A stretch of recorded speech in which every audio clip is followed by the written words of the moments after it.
In the beginning, Zhang Yuan harbored a secret dream of becoming a legendary figure in the martial world, conducting himself with utmost discretion. However, upon encountering Bai Suzhen and Xiaoqing, he gradually came to realize a thought this world was far more intricate than he had ever imagined. In the city of Chaij within Zhongzhou, there resided a fox empress. While she was fervent devoted to her own reputation, she poured her heart and into the governance of the mortal realm, displaying diligence and perseverance. On the summit of a mountain in Shuzhou, a three-eyed Taoist dwelled, preoccupied with his endeavor soft-splitting mountain sand shooting at the sun, seemingly indifferent to mundane affairs outside his cultivation. Above Atheus a plain soft North Sea, a golden armored Edaman, claiming Tob Tongtian, possessed four flying swords and exhibit extraordinary prowess. In the western desert of Wuzhou, Adaman Meng Ke had claimed Mountain Peak, declaring himself kind of in boasting of Buddhas. As the path of a mortal crumbled, the deities began to steer within Themer Tal realm. In the face of this jail to Sarah, I, Zhang Yuan, embarked on a journey of nurturing demons, taming spirits, commanding gods, and imprisoning mortals, all while achieving to seize divine knowledge and Vifurth's Tata so passage. With unwavering resolve, it plunged into this tumultuous game of fate, striving town ravel Thenig mast hot havens to through hedges. During Therignoth Dalyang dynasty, at the shores of West Lake, Nordhof Yuhang City, Theon Seklirskia suddenly darkened with ominous clouds, followed by a torrential downpour. Upon witnessing Su Zion hurried Lai Si King refuga from the Rhine Sanchu Pavilion, Bai Suzhen and Xiao Qing exchanged knowing cess before also stepping inside. Yet, to their surprise, they discovered a stranger seated in the pavilion, alongside Susian. Why is Theory an extra person? Xiao Qing murmured, clearly taken aback as thighs was not part of their plan. They had meticulously prepared for these encounter with Su Zion for several days. Perhaps Scheismerl ye passerby seeking shelter from Therin, Xiao Qing reassured herself as he probed with Bai Suzhen. However, upon closer inspection of his appearance, Xiao Qing found herself blinking in astonishment. These unman waist-to-land slender, clad in a pure white chalers robe, with his long hair some plighted back. His and semi-feturous were striking, and with his iesgent, le close and asirin countenance, he cradled an ancient tile long wooden box in his arms. Sister. Xiao Qing glanced at Bai Suzhen. He's indeed a remarkably handsome young man, Bai Suzhen remarked with an air of indifference. He gracefully made her way to Satan northern bank of the pavilion, with Xiao Qing following closely behind. Once seated, Xiao Qing occasionally leased a leg land Sizu Suzayan across from her, while also scrutinizing the white-clad Schaller, her mind engaged in nasalent comparison. This fellow does possess an admirable appearance, Xiao Qing mused internally, her gaze fixed really on the Schaller, fearful hath it might disrupt Bai Suzhen's endeavors. Bai Suzhen Siziera fixed in Susian, and afterment, she softly inquired, Mr. Are you a local? Xiao Qing quickly turned to Susian, only to find him with hished bowed, remaining silent. After a brief wait, Xiao Qing's brows furrowed in dissatisfaction. Bai Suzhen, too, lightly bit her lip, surprise said that their attempt at initiating conversation had only answered. Hey, my sister is speaking Toyo what you near her? Xiao Qing questioned Su Zion with that and a fate wash both crisp and said with displeasure. Su Zion held his breath, sneaking gag sought white-clad Schaller on the inner bank. Hormained in Astatov tranquil repose, prompting Azen's of admiration within him. He had grievously observed that women, Onan Whitey and Theotherin Green, both possessing an enchanted gracie and extraordinary beauty. Itis no under Hecken Afferto purchased tria surus from the shop, Su Zion thought to hit himself. Recalling the Theod Saint he white-clad Schaller acquire the prized treasure reef Shenpu, a 300 Erald Ginseng. Bai Suzhen and Xiao Qing noticed Su Zion's reaction and quickly understood that the mistakenly believed they were conversing with white-clad Schaller. How could a possibly disrupt my sister's good fortune? Xiao Qing frowned, casting a disapproving glare at the Schaller. Mister, I am speaking to you. Bai Suzhen reformed her address to Susian, her tone irresolute. Su Zion continued to lowerished, casting furtive glances with white-clad Schaller. Seeing this, Xiao Qing stood up, glaring at Susian. Su, my sister is speaking to you, can you not hear her? Su? Su Zion was taken aback, lifting Esquisito fin both ethereal beauty staring at them, leaving him momentarily speechless. Miss, Ario addressing? Su Zion stammered, bewildered. Well, Scaldip? Xiao Qing scoffed, casting Ganether glance off the Schaller, hormonate oblivious, further aggravating her annoyance. Taryuan my sister's good fortune and die it remains a composed? Xiaoqing sneered. Is Therian you Niels here with Theof my sister Satinshin? Xiaoqing continued to taunt. Su Zion involuntarily glanced at the Schaller. Witnessing Su Zion's submissive demeanor and the Schaller's indifference, Xiaoqing Sanger flared with Taryuan Gatham for? He has no business banger.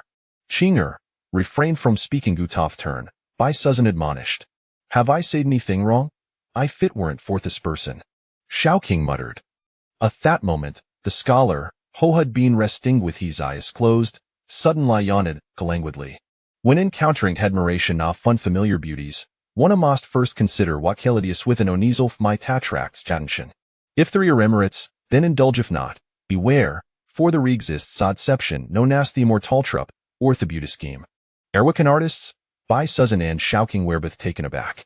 Su Zion's expression stiffened, and have fell silent. No can artist in this world would have virid mito bang gone, the scholar continued. Su Zion silently nodded, finding the Schaller's words still hold a certain validity. Silence. Xiaoqing leered at the scholar. I dare speak again. I will tirona. By Suhanal soful tajer geofanger, coldly fixing her gaze at the Schaller Mr. What o Yulenderer innocence? The scholar, Zhang Yuan, opened his eyes and casually regarded Thetwo women the green cladral glared fire seely, yether butire remained undeniable. Thwite clad woman exuded a more mature allure, her feature is breathtaking gone captivating. He was taken aback, not expecting such exquisite beauty from both of them. You should understand what thy satire signifies, Zhang Yuan supply hinted. By Suzan and Xiaoqing furrowed dead theros, scrutinizing his Schaller's robe. Xiaoqing scoffed, Does it signify warmly a scholar? Regardless of fire identity, to tarnish the purity of my sister and mew. Without cause, you must offer an explanation, by Suzan stated coldly. My apologies, issued na thave labeled iuascone artists, Zhang Yuan sincerely apologized.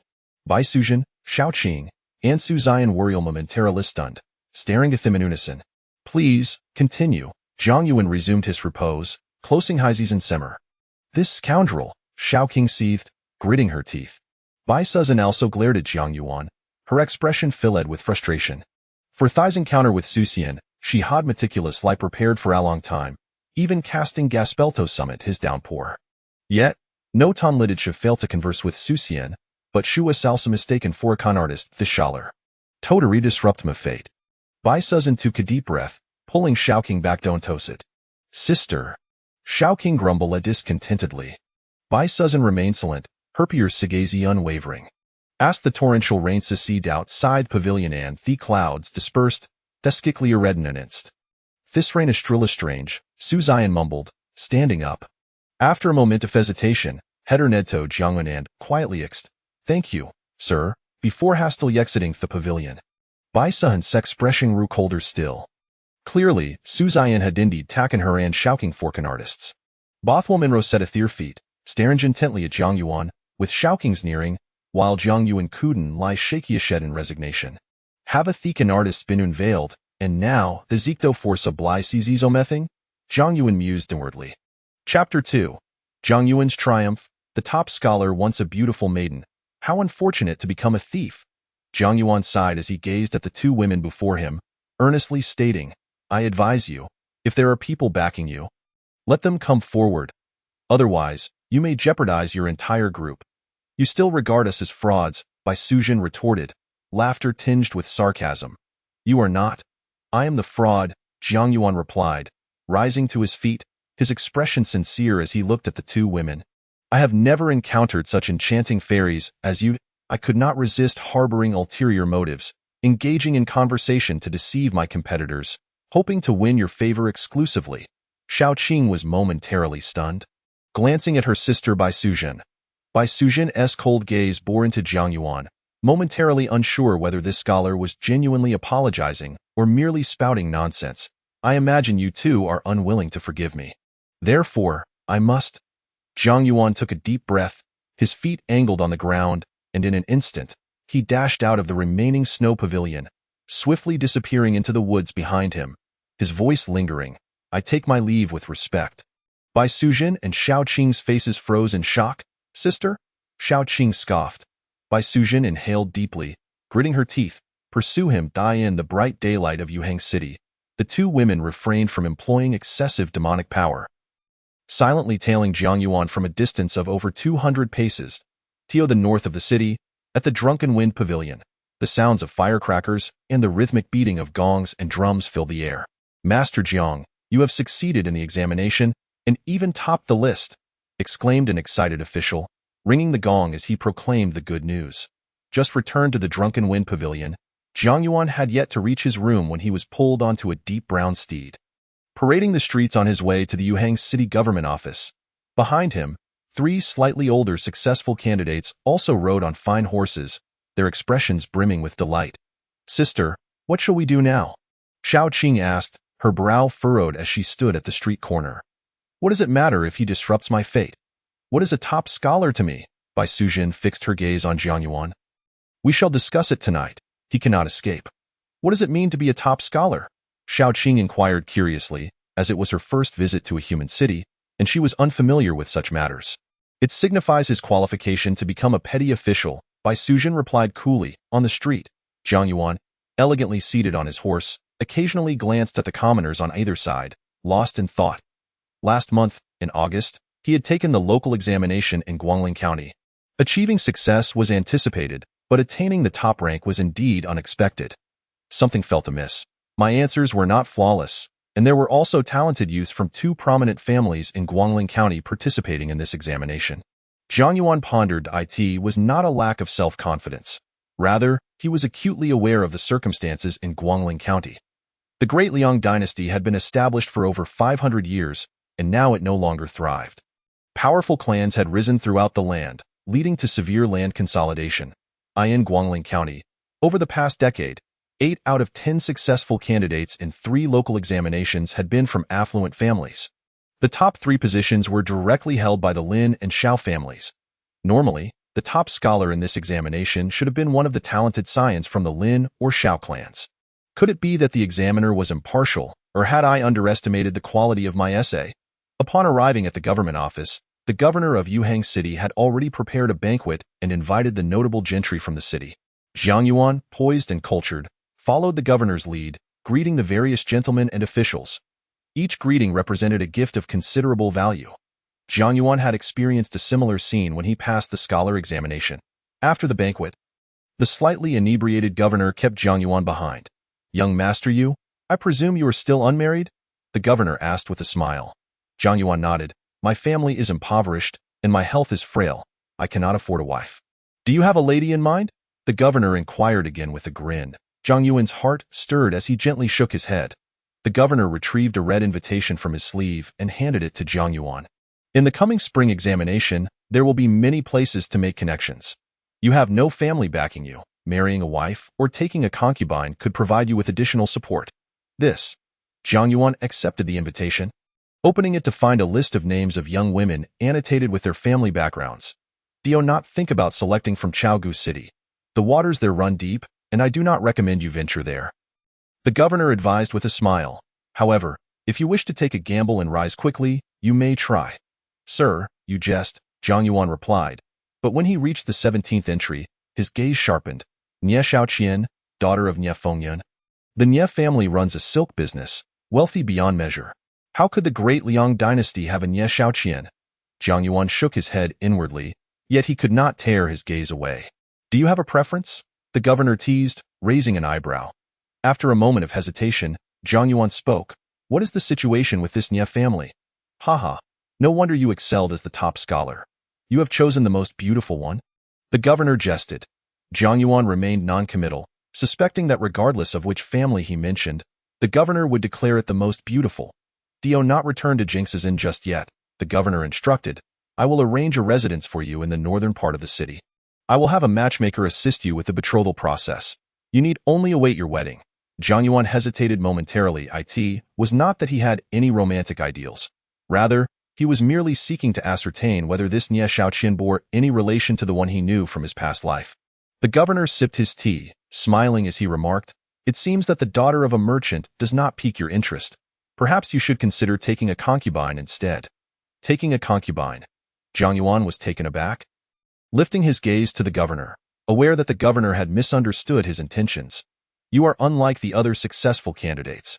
You possess an air of scholarly demeanor, yet you are far more mature than your peers. The governor observed Jiang Yuan, who, despite disliking social engagements, could effortlessly accompany the gentry and officials, engaging in jovial conversation. What you currently lack is one thing. What is it? Jiang Yuan inquired, maintaining his composure. The governor waved his hand downward. Jiang Yuan understood, leaning closer to the governor, slightly bowing to listen. Bending low, the governor said languidly. Jiang Yuan felt his skin prick. In Chaoga City, some people are human, while others are dogs, the governor sighed. Some nobles there enjoy training people like dogs. When the time comes, it will be your choice if you choose to remain human. Remember to avoid drawing too much attention. Throughout history, those who are arrogant and overconfident, even if they pass the imperial examination, will find themselves disheartened, wasting their prime years and ultimately falling into despair. I have learned much, Jiang Yuan said, performing a gesture of respect. You are wise and will make the right choices. The governor waved his hand, lifting his teacup to take asip.as for that ginseng. Keep it for yourself. You may enjoy life until February of next year, but do not neglect your writing. For us scholars, before we take up official positions, the pen in our hand is paramount, especially with the more significant spring examination approaching. Ginseng. Jiang Yuan paused, bowing once more. Chapter 3. Is it still possible to change my name? By the time Jiang Yuan exited the government office, it was already evening. He first returned to the Drunken Wind Pavilion to collect his belongings before following the official to an ancient residence located in the northern part of the city. The governor knows you prefer solitude, so he has not arranged for servants. If you need anything, you may go to the Western Market tomorrow morning, the official said respectfully before departing. This was a 3-courtyard residence, with a pond in the inner courtyard, spanned by an arched stone bridge, surrounded by flowers and rockeries. Jiang Yuan crossed the stone bridge and entered the main hall. Inside, numerous gift boxes cluttered the space. And on a tea table to the right lay a list. I have recuperated. Jiang Yuan smiled faintly as he sat at the tea table, examining the list. The recent purchase of ginseng had nearly depleted his savings. Fortunately, the gifts received for becoming the top scholar were substantial. Upon estimation, each gift from the officials and gentry at the banquet was no less than 50 taels. To cultivate culture to support martial prowess. My current strategy does not seem misguided. Closing the list, Jiang Yuan took out the wooden box containing the ginseng and opened the lid. The well-developed, deep yellow ginseng with a thick, wrinkled main root came into view. Exuding a refreshing fragrance that was invigorating, Jiang Yuan contemplated. The ginseng suddenly sprang to life, transforming into a streak of light and darting toward the hall's exit. Jiang Yuan's face froze, stiffly turning his head. Outside the main hall, 2 beautiful figures, one clad in blue and the other in white, came into view. Xiao Qing toyed with the ginseng, her gaze locked onto Jiang Yuan, a mocking smile playing on her lips. Bai Sujin's mouth also curved slightly. Master Scholar, do you still remember us, the 2 frauds? Bai Sujin stepped into the main hall, her tone icy yet laced with a hint of mockery. Jiang Yuan collected himself, casting a deep glance at the woman in blue, wariness evident in his eyes. The ability to manipulate objects from afar, silently and stealthily, was a power that was unfathomable. The white-clad woman, appearing even more mature, likely possessed an equally inscrutable strength. Bai Sujin, seemingly indifferent to the atmosphere, approached Jiang Yuan and sat across from him at the table. Xiao Qing, on the other hand, perched herself atop a gift box directly before Jiang Yuan. Her expression a blend of amusement and intrigue. Jiang Yuan realized he had entangled himself in trouble from the martial world. I am quite curious, did the 2 fairies appear at that pavilion because of me? Or was it due to that young man? Jiang Yuan opened his mouth. Guess what? Bai Sujin lifted the teapot and poured herself a cup of tea. Jiang Yuan glanced at the ginseng in Xiao Qing's hand, asserting, this ginseng was not taken from me. I purchased it at a considerable price. All my money comes from selling calligraphy and paintings, as well as from poetry collections, completely legitimate. There should be no fault in my acquiring ginseng. Correct? Bai Sujin took a gentle sip of her tea, feeling speechless within, and retorted, do you think my sister and I sought you out because of this ginseng? Xiao Qing also looked at the ginseng in her hand. Her expression equally perplexed. Isn't that so?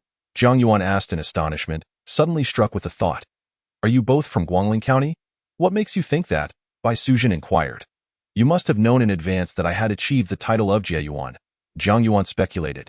I am not from a prominent family, and having claimed the title of Jie Yuan, I must have already attracted resentment. That makes sense. Bai Sujin and Shao Qing exchanged glances, both breaking into laughter. Jiang Yuan furrowed his brow, sensing a hint of mockery in the laughter of the woman in green. You are too full of yourself. Bai Sujin gently shook her head.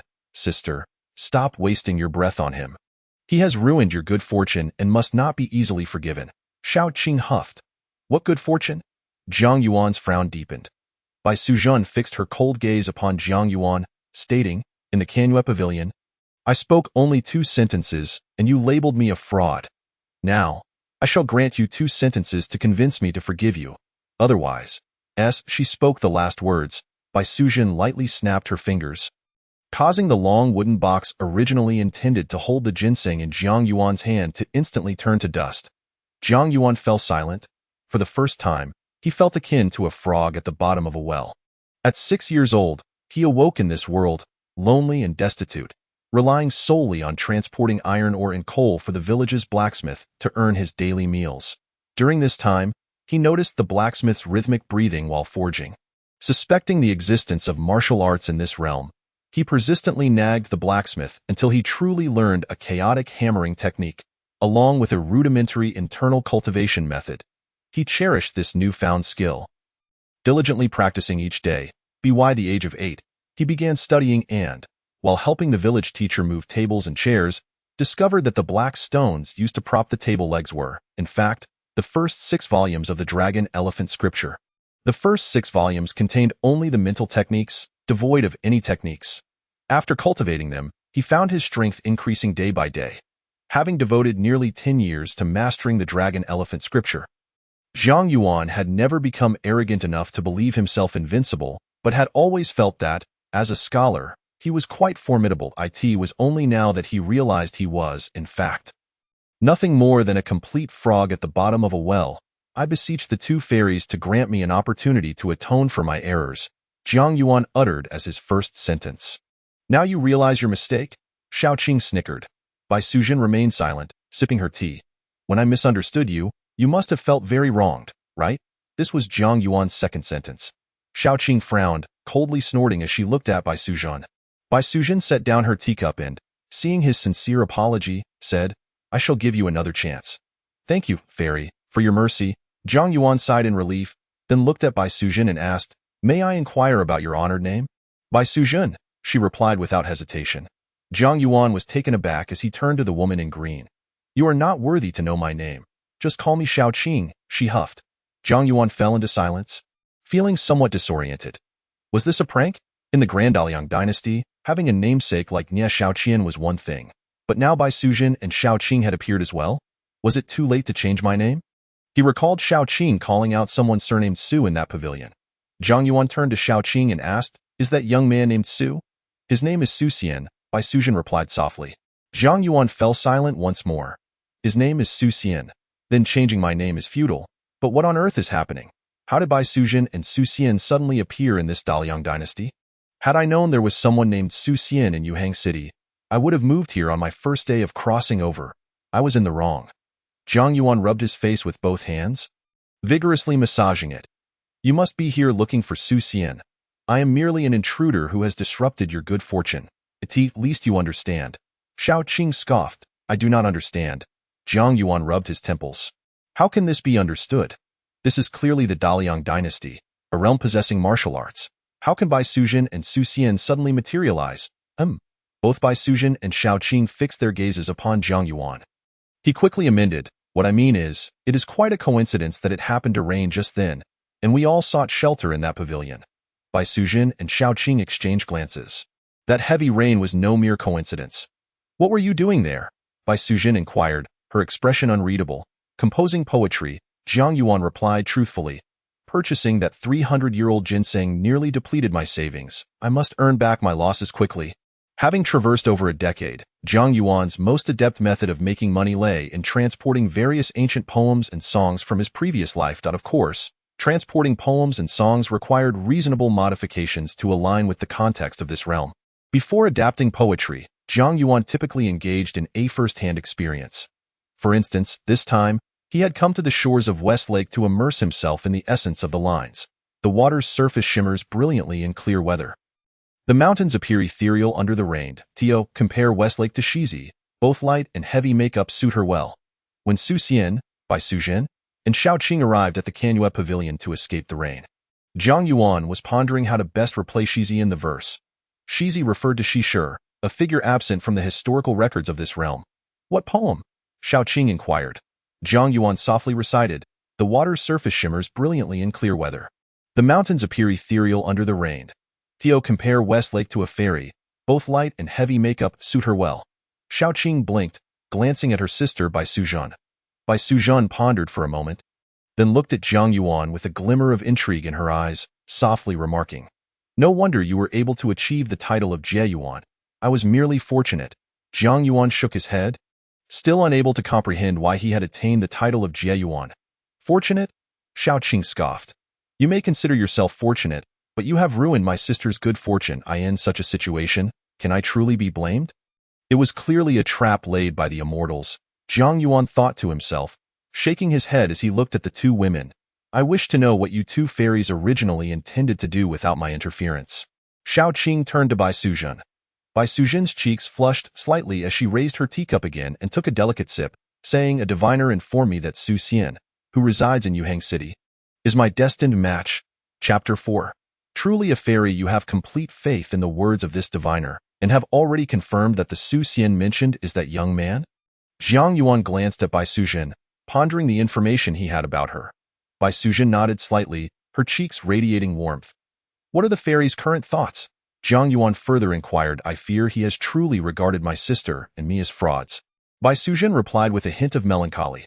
Xiaoqing shot another glare at Zhang Yuan. That is of little consequence. Zhang Yuan shook his head. Of little consequence? Both Bai Suzhan and Xiaoqing were taken aback. Zhang Yuan clarified, it is merely a small misunderstanding. As long as I visit Bao Shintang again and explain the situation, he naturally will not hold any prejudice against the two fairies. Is that so? Bai Suzhan and Xiaoqing both sighed in relief. You two fairies must be from the Jianghu, correct? Zhang Yuan inquired. Jianghu? Bai Suzhan and Xiaoqing exchanged glances. Bai Suzhan nodded, considering it to be so. Do you possess a reputable background? Zhang Yuan asked again. Bai Suzhan and Xiaoqing exchanged puzzled looks. What is a reputable background? Xiaoqing asked curiously. A reputable background is akin to a household registration. Zhang Yuan clarified. Su Xian is not from the Jianghu. He should be a young man from a reputable family. If you wish to marry him, one of the conditions is that you must also have a reputable background. A reputable background? Bai Suzhan pondered, gazing at Zhang Yuan. This matter, the Jie Yuan must certainly be able to assist with. Two fairies. Zhang Yuan cast a sweeping gaze over Bai Suzhan and Xiaoqing, gently inquiring, have you ever taken a life? In the grand hall, a moment of silence ensued. Why do you ask that? Xiaoqing frowned. Zhang Yuan shrugged. I suppose I simply wish to ensure I can assist you with a clear conscience. My sister and I have never harmed the innocent, Bai Suzhan replied softly. Zhang Yuan nodded. I will assist you with the matter of your background. We trouble the Jie Yuan. Bai Suzhan's voice softened. Relieved. With a reputable background, will my sister then be able to marry Su Xian? Xiaoqing asked. Zhang Yuan contemplated before asking, are you two fairies in a hurry? Bai Suzhan's cheeks turned slightly pink as she replied softly. Naturally, there is no rush. Xiaoqing pouted, remaining silent. If you are not in a hurry, then I shall first get acquainted with that Su Xian, Zhang Yuan mused. Once I have met him, I can then introduce the fairies, and everything will come together naturally. That would trouble the Jie Yuan. Bai Suzhan's cheeks flushed. What a bother, Xiaoqing remarked, if the two fairies are in a hurry. Zhang Yuan cast a glance at Xiaoqing, and before he could finish, Bai Suzhan interrupted him, her face flushed. We are not in a hurry. Zhang Yuan glanced at the ginseng in Xiaoqing's hand and sighed. I, however, am quite anxious. Anxious about what? Xiaoqing side-eyed him. Bai Suzhan also turned her gaze toward Zhang Yuan. You two fairies may not know, but amidst my studies, I have long yearned for the Jianghu, Zhang Yuan confessed, looking at the two women. I have a profound interest in the realm of martial arts. Are you suggesting that we teach you martial arts? Xiaoqing scrutinized Zhang Yuan from head to toe. Is that permissible? Zhang Yuan gazed at Xiaoqing with eager anticipation. Xiaoqing turned her attention to Bai Suzhan. Our martial arts are secrets not passed down by the master. We cannot teach you. Bai Sujin gently shook her head. Not even a few moves? Jiang Yuan protested, unwilling to relent. Bai Sujin's eyes flickered slightly. Sister, why not teach him a couple of sword techniques? Let him witness our prowess, Xiao Qing whispered. Very well, Bai Sujin nodded. Jiang Yuan's eyes sparkled with excitement. The three of them made their way to the courtyard in front of the pond. Holding a green bamboo pole, Xiao Qing began to dance and wield it, occasionally unleashing sword energy that sliced through the air, aiming at the surroundings of the courtyard. Jiang Yuan observed intently, but when he attempted to practice, he appeared clumsy, prompting Xiao Qing to step in and offer guidance. This Jiang Yuan doesn't seem particularly clever. Xiao Qing quietly remarked to Bai Sujin. Bai Sujin remained silent. She had already noticed a short sword concealed beneath Jiang Yuan's right arm during their time in the main hall. This man was undoubtedly not ordinary. As night fell, Jiang Yuan lay on the bed in the eastern chamber, inhaling the fragrant aroma of ginseng, unable to find sleep. The events of the day had shattered his understanding of this realm. Nie Shaoqian was one thing. There was a significant possibility of sharing a name. However, the appearance of Bai Sujin, Xiao Qing, and Su Xian together was simply impossible to attribute to coincidence. While learning sword techniques from Xiao Qing, he had touched her skin, which was as cold as jade, her body temperature significantly lower than that of an ordinary person. The likelihood of her being a snake demon was exceedingly high. If they were indeed the Bai Sujin and Xiao Qing he was familiar with, then this realm encompassed far more than mere martial arts. Upon arriving in this world and learning the chaotic wind hammer technique from a blacksmith, Jiang Yuan had naturally assumed it to be a realm rich in martial arts. Especially after acquiring the first 6 volumes of the Dragon Elephant Sutra, he was convinced that it was indeed a spectacular martial arts domain. Considering the high status of scholars in the Daliang dynasty, Jiang Yuan chose to cultivate both literature and martial arts. He openly studied and secretly practiced martial arts. Although it had not been entirely smooth sailing, it had been relatively safe until he encountered Bai Sujin and Xiao Qing today. Jiang Yuan's worldview crumbled. Even if he were to become a legendary figure in the martial world one day, he feared he would not withstand 3 or 2 moves against Bai Sujin. How could a martial artist compete with Bai Sujin? While he practiced internal strength, she cultivated the demonic power of millennia. How could that compare? Since Bai Sujin and Xiao Qing existed, perhaps his aspirations should soar higher. When he learned the chaotic wind hammer technique, Jiang Yuan had vowed to become the singular legend of the martial world in this realm. However, now, even being a mere martial legend seemed insufficiently satisfying. Perhaps in the future, he could ascend to immortality and become an ancestor, eternally undying. The next day, in the morning, accompanied by Xiao Qing, Jiang Yuan visited the Drunken Wind Tower, reserved a private room, and sent a servant to deliver an invitation to Liu, the registrar responsible for household registration in Yuhang City. The banquet was set for the evening. As this year's top scholar, the registrar would undoubtedly grant him some favor, so there was no need for you to worry about your status. Xiao Qing held her wine glass, taking a gentle sip. The taste was spicy yet infused with a hint of richness. Xiao Qing couldn't help but stick out her tongue. Her cheeks flushed. Is this your first time drinking? Jiang Yuan poured himself a glass as well. So this is wine. Xiao Qing's eyes sparkled as she took another sip. Jiang Yuan raised his glass and walked to the window, gazing outside, but his mind was filled with the enchanting image of Xiao Qing as she drank. What a true enchantress! Xiao Qing, still holding her glass, approached Jiang Yuan's side and looked out the window. What are you gazing at? Jiang Yuan shook his head. I was pondering what kind of fortune teller could make you and your sister such ethereal beings, believe so fervently, even traveling thousands of miles to seek a destined person. Well, think about it slowly, Xiao Qing replied with a smile, her eyes sparkling with mischief. Jiang Yuan leaned against the window, studying Xiao Qing. And what about you? Your sister has a destined person, don't you? Me? I don't need one, Xiao Qing replied casually. Jiang Yuan nodded. True, you are still quite young. Xiao Qing chuckled in annoyance, casting a sidelong glance at Jiang Yuan. Even if I am young, I am still older than you. Jiang Yuan appraised Xiao Qing, his gaze lingering for a moment on her ample bosom before nodding again. Indeed, it appears that you have yet to reach full maturity. Not yet mature, Xiao Qing retorted, exasperated. What do you, a mere mortal, know about maturity? If you are indeed mature, then why does your sister have a destined person, while you do not? Jiang Yuan inquired. That's because. Xiao Qing paused, glaring at Jiang Yuan, before huffing, I won't tell you. Zhang Yuan chuckled, finishing his drink, and turned towards the door of the private room. Come, accompany me for a stroll. A stroll. Xiaoqing blinked, quickly downing the remainder of her drink and following Zhang Yuan's side. The northern part of Yuhang City boasted 16 bustling streets, filled with a myriad of shops. The calls of vendors echoed through the streets, and pedestrians flowed in a continuous stream. Noticing Xiaoqing's unfamiliarity with the various goods, Zhang Yuan patiently introduced her, occasionally purchasing items such as hand drums, wooden hairpins, painted fans, rouge, and candied hawthorn for her. Xiaoqing was beautiful, unmatched in her charm. Her innocent demeanor as she gazed around the street was particularly captivating.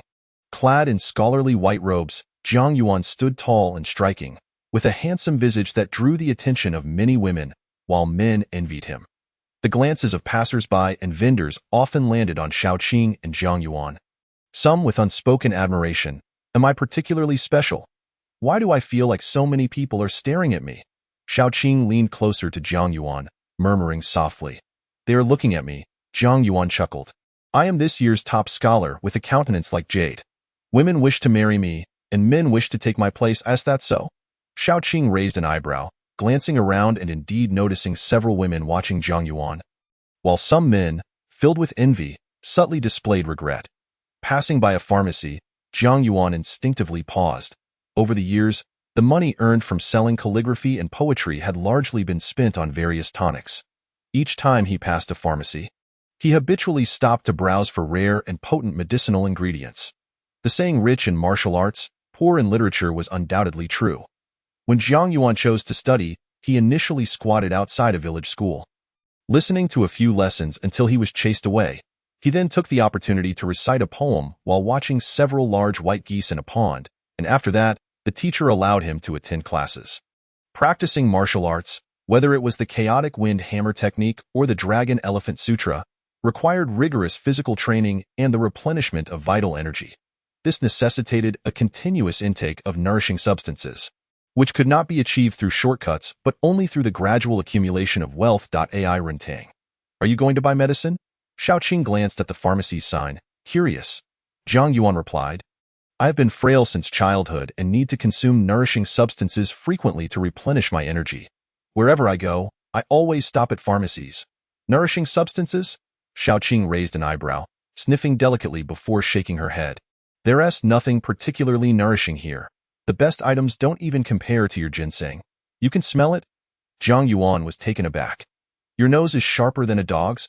Xiaoqing giggled, looking at Zhang Yuan with a teasing eyebrow raise. I know where to find some nourishing substances, but I'm afraid you might not dare to consume them as long as it's something you give me. There's nothing I wouldn't dare to eat, Zhang Yuan declared confidently. Follow me. Xiaoqing grasped Zhang Yuan's arm and began to run. Zhang Yuan hurriedly followed, and soon they exited the bustling streets, arriving at a grove of maple trees. You're too slow, Xiaoqing muttered, using her toes to push off the ground, and effortlessly leaped into the air, propelling them forward. Zhang Yuan's heart raced, and instinctively, he wrapped his arms around Xiaoqing's waist, pressing his body tightly against hers. Xiaoqing pouted in mild annoyance, but then chuckled lightly. Is this lightness skill? Zhang Yuan's heart raced, realizing it was not lightness skill but demonic magic. Xiaoqing's demonic magic. Especially as he held her, he could distinctly feel her body, soft as if boneless, and cool like jade. It's lightness skill. Xiaoqing giggled. You truly are impressive, Zhang Yuan praised. Xiaoqing's cheeks flushed slightly. Zhang Yuan's breath made her feel a tad uncomfortable. This was the first time she had been held so closely by someone as they spoke. They had already left Yuhang City and were soaring above West Lake, moving as swiftly as a flash of light. Moments later, they landed on a deserted, secluded island deep within West Lake. Are you not going to let go? Xiaoqing huffed. Zhang Yuan, maintaining his composure, released Xiaoqing, using both hands to tidy his disheveled hair, and looked around curiously. The lake shimmered, blending seamlessly with the sky, and he asked, Is there something nourishing here? It will be here soon, Xiaoqing replied leisurely, her figure flashing as she dove into West Lake, disappearing in an instant. Zhang Yuan stared at the ripples on the lake's surface, scratching his nose, vaguely catching a lingering fragrance on his hand. If she were a female knight or a witch, she likely would not appreciate being held in such a way, but a female snake demon posed no such barriers between genders. Jiang Yuan scanned the lake surface, unable to locate Xiaoqing. Suspecting that she might have transformed back into her serpent form the moment she entered the water, the cerulean serpent slithered stealthily along the lakebed, indeed difficult to discern. What extraordinary tonic could be found in Westlake? Jiang Yuan awaited eagerly, and after approximately a quarter of an hour, he observed a large bubble surfacing on the lake surface, 100 meters ahead. Suddenly, a figure clad in azure emerged, Xiaoqing, who grasped a resplendent golden serpent in her hands. The serpent, entirely adorned in gold, was approximately 2 meters in length, with limbs as thick as a man's arm. A serpent. Jiang Yuan found himself momentarily dazed. He had contemplated various potent elixirs, yet he had not imagined that Xiaoqing would procure a golden serpent. Xiaoqing soared gracefully to a nearby isle, presenting the golden serpent to Jiang Yuan with a raised eyebrow, challenging, "Dare you consume this?" "What is this?" Jiang Yuan inquired with curiosity, casting a glance at Xiaoqing's attire, which remained impeccably dry, untouched by water. "It's a fire eel," Xiaoqing replied, her laughter light. "A fire eel?" Jiang Yuan was taken aback, scrutinizing the creature's head, which indeed resembled that of an eel more than a serpent. If it were not a serpent, then that made sense.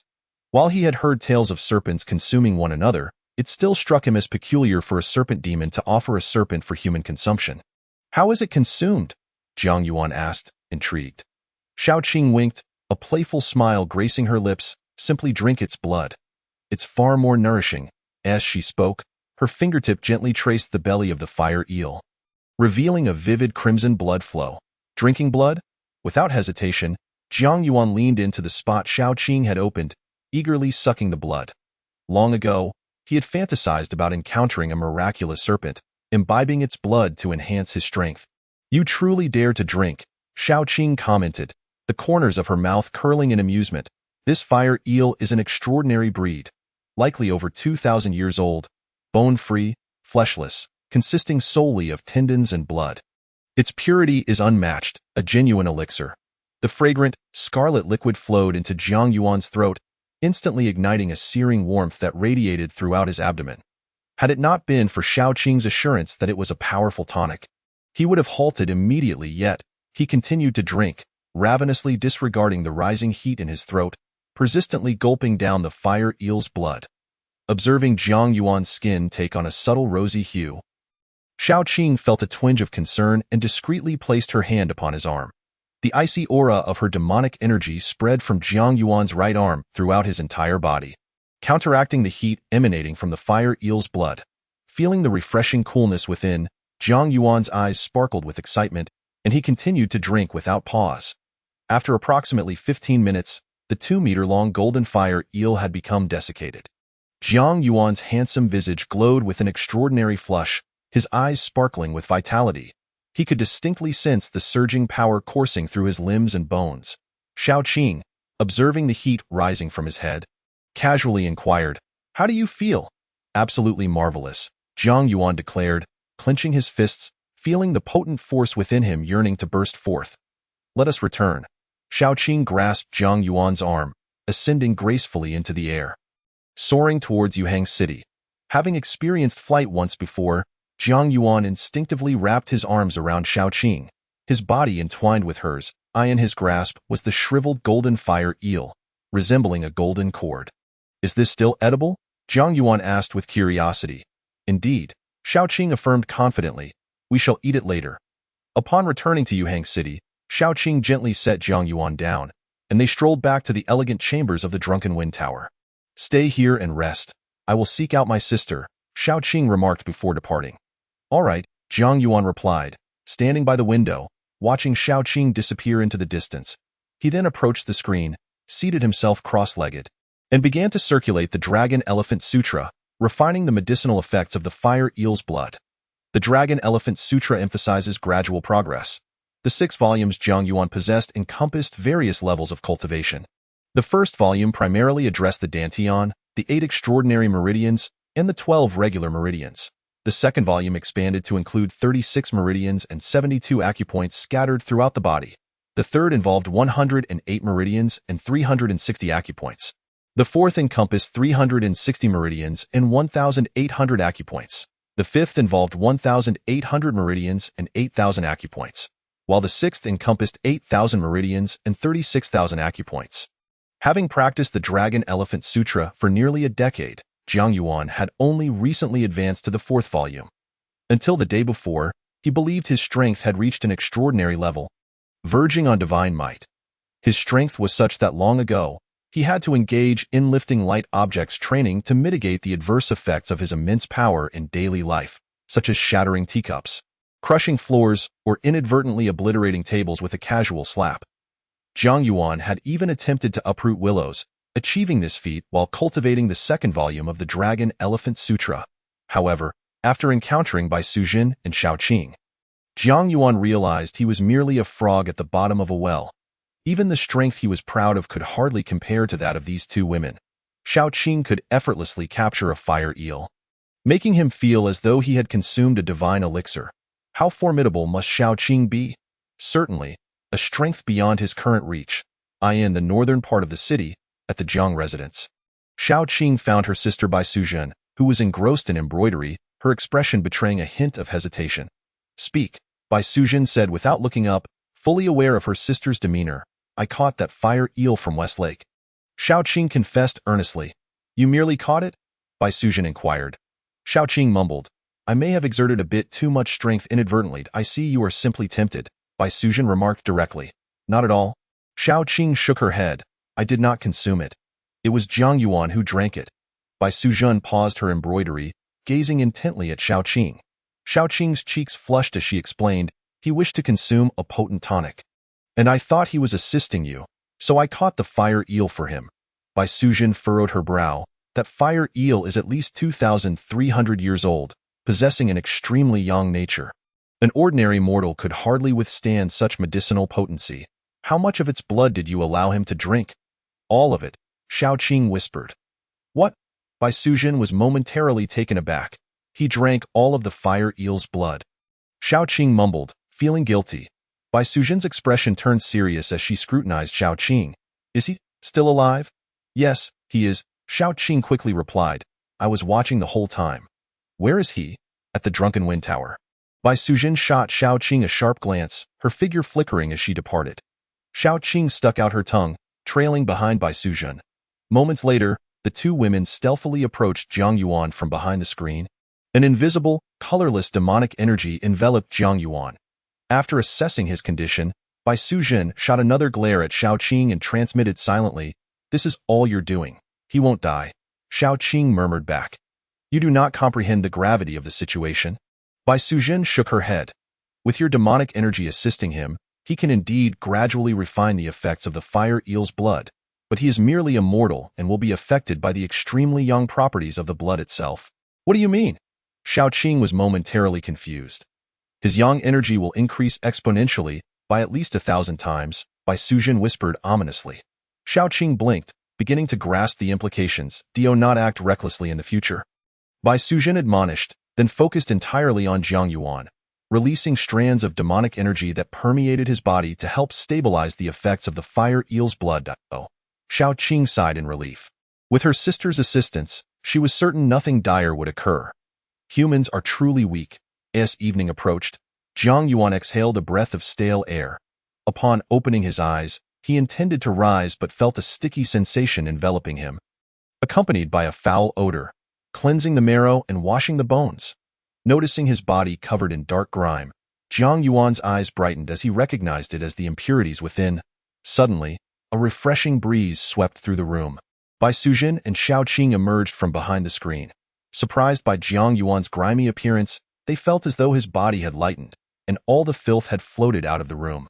The once foul-smelling chamber was instantly transformed into a refreshing space, lightly scented with a delicate fragrance. Jiang Yuan blinked, gazing at the two women, and found his vision had sharpened. Their appearances seemed even more exquisite and beautiful, radiating an extraordinary charm. "How do you feel?" Shaoqing inquired with a smile. "Rejuvenated," Jiang Yuan replied, standing and bowing to Shaoqing. "Thank you, Fairy Shaoqing, for your precious gift." Shaoqing's cheeks flushed, and she waved her hand dismissively. "It was nothing." Bai Sujin cast a knowing glance at Shaoqing. "Indeed, it was nothing." Merely a close call that nearly overwhelmed the newly appointed scholar. It seemed there were even greater treasures to be found. Jiang Yuan, in high spirits, glanced at the darkening sky outside the window. The appointed time was approaching, and the two fairies would soon reveal their true identities. Bai Suzhen's eyes sparkled as she nodded demurely, softly stating, "Now, I must trouble you, esteemed scholar. The fairies are being too courteous to as night fell." Lu Zhubu, the secretary of the local government, arrived at the drunken wind tower in a carriage. Jiang Yuan, dressed in a pure white scholar's robe, welcomed him with a smile. "Lu Zhubu, please come in." "Jiang Shuyuan, thank you," Lu Zhubu replied politely, smiling as he entered the drunken wind tower alongside Jiang Yuan. Upon reaching the top-level elegant chamber, a banquet had already been prepared. Jiang Yuan had even arranged for the signature songstress and dancers from the Warm Fragrance Workshop to be present. As the feast commenced, Lu Zhubu inquired about the circumstances surrounding Bai Suzhen and Shao Qing's lost identities. "That is easily resolved," Lu Zhubu replied with a smile. In the adjacent elegant chamber, Bai Suzhen and Shao Qing felt a wave of relief. "Sister, the matter is accomplished," Shao Qing chuckled softly. Bai Suzhen's fair complexion flushed with a rosy hue as she demurely uttered a soft hm. Chapter 7. I never dared to dream of this. As the night deepened, the slightly inebriated Lu Zhubu took his leave. Jiang Yuan returned to the upper floor of the tavern, making his way directly into the elegant chamber where Bai Suzhen and Shao Qing resided. "It worked," Jiang Yuan remarked as he gazed at the two women, his entire being tilting forward. In an instant, Bai Suzhen's figure flickered, and she swiftly appeared before Jiang Yuan, catching his staggering form. "I apologize for the trouble." "Esteemed sir," Bai Suzhen spoke softly. "What happened to him?" Shao Qing inquired with curiosity. "He's drunk," Bai Suzhen replied with a smile. "Drunk?" Shao Qing blinked in surprise.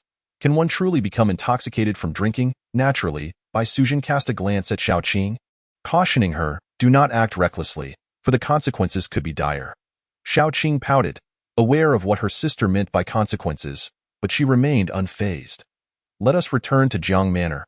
After laying Jiang Yuan upon the bed, Bai Suzhen intended to depart immediately. However, as she reached the door, she hesitated and glanced back, her expression revealing uncertainty. "What is it?" Shao Qing asked from outside the door. Bai Suzhen hesitated, saying, "When caring for someone who is intoxicated, one usually helps them remove their shoes and outer garments." "Then just do it," Shao Qing replied casually. Bai Suzhen's cheeks flushed slightly as she whispered, "In the Daliang dynasty, it is customary for proper women to refrain from casually undressing unfamiliar men." "But he is not an unfamiliar man," Shao Qing retorted. Bai Suzhen's cheeks grew even rosier. "What I mean is, respectable women only help their husbands with such tasks." Shao Qing scoffed, stepping into the room as she continued to complain. "You are a respectable woman, but I am not. You can't help him, but I can." As she spoke, she reached the bedside and effortlessly removed Jiang Yuan's shoes and socks. Bai Suzhen hesitated, her words caught in her throat. "Wife," Jiang Yuan suddenly mumbled in his sleep. Shao Qing, who was assisting Jiang Yuan in undressing, felt her face heat up and scolded him softly. "What are you rambling about, wife?" Jiang Yuan murmured again. Shao Qing's cheeks reddened further as she quickly helped him remove his outer garments before hurrying back to Bai Suzhen. "You haven't covered him with a quilt yet," Bai Suzhen reminded her with a teasing tone. Shao Qing shot her a glare, her face still flushed, and with a wave of her hand, a brocade quilt flew from the side of the bed and settled over Jiang Yuan. After closing the door, Shao Qing let out a long sigh, her cheeks still slightly warm. "Why not marry him?" Bai Suzhen jested. "Though you think I, like you, have nothing but men on my mind?" Shao Qing retorted. Flustered and angry, reaching to poke Bai Suzhen laughed heartily, retreating while pleading for mercy, until they both found themselves at the edge of the courtyard pond, splashing and frolicking joyously. Meanwhile, in the room, Jiang Yuan's breathing gradually stabilized. He was neither asleep nor intoxicated, but rather contemplating the two women in the courtyard. Bai Suzhen was exceptionally intelligent, yet at this moment, she was rather infatuated, believing the exaggerated act of drunkenness to be genuine.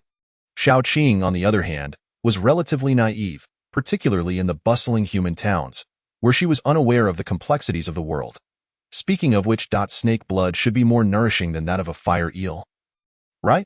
The following morning, Lu Zhubu arrived at the government office, seeking the governor and briefly recounting Jiang Yuan's request from the previous night.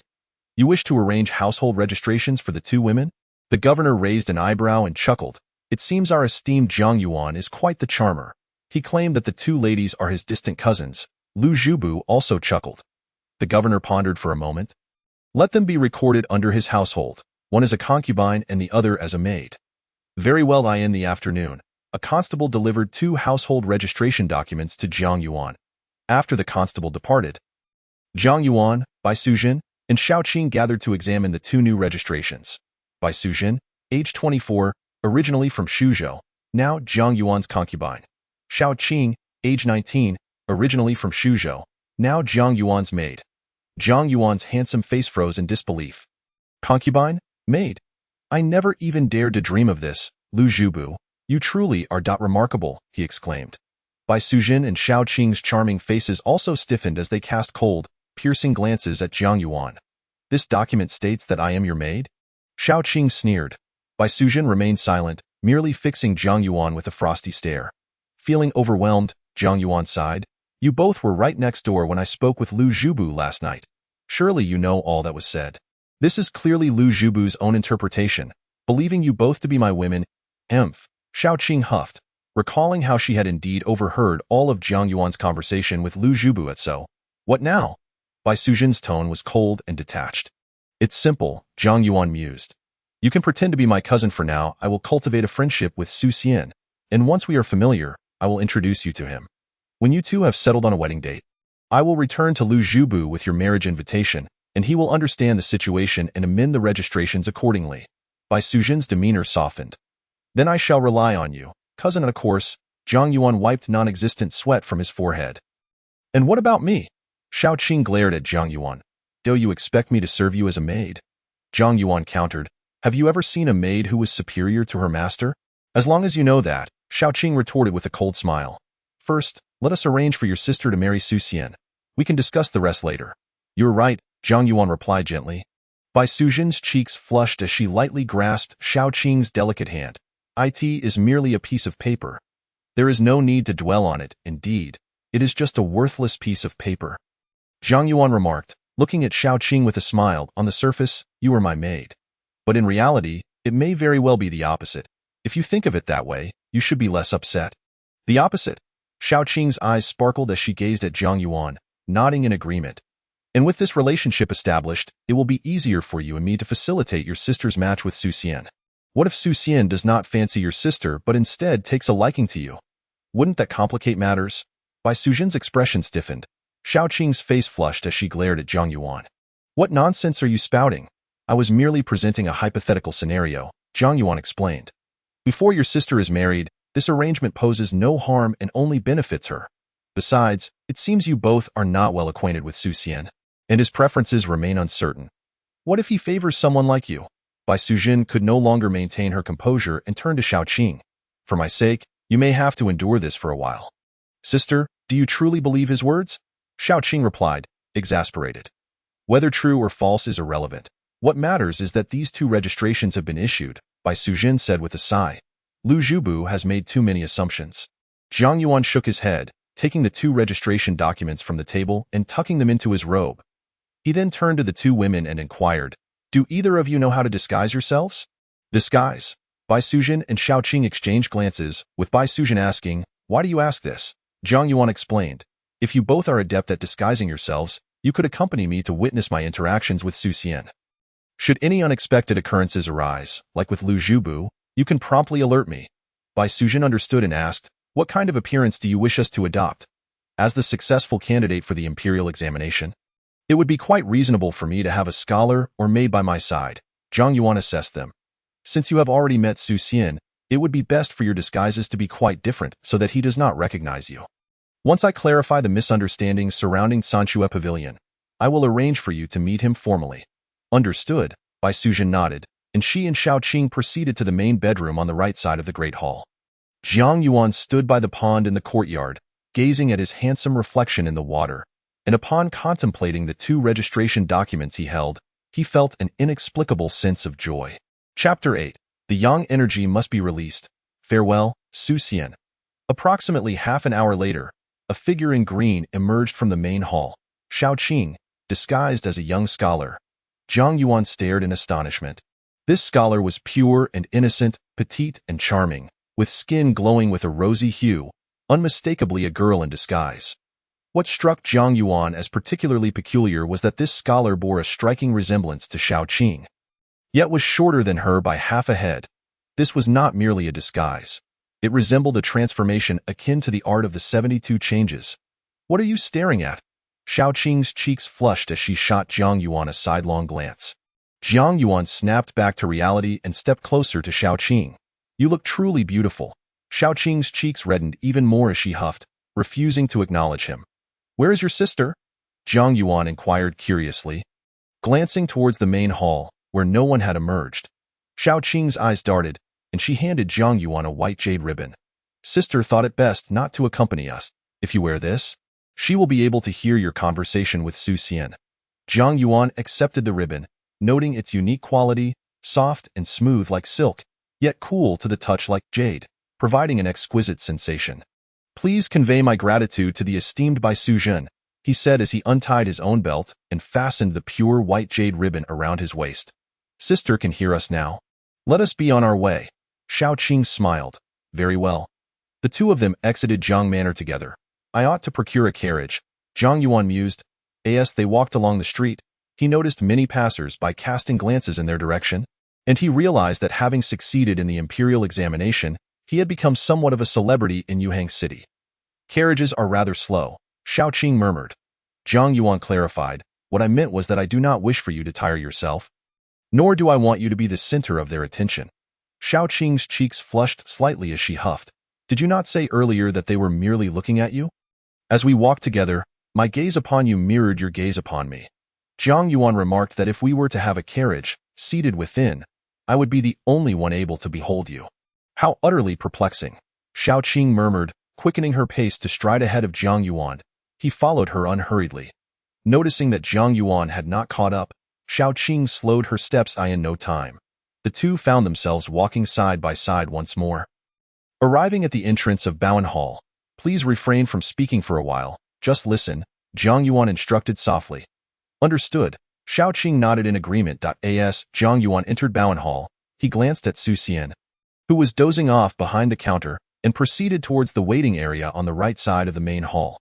Every prominent apothecary features a resident physician, who is often the proprietor of the shop. Xiaoqing hesitated for a moment as she glanced at Su Xian before silently trailing behind Zhang Yuan. After a brief wait in the waiting area, a lady emerged from behind the curtain.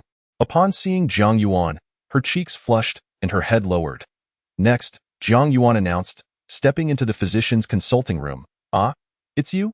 Dr. Zhang exclaimed, a flicker of surprise crossing his eyes as he recognized Zhang Yuan, the scholar who had purchased the prize ginseng from Bowen Hall just a few days prior.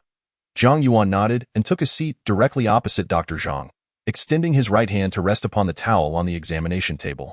I consumed that ginseng and am feeling a bit overheated. Could you please examine me? Consumed? How did you ingest it? Dr. Zhang, somewhat bewildered, quickly reached out to take Zhang Yuan's pulse. I chopped it up, soaked it in liquor, and brewed it in tea, Zhang Yuan casually replied. Dr. Zhang's expression stiffened slightly as he stared at Zhang Yuan. 300-year-old ginseng, and you dared to consume it in such a manner? Focus on the pulse. I am Zhang Yuan, the top scholar from Guangling County. My health cannot be compromised, Zhang Yuan asserted. Top scholar? Dr. Zhang's eyelids fluttered, and as he attentively felt Zhang Yuan's pulse, his brows furrowed slightly. He glanced at Zhang Yuan's complexion. Do you practice martial arts? I have a rudimentary understanding, Zhang Yuan acknowledged with a slight nod. And you are still a virgin, Dr. Zhang added. Zhang Yuan's cheeks stiffened as he shot a cold glare at Dr. Zhang. What of being a virgin? I maintain my integrity, he retorted. Once I master my skills, you shall see if I remain a virgin. Xiaoqing blinked. Do you believe that before achieving mastery, one must remain unblemished? Dr. Zhang inquired with a smile. Zhang Yuan refrained from giving a direct answer and instead articulated his condition. Your situation is quite complex, Dr. Zhang pondered. Since I began taking pulses, I have never encountered a pulse as vigorous as yours. Through the pulse, I can sense your vitality is exceedingly robust, and your essence is abundant. Is that not a good thing? Zhang Yuan asked. How shall I put it? Dr. Zhang considered, offering an analogy. You must have cooked rice before? Yes, indeed, Jiang Yuan nodded. When the water in the pot boils, the lid will be pushed off, releasing steam. If you forcibly clamp down the lid, what do you suppose will happen? An explosion. Jiang Yuan pondered. Or the rice porridge could burn dry. Dr. Zhang chuckled. What are you implying? Jiang Yuan began to grasp but was still unclear. Too much rigidity leads to breakage.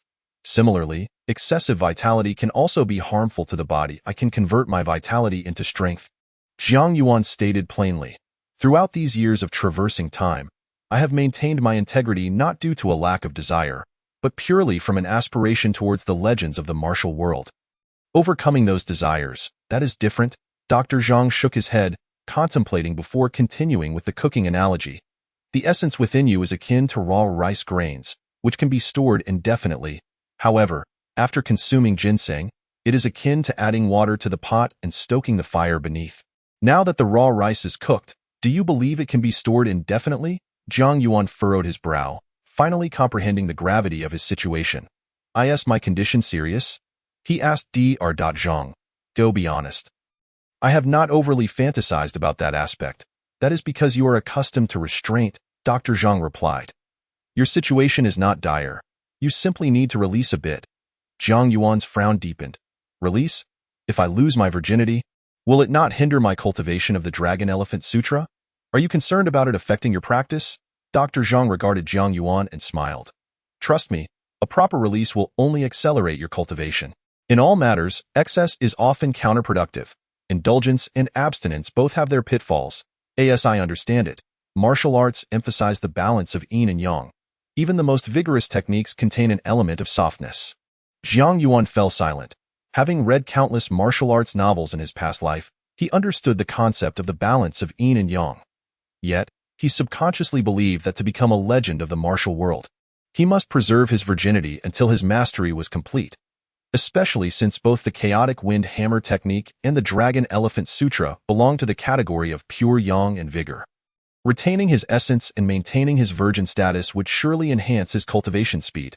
I trust you to remedy my condition, Jiang Yuan said to Dr. Zhang. Starting tomorrow, I will come daily until you deem me fit. You may want to consult other physicians as well and hear their diagnoses. Dr. Zhang smiled. Jiang Yuan said nothing further, retrieving a silver ingot and placing it on the table. Please prepare a few prescriptions for clearing heat and dispelling fire. Certainly, Dr. Zhang nodded, then wrote out a prescription and handed it to Jiang Yuan, reiterating, in your case, medication is of little use. It is best to release a bit. Jiang Yuan donned an impassive expression and departed. Shao Qing followed closely behind, exiting the consultation room, unable to restrain her curiosity. What does release refer to? I shall explain later, Jiang Yuan replied softly, then approached Su Xian at the counter. Visiting for medical purposes was merely a pretext. Su Xian was the true objective. Chapter 9. The harmony of yin and yang. Yang alone is insufficient. Upon spotting Jiang Yuan, Su Xian's eyes brightened, and a smile graced his face as he greeted. Ah, it's you, young master. I am Jiang Yuan. May I ask for your name? Jiang Yuan casually handed the prescription to Su Xian. I am Su Xian, Su Xian replied, taking the prescription, glancing at it briefly before turning to prepare the medicine for Jiang Yuan. Moments later, he handed Jiang Yuan 3 packets of herbal medicine. This is for clearing heat and dispelling fire. Boil a small packet over gentle heat each evening and drink it before bed. Jiang Yuan accepted the packets, regarding Su Xian with an inquiry. Su brother, could you assist me with a favor? What is it?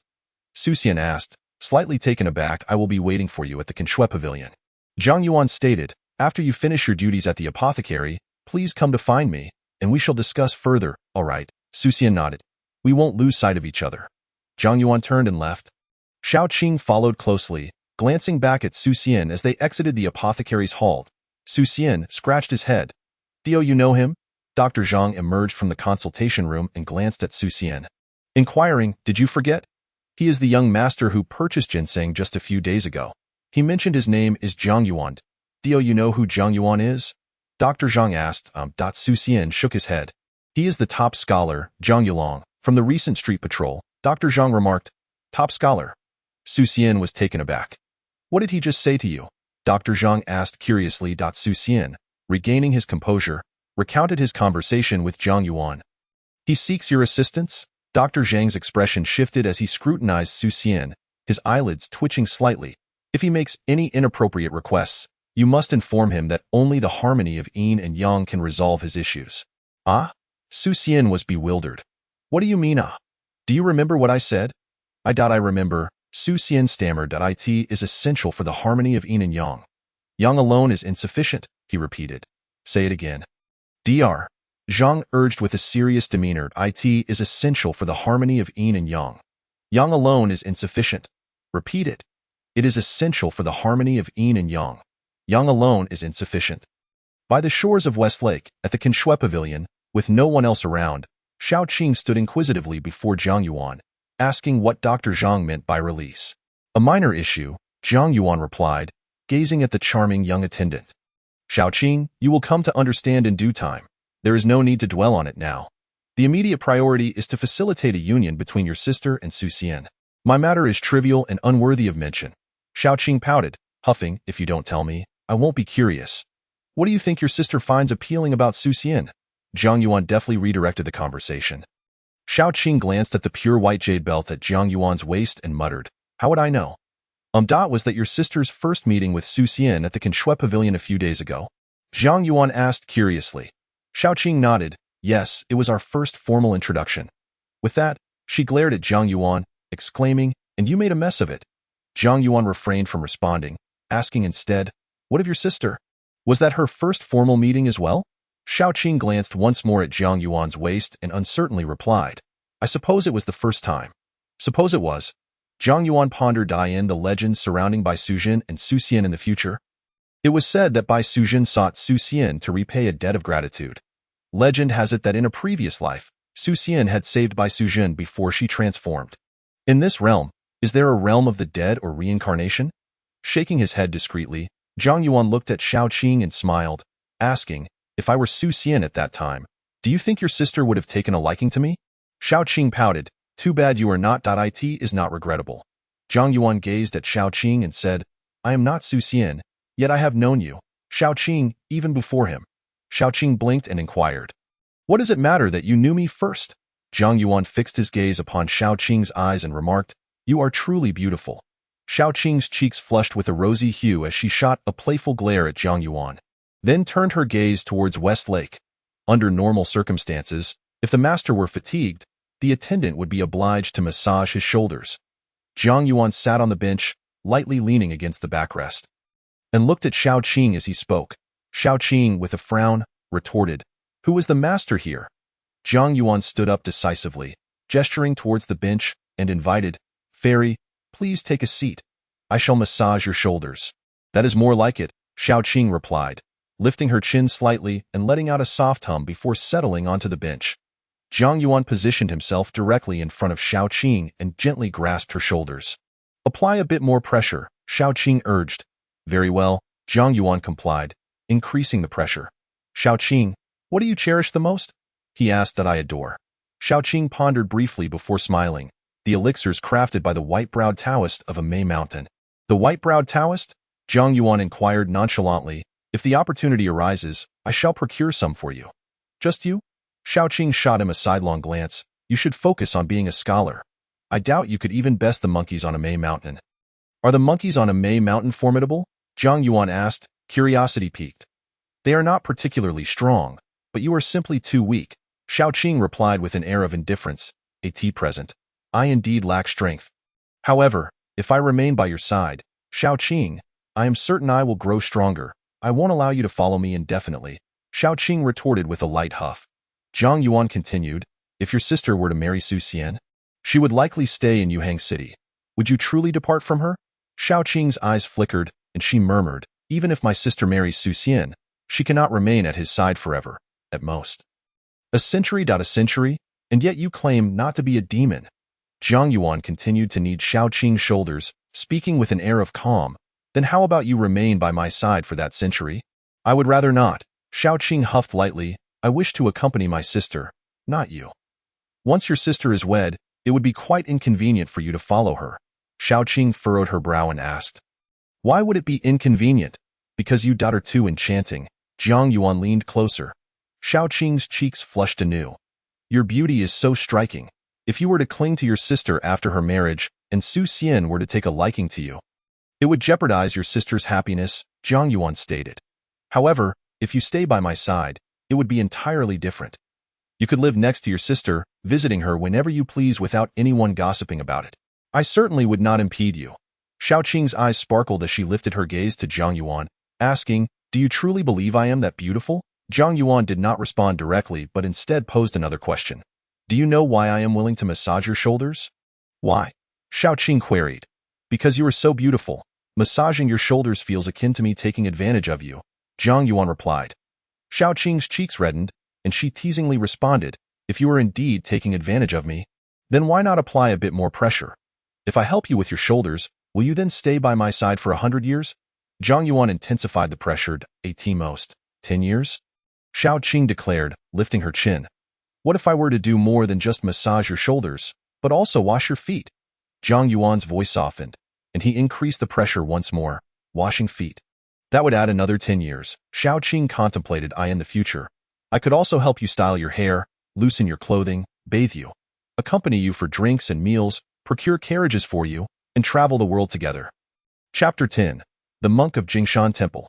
Xiaoqing counted and laughed. "That still only amounts to 90 years. The final 10 years will be determined by you. Whatever I wish for, I shall fulfill." Jiang Yuan spoke gently. "If I have a wish, you may not be able to fulfill it," Xiaoqing replied, lifting her chin defiantly. Jiang Yuan extended his pinky finger before Xiaoqing, saying, "Then let us make a pinky promise. Once made, this agreement shall remain unchanged for 100 years. If either of us regrets it, we shall turn into a little dog." Xiaoqing blinked and extended her pinky finger, linking it with Jiang Yuan's. The pact was sealed. A flicker of amusement danced in Jiang Yuan's eyes. The naive and innocent fairy was truly endearing. Xiaoqing raised her gaze to Jiang Yuan's cheek, musing, "Why do I feel as though I have once again let you take advantage of me?" Jiang Yuan settled beside Xiaoqing, saying, "It is because you are so beautiful, and I am still too weak for the time being. In the future, I shall strive to let you take advantage of me as well." Xiaoqing's cheeks flushed as she glanced at Jiang Yuan's face, saying, "You are actually rather handsome yourself. Would you then be willing to massage my shoulders as well, taking advantage of me?" Jiang Yuan asked. "You have quite the imagination," Xiaoqing huffed lightly. Jiang Yuan chuckled. Just as he was about to say something further, he noticed Xiaoqing had stood up. "Just this once," Xiaoqing declared, standing in front of Jiang Yuan, her hands gripping his shoulders, her face flushed with pride. Jiang Yuan nodded and then reached out, encircling Xiaoqing's delicate waist with his hands. "You help me with my shoulders, and I shall measure your waist." As evening approached, Su Xian arrived near the remnant snow pavilion, spotting Jiang Yuan seated on the bench with his arms wrapped around the attendant, engaged in whispered conversation. Ahem, Su Xian deliberately cleared his throat, slowing his pace considerably. Upon hearing the cough, Jiang Yuan and Xiaoqing turned their gazes towards the pavilion's entrance, where they saw Su Xian. Xiaoqing's eyes brightened, and Jiang Yuan calmly stood, taking Xiaoqing's hand as they walked towards the pavilion. "Let us go." Upon reaching the entrance of the remnant snow pavilion, Su Xian called out, "Jiang Shuiyuan," his cheeks slightly reddening, as he vaguely grasped his master's instructions from earlier. "There is no need for formalities. Su Xian, if you do not mind, you may call me Brother Jiang," Jiang Yuan replied warmly. "Brother Jiang," Su Xian quickly exclaimed, then quietly added, "My courtesy name is Hanwan. If Brother Jiang is willing, you may directly refer to me as Hanwan." "Very well," Jiang Yuan nodded, adjusting the medicine bag in his hand. "I shall not engage in excessive pleasantries. I seek your assistance with a simple request, to help me brew medicine." "Brewing medicine?" Su Xian was momentarily taken aback. Jiang Yuan smiled, saying, "I am a rather sensitive person, or perhaps I should say cautious. There are few individuals in this world I deem trustworthy. Yet you, Hanwan, are an exception. An exception?" Su Xian appeared somewhat bewildered. "Let us walk while we converse." "Oh, of course," Su Xian quickly nodded. The three of them walked together, with Jiang Yuan succinctly recounting the misunderstanding that had transpired at Remnant Snow Pavilion 2 days prior. "I apologize," Jiang Yuan said with a sincere expression. "I was overly suspicious. I had just purchased 300-year-old ginseng from your apothecary, and not long after, you came to the Remnant Snow Pavilion to escape the rain. I, thinking ill of you, presumed you were coveting the ginseng, and thus asked my cousin to investigate your intentions." "Why, cousin is not a deceiver, I see," Su Xian replied, somewhat dazed. "When you have time, I will introduce my cousin to you." Su Xian's cheeks flushed as he hastily shook his head. I dare not. Next, I hope you, Han Wan, can assist me with brewing medicine, Zhang Yuan continued. In this Yuhang city, you are the only one I can trust who also happens to understand how to brew medicine. That is quite simple, Su Xian agreed with ANOD.AS. They conversed. The trio arrived outside a residence in Shuangcha Alley.Is. This your home? Zhang Yuan inquired with curiosity. This is my sister and brother-in-law's house. I live with them, Su Xian explained, pushing open the door. Zhang Yuan followed him inside and discovered it to be an ordinary residence. Upon entering, they found a courtyard where clothes and medicinal herbs were hung out to dry. Smoke wafted from the kitchen, and through the window, they could see a woman clad in deep blue fabric chopping something. Sister, Su Xian called out. The woman looked up from the kitchen, and upon seeing her brother Su Xian accompanied by two others, she was momentarily taken aback. Brother Jiang is the scholar who patrolled the streets the other day. He wishes for me to assist him in brewing some medicinal soup, Su Xian whispered to her through the kitchen window. Scholar. The woman's eyes brightened as she quickly set down her spatula and exited the kitchen. I am Zhang Yuan. It is a pleasure to meet you, Sister Su, Zhang Yuan said, bowing respectfully. Su Jiaorong's face flushed as she quickly returned the gesture. I am Li Jia Su. It is an honor to meet you, scholar. There is no need for formalities, Sister Su, Zhang Yuan reassured. Hanwen and I are good friends. His sister is like my own sister. Good friends? Su Jiaorong gazed at Su Xian in surprise. Su Xian's cheeks reddened, unsure of how to respond. Hanwan and I hit it off the moment we met. Zhang Yuan continued warmly. If Sister Su does not mind, I would like to join you for dinner tonight. Of course, I do not mind, Su Jiaorong replied with a smile. Then I must trouble you. Sister Xu.it is no trouble at all. Su Jiaorong waved her hand dismissively and returned to the kitchen. Su Xian retrieved the medicine furnace and pot, placing them in the courtyard, lighting a fire, and adding water to assist Zhang Yuan in brewing the medicine. As Zhang Yuan observed the courtyard, he moved closer to the kitchen window to chat with Su Jiaorong about mundane matters, primarily inquiring about Su Xian's circumstances. Through their conversation, Zhang Yuan learned that Su Xian's parents had passed away early, and his sister Su Jiaorong had raised him single-handedly in earlier years. Su Jiaorong had sent Su Xian to a private school, but unfortunately he had not excelled as he grew older. Under the arrangement of his brother-in-law, Li Gongfu, he became an apprentice at Bowen Hall. After a while, a middle-aged man dressed in black constable attire approached. Li Gongfu, Su Xian's brother-in-law, upon seeing Zhang Yuan and Xiaoqing, appeared momentarily stunned. This esteemed individual is the distinguished scholar Zhang Yuan, as XG or Ing promptly introduced. Indeed, a true scholar, Li Jiangf immediately forced a smile upon his face and approached Zhang Yuan, clasping his hands in respect, stating, I am but a humble servant, Li Jiangf, honored to meet you, esteemed scholar. You are too kind, lordly, Zhang Yuan replied. I come here as a friend of X Xian. A friend of X Xian? Li Jiangf exclaimed, glancing at X Xian, who was busy concocting medicine. X Xian's cheeks flushed, and he explained, I am merely assisting Brother Jiang in preparing medicine. Li Jiangf responded with a surprised "Oh," and once more turned to Zhang Yuan, smiling graciously. I caught a glimpse of you at the Yamen 2 days ago, esteemed scholar. Please, do not stand on ceremony. Brother X. Zhang Yuan waved his hand dismissively, saying, just regard me as Hanwen's elder brother. Very well, very well. Li Jiangf nodded eagerly before hastily returning to the hall to fetch an old gentleman's chair for Zhang Yuan. Zhang Yuan, feeling somewhat exasperated, glanced at Qing and instructed, Qing, bring out the tables and chairs. We shall dine in the courtyard shortly. Qing replied softly. Allow me, Li Jiangf offered enthusiastically. Qing looked at Zhang Yuan, who smiled and joined Li Jiangf in the house to move the furniture. Li Jiangf was taken aback by the attention. Zhang Yuan, calm and composed, inquired about the daily affairs of the constables, curious whether they ever encountered martial arts masters. Not only masters of martial arts, Li Jiangf chuckled. I have also encountered a formidable monk who, when he clasped his hands, radiated golden light, driving away evil and warding off demons with ease. Which monk is this? Zhang Yuan asked, intrigued. Point 1 from JNSHN Temple, he replied. Chapter 11. Has he taken a liking to my brother? JNSHN Temple? Zhang Yuan paused, suddenly realizing an aspect he had overlooked.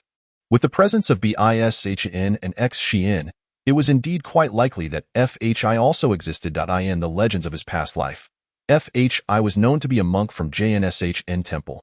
The aroma of delightful home-cooked dishes wafted through the air as they were served.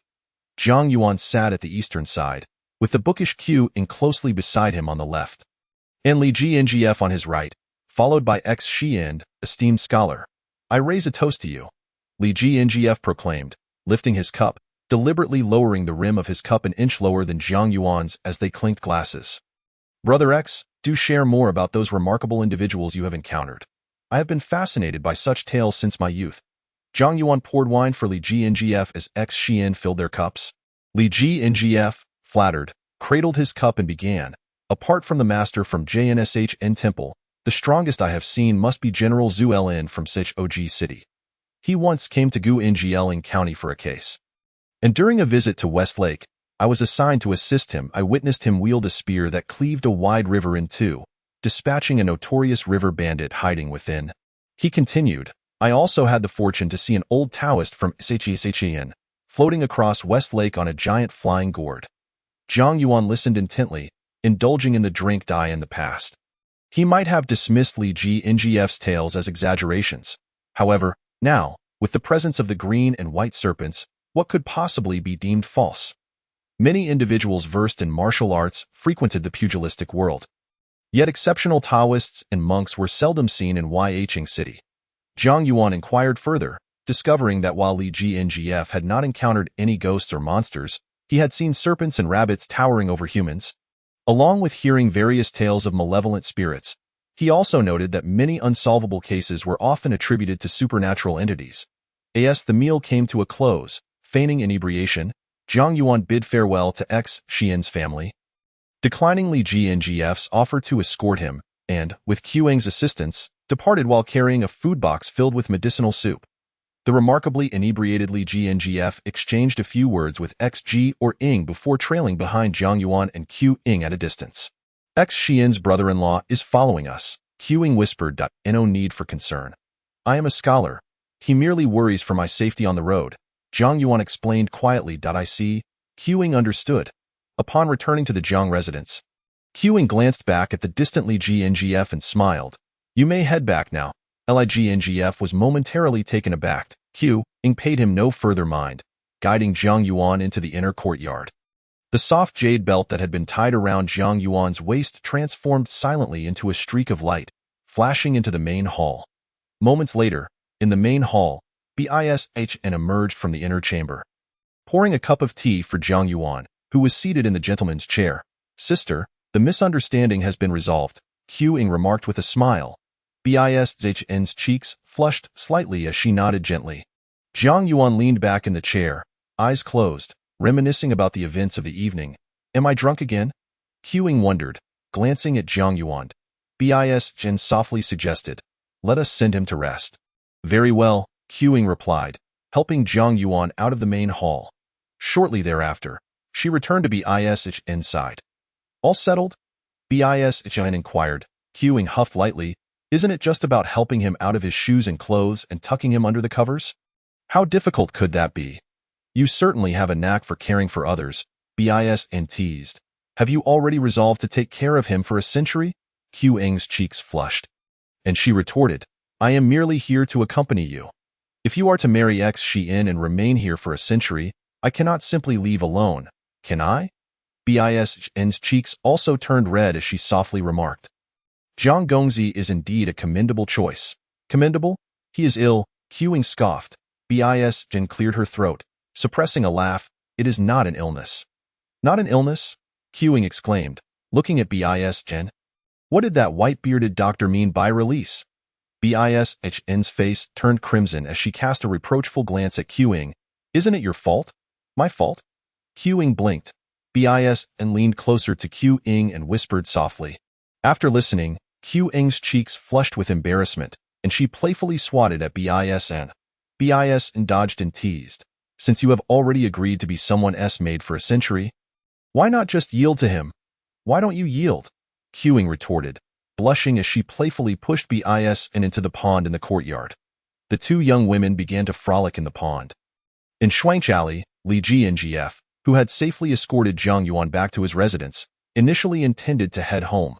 However, Upon arriving at Shuangch Alley, he reconsidered and turned towards the residence of Dr. Viching DF, who was known for his medical practice at Bon Hall.in, the main hall of Zh Ng's residence. After exchanging pleasantries with Dr. Zh Ng, Li Ji-ngf quickly recounted Jiang Yuan's visit to his home. He went to your house as well? Dr. Zh expressed surprise. What did he say? Li Ji-ngf felt a tinge of anxiety.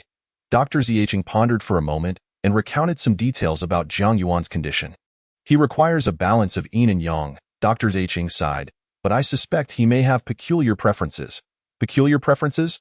Li Ji-ngf's eyelids twitched, suddenly understanding. You mean, he has taken a liking to Hanwen? Dr. Zh stroked his beard without directly answering, instead stating, when he came to me for treatment, he introduced himself as a scholar, requesting that I treat him well. Yet, when conversing with X Xian, he was quite courteous in my home. He was also very polite, referring to me as Brother X and calling G or Ing's Sister X. Li Ji-ngf felt a shiver run down his spine. Dr. Zh quipped, isn't that rather good? What good is that? Li Ji-ngf retorted darkly, X's family has only Hanwen as an heir. How could he possibly? That is your family's affair. You need not involve me.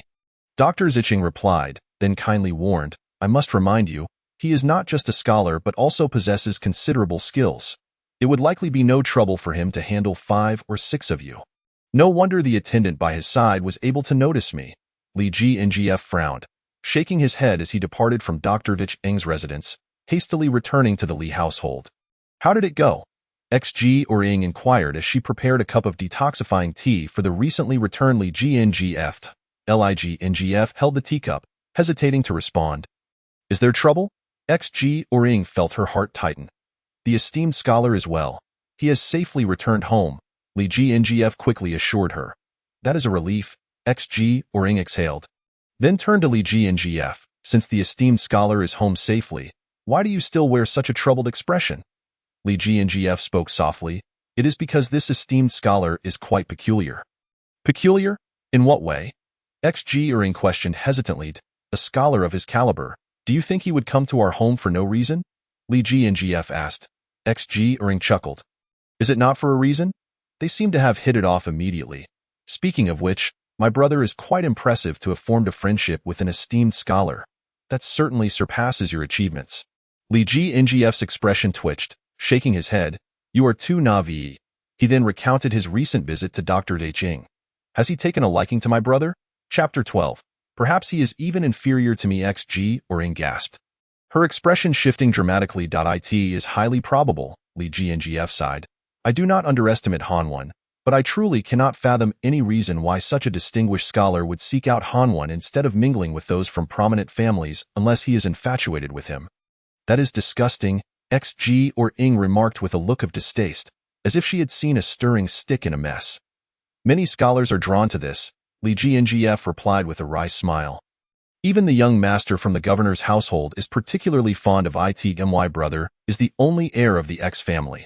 He cannot get involved with him. XG or Ng expressed her anxiety.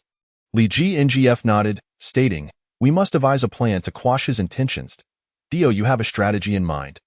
XG or Ng inquired eagerly. Li Ji-ngf did not respond directly, instead saying, Hanwen has reached the age where he ought to be considering marriage. Marriage? XG or Ng paused, then responded with mild agitation, given our family situation, and with a Xian yet to complete his apprenticeship. Who would be willing to marry? The old woman, Zhang Pa, found the meager offering I presented to be unsatisfactory. However, the circumstances have changed now, Li Gongfu remarked with a smile. Currently, Lord Jiwen is a friend of Hanwen. Su Jiarong appeared perplexed. This time, we shall leverage Lord Jiwen's influence to secure the marriage for Hanwen, Li Gongfu whispered. You should boast a little in the vicinity tomorrow, claiming that Jiwen and Hanwen are good friends and that he dined at our home. Is that feasible? Su Jiarong hesitated. Whether it is feasible or not, we have no other options, Li Gongfu sighed. We cannot afford to openly confront Jiwen, can we? You did not witness the grand banquet hosted by the governor for him 2 nights ago. We cannot afford to offend him. If a Xian marries, he will no longer have designs on her. Su Jiarong inquired. Li Gongfu pondered for a moment before responding. If he still harbors intentions toward Hanwen by then, we can have Hanwen disguise herself, feigning illness to repulse him. In any case, we must prevent him from succeeding in harming Hanwen, while also avoiding direct confrontation. It seems we have no choice. Su Jiarong sighed in resignation. Rest assured, I am a constable and a member of the gentry. He will undoubtedly afford me some respect and will not resort to force, Li Gongfu offered reassurance. As dawn broke, the morning light was intoxicating. Upon awakening, Jiang Yuan discovered that the pure white jade belt gifted to him by Bai Sujin was missing. He ventured into the courtyard and noticed smoke rising from the kitchen. Making his way over, Bai Sujin and Xiao Qing were busy in the kitchen. About the jade belt you sent me yesterday, Jiang Yuan began, standing at the kitchen door, contemplating his words. Xiao Qing glanced back and casually remarked, Sister took it back. She will give it to you when she next sees Su Xian. Jiang Yuan responded with an "oh," stating, I recall you mentioned, Xiao Qing, that when I wear that jade belt, Su Zhen can hear my conversation with Su Xian? Indeed, Xiao Qing nodded. What does Su Zhen think? Jiang Yuan turned to Bai Sujin, inquiring pensively. What? Bai Sujin looked back at Jiang Yuan, momentarily at a loss regarding his question. What is your impression of Su Xian? Bai Sujin's cheeks flushed slightly, and she refrained from answering. All you need to do is help sister marry Su Xian. Do not inquire further, Xiao Qing interjected with a light scoff. Jiang Yuan nodded and continued, in the Daliang dynasty, marriages are generally formed in two ways. The first is through parental arrangements and matchmaking, which is the most common method. However, this is typically not favored by those from the martial world. As in such unions, the couple may not have met prior to the wedding night, completely unaware of each other's appearance, temperament, or intellect. Such unions often lead to disharmony post-marriage. What about the other way? Xiao Qing asked curiously. Bai Sujin listened intently, equally intrigued. Jiang Yuan elaborated, the other method is known as mutual affection, where love arises inexplicably and deepens profoundly. Marriages formed in this manner may not be recognized by the parents, but the couple shares genuine feelings, leading to harmonious early interactions. Love arises inexplicably and deepens profoundly. Bai Sujin softly mused, gazing at Jiang Yuan. What does the gentleman believe love to be? Love can be viewed from multiple perspectives. Jiang Yuan replied, observing the two women in the kitchen. There exists a bond known as sisterly affection. For instance, you, Sujin, and Xiao Qing share a deep sisterly bond. Bai Sujin and Xiao Qing exchanged glances, their eyes shimmering with understanding. What you wish to inquire about is likely romantic love, Jiang Yuan continued. As for romantic love, I do not fully comprehend it, yet I know several verses that depict it. Please share, Bai Sujin urged, intrigued. Jiang Yuan recited, what is love in this world that it compels one to pledge life and death? Life and death pledge, Bai Sujin murmured. Jiang Yuan continued, the belt grows loose. Yet I have no regrets, for I have withered away for her. Once I have crossed the vast sea, no water can compare. Without the Witch Mountain, the clouds are not the same and the heavens. I wish to be a pair of winged birds. On earth, I wish to be intertwined branches. When mountains crumble and rivers run dry, when winter thunders and summer snows, when heaven and earth unite. Only then shall I dare to part with you. Jiang Yuan recited several verses describing love, then observed the expressions of the two women. Bai Sujin appeared deep in thought, as if savoring the essence of the poetry. Xiao Qing maintained her usual demeanor, leaving Jiang Yuan uncertain whether she did not understand or was simply uninterested in the concept of love. After a moment, Bai Sujin softly expressed, the scenes you describe are truly enviable. Is it merely envy? Jiang Yuan raised an eyebrow. Bai Sujin paused, gazing at him, puzzled by his intent. I wish to know, if the person were Su Xian, would you still be willing to marry him? Jiang Yuan inquired. Bai Sujin furrowed her brow, remaining silent for a long while. If Su Xian were an old man, would you still wish to marry him? Jiang Yuan provocatively asked again. Bai Sujin shook her head, stating, there are no such hypotheticals. Indeed, Jiang Yuan nodded. You are destined for one another, and I am genuinely curious about that, diviner. What kind of person possesses the ability to predict the marriage fate of someone like you? Bai Sujin smiled but said nothing. That is not a question you should ask, Xiao Qing interjected languidly.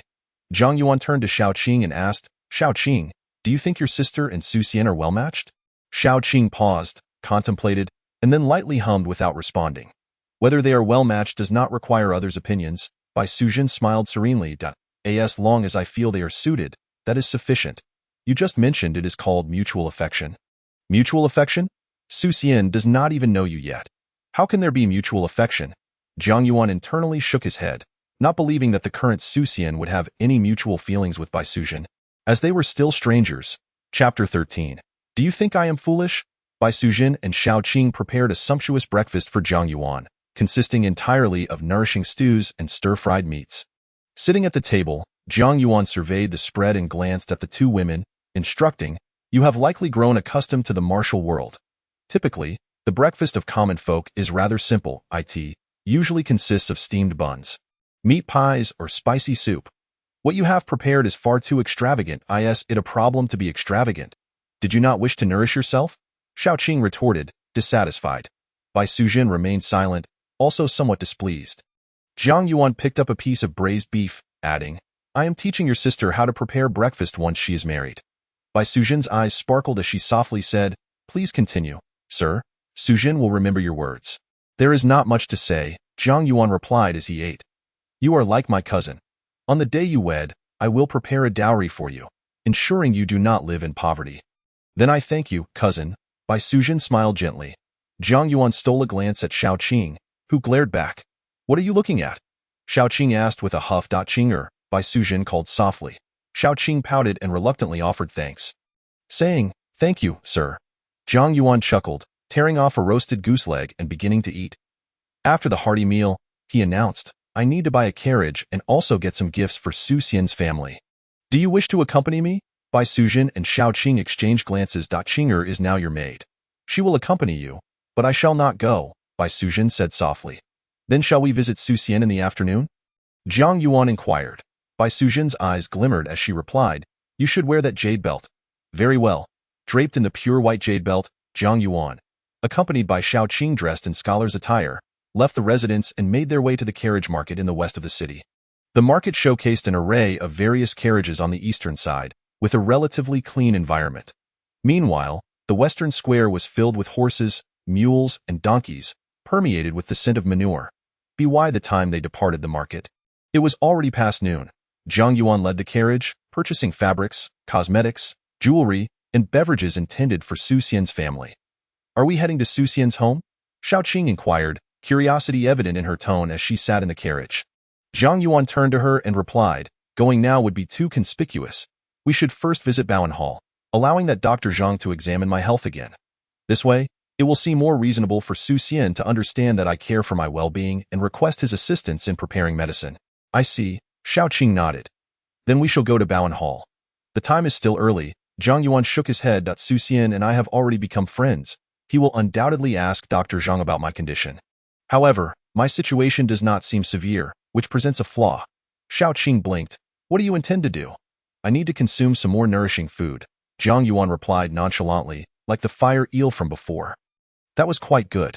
Xiao Qing stared at Zhang Yuan for a moment before teasingly saying, "You just want to take advantage of me, don't you? And you speak so grandly about it.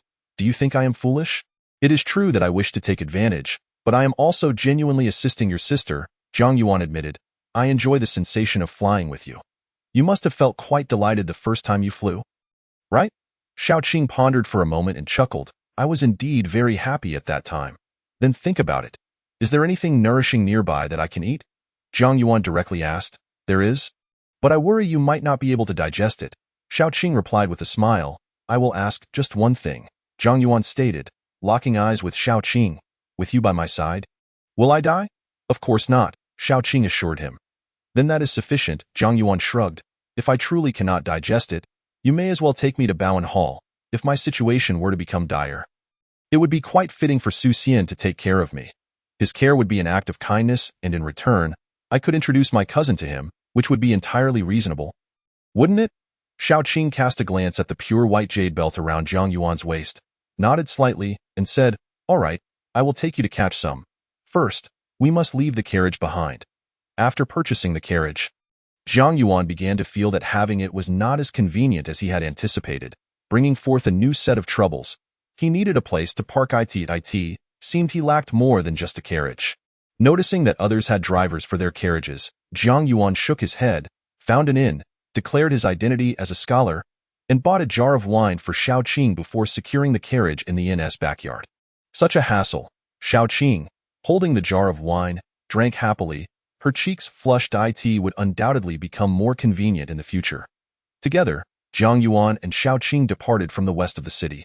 Once they exited the city gates and entered a grove, Xiao Qing suddenly grasped Jiang Yuan's shoulder and soared into the air. Reacting instinctively, Jiang Yuan wrapped his arms around Xiao Qing's waist, pressing his body closely against hers. "You are truly timid," Xiao Qing teased. "I believe my courage is quite substantial," Jiang Yuan retorted. "What ordinary person would dare embrace a serpent demon? Who would dare to deceive a serpent demon? Who would take advantage of one? Only I, Jiang Yuan, the Jade Young Lord." Xiao Qing, too weary to argue further, increased her speed, darting through the sky like a fleeting light. "Where are we heading?" Jiang Yuan inquired, glancing down at the jade belt at his waist. The pure white jade belt was now emitting a soft, luminous glow, enveloping both him and Xiao Qing, allowing him to speak normally despite the fierce winds. "To Xiaopan Mountain," Xiao Qing replied. "What do you mean by great restorative substance?" Jiang Yuan asked, intrigued. "You will find out when we arrive," Xiao Qing smiled, swiftly flying forward while taking a sip from the wine jar. "I fear it may not be anything good," Jiang Yuan thought to himself, sensing something off about Xiao Qing's demeanor. After approximately 15 minutes, they landed before a waterfall halfway up Xiaopan Mountain. Below the waterfall lay a deep, emerald green pool. "Let us wait here for a moment," Xiao Qing said, and with that, she leaped into the deep pool, her figure vanishing in an instant. Jiang Yuan stared at the pool, gently caressing the jade belt at his waist. Already convinced that the belt gifted by Bai Sujin was indeed a treasure. What could this restorative substance in the water be? Jiang Yuan pondered, unable to ascertain. After a while, Xiao Qing emerged from the deep pool, approached Jiang Yuan, and handed him the wine jar, smiling. "Drink this." "What is it?"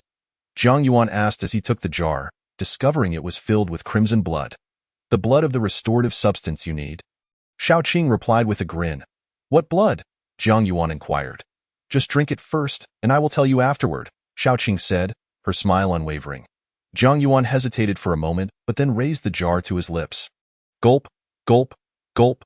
The blood, scarlet and fiery, slid down his throat like the strongest of spirits, and as it flowed into his abdomen, a wave of warmth spread throughout his body.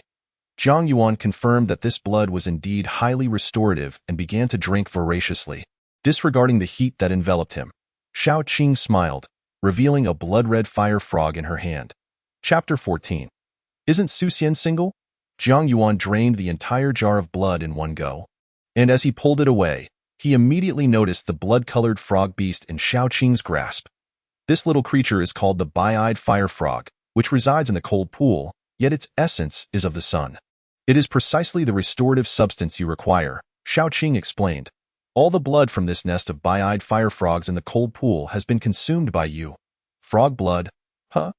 Jiang Yuan breathed a sigh of relief, feeling the heat coursing through his numerous meridians and acupoints, clearly indicating the blood's powerful restorative properties. "I need to digest this. You should gather some game nearby by evening. It will be perfect to present to Su Xian's family for dinner," Jiang Yuan suggested. "All right."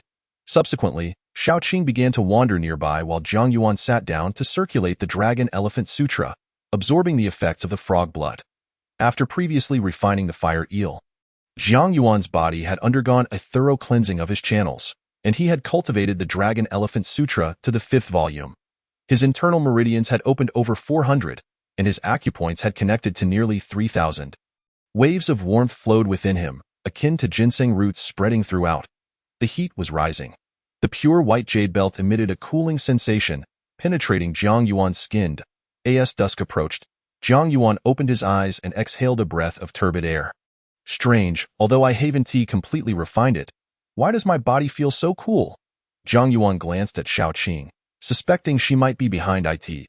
"Is a large black tiger and a snow deer sufficient?"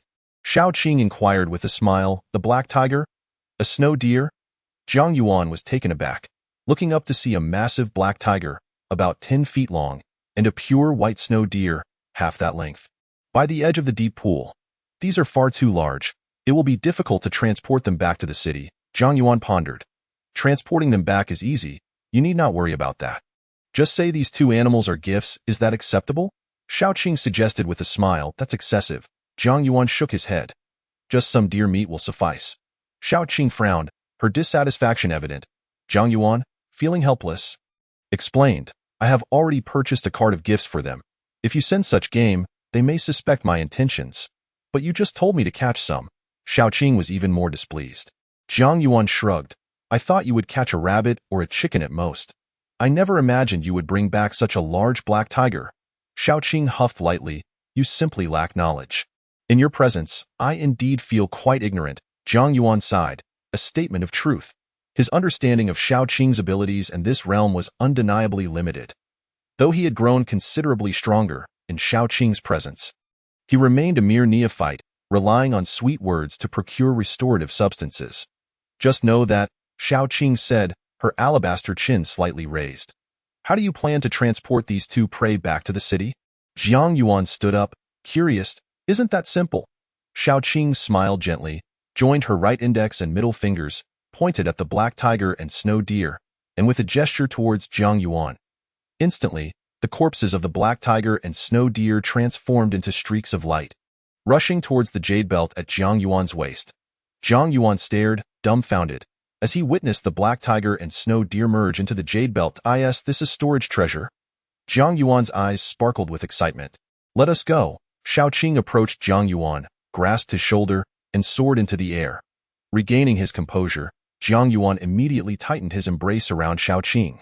Can you promise me one thing? He whispered into Xiaoqing's ear. What is it? From now on, you are only to allow me to hold you like this, Jiang Yuan murmured. Xiaoqing retorted. Only you are so timid. I shall take that as your agreement. Jiang Yuan leaned against Xiaoqing's shoulder, inhaling the delightful fragrance she exuded. Xiaoqing's cheeks flushed slightly, and her speed quickened.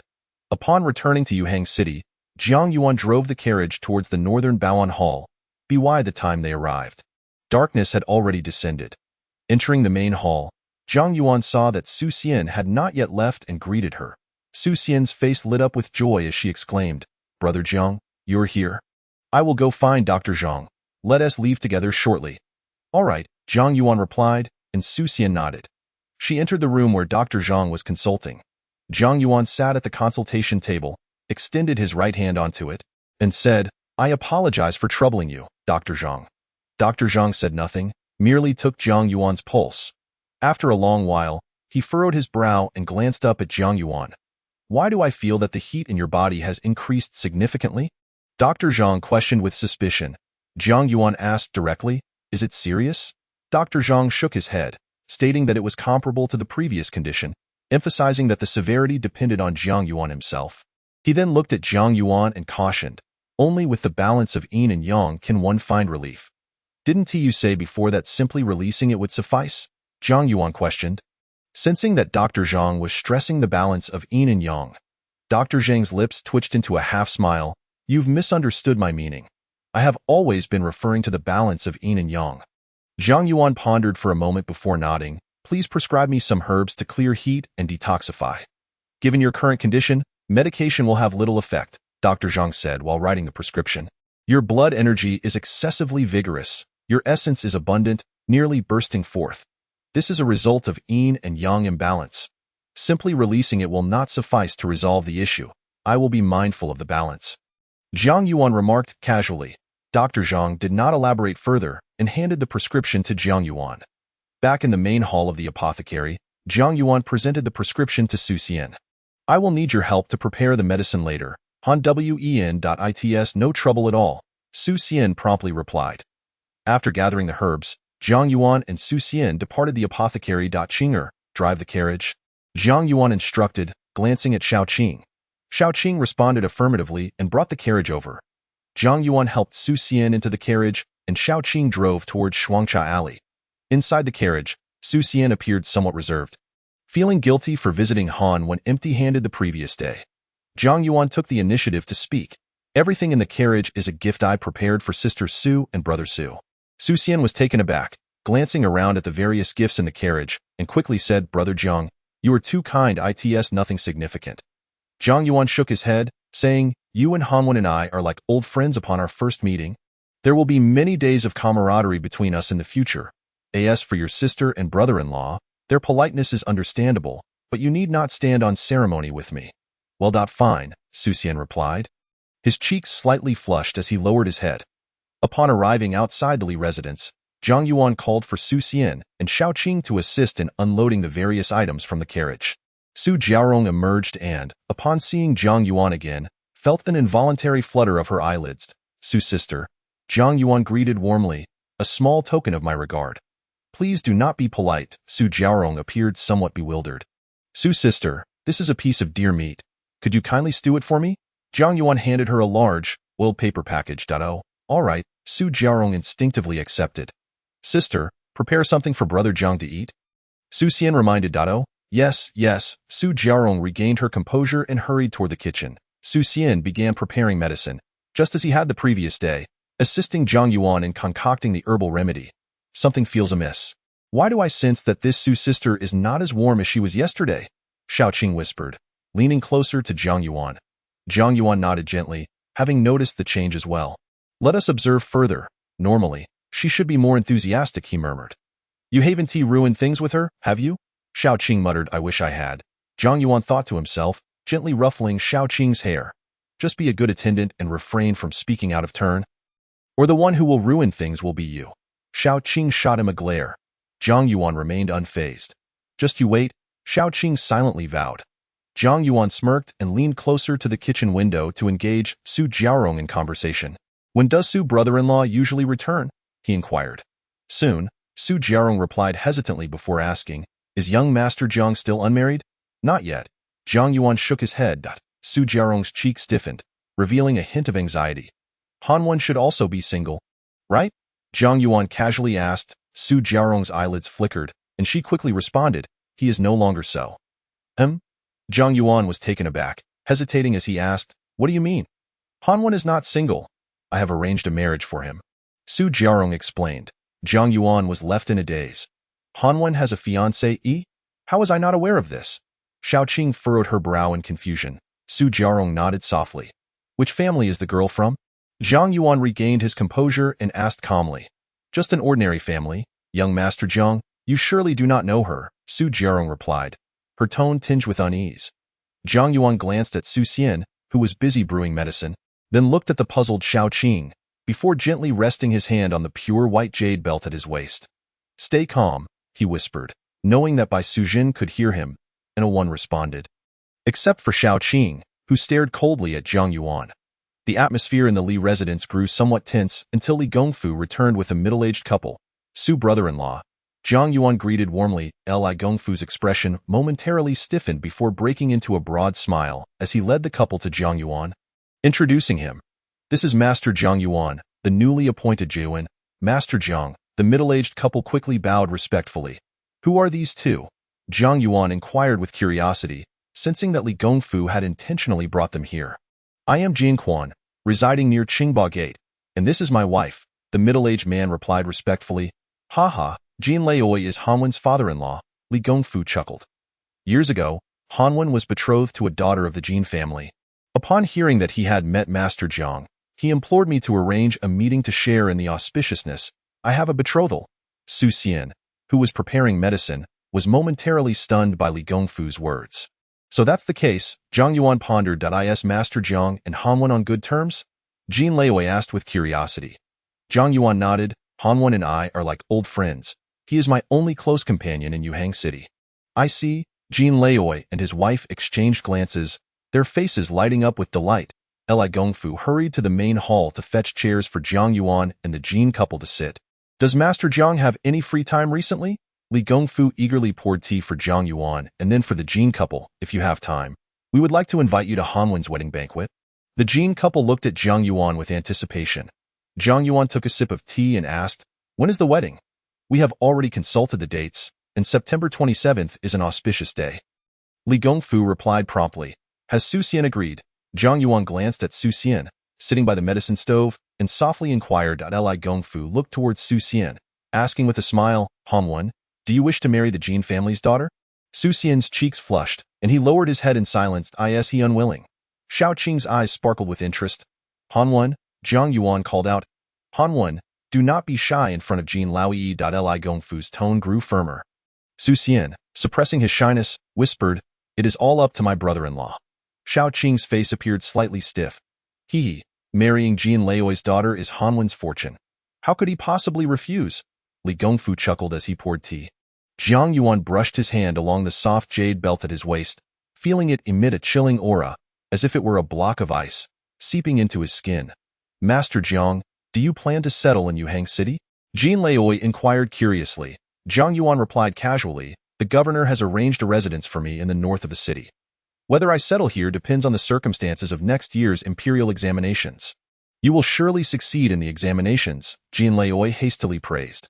Jiang Yuan remained noncommittal, glancing at Su Xian and stating, regardless of whether I settle here or not, Su Xian is my best friend in Yuhang City.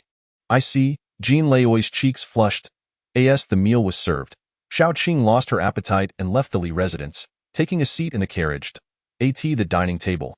Jin Laoi and Li Gongfu flanked Jiang Yuan, frequently toasting him. Su Xian observed with a hint of envy in his eyes.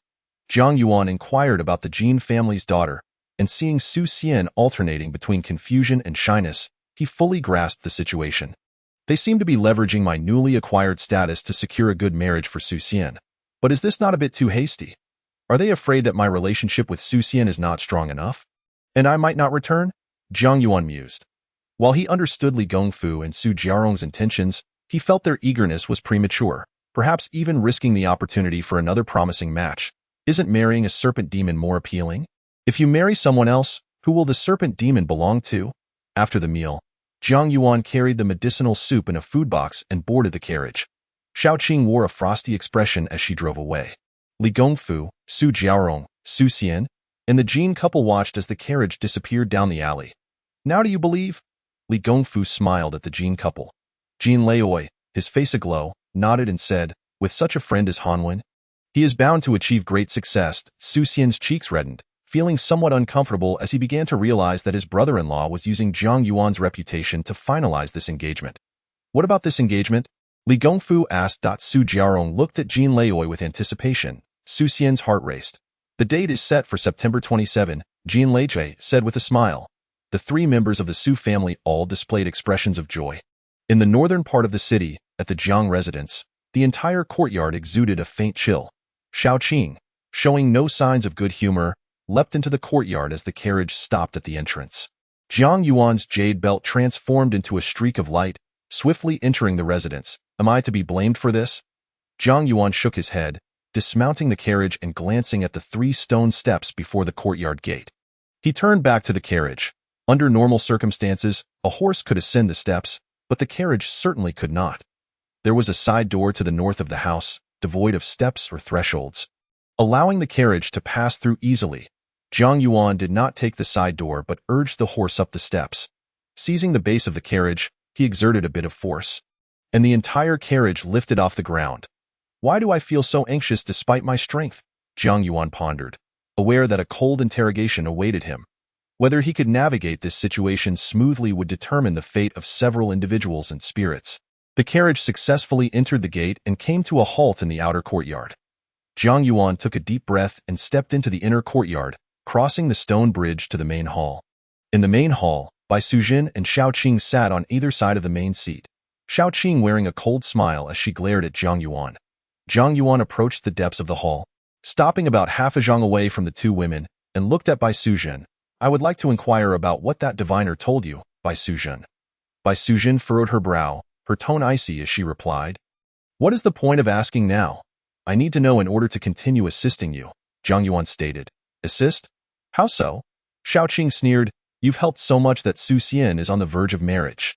Jiang Yuan fell silent, feeling utterly at a loss. In aiding Bai Sujin and Su Xian's matchmaking, he had not caused any trouble, and he had indeed made tangible efforts, arranging identities for Bai Sujin and Xiao Qing, befriending Su Xian, resolving misunderstandings, and getting close to Su Xian's family. Yet who could have anticipated that Su Xian's brother-in-law would arrange a marriage for him? Moreover, it was indeed due to the esteemed reputation of the scholar that Jiang Yuan managed to engage in a brief conversation with the venerable Master Jin, thereby grasping that Su Xian's impending marriage was, in a sense, instigated by him. The status of being a friend to the scholar proved to be quite advantageous. Young Master Jiang, I hold you in high regard. Bai Sujin remarked coolly, her gaze fixed intently upon Jiang Yuan. A flutter of unease stirred within Jiang Yuan's heart as he met her piercing eyes and replied earnestly, Since the moment you graced my abode, Every action I have taken and every word I have spoken in my interactions with Su Xian has been transparent to you, my lady. You are well aware of my intentions to assist you. Bai Suzhen bit her lip and murmured, yet the reality is that he is to be wed. I must ascertain what the diviner has foretold. Jiang Yuan responded softly, to clarify the nature of the connection between you and Su Xian. After a moment of silence, Bai Suzhen confessed, the diviner has declared that my destined match is none other than Su Xian. Jiang Yuan pondered, did the diviner not mention that you and Su Xian are a pair made in heaven or fated to be together? Bai Suzhen furrowed her brow, falling silent. Before seeking out Su Xian, did you ever consider the possibility that he might already be engaged? Jiang Yuan pressed further. Bai Suzhen's brows knitted tightly, yet she remained mute. Let us not dwell on futile inquiries. The fact remains that when we arrived, Su Xian was not yet wed. Shaoqing interjected with irritation. Had it not been for your interference, my sister might have already married Su Xian. Do you believe that your sister's sole desire is to marry Su Xian? Jiang Yuan turned his gaze to Shaoqing. You witnessed Su Xian's demeanor. He did not refuse the proposal of the Jin family's daughter. Do you grasp the implications of this? Bai Suzhen's lips pressed together in contemplation. What does it imply? Shaoqing retorted coldly. It signifies his willingness to wed the Jin family's daughter, Jiang Yuan explained. He is not unlike any other young man in Yuhang, myself included. Once of age, and with a matchmaker's intervention, he is inclined to marry. He will not wait for a girl named Bai Suzhen. There exists no mutual affection between you two. To put it plainly, it is merely your unreciprocated feelings, he added. Bai Suzhen's eyes glistened with unshed tears. Sister, do not heed this fool's words. You and Su Xian are indeed a match made in heaven. Shaoqing hastily consoled her, casting a fierce glare at Jiang Yuan. If you dare speak nonsense again, I shall strike you. I still wish for you to tell me why it is imperative that you marry Su Xian. Jiang Yuan continued, undeterred by Shaoqing's threat. Only by understanding the root of the matter can I better assist you. Should you persist in seeking my aid, Su Xian may very well be wed before we know it. Shaoqing scoffed. Jiang Yuan fell silent, acknowledging the validity of her statement. Indeed, regardless of my assistance, Su Xian's marriage would proceed. After a prolonged silence, the diviner stated that Su Xian once saved my life. Bai Suzhen finally spoke. Saved your life? Jiang Yuan scrutinized her, suspecting that the benefactor was unlikely to be the youthful Su Xian of Yuhang. Bai Suzhen continued, I endured a grave ordeal, and I am certain that my savior was Su Xian. So, you wish to marry Su Xian as an act of gratitude? Jiang Yuan deduced. Bai Suzhen hesitated for a moment before affirming softly. Did the diviner truly assert that Su Xian is your perfect match? Is it not possible that you misinterpreted the diviner's words? Perhaps he merely intended for you to express your gratitude, without any implication of romantic commitment. Bai Suzhen remained silent. Shaoqing too fell into contemplation. After a long while, Shaoqing glared at Jiang Yuan. Is it wrong for my sister to desire to marry him? Bai Suzhen's cheeks flushed with embarrassment, and she fell silent. Is marrying him merely an act of gratitude? Jiang Yuan asked, can you truly assure me that after marrying him, you would bring him nothing but benefits? Otherwise? Shaoqing exclaimed incredulously, my sister marrying him is a blessing accrued from his past life. Let us consider the implications, Jiang Yuan proposed. Settling into an armchair opposite Bai Suzhen, I shall outline potential challenges you may face after marrying Su Xian, and you will provide your insights. Bai Suzhen and Shaoqing exchanged glances, with Bai Suzhen giving a gentle nod. Very well, that Su Xian is an apprentice at the pharmacy. After marriage, as the years pass, he naturally cannot remain an apprentice indefinitely, Jiang Yuan noted. Supposing he masters the art of medicine and the intricacies of pharmacology, he may wish to establish his own pharmacy, yet he would struggle without capital. Upon learning of his plight, you resolve to assist him. At this juncture, Jiang Yuan paused, looking at Bai Suzhen. No money? Bai Suzhen mused. A commoner's life is inextricably linked to wealth, Jiang Yuan affirmed, glancing at Shaoqing. Do you possess any funds? We do not require any, Shaoqing retorted, lifting her chin defiantly. Then it is fortuitous. Jiang Yuan nodded. Let us devise a plan. Bai Suzhen and Shaoqing exchanged knowing glances, then turned their unwavering gazes upon Jiang Yuan.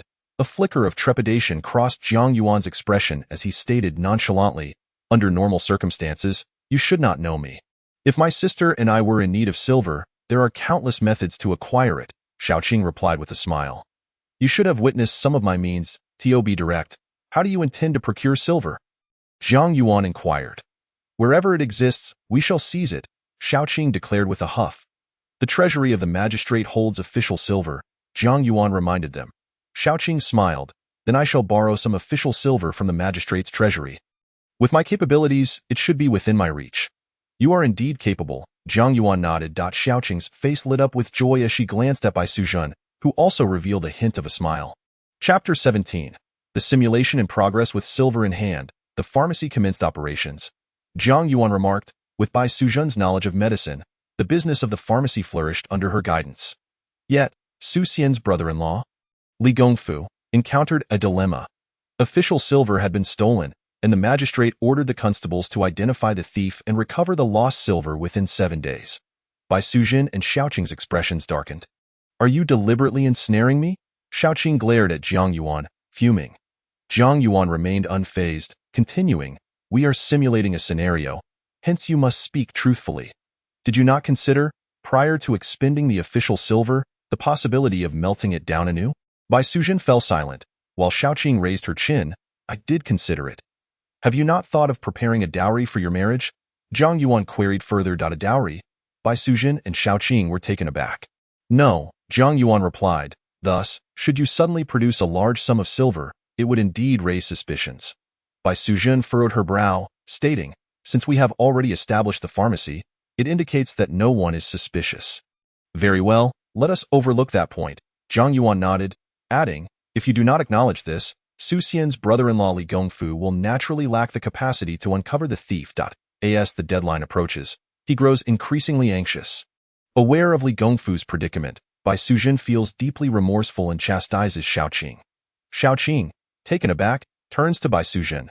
Bai Suzhen hesitates. Though Xiaoqing acted on her own accord in stealing the official silver, I did not oppose it, and in fact, used the official silver to help Su Xian establish the pharmacy. Thus, the responsibility lies with both Xiaoqing and me. Jiang Yuan nodded. You and Xiaoqing see Li Gongfu's distress and feel guilty. For it is your actions that have led to this predicament. So, what do you plan to do? Xiaoqing and Bai Suzhen huddled together, whispering in consultation. After a moment, Xiaoqing declared, I shall venture to the bandit lair outside Yuhang and seize their silver. This will not only eliminate a menace to the people, but also assist Li Gongfu in overcoming his crisis. With my sister and my abilities, we can easily mold ordinary silver to resemble official silver. If I can steal official silver, naturally I can return it as well. Bai Suzhen added, should any thieves be required, we can orchestrate a plan to guide the authorities toward investigating the bandits. Thus, the case of the stolen official silver will conclude flawlessly. Jiang Yuan remarked. Subsequently, under Bai Suzhen's management, the pharmacy's business prospered immensely. Bai Suzhen's reputation began to spread throughout Yuhang, drawing patients from far and wide to seek treatment at your establishment, causing the business of other pharmacies to plummet. In the eastern part of the city, a lustful official named Shimin had established a pharmacy, and upon noticing the decline in business, he promptly sought to uncover the reason. Fixating on your pharmacy, he was captivated by the celestial beauty of Bai Suzhen. He consulted a renowned matchmaker to inquire about Bai Suzhen's circumstances. Finding no fruitful leads, he attempted to approach her. Just as he was about to utter a lewd remark, Bai Suzhen sharply interrupted him, rebuking him fiercely. The more Shimin pondered, the more he found Bai Suzhen to be irresistible. After wandering around your pharmacy for several days, he set his sights on Su Xian. He organized a grand evening banquet, inviting the proprietors of various pharmacies in the city to discuss sourcing medicinal herbs. As the proprietor of the pharmacy, Su Xian naturally accepted the invitation. At the banquet, Shimin relentlessly plied Su Xian with wine, and before the evening concluded, Su Xian was thoroughly intoxicated. After the banquet concluded, Shimin de Guanren directly escorted Su Xian back to the Shimin residence, arranging for his concubine Jian Lian to attend to Su Xian's needs closely. Upon awakening, Su Xian discovered that he was devoid of clothing, lying in the embrace of Jian Lian. At this juncture, Bai Suzhen's countenance shifted slightly, her gaze cold and piercing as she fixed it upon Jiang Yuan. Unfazed, Jiang Yuan continued, recounting how, amidst Jian Lian's startled cries, Shimin de Guanren caught Su Xian in a compromising situation, leading to an exceedingly embarrassing scene where, in his terror, Su Xian pressed his handprint onto a contract of servitude. If Su Xian does not return home tonight, both Xiaoqing and I will undoubtedly seek him out. Bai Suzhen remarked icily. What I describe is merely the simplest possible scenario for Su Xian, Zhang Yuan replied, cautioning against underestimating the nefarious tactics employed by unscrupulous individuals. What you envision is but a figment of your imagination. The likelihood of such events transpiring in reality is exceedingly slim, Bai Suzhen murmured. Zhang Yuan did not elaborate further but rose, entering the inner chamber to retrieve a large bronze mirror. Returning, he placed the mirror before the two women. Behold for yourselves, he quipped. Bai Suzhen and Xiaoqing leaned in, gazing at their reflections in the mirror. Xiaoqing lifted her eyes to Zhang Yuan, perplexed. What are we supposed to see? Observe how beautiful you both are. Zhang Yuan replied with a hint of exasperation. Both Bai Suzhen and Xiaoqing felt a flush rise to their cheeks, their eyes sparkling as they returned their gaze to the mirror. With our abilities, that so-called Shiman de Guanren is utterly inconsequential, Xiaoqing huffed, clenching her right fist. If he dares to target Su Xian, I could easily crush him. Thus, Su Xian's tranquil existence was irrevocably shattered, Zhang Yuan noted. Xiaoqing furrowed her brow, scrutinizing Zhang Yuan with suspicion. Why do I sense that you do not wish for my sister to marry Su Xian? Bai Suzhen also raised her gaze to Zhang Yuan. Maintaining a composed demeanor, Zhang Yuan replied, I merely harbor doubts as to whether Bai Suzhen is truly a suitable match for Su Xian. There is a saying, it is better to dismantle 10 temples than to ruin a single marriage. Until tonight, I supported the union of Bai Suzhen, but now that Su Xian is engaged to that Miss Jean, and he has not rejected the match, I must ascertain whether Bai Suzhen is indeed Su Xian's destined partner. Of course, this was but a facade. The deeper reason was my skepticism regarding the soothsayer's predictions. Bai Suzhen remained silent, her brow furrowed. In other words, you possess a means to assist my sister further? Xiaoqing seized upon the crux, fixing her gaze on Zhang Yuan. If you so desire, you could facilitate my sister's union with Su Xian. Zhang Yuan offered a non-committal smile, observing the two women. Allow me to share one final tale. After I conclude, should you persist in your original intentions, I shall assist you in resolving the engagement between Su Xian and Miss Jean by morning, and arrange for Su Xian and Bai Suzhen to be united. What story? Xiaoqing inquired, her curiosity piqued. Bai Suzhen pressed her lips together, quietly watching Zhang Yuan. Have you heard the tale of Erlang Shen splitting the mountains to rescue his mother? Zhang Yuan asked. Erlang Shen? Bai Suzhen and Xiaoqing exchanged glances. The Erlang Shen you speak of, is he the Qing Yuan Miao Dao Xian Shengzhen Jun? Bai Suzhen questioned hesitantly. Zhang Yuan's heart raced as he focused on Bai Suzhen. What, do you know him? Bai Suzhen shook her head. I have heard some legends about this divine lord while in Suzhou. ERM.so for you. Erlang Shen is merely a legend? Zhang Yuan pondered aloud. Indeed, Bai Suzhen replied. Locking eyes with Zhang Yuan, I am not much older than you and may not have read more than you. Is that so? Zhang Yuan refrained from probing further, contemplating briefly before beginning his narrative. What I intend to tell is not the story of Erlang Shen, but rather that of his mother, Yao Ji, Chapter 18. The divine and the mortal, a union forbidden. Yao Ji is the younger sister of the Jade Emperor, the sovereign of the heavenly court, which can be understood as an imperial dynasty formed by the celestial deities. The heavenly court has a celestial decree. Mortals and immortals must not intermarry. One day, feeling exceedingly bored in the heavenly realm, Yao Ji stood upon the clouds, gazing down upon the mortal world, where she spotted a scholar of extraordinary grace and unparalleled charm, stirring within her a fleeting desire for the mundane. She descended to the mortal realm and fortuitously encountered this scholar. Before long, they were wed and bore a son and a daughter. However, upon discovering that his sister Yao Ji had audaciously descended to the mortal realm to wed a mortal and bear children, the Jade Emperor was immediately filled with wrath, dispatching 10,000 heavenly soldiers to apprehend Yao Ji. Ultimately, that scholar and his family were obliterated, their souls extinguished, while Yao Ji was personally suppressed by the Jade Emperor beneath the Peach Mountain. With the story concluded, Bai Suzhen's complexion turned pale as she bit her lip in silence. This cannot be right, Xiaoqing frowned, raising her eyes to Zhang Yuan. Did you not previously state that Yao Ji is Erlang Shen's mother? Surely, Erlang Shen cannot be dead. The scholar's family I refer to can be interpreted as Su Xian, Su Jiarong, and Li Gongfu, Zhang Yuan elucidated. Xiaoqing's brows knitted tighter, irritation evident in her tone. My sister is not a princess of the heavenly court. Even if she were to marry Su Xian, there would be no heavenly soldiers pursuing her. That is not the crux of the matter. Zhang Yuan glanced at Bai Suzhen.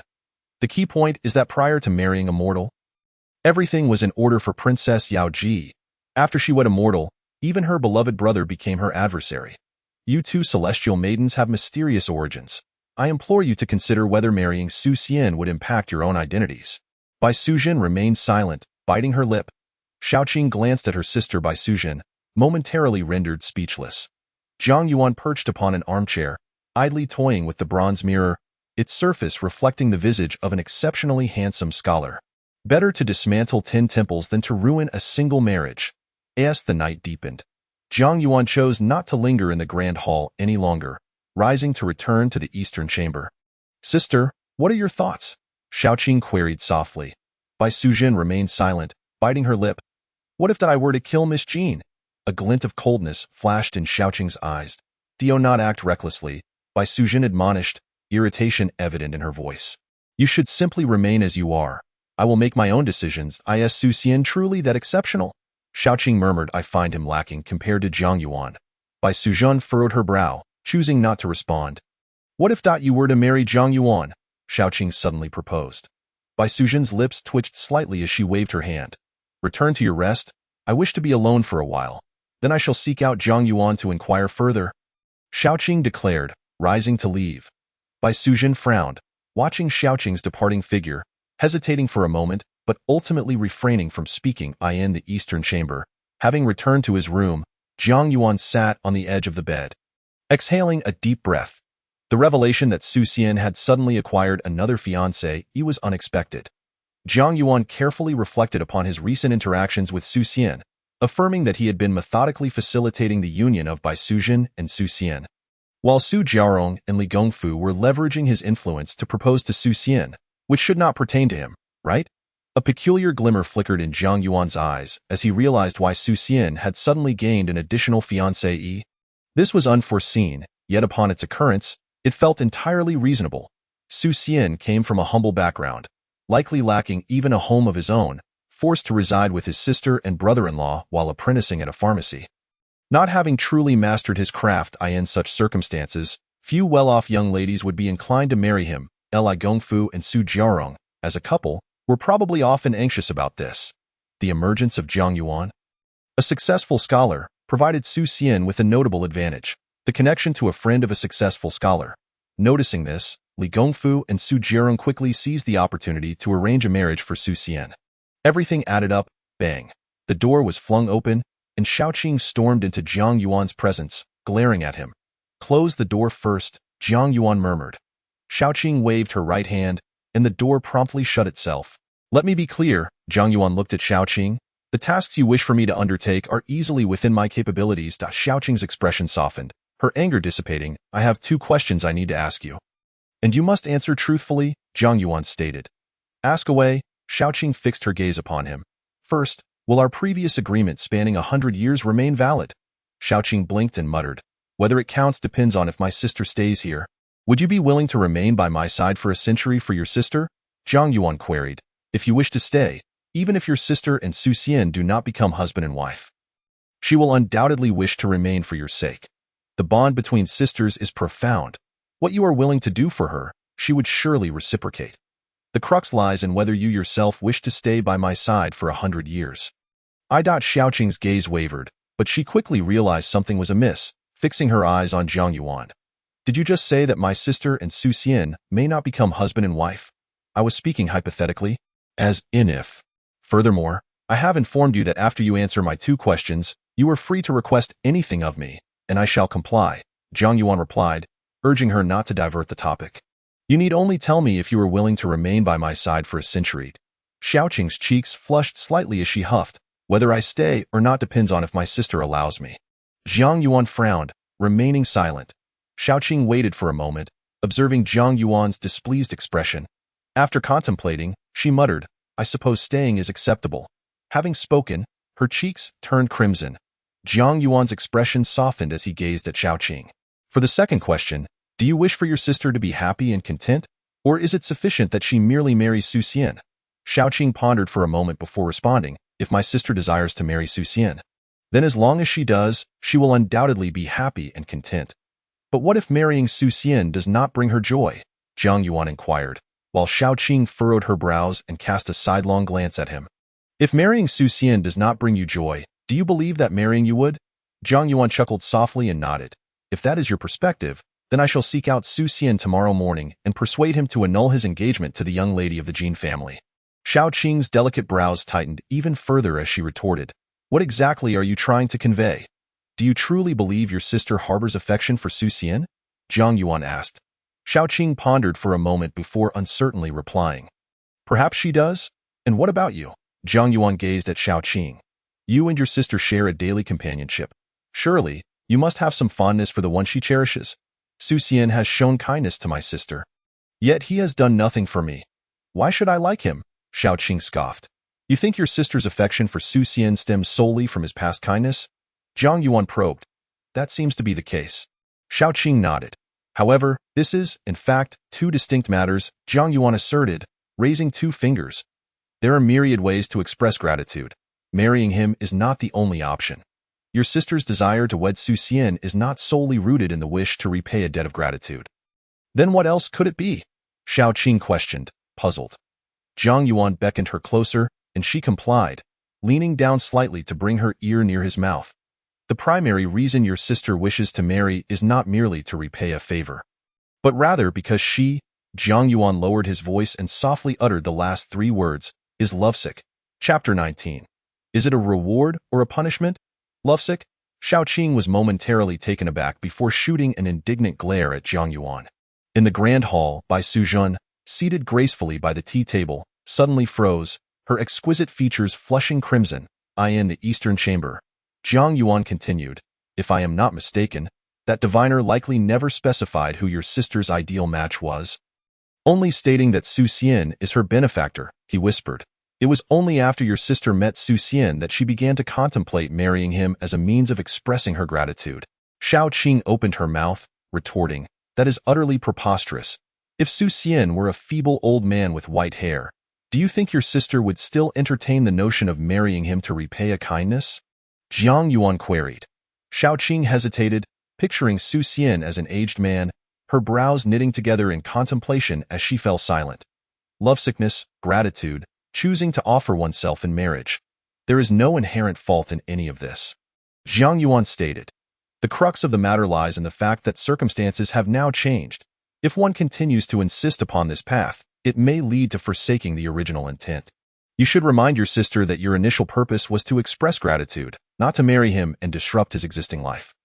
Zhang Yuan continued, your sister may have become fixated on the idea that marrying Su Xian equates to repaying a debt.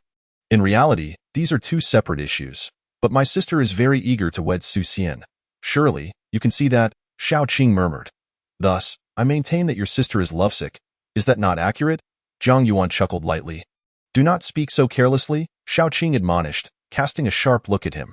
Zhang Yuan smiled knowingly, fully aware that Bai Suzhun could hear their conversation from the grand hall. This statement was indeed intended for Bai Suzhun's ears. Were it not for this engagement, your sister could have easily used gratitude as a pretext to marry Su Xian, Zhang Yuan explained. But now, there exists the complication of the Jin family's daughter.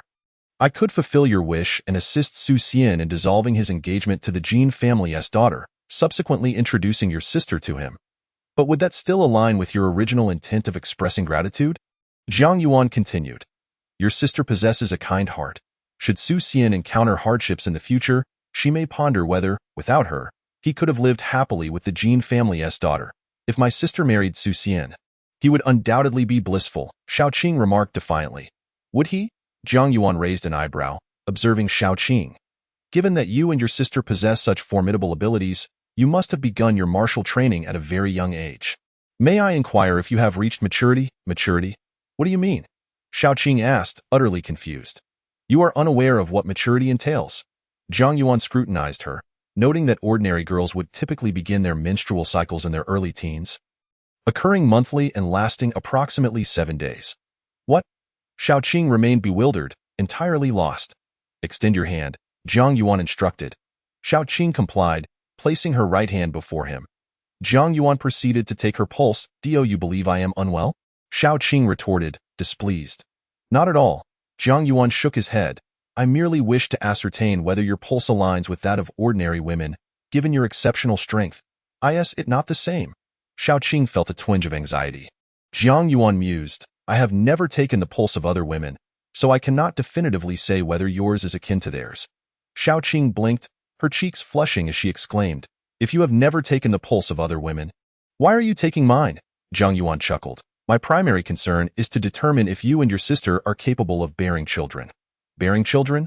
Xiao Qing froze, her cheeks turning crimson as she glared at Jiang Yuan. Are you seeking to provoke me? This is a very pragmatic inquiry, Jiang Yuan explained. If I assist you in annulling Su Xian's engagement to the Jin family's daughter, yet your sister is unable to conceive, she will not find happiness in the Great Liang dynasty. For many, the continuation of one's lineage is of paramount importance. There is a saying, of the three greatest failures in filial piety, having no descendants is the gravest. Who says my sister cannot bear children? Xiao Qing shot back, though her conviction wavered. I spoke hypothetically, Jiang Yuan clarified. Your decision tonight will affect the future. If you genuinely wish for your sister to marry Su Xian smoothly, I will assist you. I can ensure that the engagement between Su Xian and the Jin family's daughter is nullified. Xiao Qing furrowed her brows, revealing her inner turmoil. In truth, no one can predict the future. Jiang Yuan continued. Perhaps after marrying Su Xian, your sister may find herself in tears, lamenting her inability to conceive. While when you inquire, she will feign that all is well, or perhaps your sister will marry Su Xian and live in bliss, even gifting him a scholarly son. Is there truly any distinction between what you have said and silence? Xiao Qing retorted, exasperated. Jiang Yuan regarded her thoughtfully, stating, what I mean is that this is a significant matter in your sister's life, one that she must decide for herself. You should quietly support her from behind. If you make her choice for her and she later finds herself unhappy, how will you reconcile that? Xiao Qing fell silent, her expression increasingly conflicted. Listen to me, Jiang Yuan urged, rising to place his hands on her shoulders. You are my maid at present, and as your master, I command you to allow your sister to make this decision herself. Do not meddle. Xiao Qing shot him a sidelong glance and huffed. Just give me a shoulder massage. Only a shoulder massage? Jiang Yuan raised an eyebrow, promptly kneading her shoulders. I also want you to style my hair. Help me change out of my clothes, assist me in bathing, and accompany me for drinks, meals, and journeys across the world. Very well, Jiang Yuan replied, continuing to massage her shoulders while nodding cheerfully. Just then, Bai Sujin's voice echoed from outside. Qing I'm coming. Xiao Qing quickly pushed Jiang Yuan away and hurried out of the room. Jiang Yuan smirked, settling onto the bed to begin practicing the Dragon Elephant Sutra. The following morning, a plume of smoke billowed from the Jiang residence, the enticing aroma of roasted meat wafting throughout the courtyard. Upon awakening, Jiang Yuan discovered Bai Sujin and Xiao Qing had set up a fire pit in the courtyard and were roasting a snow deer. What does this signify? Jiang Yuan approached them, contemplating Bai Sujin's intentions. After a night of reflection, it seemed Bai Sujin had likely reached a decision. However, he wondered if last night's words and stories had made any impact. What do you require of me, my fair ladies? Jiang Yuan mused. We must consume this entire deer. Xiao Qing responded, turning to him with a bright smile. Consume it all? Jiang Yuan paused, moving closer to the roasted venison and glancing at the two women, uncertain whether this was a reward or a punishment. Chapter 20. A meeting of Golden Wind and Jade. Do let us compete and see who can eat more, Jiang Yuan suggested tentatively. Xiao Qing's eyes lit up, and she eagerly nodded. That sounds splendid. Bai Sujin responded with a gentle hum. Appeared her mood was relatively stable. Jiang Yuan felt reassured and began the countdown. 3, 2, 1. Thus, the trio commenced their feast, tearing into the roasted deer with gusto. Jiang Yuan maintained the composure and elegance befitting a scholar, eating at a leisurely pace, while Bai Sujin, embodying the poise of a refined lady, delicately savored each bite. As anticipated, Xiao Qing emerged victorious. Jiang Yuan thoughtfully offered her a handkerchief to wipe her mouth. I have one. She beamed radiantly. It is evident that your sister has lost to you. Jiang Yuan remarked with a smile. Bai Sujin, rendered speechless, shook her head, realizing the necessity of keeping a close watch on Xiao Qing. Otherwise, she might one day be sold off by this man and still express gratitude. You have lost as well, Xiao Qing teased. Jiang Yuan chuckled, glancing at Bai Sujin. Have you made your decision, Lady Sujin? The courtyard fell silent. After a brief pause, Bai Sujin finally spoke. Let fate decide. Jiang Yuan scrutinized her expression, unable to discern her emotions. Then I shall not intervene in the matters between Su Xian and the Jin family's daughter, he inquired cautiously. Bai Suzhan bit her lip and nodded gently. What of your act of gratitude? Zhang Yuan pressed. Bai Suzhan fell silent once more. Do you have any thoughts on this? Xiao Qing asked. Zhang Yuan replied, in February of next year, I intend to travel to Chaogu City for the spring examination and will depart in January. If you wish to express your gratitude, it would be best to do so in these upcoming months. How do you intend to repay your kindness? I shall see if I can be of assistance. Xiao Qing glanced at Bai Suzhan, who hesitated for a moment before lifting her gaze to Zhang Yuan, softly inquiring. Do you have any suggestions, young Master Zhang? Your original intention was to accompany Su Xian for a century. To ensure his life was fulfilled, Zhang Yuan remarked. Bai Suzhan's cheeks flushed as she gently nodded. I will first observe his abilities and aspirations, Zhang Yuan contemplated. Then I must trouble you, young Master Zhang. Bai Suzhan expressed her gratitude softly. Zhang Yuan looked at Bai Suzhan and cautioned. If you choose to go with the flow, it would be wise not to engage in any unnecessary actions. Su Xian is merely an ordinary man and cannot withstand too much turmoil. Bai Suzhan was taken aback, looking at Zhang Yuan with confusion. What do you mean by turmoil, young Master Zhang? Zhang Yuan shook his head, sidestepping the topic and continued. We shall visit Su Xian in the evening. It is still early, so you might assist me in gathering some nourishing items. Xiao Qing turned to Bai Suzhan, who slightly nodded. Zhang Yuan mused. Let us take a carriage out of the city and find a picturesque spot. I shall paint your portraits. Portraits? Xiao Qing blinked. Bai Suzhan replied. I fear we may not be able to take a carriage. Oh, what is the matter? Zhang Yuan inquired, puzzled. Bai Suzhan asked. After purchasing the carriage, did you feed the horses? Zhang Yuan paused, looking at Xiao Qing. You did not feed them? Xiao Qing frowned. Am I supposed to feed the horses? No need. Zhang Yuan shook his head, turning to Bai Suzhan. Since you are aware the horses are hungry, why did you not feed them? Or at least inform me in advance. Bai Suzhan cast a cold glance at Zhang Yuan. The fairy must have wanted to feed them, but unfortunately, I did not buy any horse feed or fodder, Zhang Yuan muttered to himself. Subsequently, the three parted ways. Bai Suzhan and Xiao Qing swiftly left Zhang's residence to assist Zhang Yuan in capturing nourishing items, while Zhang Yuan ventured into the market to procure paintbrushes, paper, and boards. Approaching noon, Zhang Yuan ascended to the peak of South Mountain outside the city, securing his easel before gazing at the distant, beautiful scenery.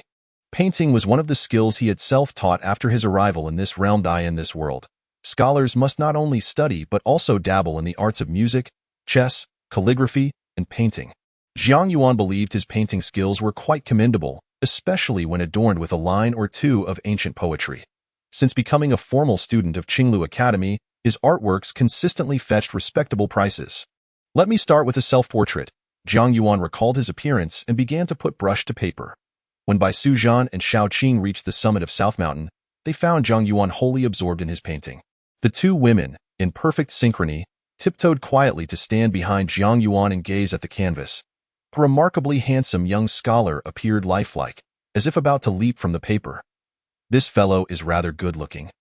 Xiao Qing whispered, a hint of amusement gracing her cheeks. Bai Suzhan remained silent, her peripheral vision catching a glimpse of Zhang Yuan's profile, his focused expression radiating a touch of purity. Sister, why don't you give it a try with him? Xiao Qing suggested quietly. Bai Suzhan shot a glance at Xiao Qing and whispered, he has feelings for you.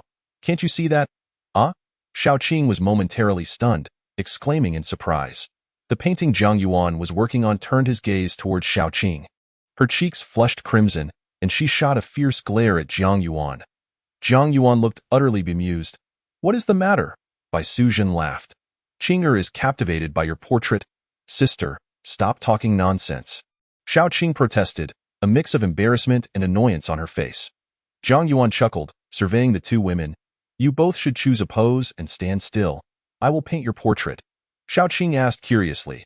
What pose? The one you deem most beautiful, Zhang Yuan replied with a smile. Most beautiful? Bai Suzhan and Xiao Qing exchanged glances. What pose is the most beautiful? Xiao Qing inquired again. Never mind. Zhang Yuan shook his head, directly instructing. You two hold hands, stand together, and smile at me. That will suffice. The two women complied, hand in hand, but when they turned to face Zhang Yuan, neither could muster a smile. Zhang Yuan observed them closely, clearly seeing the rosy blush blooming on their cheeks. This moment of shyness felt eternal, captured by Jiang Yuan's brush for posterity. After some time, Bai Suzhan and Xiao Qing returned to Jiang Yuan's side, gazing at the vivid images of themselves on the paper. Both women's eyes sparkled, their cheeks flushed with a mix of shyness and joy. The figures depicted in the painting mirrored their own perfectly, and they could distinctly feel the beauty emanating from the painted likenesses. When the golden wind and jade do meet, they surpass countless encounters in the mortal realm, Bai Suzhan softly recited, quoting the poem inscribed on the paper. How is it? Jiang Yuan asked. It's passable, Xiao Qing replied, her face flushed, speaking contrary to her true feelings. Young Master Jiang will surely achieve the highest honors next year. Bai Suzhan praised. Jiang Yuan smiled, looking at the two women with anticipation. What about my nourishing items? Xiao Qing turned to Bai Suzhan. Bai Suzhan flipped her right hand, revealing a fist-sized crimson fruit in her palm. It was a Qiyang Zhu fruit, known for its fiery attributes and potent medicinal properties. Thank you, Jiang Yuan said, his eyes lighting up as he took the fruit from Bai Suzhan and bit into it. The taste was sweet and juicy, extraordinarily delightful. As he swallowed, a wave of warmth enveloped him. Bai Suzhan reached out, placing her hand on Jiang Yuan's shoulder, her cool, ethereal energy penetrating his body, instantly countering the heat radiating from the Qiyang Zhu fruit. After finishing the Qiyang Zhu fruit, Jiang Yuan sat cross-legged on the ground, practicing the Dragon Elephant Sutra. He was not one to hold back. Xiao Qing remarked, "You are his attendant. Why should he hold back with you?" Bai Suzhan teased. Xiao Qing's cheeks flushed red as she retorted, "If I am his attendant, then you are his concubine." Seeking trouble, Bai Suzhan's face turned crimson, and she reached out to poke Xiao Qing. Xiao Qing laughed and dodged, and the two women began to frolic at the mountain top a quarter of an hour later. Jiang Yuan opened his eyes, his brows furrowed as he realized the effects of the Qiyang Zhu fruit seemed rather ordinary. He looked up at the two women gathered around the easel, hesitantly asking, "Is that the only one? One is not sufficient?" Xiao Qing glanced back at Jiang Yuan. It is still early. I believe I can consume a few more, Jiang Yuan stated. I am the path of cultivation. Relying solely on nourishing items will not lead to true strength, Bai Suzhan softly remarked. But right now, the only way for me to grow stronger is by consuming nourishing items, Jiang Yuan replied helplessly. Your cultivation methods cannot be imparted to me. Bai Suzhan paused, then gently waved her right hand, tossing two more Qiyang Zhu fruits to Jiang Yuan. There are only these three. Normally, consuming one would increase your power at least tenfold. However, given your recent consumption of fire eel and fire frog, your situation is somewhat unique. Thank you. Jiang Yuan expressed his gratitude and began to eat heartily. Bai Suzhan sighed resignedly. Sister, did you prepare any nourishing items for Su Xian?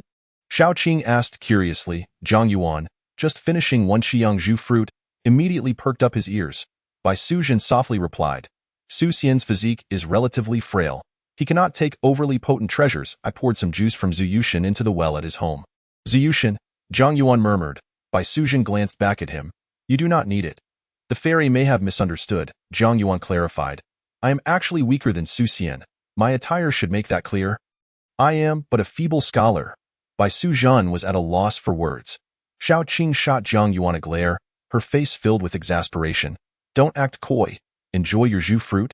And if you keep talking, there will be none left by tomorrow.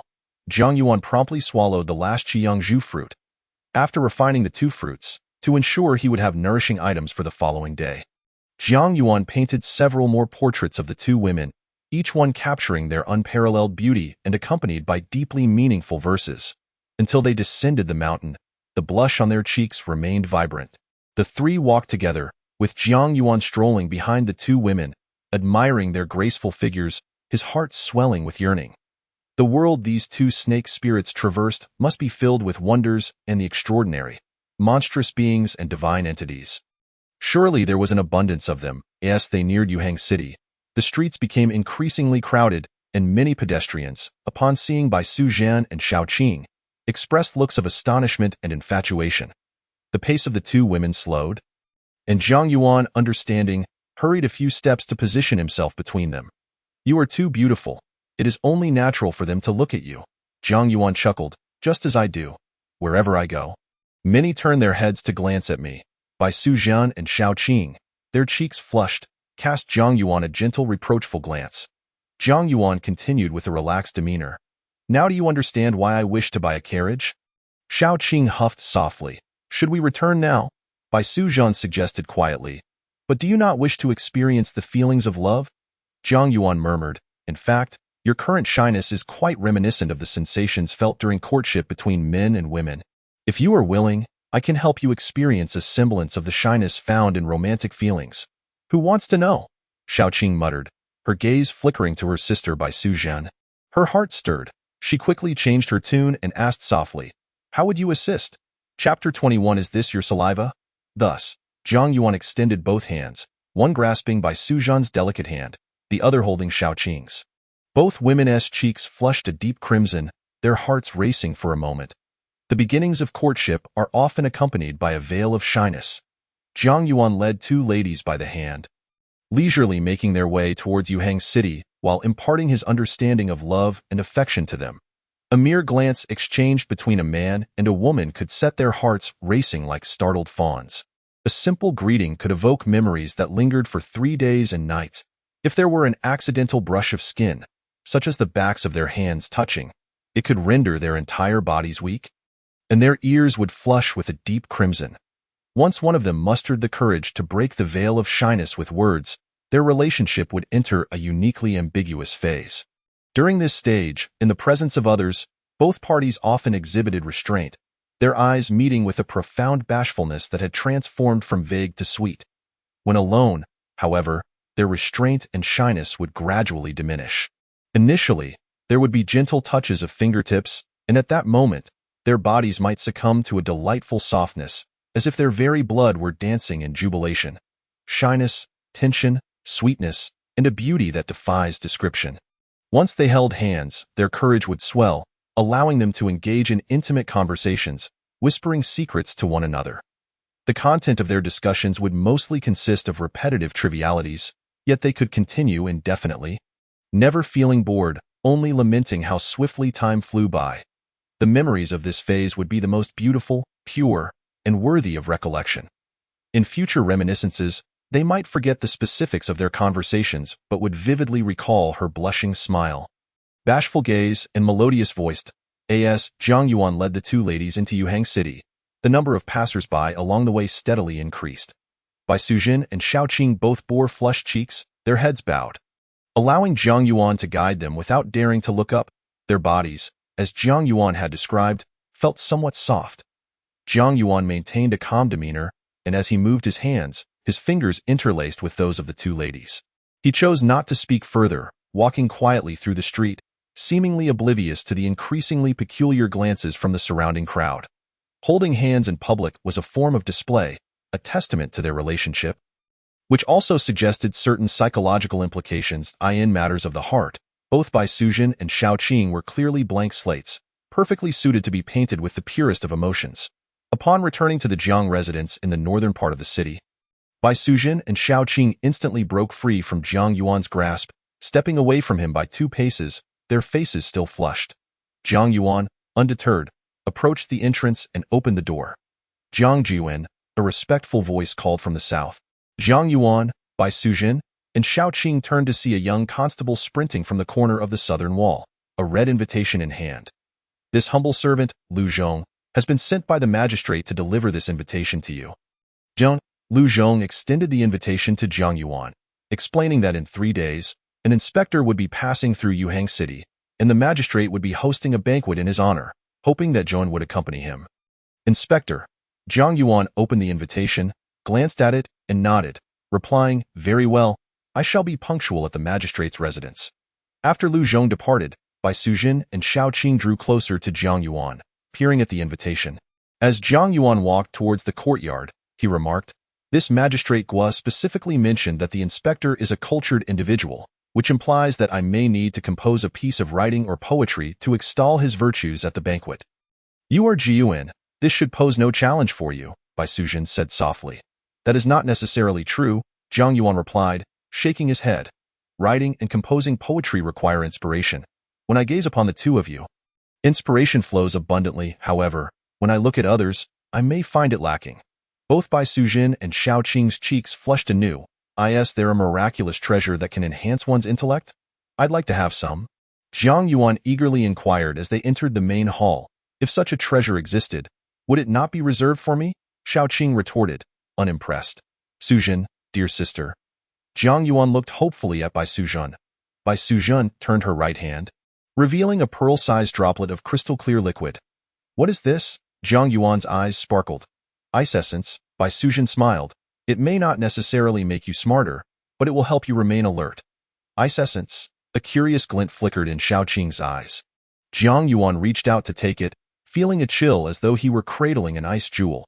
He opened his mouth to swallow it, and it melted instantly, the icy sensation bursting upon his tongue and rushing straight to his brain. Sister, is this your saliva? Xiaoqing teased telepathically, her expression a mix of amusement and mockery. Bai Suzhen maintained her composure, yet her cheeks involuntarily reddened again as she replied telepathically, he is intentionally taking advantage of us. This serves as his punishment. Then I shall administer my own punishment. Xiaoqing chuckled, flipping her hand to reveal a similar droplet of liquid. Jiang Yuan's eyes lit up upon seeing it, and he subtly leaned closer to Xiaoqing. Sister, do you think if I feed him my saliva, he will still thank me? Xiaoqing giggled, glancing at Jiang Yuan while communicating with Bai Suzhen. Young Master Jiang treats us rather well. Let us not cause him too much trouble. Bai Suzhen cautioned through their telepathy. Xiaoqing, dear, Jiang Yuan spoke gently. After some contemplation, Xiaoqing ultimately allowed Jiang Yuan to take the droplet without demanding a thank you. Handing it over to him, he swallowed it, feeling another wave of coolness wash over his brain, a sensation that was utterly refreshing. Thank you, esteemed ladies, for your generous gift. I shall refine it now, and later this evening, we shall visit Su Xian. Jiang Yuan expressed his gratitude, hastily returning to the east wing, where he sat cross-legged on the bed to begin his refining process, in the courtyard. The two ladies exchanged glances and erupted into laughter in unison. Do not act recklessly in the future, Bai Suzhen admonished softly. You were the one who acted recklessly first, Xiaoqing retorted. I have my limits. You do not. That I learned from you, Xiaoqing quipped playfully. In the evening, as Jiang Yuan exited his room, he found Xiaoqing waiting for him with a pure white soft jade belt. Sister is currently cultivating. Please wear this, Xiaoqing said cheerfully. Very well. Jiang Yuan accepted the belt and fastened it around his waist. The horse has been fed. We can take the carriage, Xiaoqing added. Jiang Yuan raised an eyebrow, glancing at her. You fed it? My sister and I fed it together, she replied. The two made their way to the stable, where Xiaoqing took the initiative to lead out the carriage, humming lightly, I'll give you a break this time. Hop in, and I'll be your driver. Really? Jiang Yuan feigned indifference as he climbed into the carriage. Xiaoqing locked the residence door, took her seat as the driver, and steered the carriage toward Shuangcha Alley. Oh, you think your sister still wishes to marry Su Xian? Jiang Yuan leaned forward, quietly inquiring of Xiaoqing. Chapter 22. How could I possibly like a man? Xiaoqing pondered for a moment before shaking her head. I don't know. I can't fathom my sister's thoughts. She then added, by the way, she can hear your questions. Jiang Yuan gently stroked the soft jade belt at his waist. She can hear, but she cannot respond. Xiaoqing glanced back at Jiang Yuan in the carriage. Her expression skeptical. Why do I feel like you've become bolder? It's not that I've grown bolder. We've simply grown more familiar, Jiang Yuan replied. Now, I believe you will remain by my side for 100 years, and I trust your sister understands that gratitude and marriage are two separate matters. The issue with your sister lies in her recent tendency to equate marriage with gratitude. To change this perspective, she must reflect on her own heart, a process that may bruise her pride. After all, she is exceptionally beautiful, and she must be aware of her beauty. Thus, she might come to realize that marrying Su Xian is not the best way to express her gratitude. Rather, it would inadvertently facilitate the union between Su Xian and Miss Jean, which would be a more fitting act of gratitude towards Su Xian. In such a case, she may experience feelings of anger and humiliation. Xiaoqing contemplated this and said, You're making it sound overly complicated. Tio put it simply, Su Xian already has a suitable match. Our task is to assist your sister in expressing her gratitude, not in marrying, Jiang Yuan stated directly. As for your sister's yearning for love and affection, it has nothing to do with Su Xian. We can find other means to help her. As soon as he finished speaking, Jiang Yuan felt the soft jade belt around his waist tighten several notches, a penetrating chill coursing through him. What other means? Xiaoqing asked curiously. Your sister would prefer I not say, Jiang Yuan sighed, gently caressing the soft white jade belt at his waist. Xiaoqing paused, then playfully replied, I don't want to hear it either. When the opportunity arises, let us discuss it without your sister knowing. Jiang Yuan whispered, and Xiaoqing smiled. Upon arriving at Bowen Hall, Jiang Yuan greeted Su Xian before entering Dr. Zhang's consultation room. After taking his pulse, Dr. Zhang furrowed his brow and scrutinized Jiang Yuan's complexion. Stick out your tongue, he instructed. Jiang Yuan complied. Strange, Dr. Zhang murmured. Under normal circumstances, with your young fire being so vigorous, your complexion should be red, your mouth dry and parched, and your eyes should also be bloodshot. Your current appearance is quite abnormal. Is it good or bad? Jiang Yuan asked directly.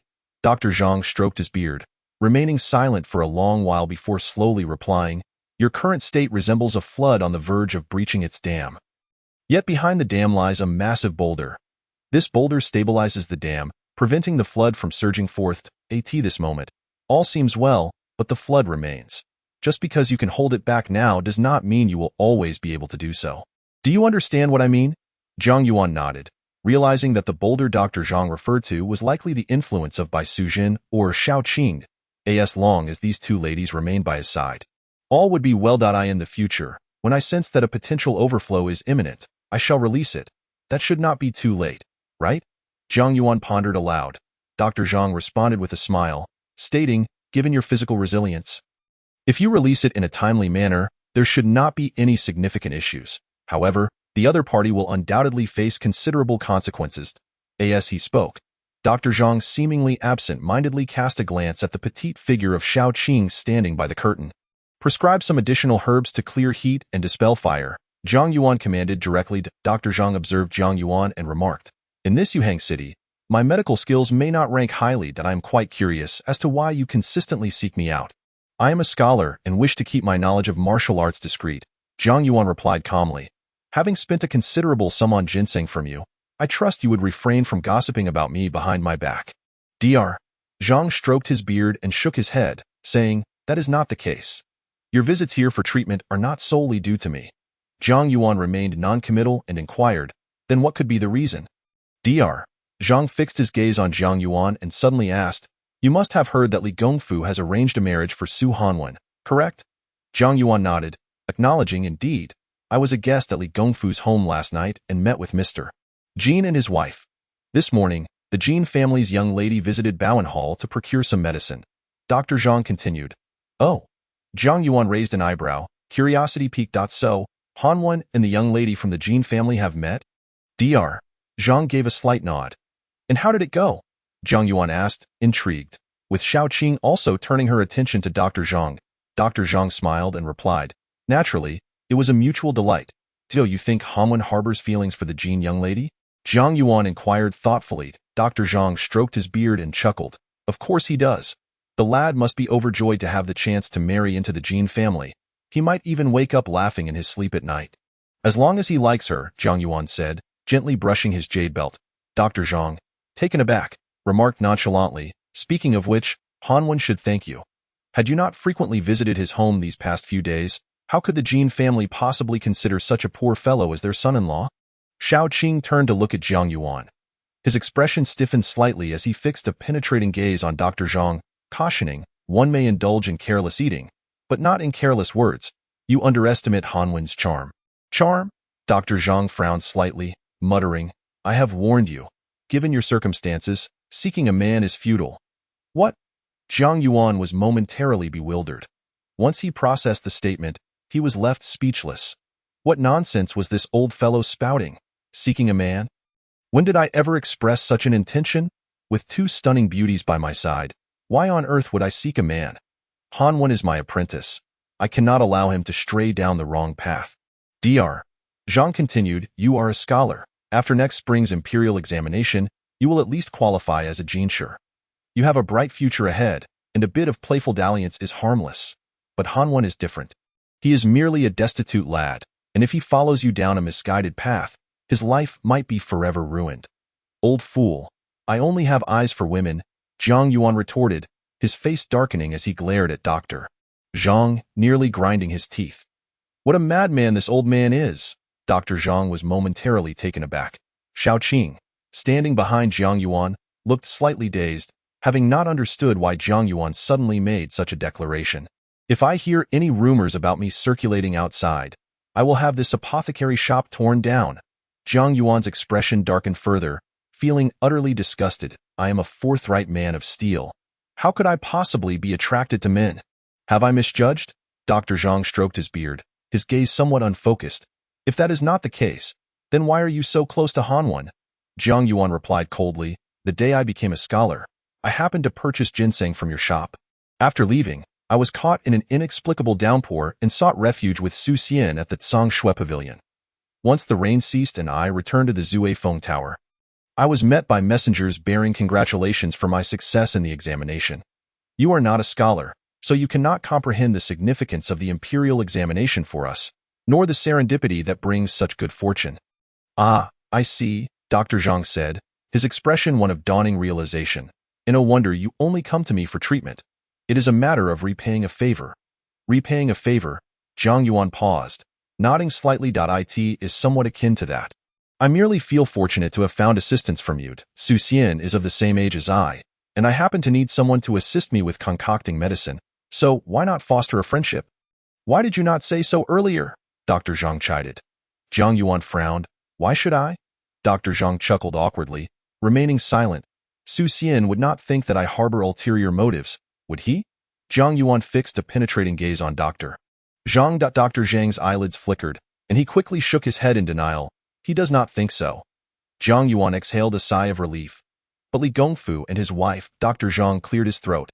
Jiang Yuan's cheeks stiffened as the memory of encountering Su Jiao Rong the previous day surfaced in his mind, and he comprehended entirely why Su Xian's sister had suddenly grown distant. You truly are insufferable, Jiang Yuan muttered under his breath, knowing without a doubt that this old fool was spreading rumors. Dr. Zhang chuckled awkwardly, mumbling, you have suffered no loss.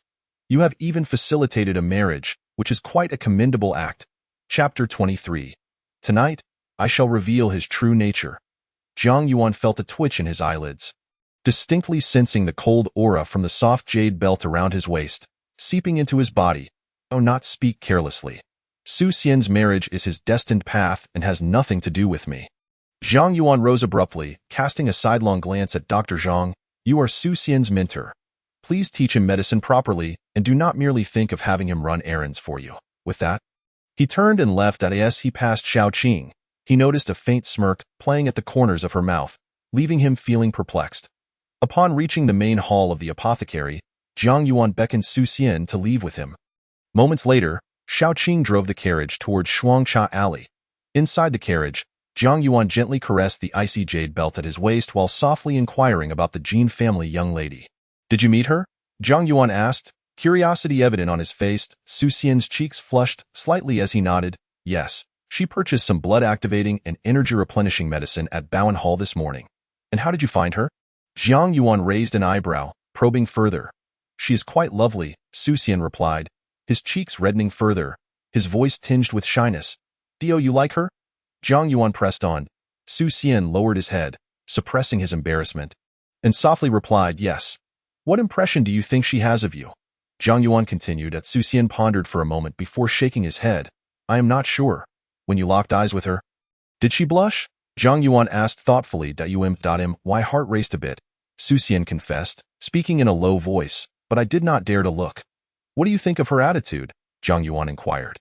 It was quite warm and gentle, Su Xian said, his face still flushed. Are you certain you truly like her? Jiang Yuan looked intently at Su Xian, stating earnestly, if you do not, I can help you decline the marriage. Ah? Su Xian appeared bewildered. Think it over carefully, Jiang Yuan urged softly. Dio, you truly like her? Yes, Su Xian answered quickly, his face turning redder. Besides marrying the Jin family young lady, do you have any other aspirations? Jiang Yuan asked. Su Xian scratched his head. What do you mean? Jiang Gu, for instance, your dreams? Jiang Yuan stated firmly. Su Xian contemplated for a moment and quietly said, I wish to open my own apothecary. An apothecary, you say? Jiang Yuan mused, then asked, how proficient are you in medicine? I have yet to officially graduate, Su Xian replied, looking somewhat sheepish. Then you should be quite familiar with various medicinal herbs, yes? Are you able to distinguish their authenticity, quality, and age? Jiang Yuan pondered further. I suppose so. Su Xian replied uncertainly. I know the herbs at Bowen Hall and can identify them as good or bad. Generally, I can tell the genuine from the fake. And what about the sources for procuring the herbs? Zhang Yuan inquired. Do you know where to source them? Are you familiar with negotiating prices with herb merchants? Su Xian responded, every month, herb merchants come to the apothecary.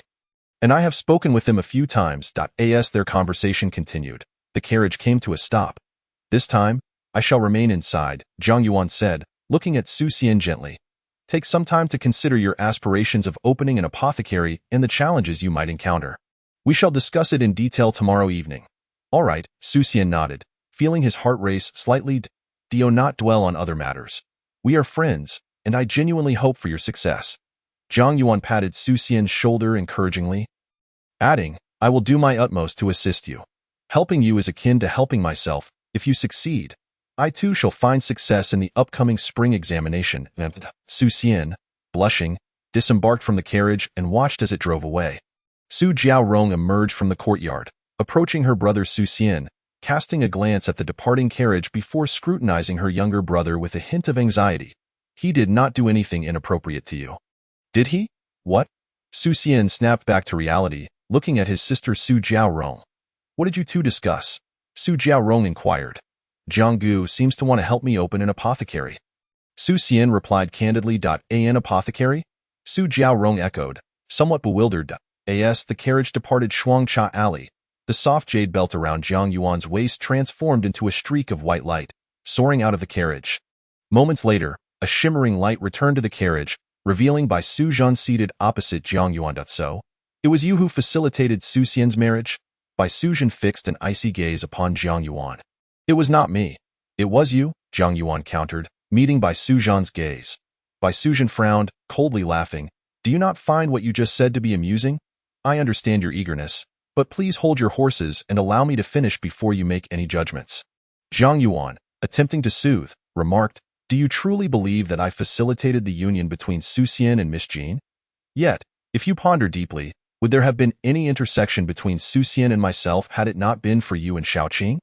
Initially, it was you and Xiaoqing who sought me out for assistance, leading me to forge a friendship with Su Xian. Every action I have taken since your approach has unfolded beneath your very noses. If I had truly intended any malice, your astuteness would have detected it at once. Ultimately, it is your oversight of two critical matters that has culminated in the engagement of Su Xian and Miss Jean. Bai Suzhan furrowed her brows tighter and inquired, what are those two matters? First is the complexity of human emotions, Zhang Yuan replied, unable to suppress a scoff. Can you fathom that old Zhang believes I have an affinity for men? It is utterly revolting. Bai Suzhan remained silent. And the second matter? Xiaoqing, who was driving, asked. The second matter I refer to as the butterfly effect, Zhang Yuan explained. Do you believe that the gentle flutter of a butterfly's wings in Shu Prefecture could ultimately incite a tempest in Zhengzhou? Upon hearing this, both Bai Suzhan and Xiaoqing were momentarily taken aback. What nonsense are you spouting? Xiaoqing retorted, perplexed. That is indeed rather difficult to comprehend. Zhang Yuan shook his head, continuing, let me provide another example. Imagine two nations, Qin and Chu, engaged in warfare. The steed of the great general of Chu is tended to by a dedicated stableman. One day, while rewarding those around him, the general neglects the stableman. Enraged, the stableman intentionally omits a nail while repairing the horse's hoof. The next day, during the fierce battle between Qin and Chu, as the general charges onto the battlefield, the missing nail leads to the loss of a horseshoe. Causing his steed to stumble, as the horse falls, the general is besieged and meets his demise. The morale of the Chu army plummets, resulting in utter defeat. The downfall of Chu consequently leads to the obliteration of the state itself. If we trace back to the beginning, can we not conclude that the stableman's deliberate omission of a single nail ultimately resulted in the fall of a nation? Xiaoqing pondered for a moment, grasping only the notion of cause and effect. Indeed, it is precisely that, cause and effect, Bai Suzhan murmured. From the moment you encountered me, a bond was forged, Zhang Yuan stated, gazing at Bai Suzhan. Fortunately, nothing detrimental has transpired. Your initial pursuit of Su Xian was motivated by gratitude. After he met me, he gained a friend among the top scholars and a fiancée of his liking. As for your yearning for romance. At this juncture, a chilling sensation enveloped Zhang Yuan's lips, rendering him unable to utter another word. Bai Sujin's cheeks flushed crimson as she glared coldly at Jiang Yuan. Maintaining his composure, Jiang Yuan felt a slight relief. He had not actively disrupted the bond between Bai Sujin and Su Xian, yet he acknowledged that he must bear some responsibility for the current predicament. If he could navigate through this, it would suffice. Should you continue to speak recklessly, Bai Sujin warned, her right hand tightening into a fist, causing the silver boot adorning Jiang Yuan's left foot to disintegrate into dust. Jiang Yuan's lips moved. Realizing he could now speak, he turned to Bai Sujin and asked, "Are you sorrowful now?" Bai Sujin furrowed her brows, letting out a soft huff, ignoring him. "You are quite irate with me," Jiang Yuan continued. "Yet you have not contemplated having me intervene in Su Xian's marriage. You merely wish to interrogate me, perhaps even to reprimand me harshly. You possess a fair degree of self-awareness," Bai Sujin retorted with a cold smile. "You are merely vexed with me, yet you do not genuinely care about Su Xian's union with Miss Jean," Jiang Yuan reminded her. Bai Sujin's expression faltered momentarily. Noticing her reaction, Jiang Yuan refrained from saying more. It was evident that she had not truly fallen for Su Xian. After all, she hardly knew him. How could genuine affection arise solely from one-sided fantasies? Upon returning to the Jiang residence in the northern part of the city, the two women entered the grand hall together. Jiang Yuan surveyed the surroundings, then proceeded to the kitchen, intending to prepare dinner for himself. In the bedroom, the two women sat at the edge of the bed, whispering to one another. "Shall I assist you in giving him a beating?" Shao Qing inquired softly. Bai Sujin shook her head, sighing. "At this point, even if I were to turn him into a pig's head, it would be of no avail, but it would be satisfying." Shao Qing chuckled lightly. Bai Sujin fell silent, and after a moment murmured, "It seems we have been led in circles by him these past few days." "He has been toying with us?" Shao Qing asked, a hint of confusion in her voice. "Haven't we always had the upper hand over him?" "You are far too naive," Bai Sujin replied with exasperation. "If we truly held the advantage, would you have agreed to remain by his side for 100 years? That is because he promised to help me with shoulder massages, hairstyling, loosening my garments, and bathing." Shao Qing laughed. "That is merely his way of taking advantage of you," Bai Sujin retorted. Shao Qing blinked, her cheeks tinged with pink, and whispered, "He did say that helping me with my shoulders was taking advantage. He is far too clever. We are no match for him," Bai Sujin spoke softly. Shao Qing furrowed her brows slightly, asking, "Him?" Bai Sujin pointed at Shao Qing's head. "I refer to your intellect. He has deceived us, and we may remain entirely unaware. In the end, we might even have to thank him." "Are you referring to the matter of Su Xian and Miss Jean?" Shao Qing suddenly realized. Bai Sujin paused before continuing. "Not just that. What else is there?" Shao Qing inquired, her brows knitting together. "You have been deceived," Bai Sujin stated. "When was I deceived?" Shao Qing's confusion deepened. Bai Sujin felt a headache coming on and asked, "Are you truly prepared to remain by his side for 100 years? Shao Qing's cheeks flushed, and she mumbled, "I did indeed promise him." "What if I were to leave?" Bai Sujin questioned. Shao Qing's expression shifted, and she quickly grasped Bai Sujin's arm. "Why would you want to leave?" "If we do not leave soon, I fear we may both be made fools by him," Bai Sujin replied softly. "How could that be?" "Sister, are you overthinking this?" Shao Qing said, her face a picture of bewilderment. "You no longer desire to leave," Bai Sujin sighed. Shao Qing's cheeks flushed once more as she explained, "I initially agreed to stay with you, sister, and I cannot go back on my word." Bai Sujin fell silent. "Sister, could it be that you have misunderstood him?" Shao Qing suggested softly. "Misunderstood?" Bai Sujin murmured, "Tonight, I shall reveal his true nature. Sister, do not act recklessly." Shao Qing's anxiety grew. Bai Sujin gazed at Shao Qing. "If he despises and fears your true form, would you still wish to remain by his side for 100 years? Shao Qing was taken aback. Biting her lip, this time, she understood. Chapter 24. The unveiling of true forms, theatrical performances. As dusk enveloped the earth, Jiang Yuan entered the grand hall with 2 bowls of hand-pulled meat noodle soup, inviting Bai Sujin and Shao Qing to savor the dish. Both women remained silent, seated at the table, and picked up their chopsticks to eat. "Something feels amiss," Jiang Yuan mused quietly, saying little as he turned and returned to the kitchen to eat as well. Shao Qing should be fine. The crux of the matter lies with Bai Sujin. Could it be that she still harbors resentment towards me for disrupting her romantic prospects? Jiang Yuan pondered, reflecting on the events of the evening. Unable to pinpoint which words may have gone awry, As night deepened, silence enveloped the surroundings. While Jiang Yuan practiced in his room, he suddenly felt a surge of warmth within him. Opening his eyes, he gazed toward the door at that moment, he experienced a peculiar sensation.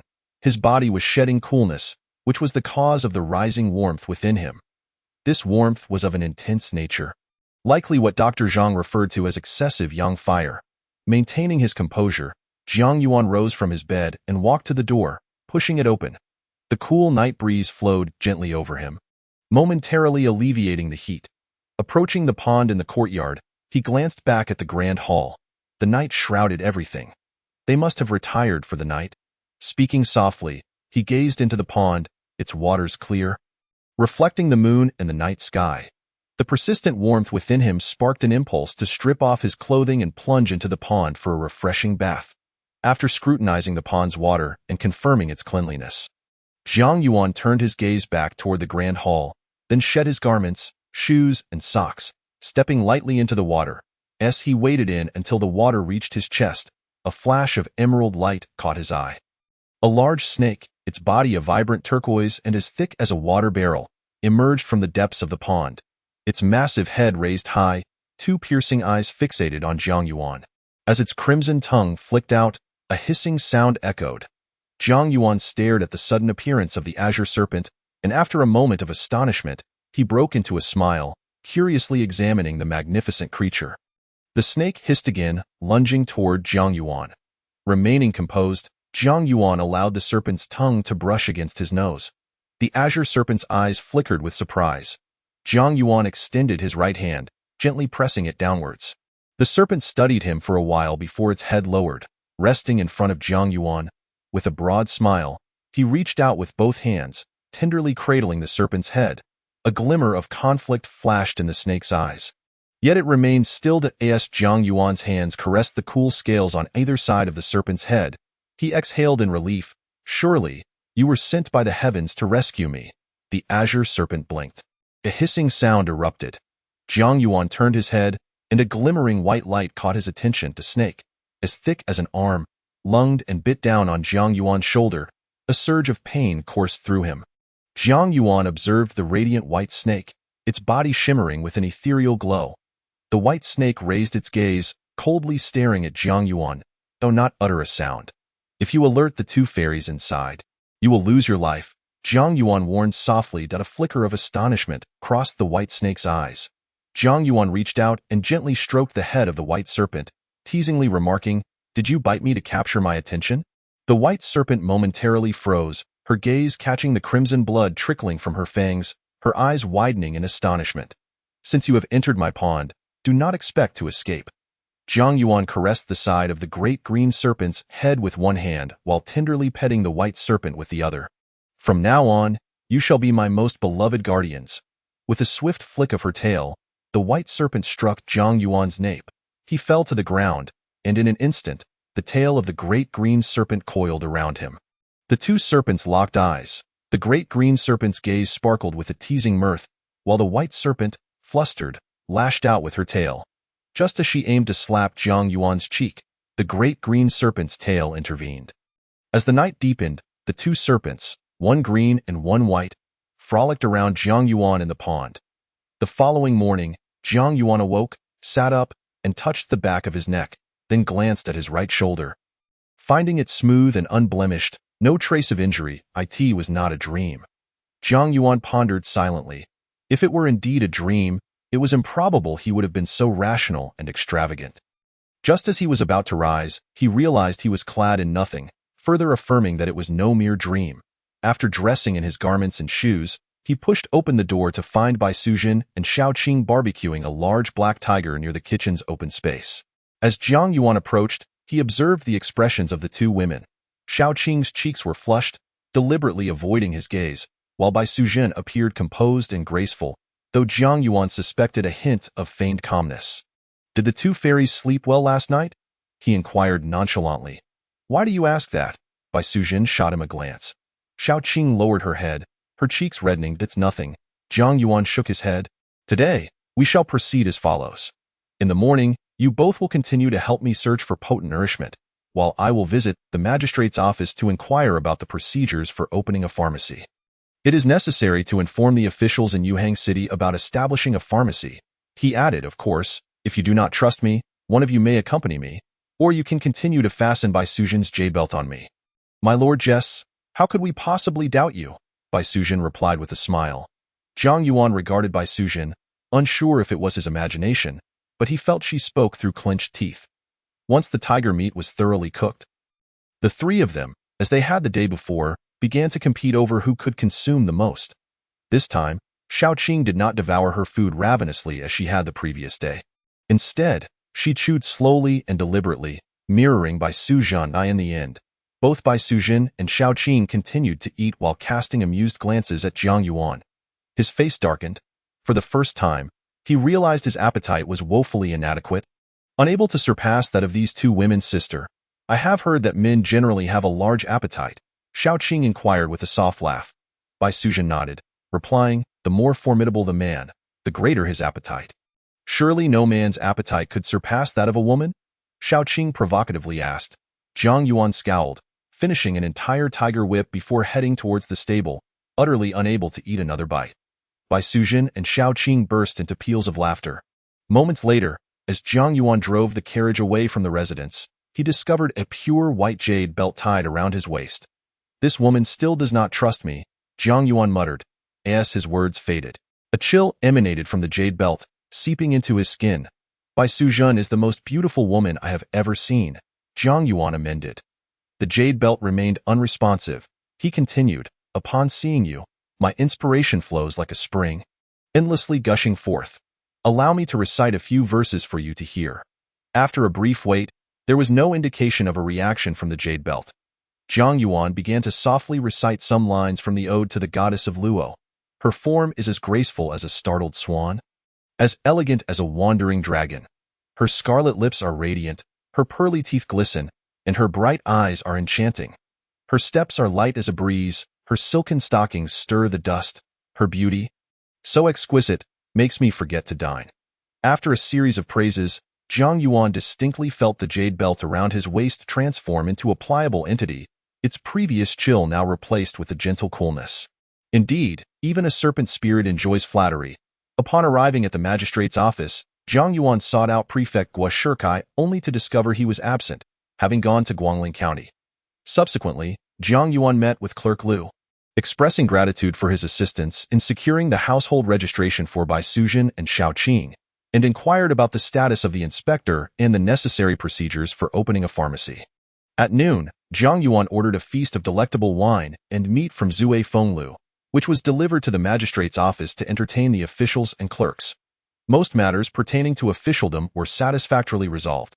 In the afternoon, as Zhang Yuan drove the carriage away, he whispered to the jade belt, next, we need to arrange the initial funding for the pharmacy. As for other matters, they must be handled by Su Xian himself. After all, this pharmacy belongs to him, he added. If you can hear me, kindly massage my waist. After a brief silence, Zhang Yuan felt the jade belt gently sway, softly pressing against his waist. Upon returning to the Jiang residence in the northern part of the city, he found Xiaoqing waiting for him. Upon seeing her cradling a football-sized, oval white egg, Zhang Yuan's eyes lit up, rushing over immediately to a fire turtle egg, a great supplement, Xiaoqing hummed, handing the egg to Zhang Yuan. Should I cook it or crack it open to eat directly? Zhang Yuan inquired curiously. Just eat it raw, Xiaoqing replied casually, then deftly poked a hole in the eggshell with her right index finger. The translucent egg white emerged, revealing a golden yolk that resembled sheep fat. Just a glance was enough to sense the extraordinary nature of this fire turtle egg. Without hesitation, Zhang Yuan lifted the fire turtle egg and gulped it down. The jade belt at his waist transformed into a streak of light, silently soaring towards the main hall. Xiaoqing stepped lightly into the hall to reunite with her sister, Bai Sujin. Did you go to Yunzi Lake? Bai Sujin asked softly. Xiaoqing replied in a hushed tone, I was very cautious. The water cloud tiger's abilities are no trivial matter. You were too reckless, Bai Sujin frowned. He is merely a mortal. The nourishing items he requires are abundant in the mountains and wilderness. I was merely observing that he has been assisting you, sister, Xiaoqing murmured. Bai Sujin shook her head, admonishing, next time, do not act so rashly. If he requires more nourishing items, simply find some delicious food in the nearby mountains or at the bottom of West Lake. Oh, Xiaoqing nodded. Bai Sujin added softly, if you feel this is insufficient, then feed him some of your saliva. After all, he enjoys drinking tea. This. Bai Sujin couldn't help but chuckle, and Xiaoqing joined in, whispering, sister, you are far more mischievous than I. They began to tease each other. In the eastern chamber, having consumed the entirety of the turtle egg, Jiang Yuan sat cross-legged in meditation, commencing the practice of the Dragon Elephant Sutra. This time, he distinctly sensed the essence of the turtle egg providing exceptional nourishment. A fervent warmth surging through his limbs and bones, the subtle meridians and acupoints within his body were continually opening. After an indeterminate passage of time, Jiang Yuan felt a wave of coolness enveloping him. Upon opening his eyes, he found Xiaoqing standing before him. It is time to seek Su Xian, she smiled. Jiang Yuan gazed at Xiaoqing, feeling a sense of annoyance akin to being interrupted mid-relief. He was acutely aware that he had not yet fully refined the essence of the turtle egg, but the sudden chill had forcibly pulled him from his meditative state. The medicinal effects of the turtle egg were entirely suppressed by this coolness. Evidently instigated by Xiaoqing. Did you do this on purpose? Jiang Yuan inquired, his tone heavy with intrigue. Xiaoqing blinked, responding, it was my sister's intention. I had suspected as much. Jiang Yuan sighed in resignation. She is envious of me, deliberately interrupting my cultivation, fearful that I might surpass her. Xiaoqing paused for a moment before bursting into laughter. Jiang Yuan suddenly leapt from the bed, landing before Xiaoqing, his hands grasping her cheeks. Xiaoqing hesitated for a moment, neither resisting nor evading, allowing Jiang Yuan to hold her face. A mere little scholar dares to mock his master? Jiang Yuan scoffed. Xiaoqing's cheeks flushed crimson, and she playfully glared at Jiang Yuan but did not protest. Jiang Yuan chuckled, releasing her cheeks, then teasingly flicked her nose. Come now, are we not to meet Su Xian?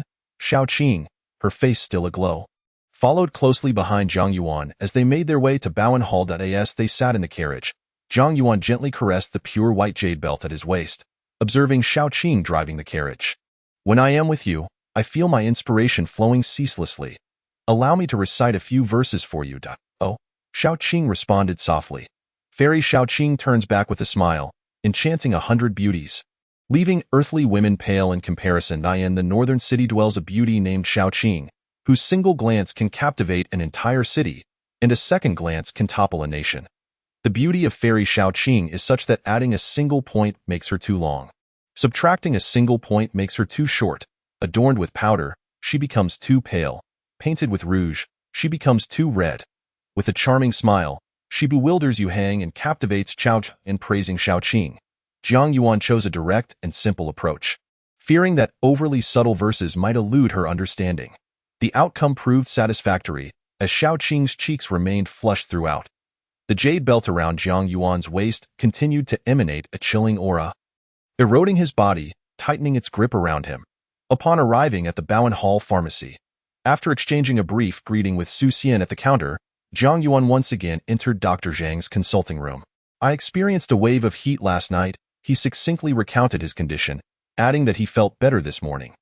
You ought to be feeling that heat by now, Dr. Zhang remarked, taking his pulse while making a jest. How long do you think I can endure this? Jiang Yuan inquired, clarifying, what I mean is, under the premise that it does not interfere with my cultivation, how long can I refrain from indulging in the pleasures of women? Xiaoqing blinked. Dr. Zhang stroked his beard thoughtfully, shaking his head after a moment of contemplation. I cannot determine that. I can only say that when you feel that heat, it is your body signaling that you are on the brink of an eruption and it's time for release. Understood, Jiang Yuan nodded. Prescribe the medicine. Taking medicine would be of little use, Dr. Zhang cautioned. It's all right, Jiang Yuan replied. I mainly wish to converse with you a bit more. Dr. Zhang paused, lifting his gaze to Jiang Yuan. A flicker of uncertainty passing through his murky eyes. Jiang Yuan, sensing the old man's misinterpretation, felt a rush of indignation. Chapter 26. Are you suspecting my intentions? You are aware that Su Xian wishes to open a pharmacy, correct? Jiang Yuan directly questioned. Dr. Zhang hesitated, then scoffed, that apprentice is often lost in unrealistic fantasies. What if he has a distinguished patron behind him? Jiang Yuan countered. Dr. Zhang furrowed his brows, regarding Jiang Yuan with suspicion and inquiring. What do you seek? Upon finishing his question, he swiftly altered his tone. Is it worth it? Zhang Yuan's cheeks stiffened as he fixed his gaze on Dr. Zhang. Let me reiterate, my sexual orientation is perfectly clear. I am attracted to women, particularly beautiful ones, and I have no interest in men, especially not in old men like you. Dr. Zhang merely curled his lip. Zhang Yuan shook his head, reaching into his pocket to produce 2 household documents. Placing them upon the desk, look closely. I have concubines and maids. Standing at the entrance, Xiao Qing's cheeks flushed as she shot a glare at Zhang Yuan. Dr. Zhang glanced at the documents, muttering, what does this prove? Zhang Yuan's expression darkened. All right, you like women, Dr. Zhang waved his hand dismissively, but that does not explain why you have been so kind to Su Xian. Zhang Yuan tucked away the documents, stating, in Su Xian, I see the vigor of youth, something I have long desired but never possessed. Throughout my life, whether in studies or secretly training in martial arts, I have always been more mature than my peers. I know what is permissible and what is not, and I avoid many dangers in advance. I wish to assist Su Xian in establishing his pharmacy, partly out of admiration for him, partly because we are friends, and partly to observe whether youthful zeal can thrive in the face of reality. Dr. Zhang chuckled. Do you not believe me? Zhang Yuan challenged. Do you believe me? Dr. Zhang retorted. Zhang Yuan rose, shrugging. I speak the truth. Dr. Zhang handed Zhang Yuan the prescription. This is the price. Zhang Yuan took the prescription, glancing at it before looking back at Dr. Zhang. While I have considered purchasing your pharmacy outright, my intention today is merely to hear your thoughts. I have no intention of coercing you into selling. I understand, Dr. Zhang replied with a smile, which is why my offer is rather generous. Do you have no son? Zhang Yuan pondered aloud. Baoantang is an old brand pharmacy. A family legacy meant to be passed down. Normally, such establishments are inherited by their descendants. Dr. Zhang smiled. My son is much like you. Much like me? Zhang Yuan raised an eyebrow, a glimmer of realization dawning upon him. He has also passed the imperial examination?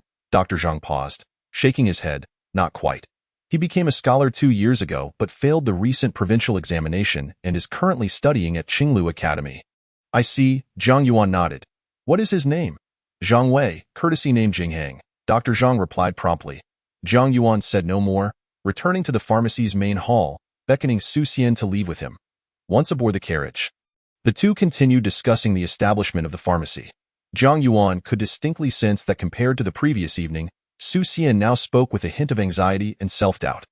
Clearly, after a day of reflection, he had come to understand the challenges of opening a pharmacy. I have already made the necessary arrangements with the local government, Zhang Yuan softly stated. I will also assist you with the initial funding. All you need to do is further study pharmacology with Dr. Zhang and master the channels for procuring medicinal materials. Su Xian hesitated. Of course, I cannot simply offer you money without reason. Zhang Yuan continued, I will assist you because we are friends, and I believe you can help me generate profit. Here is my proposal. Once the pharmacy is established, after deducting your monthly salary, 30% of the annual profits will be used to repay my initial investment. The remaining 70% will be divided 3 ways. 30% will be reinvested into the pharmacy at your discretion, while the final 40% will be split evenly between us. Once my investment is repaid, that 30% will serve as a reward for your efforts, and from then on, I will take 20% of the profits each year. How does this distribution sound? Su Xian's cheeks flushed as he murmured, that division seems overly favorable to me. I seek only a token of good fortune. Zhang Yuan gently caressed the soft jade belt at his waist. If I can help you establish the pharmacy, I feel I might achieve the top rank in the examinations next year. Brother Zhang, you certainly can, Su Xian quickly responded. Zhang Yuan smiled but said no more. The carriage came to a halt outside the residence of Li Gongfu. Your sister and brother-in-law seem to hold a misunderstanding about me, Zhang Yuan remarked to Su Xian. A misunderstanding? Su Xian scratched his head. You should step outside and wait a moment. Su Xian exited the carriage. Inside, Zhang Yuan gently grasped the soft jade belt at his waist, speaking in a low voice. I am somewhat concerned that if this misunderstanding is not cleared up, Li Gongfu and Su Jiaorong may suspect my intentions and refuse my assistance to Su Xian. I have an idea. Listen carefully. If you agree, give me a little squeeze at my waist. If you disagree, then send some cold energy into my body. After a brief pause, Zhang Yuan whispered his thoughts. I wish for Li Gongfu and Su Jiaorong to know that I have a small concubine. To thereby prove my attraction to women and disinterest in men, thus dispelling any ulterior motives towards Su Xian. Of course, you must consider carefully. Once I show them your household documents, you will be seen as my concubine in their eyes. Unable to halt Su Xian's marriage to the Jin family's daughter, if you agree, give me a little squeeze. If not, send some cold energy. Do you not feel any psychological burden? Even if you disagree, I will still help you and find other means to prove my orientation to Su Jiaorong and Li Gongfu, ensuring they no longer misunderstand my relationship with Su Xian. You should sense that I am quite clever. At this point, Jiang Yuan felt the soft jade belt at his waist gently pressing against him, simultaneously emanating a stream of chilling energy that seeped into his body. Are you agreeing? Or, Jiang Yuan pretended to be confused. Xiao Qing, sitting in the front of the carriage, suddenly leaned into the cabin, looking at Jiang Yuan with a playful smile. Sister means she agrees with you using her household documents to prove you are not interested in Su Xian. But she does not agree with you saying you are clever. It seems your sister is quite contradictory, Jiang Yuan noted. The next moment, the soft jade belt seemed to sprout fists, rhythmically pounding against Jiang Yuan's waist, causing Xiao Qing to burst into laughter. Having secured by Su Jin's consent, Jiang Yuan was in high spirits as he disembarked the carriage, and together with Su Xian, they entered the Li residence. Li Gongfu and Su Jiaorong were already in the courtyard. Having been informed of their arrival, Your Excellency, the scholar, upon seeing Jiang Yuan, Li Gongfu quickly smiled and called out, "Is Su brother-in-law not at the yamen during noon?" Jiang Yuan inquired, "I was conducting business outside the city and missed your banquet." "Your Excellency," Li Gongfu replied promptly. "You must already know why I invited your colleagues," Jiang Yuan stated. Li Gongfu chuckled awkwardly, unsure how to respond. "That old fellow, Dr. Zhang, has spread rumors about me in your presence, leading to your deep misconceptions about me," Jiang Yuan said, a hint of helplessness on his face. He withdrew 2 household documents from his robe and handed them to Li Gongfu. "Some things need to be clarified." Li Gongfu took the documents, glancing at them with a somewhat distracted expression. "I have no interest in men," Jiang Yuan asserted, looking at both Li Gongfu and Su Jiaorong. My friendship with Han Wan is one of mutual respect, devoid of any of the sordid intentions Dr. Zhang imagined. My concubine, by Su Jin, is actually my distant cousin, whom Han Wan has also met. Concubine? I've met her. Su Xian looked bewildered. Jiang Yuan reminded him, at Sanchue Pavilion. Images of 2 extraordinarily beautiful women flashed in Su Xian's mind, and he suddenly understood. Li Gongfu and Su Jiaorong turned their attention to Su Xian. His cheeks flushed as he quietly affirmed, "Brother Jiang certainly does not like men. You have all misunderstood. Though you are related to Han Wan, you underestimate his capabilities, which has led to this misunderstanding about my intentions," Jiang Yuan gently explained. Li Gongfu and Su Jiaorong lowered their heads in shame. Su Xian also bowed his head slightly, feeling quite embarrassed. "I intend to assist Han Wan in establishing a pharmacy," Jiang Yuan continued, "and I hope that once it is operational, you will see Han Wan in a new light. Naturally, the establishment of the pharmacy will require your assistance and oversight. Esteemed scholar, please take a seat. Let us discuss the matter of the apothecary at a leisurely pace." Li Gongfu cordially moved an armchair closer, inviting Jiang Yuan to sit down first. Jiang Yuan, showing no hesitation, seated himself and beckoned Su Xian. Li Gongfu also took a seat, and the 3 of them began to contemplate the establishment of the apothecary. Their discussion primarily revolved around the selection of the location, the choice of the resident physician, as well as the procurement channels and various cost considerations. As night deepened, Su Jiaorong prepared a sumptuous dinner. After feasting and drinking their fill, Jiang Yuan rose to take his leave. Su Xian, Su Jiaorong, and Li Gongfu stood at the entrance of Shuangcha Alley, watching the carriage depart until it disappeared from view. "It's all your fault. You led me to misunderstand this esteemed scholar." Su Jiaorong cast a reproachful glance at Li Gongfu. Li Gongfu chuckled awkwardly, saying, "It's all that old coot Xian's fault for spreading nonsense. Brother Jiang could never prefer men." Su Xian shook his head and replied, "No, that's simply not true." Su Jiaorong and Li Gongfu exchanged glances, and Su Jiaorong whispered, "Xian, have you truly seen Zhang's concubine?" "I have," Su Xian nodded. "They are quite a match, a pair of talents." "Is that so?" Su Jiaorong and Li Gongfu sighed in relief.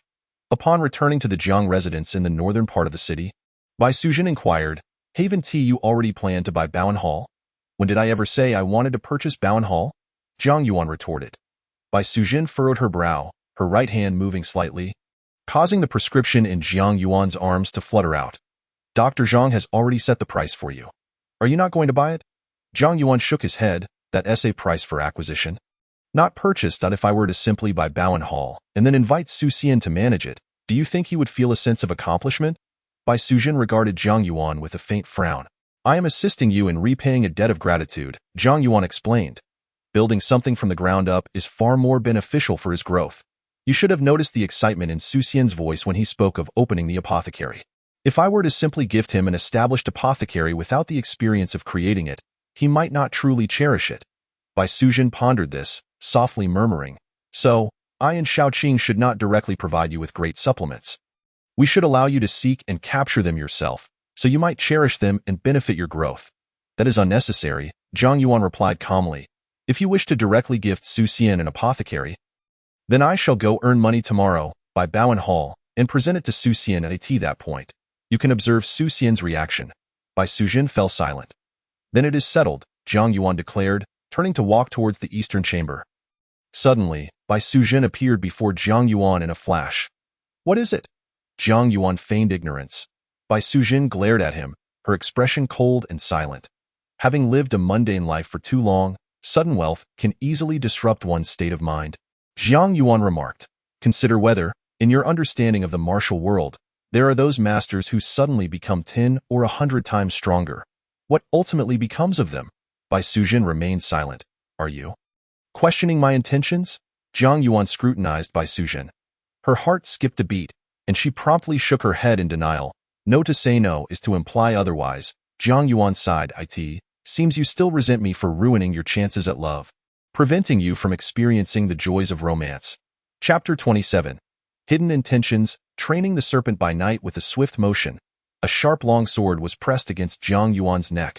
Bai Sujin's face flushed crimson as she glared at him. Gritting her teeth, say that again. Just then, Xiaoqing, who had just come from the stable, observed the scene, holding her breath in curiosity as she approached. Zhang Yuan regarded Bai Sujin seriously, his gaze traveling slowly from her feet upward until it met her eyes. In the exchange of glances, Zhang Yuan was captivated, seeing his own handsome reflection in her eyes. Under their locked gaze, Bai Sujin's anger wavered, replaced by a hint of shyness. Casting a furtive glance at Zhang Yuan, Bai Sujin diverted her gaze, her previously frigid demeanor dissipating. Ignoring the sword at his neck, Zhang Yuan took 2 steps closer to Bai Sujin. You? Bai Sujin, both embarrassed and angry, forced herself to meet Zhang Yuan's gaze. Her face flushed. Do you really think I wouldn't dare to kill you? It's late. I shall go prepare noodles for you, Zhang Yuan stated, turning to head towards the kitchen. Bai Sujin, exasperated, glared at his retreating figure, her ample bosom rising and falling in agitation. Sister, are you all right? Xiaoqing inquired with concern. Bai Sujin took a deep breath, gently shaking her head as she coldly replied, he thinks he has us under his thumb. Is that so? Xiaoqing, puzzled, glanced towards the kitchen and said hesitantly, he seems quite obedient, always helping you repay Su Xian. That is to gain our favor and trust, Bai Sujin murmured. Xiaoqing pondered for a moment before asking, is that a problem? Bai Sujin frowned, studying Xiaoqing. Do you believe there is no issue? What issue could there be? Xiaoqing queried, confused that he helps us. Is it not normal to feel some fondness towards him? As for trust, we have always been by his side. Should we not trust him? My point is that he has ulterior motives, Bai Sujin whispered. Ulterior motives? What more could he want? Xiaoqing asked with curiosity. Bai Sujin considered before subtly suggesting, for instance, to have you serve as his maid. Xiaoqing's cheeks flushed, glancing towards the kitchen, mumbling, he wouldn't dare truly treat me as a maid. Bai Sujin was speechless, retorting, he has already secured his hold on you. With her cheeks growing redder, Xiaoqing raised her chin defiantly. Sister, you have it all wrong. It is I who have the upper hand over him. From now on, he will be the one to massage my shoulders, wash my feet, style my hair, change my garments, and bathe me. Bai Sujin face-bombed, exclaiming, that is precisely him taking advantage of you. I am aware.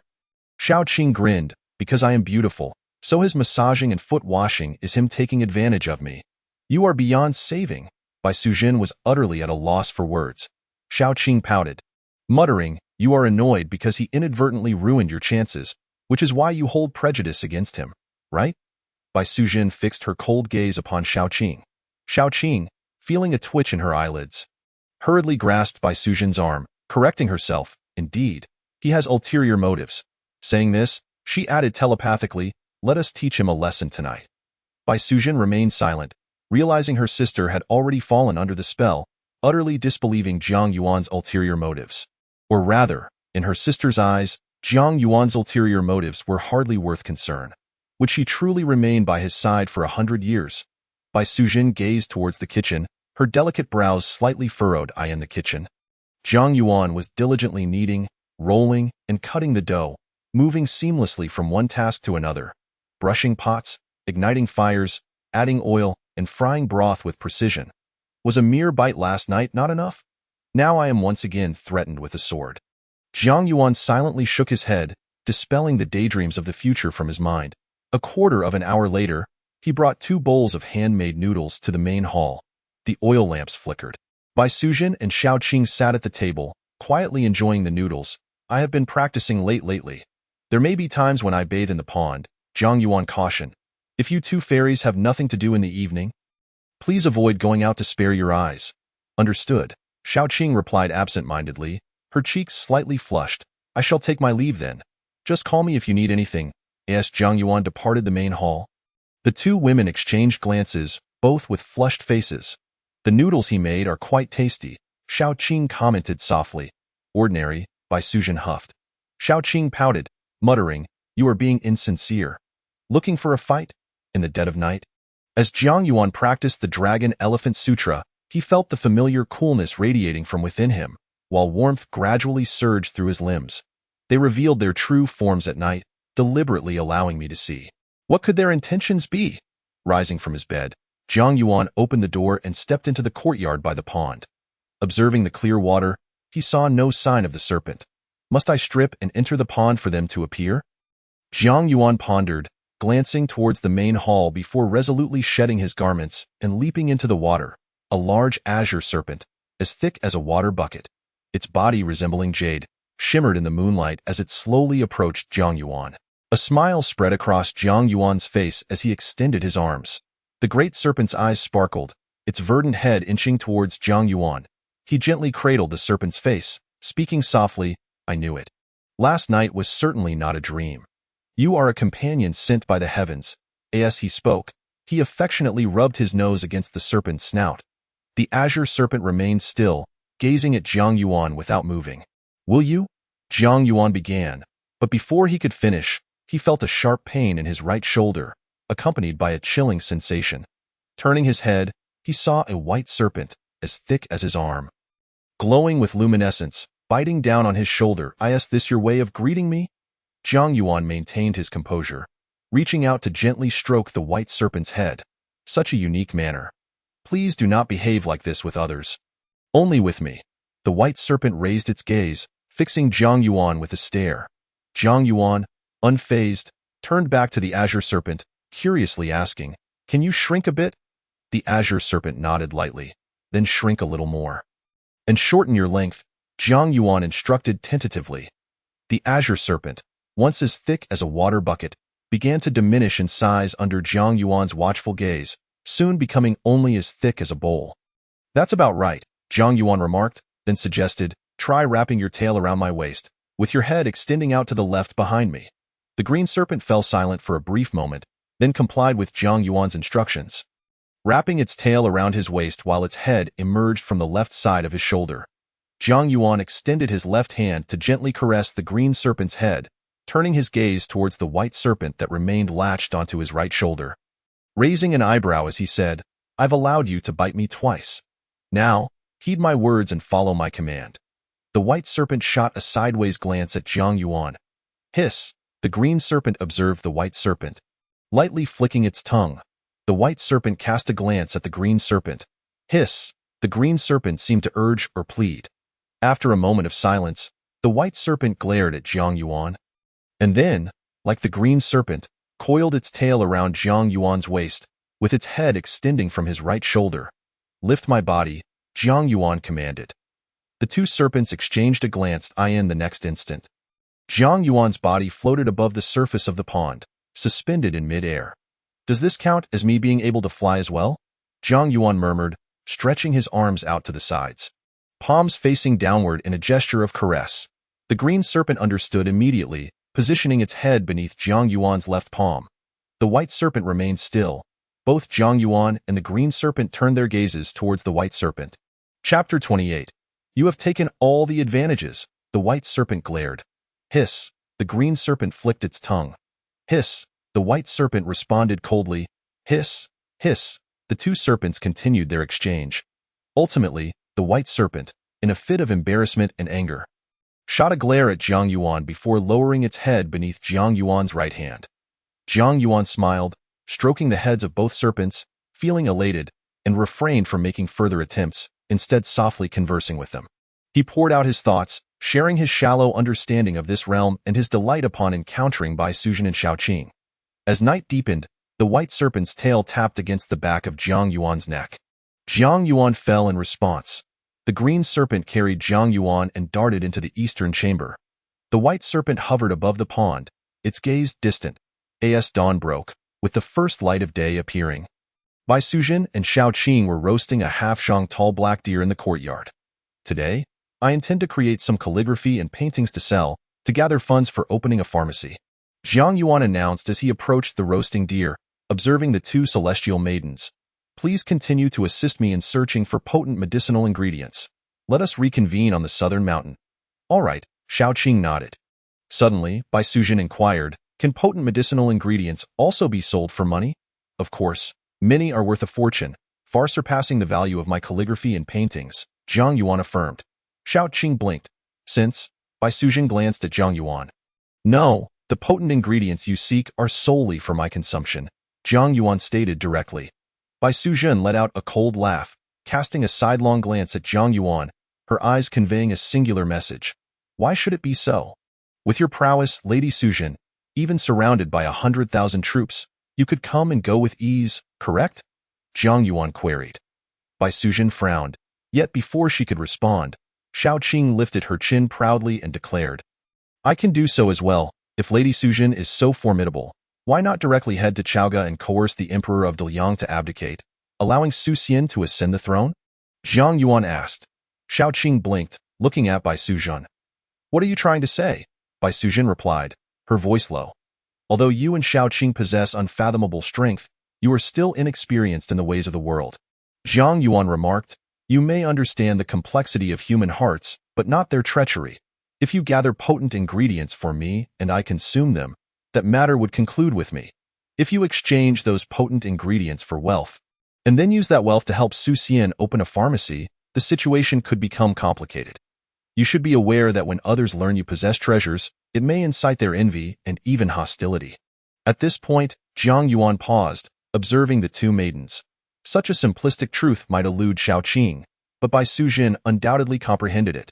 Continue, Bai Suzhen urged. Jiang Yuan continued, what you deem as potent ingredients may seem trivial in your eyes.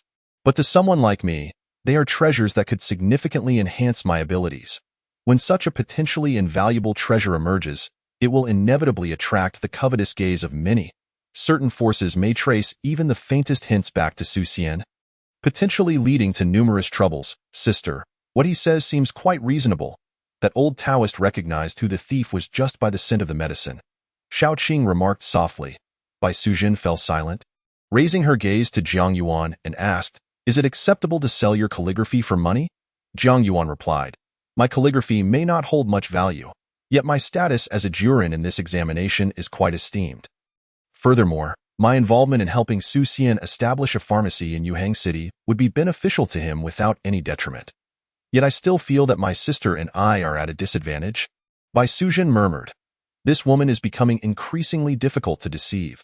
Jiang Yuan thought to himself, then gently said, indeed, I have taken advantage of you both.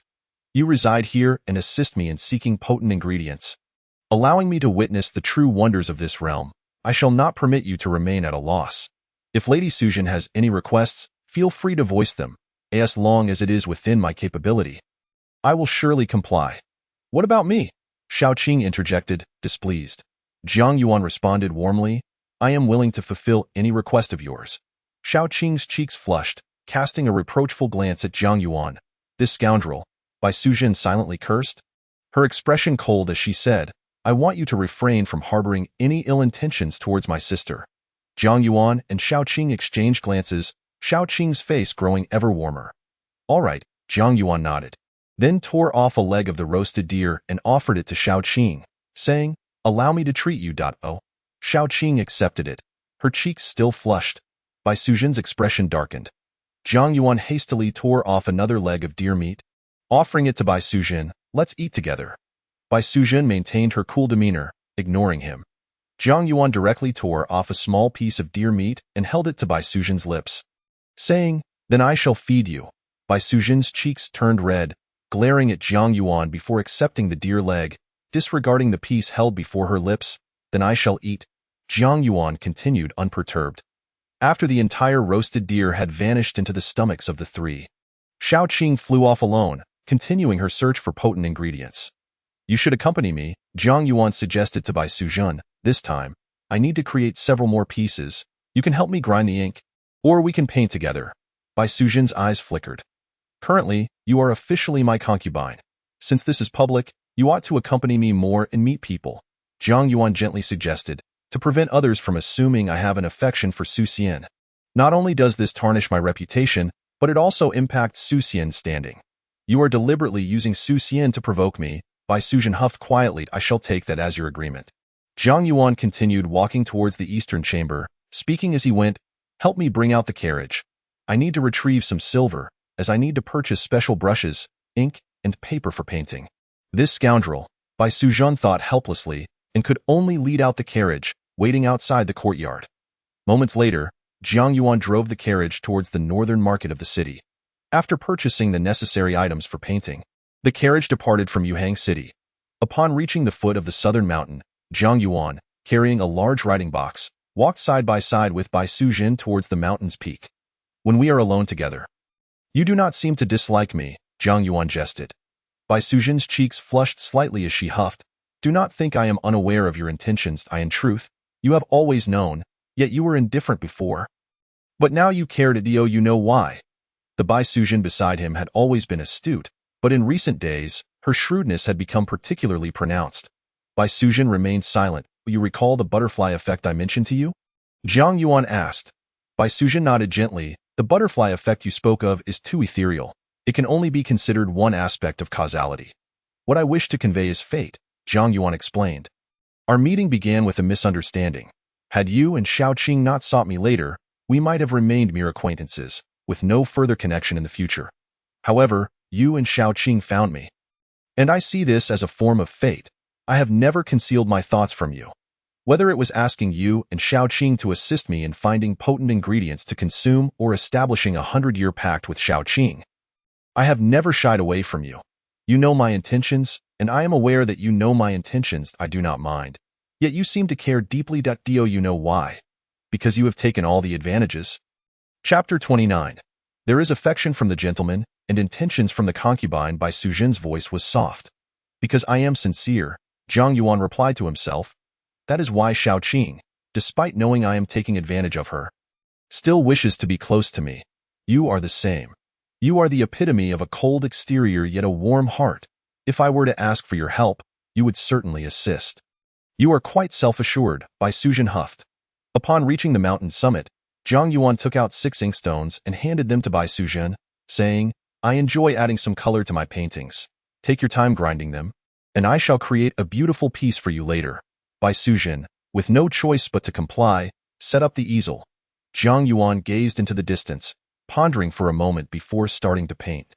This time, selling calligraphy and paintings was different from before. In the past, he was merely a scholar, and even if the value of his paintings was inflated, it would not be by much.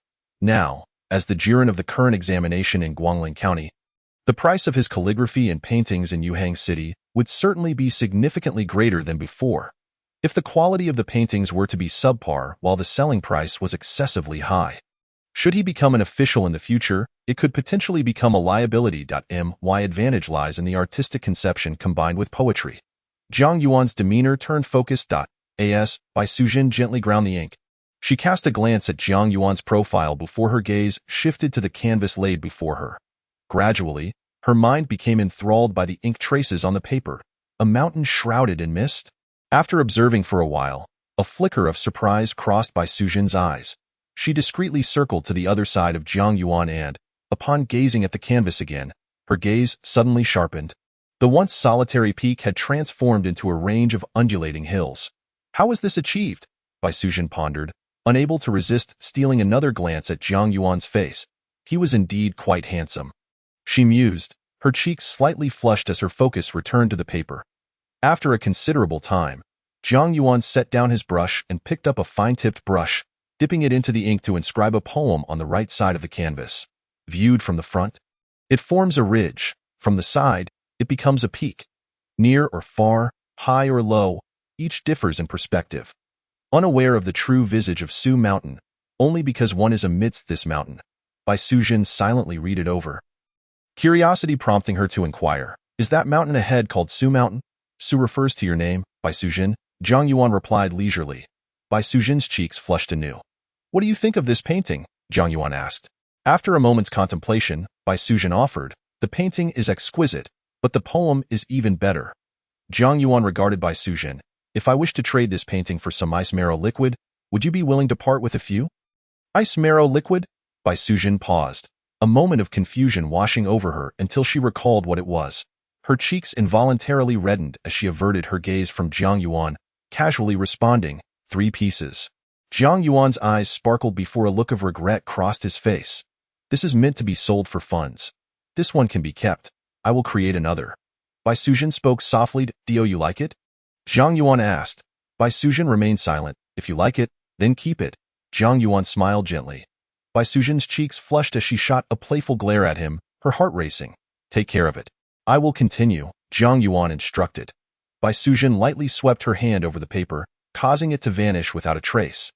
Jiang Yuan glanced at Bai Sujin's waist, noting that the pure white jade ribbon was absent. Replaced instead by an ordinary white sash, the painting resumed. After a brief moment of contemplation, Jiang Yuan conceived a new idea. All the birds have flown, and all paths are devoid of human traces. A solitary boat, clad in raincoat and bamboo hat, fishes alone in the cold river snow. Upon completion, both the painting and the poem elicited another glimmer of astonishment from Bai Sujin. "What do you think?" Jiang Yuan asked. After a moment, Bai Sujin reiterated her earlier assessment. "The painting is superb, but the poem is even better." "Let us continue," Jiang Yuan chuckled, moving on to the next piece. From afar, the mountains show their hues. Up close, the waters are silent. Spring departs, yet the flowers remain. People come, while the birds remain unfrightened. The poem is even more beautiful, Bai Sujin marveled. "Continue." Sunlight illuminates the incense burner, producing purple smoke. From a distance, the waterfall hangs before the stream. It cascades straight down 3,000 feet. One might think the Milky Way has fallen from the heavens. "This poem is even more exquisite," Bai Sujin exclaimed. "Keep the first piece. These 3 should fetch a good price." Jiang Yuan turned to Bai Sujin. "Step in front of me. I will paint you several lovely pieces." Bai Sujin's cheeks flushed slightly, but she did not hesitate this time. Gracefully stepping before Jiang Yuan, standing at the precipice. After a moment of unabashed admiration, Jiang Yuan began to paint.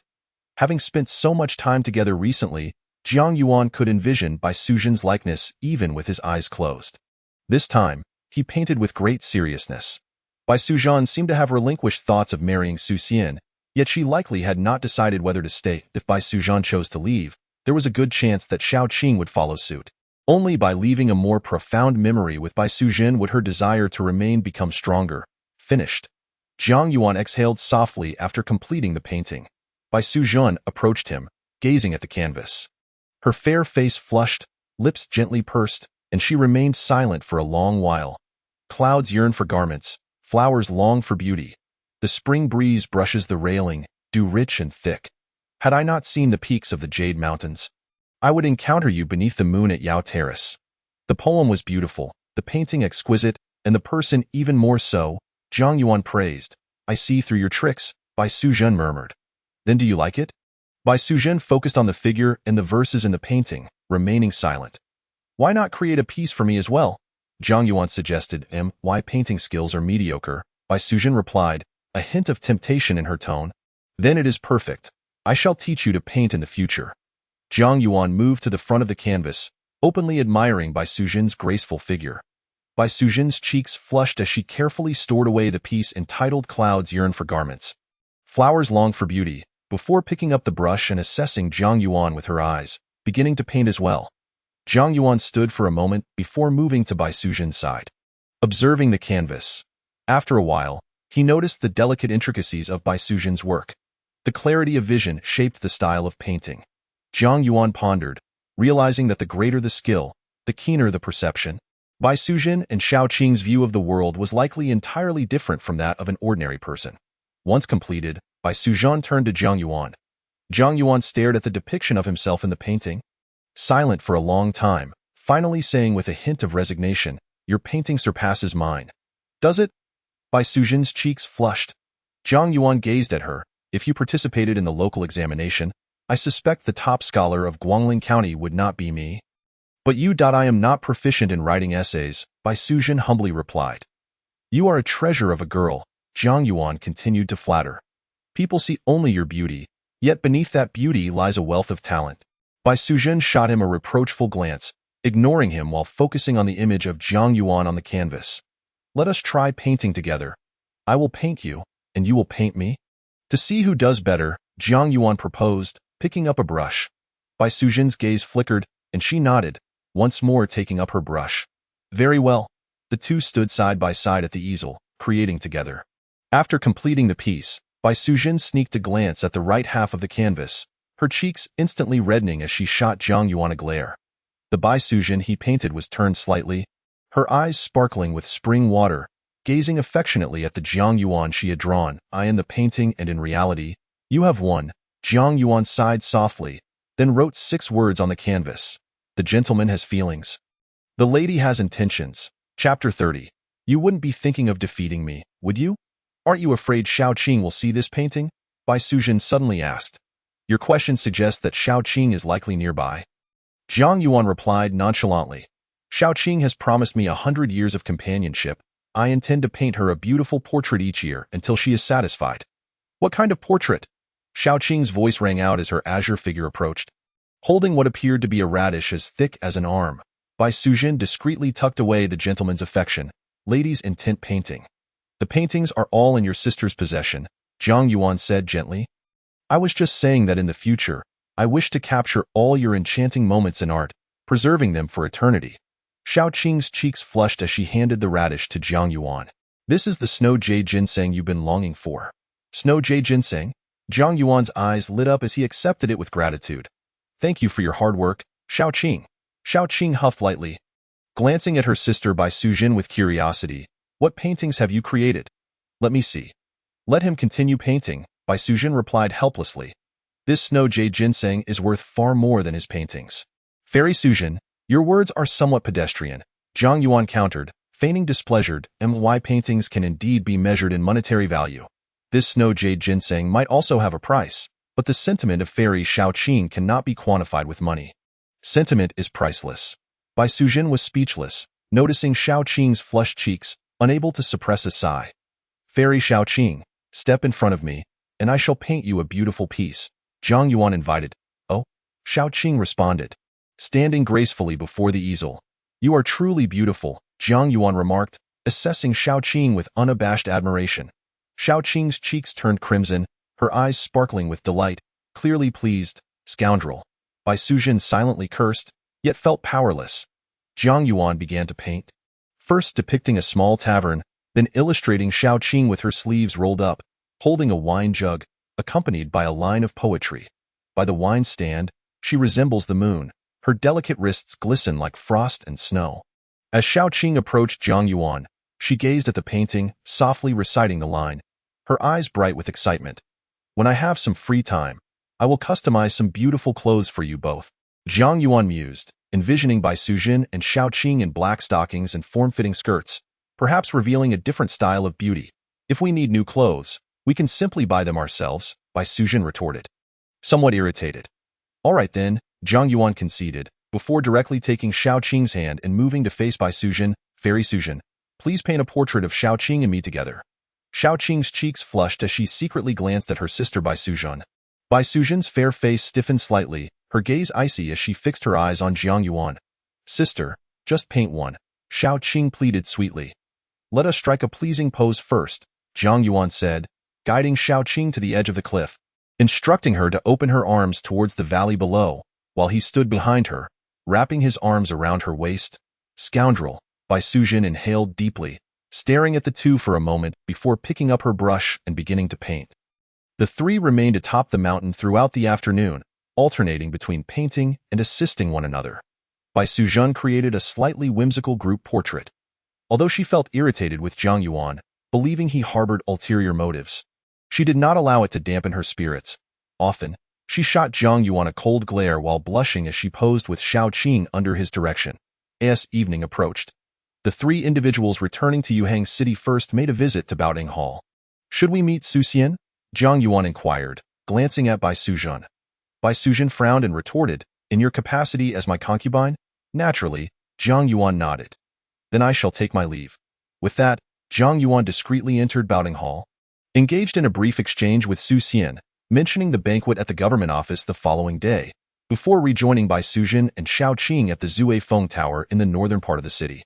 It was evident that a suitable venue was essential to sell the 3 calligraphic works he had created that afternoon at the best possible price. "It would be our honor to showcase your exquisite works at Zui Feng Tower," the proprietor exclaimed, his face beaming with joy. "Let them be displayed for 3 days, Jiang Yuan replied, requesting, "Mr. Chun, could you kindly organize a small auction on the 4th evening? The highest bidder will prevail." "Very well." The proprietor nodded, then quietly inquired, "Do you have an expected price in mind?" "The poems inscribed within are all new compositions. The highest bid shall win, with no upper limit that I see." The proprietor made no further inquiries. On the way home, both Bai Sujin and Xiao Qing were curious about the potential value of those 3 landscape paintings. While the paintings themselves may not be particularly valuable, the poems I inscribed carry significant worth. Jiang Yuan mused, however, in this auction, the most valuable aspect may not be my poems, but rather my status as a scholar. Should I rise to the ranks of esteemed officials, my calligraphy will undoubtedly appreciate in value. Surely, if those 3 paintings were created by a down-and-out scholar, they wouldn't be utterly worthless, Bai Sujin asked. "Not entirely without value." Jiang Yuan shook his head. "Before I passed the scholar's examination, I attempted to sell my works. They could find buyers, yet without any reputation, even those who admired my art might hesitate to offer a substantial price. After I became a scholar, the value of my works increased significantly. Yet, I find less pleasure in inscribing poems on my paintings, as the price does not justify the effort. Creating art and composing poetry need not always be for profit," Bai Sujin softly remarked. "Indeed," Jiang Yuan nodded, looking at Bai Sujin, "I could never bring myself to sell the paintings of you and Xiao Qing, nor the poems I compose for you both." Inside the carriage, Bai Sujin and Xiao Qing felt their cheeks flush. Bai Sujin shot Jiang Yuan a playful glare before turning to gaze out the window. Jiang Yuan smiled, openly admiring Bai Sujin, his heart lifted with joy. In the stillness of midnight, beneath a bright moon and sparse stars, Jiang Yuan, bare-skinned, entered the pond holding the snow jade ginseng. Before long, Qing Shi and Bai Shi arrived. "This is snow jade ginseng. Would you like some?"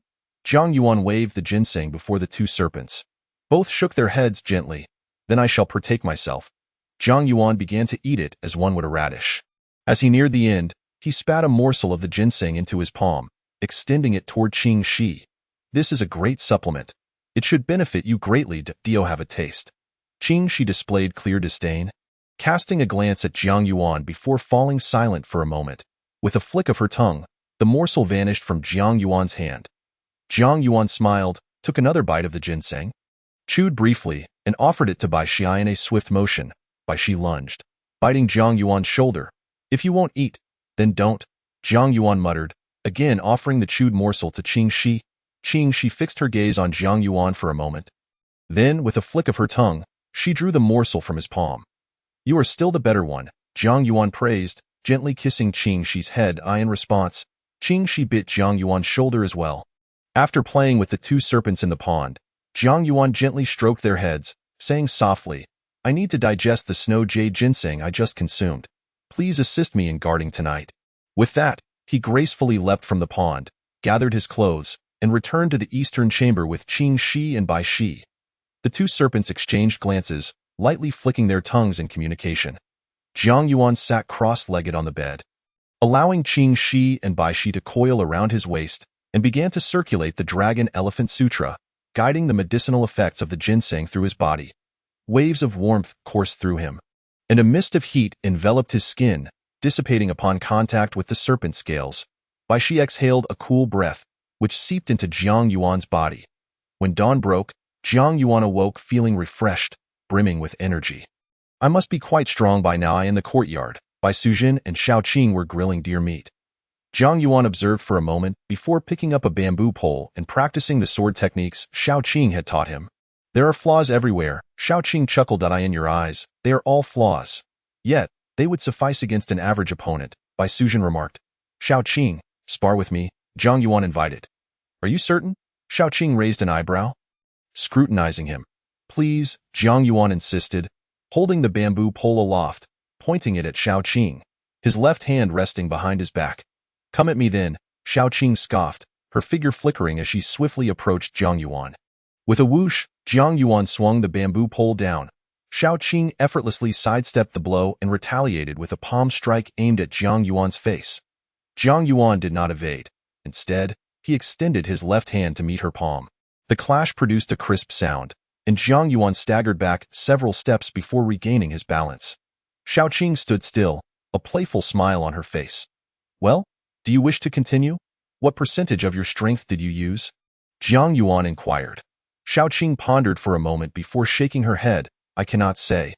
Upon feeling your strength, I exerted a bit more. Jiang Yuan opened his mouth, momentarily at a loss for words. It seemed that even in a casual exchange, she had likely not even utilized a full measure of her strength. What difference would it make if he restrained himself further? Surely you do not fantasize about defeating me? Shao Qing asked, looking at Jiang Yuan with a hint of disbelief. Not at all, Jiang Yuan quickly denied, though he had not entertained the notion of overpowering Shao Qing. He merely hoped to match her strength, if only slightly. The reality starkly contrasted that hope. His recent supplement was still insufficient. Upon reflection, it became clear that both Bai Sujin and Shao Qing had acquired supplements that they no longer needed. You have no chance of defeating me. You might as well resign yourself to giving me shoulder rubs from now on, Shao Qing declared triumphantly. Very well, Jiang Yuan conceded, discarding the bamboo pole and approaching Shao Qing. She blinked at him, remaining still. Upon reaching her, he placed his hands on her shoulders, gently kneading them. Shao Qing's cheeks turned a rosy hue as she shot a playful glare at him. Measure my waist. Jiang Yuan jested. Oh, Shao Qing responded softly, wrapping her arms around his waist. Bai Sujun, watching from the side, wore a wry expression, remarking, Qinger, think carefully. Who is truly in charge here, you or him? Of course, he listens to me. Shao Qing muttered. Whenever you need it, I am always here to offer you shoulder rubs, Jiang Yuan whispered in her ear. Bai Sujun scoffed. Qinger, have him slap himself twice. Shao Qing blinked, raising her head slightly to meet Jiang Yuan's gaze. Jiang Yuan leaned closer, his cheek brushing against hers. Should I slap myself a few more times? He asked mischievously. Shao Qing shot him a playful glare, her cheeks flushed, neither agreeing nor refusing. Rascal, release Shao Qing. Bai Sujun admonished. All right, Jiang Yuan relented, releasing Shao Qing and placing his hands behind his back. Shao Qing, please give me 2 slaps. Shao Qing blinked, tiptoeing to gently press her flushed cheek against Jiang Yuan's. Bai Sujun face-palmed, realizing her sister was beyond redemption. Jiang Yuan, in high spirits, openly engaged in this playful exchange before Bai Sujun, until the grilled deer meat was ready. The three then competed in a race to see who could consume the meat the fastest. This time, Jiang Yuan took it a bit more seriously, prompting the 2 women to do the same, and before long, the entire grilled deer had vanished into their stomachs. After breakfast, Bai Sujin and Shao Qing took Jiang Yuan and soared out of the city in search of potent supplements. They arrived at a solitary island deep within West Lake, where Bai Sujin and Shao Qing swiftly submerged, disappearing from sight. Jiang Yuan settled onto a smooth rock, gazing at the vast expanse of the lake, filled with anticipation. Before long, Shao Qing emerged from the water, returning to Jiang Yuan's side, holding a silver mudfish, approximately 2 feet long. This is the silver spirit eel, Shao Qing explained. Like the fiery eel, it is devoid of bones and impurities. capable of strengthening muscles and bones, although its efficacy is slightly inferior to that of the fiery eel. Shall we consume its blood directly? Zhang Yuan inquired. Xiaoqing blinked, nodding in agreement, of course. With that, she skillfully incised the belly of the silver spirit eel. Zhang Yuan took over, eagerly sucking the blood, which exuded a rich and fragrant aroma. After draining the blood, he paused to assess his body. Noticing no unusual sensations, it lacked the warmth associated with other potent supplements. The effect truly seems inferior to that of the fiery eel, Zhang Yuan murmured, feeling somewhat disappointed. Shall I seek out something else for you? Xiaoqing offered with a smile, diving back into the water. I appreciate your help, Xiaoqing. Zhang Yuan directed his gaze toward the west lake, where the figure of Xiaoqing had vanished, his voice imbued with a gentle warmth. After a brief pause, a graceful silhouette clad in white, as pure as snow, emerged from the water, descending before Zhang Yuan. He rose to his feet and approached Bai Suzhen, expressing his gratitude. You have worked hard, Fairy Suzhen. You resemble the so-called pretty boy they often speak of, Bai Suzhen retorted with a hint of sarcasm. Zhang Yuan, without hesitation, reached out and placed his hands on her shoulders. Bai Suzhen's eyelids flickered, without needing to think. She understood his intentions. After a moment's hesitation, she chose not to evade him. Zhang Yuan gently kneaded her shoulders and remarked, even if I play the role of a pretty boy, I shall only be your pretty boy. Fairy Suzhen. Bai Suzhen's cheeks flushed with a rosy hue. She initially intended to shake off Zhang Yuan's hands, but found herself inexplicably softening under his touch, ultimately conceding, you merely seek potent nourishment. Do you not? Very well, I shall provide it with that. She waved her right hand lightly, and an old clam, moist and dark, the size of a pot, fell to the ground.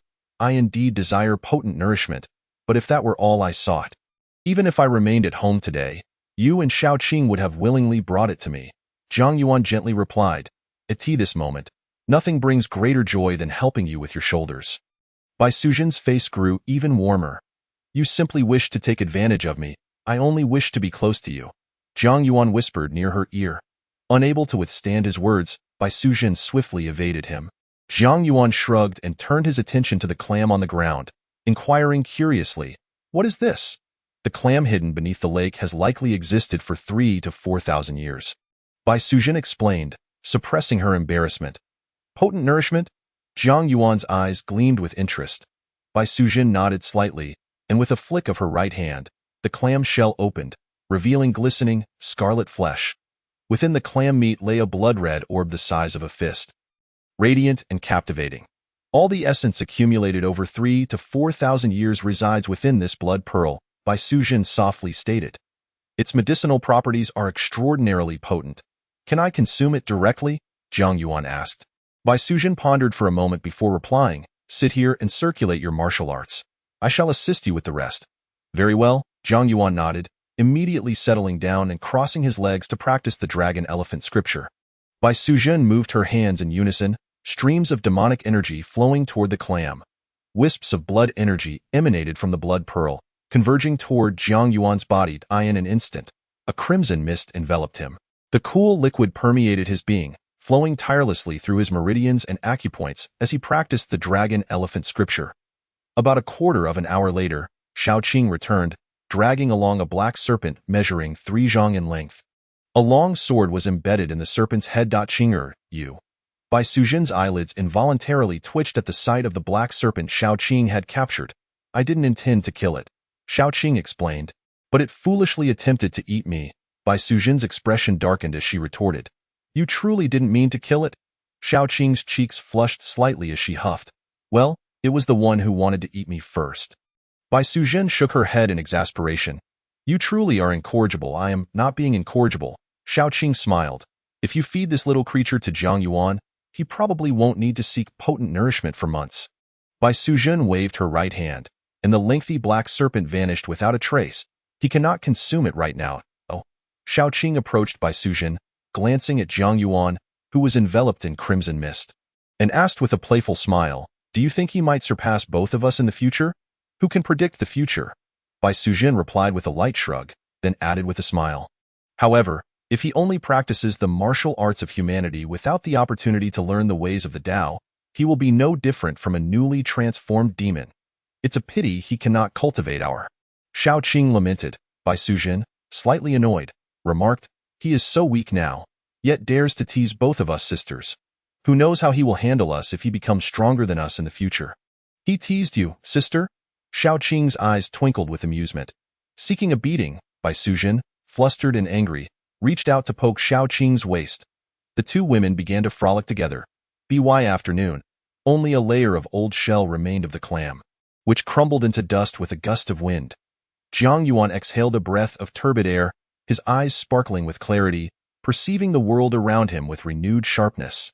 His body was brimming with energy, the essence of the clam settling within him, restrained by the coolness of the surroundings, yet not entirely refined. It is the 6th volume, Jiang Yuan mused. Within him, 1,811 meridians had been connected, and 8,123 acupoints opened, marking a true advancement into the 6th volume of the Dragon Elephant Scripture.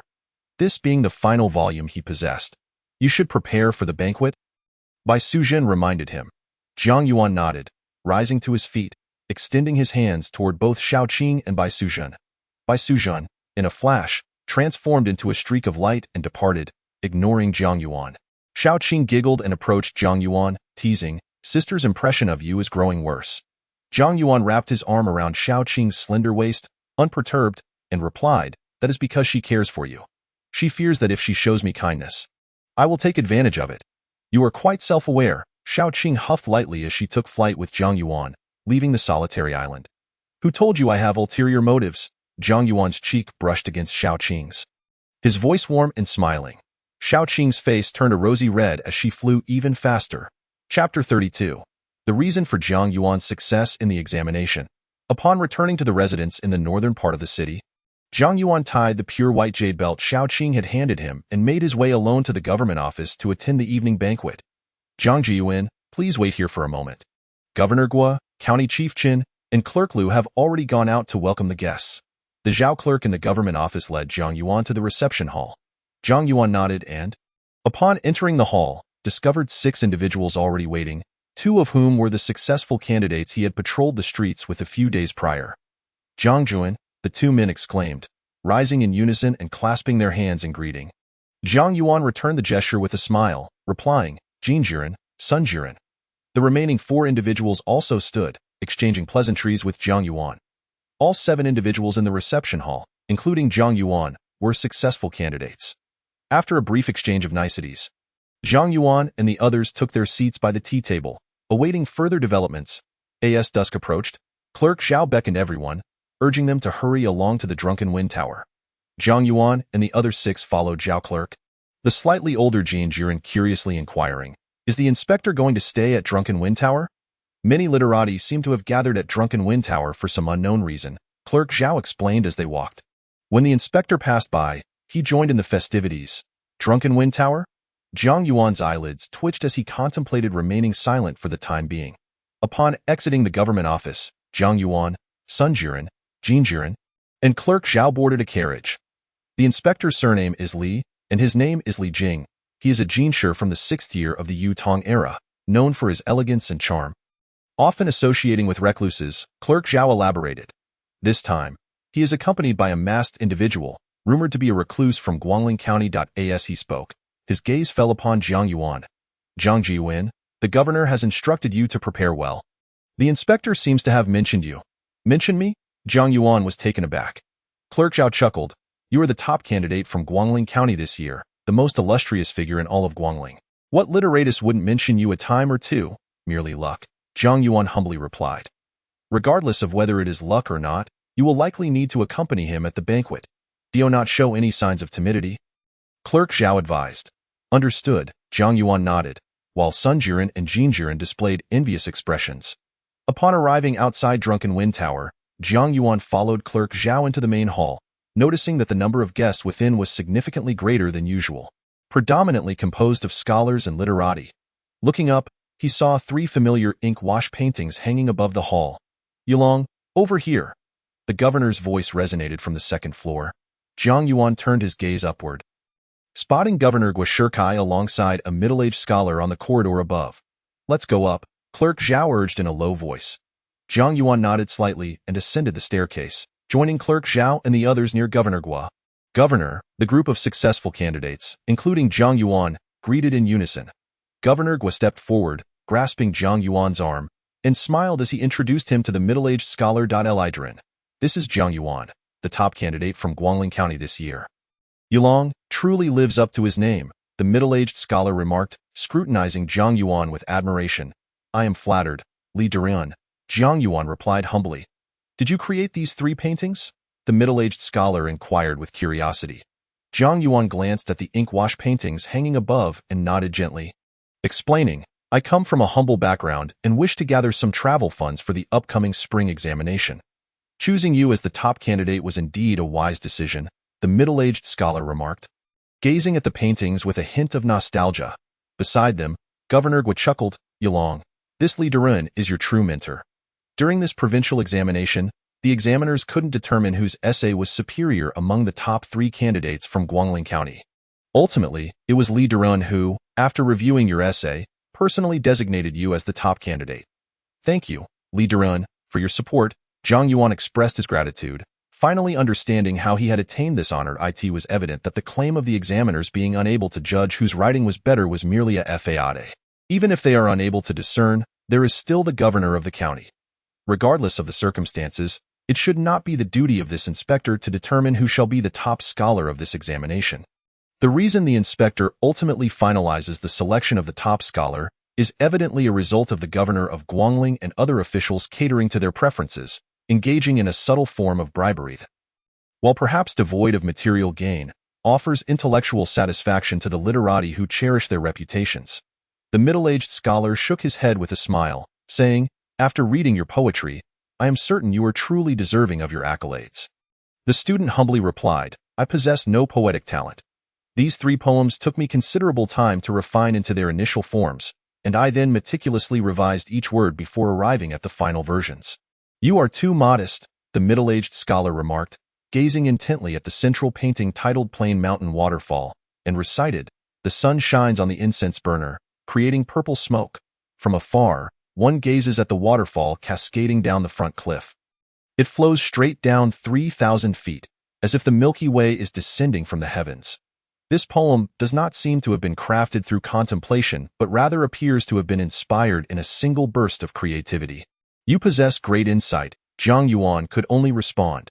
Indeed, it is quite possible that Li Bai's poetry was composed in a similar spontaneous fashion, much like the phrase, literature is inherently divine, crafted by a deft hand.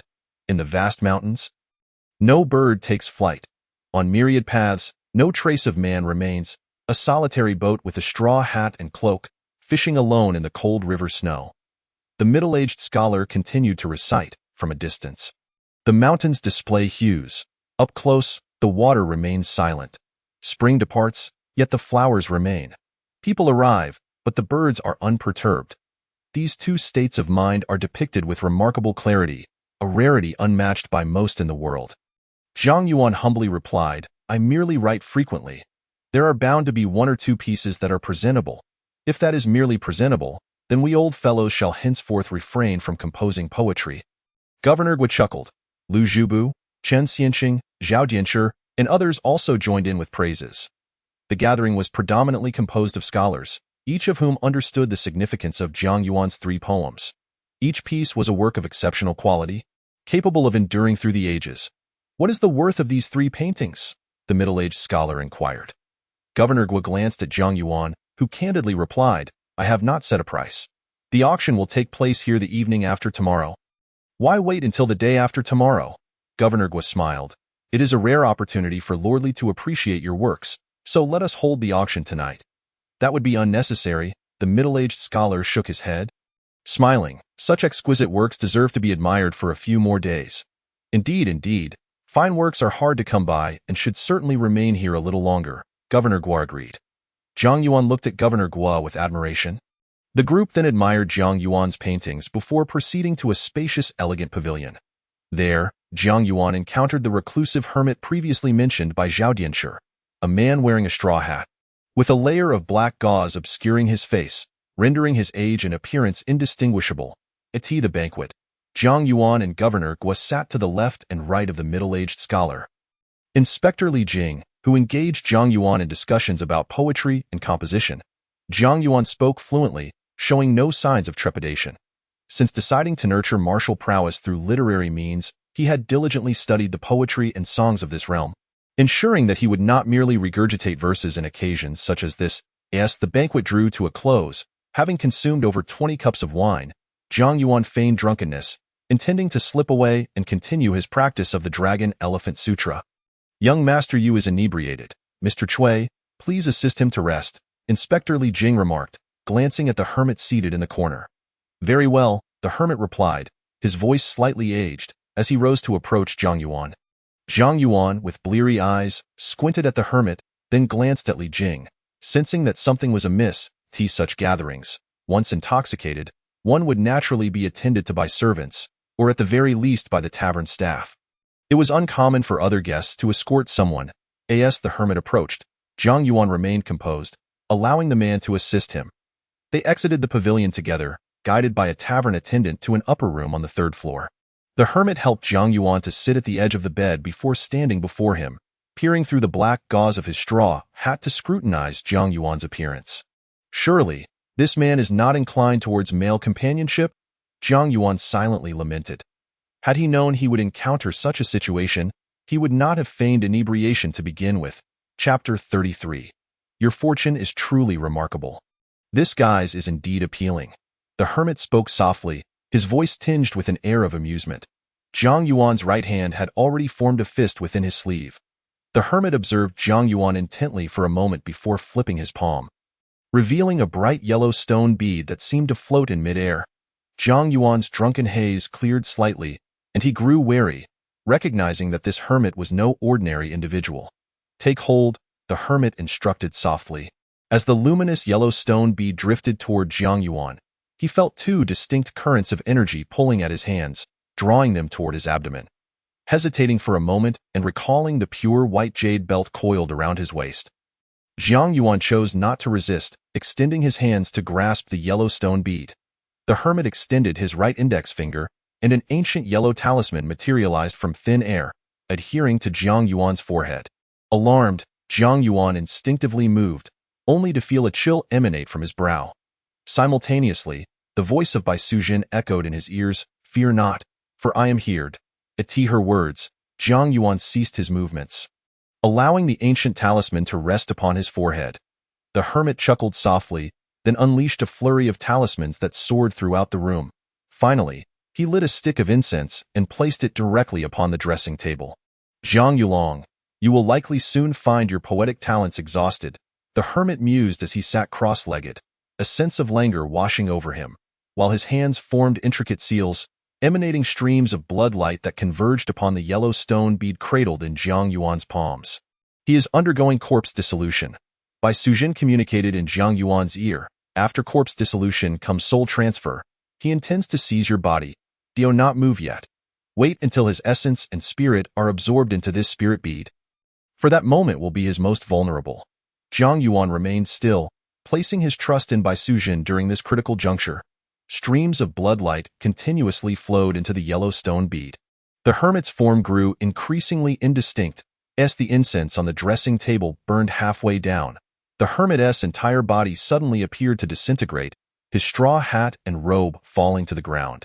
Now, release the spirit bead, Bai Sujin's voice urged in Jiang Yuan's ear. Jiang Yuan relinquished his hold, and the yellow stone bead slipped from his palms, plummeting toward the ground. Just as it was about to strike, a basin of water in the room flickered and appeared beneath it, perfectly catching the yellow stone bead. The bead emitted wisps of blood energy that tainted the clear water within the basin, turning it a deep crimson. How could this happen? A voice, old and filled with terror, emanated from the basin. Jiang Yuan peeled away the yellow talisman from his forehead, peering curiously into the basin, where he beheld the scarlet water bubbling ominously. The bright yellow stone bead glimmered with a faint golden light. You brought this upon yourself. You cannot live, Bai Sujin transmitted. Observing his spirit, it was evident that this was not the first time he had attempted corpse dissolution and soul transfer. Where is his soul?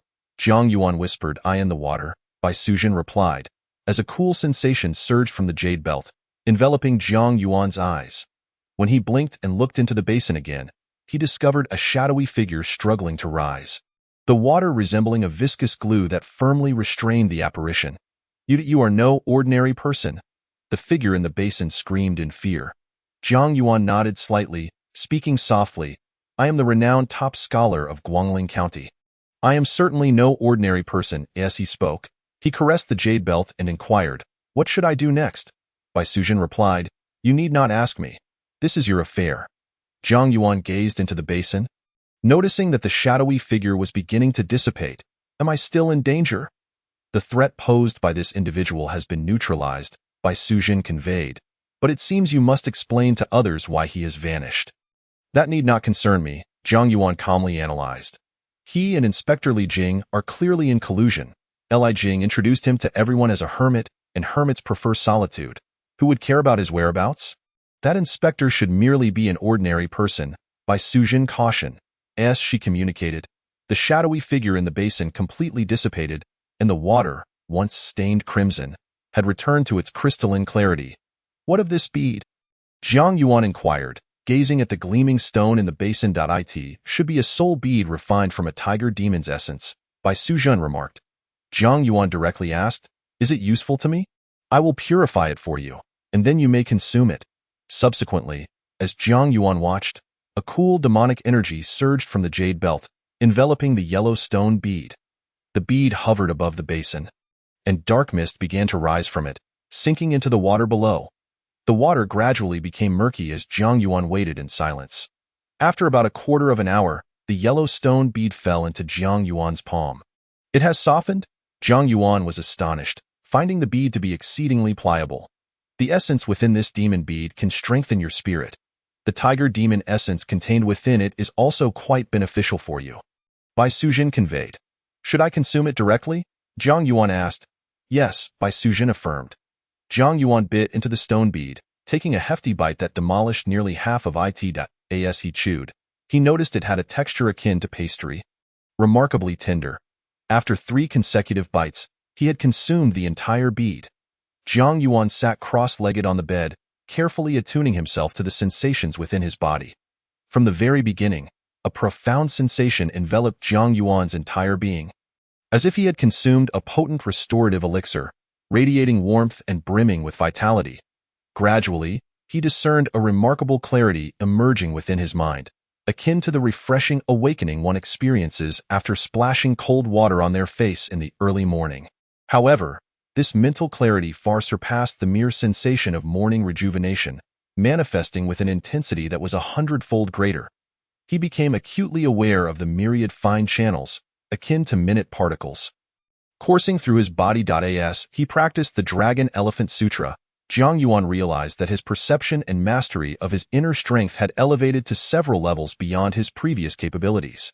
Was this the effect of an invigorated spirit?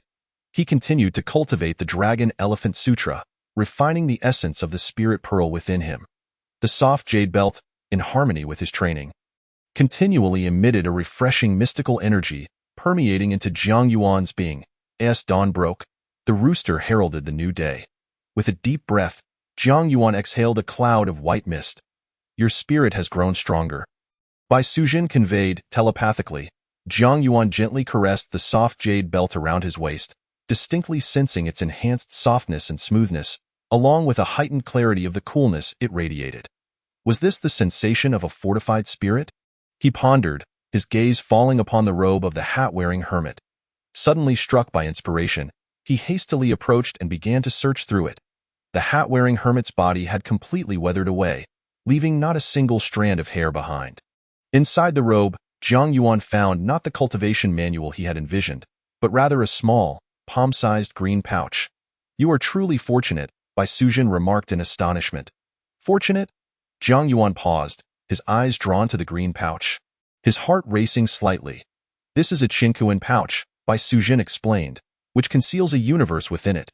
Allow me to retrieve its contents for you." In the next moment, Jiang Yuan watched in awe as the pouch opened, and streams of radiant light emerged, revealing a plethora of treasures: gold and silver, jewels, garments, food, jars of wine, medicinal herbs, containers, incense burners, prayer beads, long swords, books, and jade tablets materialized before him.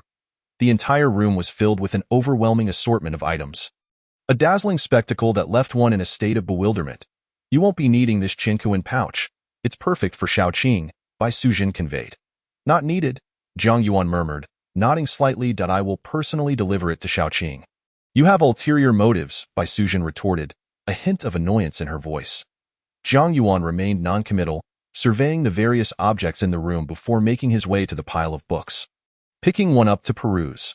Titles such as The Record of the Spirit Treasure, Inner Alchemy of True Understanding, Book of the Earth Concealer, L. Zhong's Teachings, The Celestial Path of the Strange Willows, The Lesser Collection of Scriptures, Buddhist Dietary Scriptures, The 10 Stages Sutra, 9 Yang Golden Body, and Sword Control Technique caught his eye.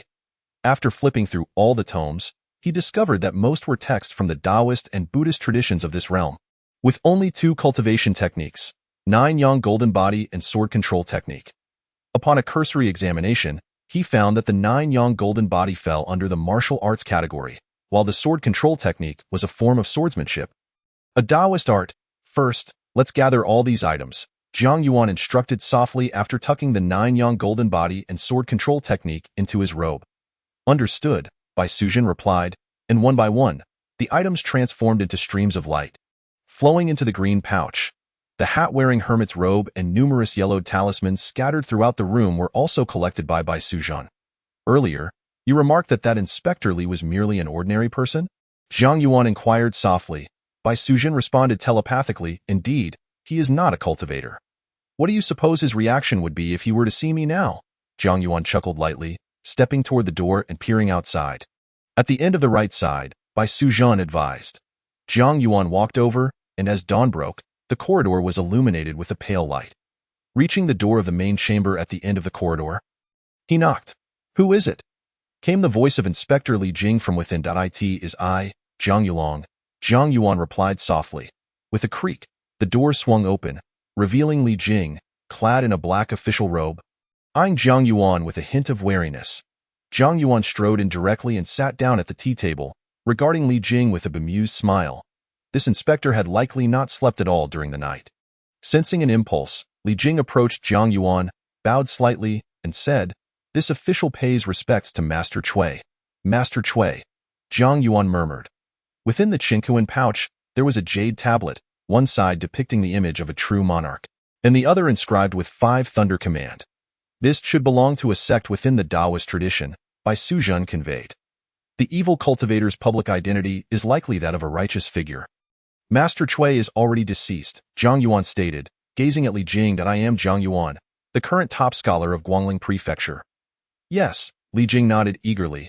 Zhang Yuan scrutinized Li Jing in silence, realizing this man was undoubtedly involved, and thus could not be spared. However, he pondered how to deal with Inspector Li without causing a significant upheaval. The death of an inspector sent from Chaoga City in Yuhang City would create a substantial impact, potentially implicating him as well. Cold sweat beaded on Li Jing's forehead, and he suddenly knelt at Zhang Yuan's feet, exclaiming, "This official will remain tight-lipped and absolutely will not betray the true master." He quickly added, "If the master were to kill me here, Zhang Yulong would surely also be affected. The master you speak of tried to seize my body but was ultimately killed by me." Zhang Yuan said earnestly, "I am Zhang Yuan, always have been, always will be." Yes, you are Zhang Yulong," Li Jing quickly affirmed. "No one believes the truth," Zhang Yuan remarked, lifting the teacup before him. "Tell me what you know about Master Cui." Li Jing's eyes flickered as he replied, "Master Cui is a reclusive sage residing in the Yunzi region, reputed to be elusive as a dragon." "What sect does he belong to?" Zhang Yuan inquired. Li Jing shook his head. "This official does not know." "You must know," Zhang Yuan pressed. "This official knows," Li Jing quickly corrected. "Speak," Zhang Yuan urged, taking a sip of tea. "He belongs to the Tai sect," Li Jing said. Tai sect? Zhang Yuan raised an eyebrow, asking, "What is the primary expertise of the Tai sect?" Li Jing hurriedly replied, "The Tai sect is renowned for its talismans, adept at using shamanic rituals to influence the world, and for its teachings on self-cultivation through the doctrine of Taiji. Beyond that, this official truly knows nothing. I have not heard of it," Bai Sujin relayed. Given the methods of that evil cultivator, It seems the Tai sect is not particularly reputable. Has the master ever imparted any teachings to you? Zhang Yuan asked. Li Jing nodded. The master once taught this official the way of health preservation, for which I am immensely grateful. The way of health preservation? Please elaborate on what the master conveyed, Zhang Yuan said, taking another sip of tea to possess some knowledge on health preservation. Perhaps we can verify each other's understanding. Li Jing's demeanor softened as he began to recount the health preservation teachings imparted by Master Cui. Breathing techniques and the harmonization of yin and yang, he explained, which indeed falls under the category of health preservation. Bai Sujin interjected, however, his explanation seems quite superficial, and judging by his appearance, he likely does not genuinely practice breathing meditation. Zhang Yuan remained silent, recognizing that Li Jing's rendition of health preservation was indeed rudimentary, boiled down to 4 simple words: breath control, meditation. Furthermore, his description of breath control was so rudimentary that it fell short of even basic martial arts teachings. It was evident that Master Cui had only casually guided Li Jing with a few remarks, imparting no genuine techniques. Master Cui is deceased. Zhang Yuan stood up, declaring, from now on, I am Zhang Yulong. Yes, yes, Li Jing nodded vigorously. Zhang Yuan exited the room, standing outside as he securely closed the door behind Li Jing, then whispered, he was complicit in my harm. He cannot be allowed to go unpunished. However, given his unique status, if I were to kill him outright, it could create repercussions throughout Yuhang City. Is there a way for him to live, albeit in considerable discomfort? What do you mean? Bai Sujin inquired telepathically. First, I shall render him impotent, so that he can never fulfill the role of a man, and later, I will seek the opportunity to deal with him entirely, Zhang Yuan stated directly. Bai Sujin fell silent for a moment before responding. If I assist you in this, would that not make me an accomplice in your wrongdoing? Zhang Yuan chuckled softly and turned to leave. Are you blaming me? Bai Sujin's voice echoed in Zhang Yuan's ear as he made his way home. Zhang Yuan shook his head, gently caressing the soft jade belt at his waist, softly saying, do not overthink it. Tonight, you saved my life, and I am grateful to you. It hardly counts. You weren't truly intoxicated. Bai Sujin replied telepathically. His strength is not particularly formidable, especially given his body is on the verge of decay. If you had launched a surprise attack with the sword hidden under your arm, you would likely have been able to eliminate him with a single strike. The fact remains that you saved me, Zhang Yuan asserted. Stay by my side from now on. Bai Sujin remained silent. If you do not speak, I shall take it as your agreement, Zhang Yuan said with a low laugh. Bai Sujin retorted playfully, one day, when I catch you asleep, I shall ask you a few questions. And if you do not respond, I will take that as your agreement too. Since our encounter, have I ever refused any of your requests? Zhang Yuan gently gripped the soft jade belt. That is because your intentions have not been pure. You always claim I harbor ill intentions. Tell me, what have I done that has harmed you or Shaoqing? Zhang Yuan challenged. Is ruining my marriage not enough? Bai Sujin replied softly, I shall compensate you. I will give you Zhang Yulong, the top scholar of Guangling Prefecture. Bai Sujin fell silent, unable to respond. Upon returning to the Jiang residence, the soft jade belt at Zhang Yuan's waist transformed into a stream of light. Surging toward the grand hall, it truly possesses a spirit, he mused. Zhang Yuan stepped into the inner courtyard and, upon reaching the grand hall, encountered Bai Sujin and Shaoqing as they emerged from the inner chambers. Without hesitation, Zhang Yuan approached Shaoqing, retrieving a small azure pouch and presenting it to her with a gentle voice. This is a newfound treasure of mine. I entrust it to you for safekeeping. Shaoqing's eyes sparkled with excitement. Is it the Qian Kuren pouch? Do you like it? Zhang Yuan replied with a smile. I nearly had my essence taken from me while acquiring this gift for you. Shaoqing was taken aback and quickly glanced at her sister, Bai Sujin. Do not heed his fanciful tales, Bai Sujin said, her expression darkening. He never intended to give you this Qian Kuren pouch. It was my insistence that compelled him to part with it. Shaoqing shot a sidelong glance at Zhang Yuan. Your sister is deliberately slandering me. Zhang Yuan maintained his composure. Consider this carefully. If it were not for a certain someone's reminder, would I have even known this was a Qian Kuren pouch? I was unaware of its nature, so how could I claim it as my own? You may inquire further, but after learning it was a Qian Kuren pouch, did I ever express a desire to possess it? I merely informed someone that I wished to present this gift to you, and thus I was misjudged. Bai Sujin's expression darkened further as she fixed her gaze upon Zhang Yuan. Meanwhile, Shaoqing's face blossomed with a renewed smile.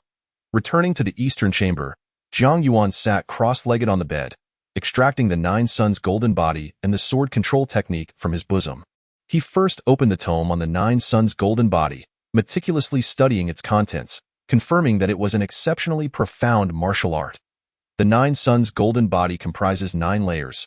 Upon perfecting one's cultivation, the true chi of the 9 suns within can circulate endlessly, forming an unyielding shield of protective chi. The dragon elephant scripture grants me immense strength, while the 9 suns golden body offers unparalleled defense, allowing for both offensive and defensive prowess, making one invincible in this realm. Jiang Yuan murmured, a twinge of regret surfacing within him.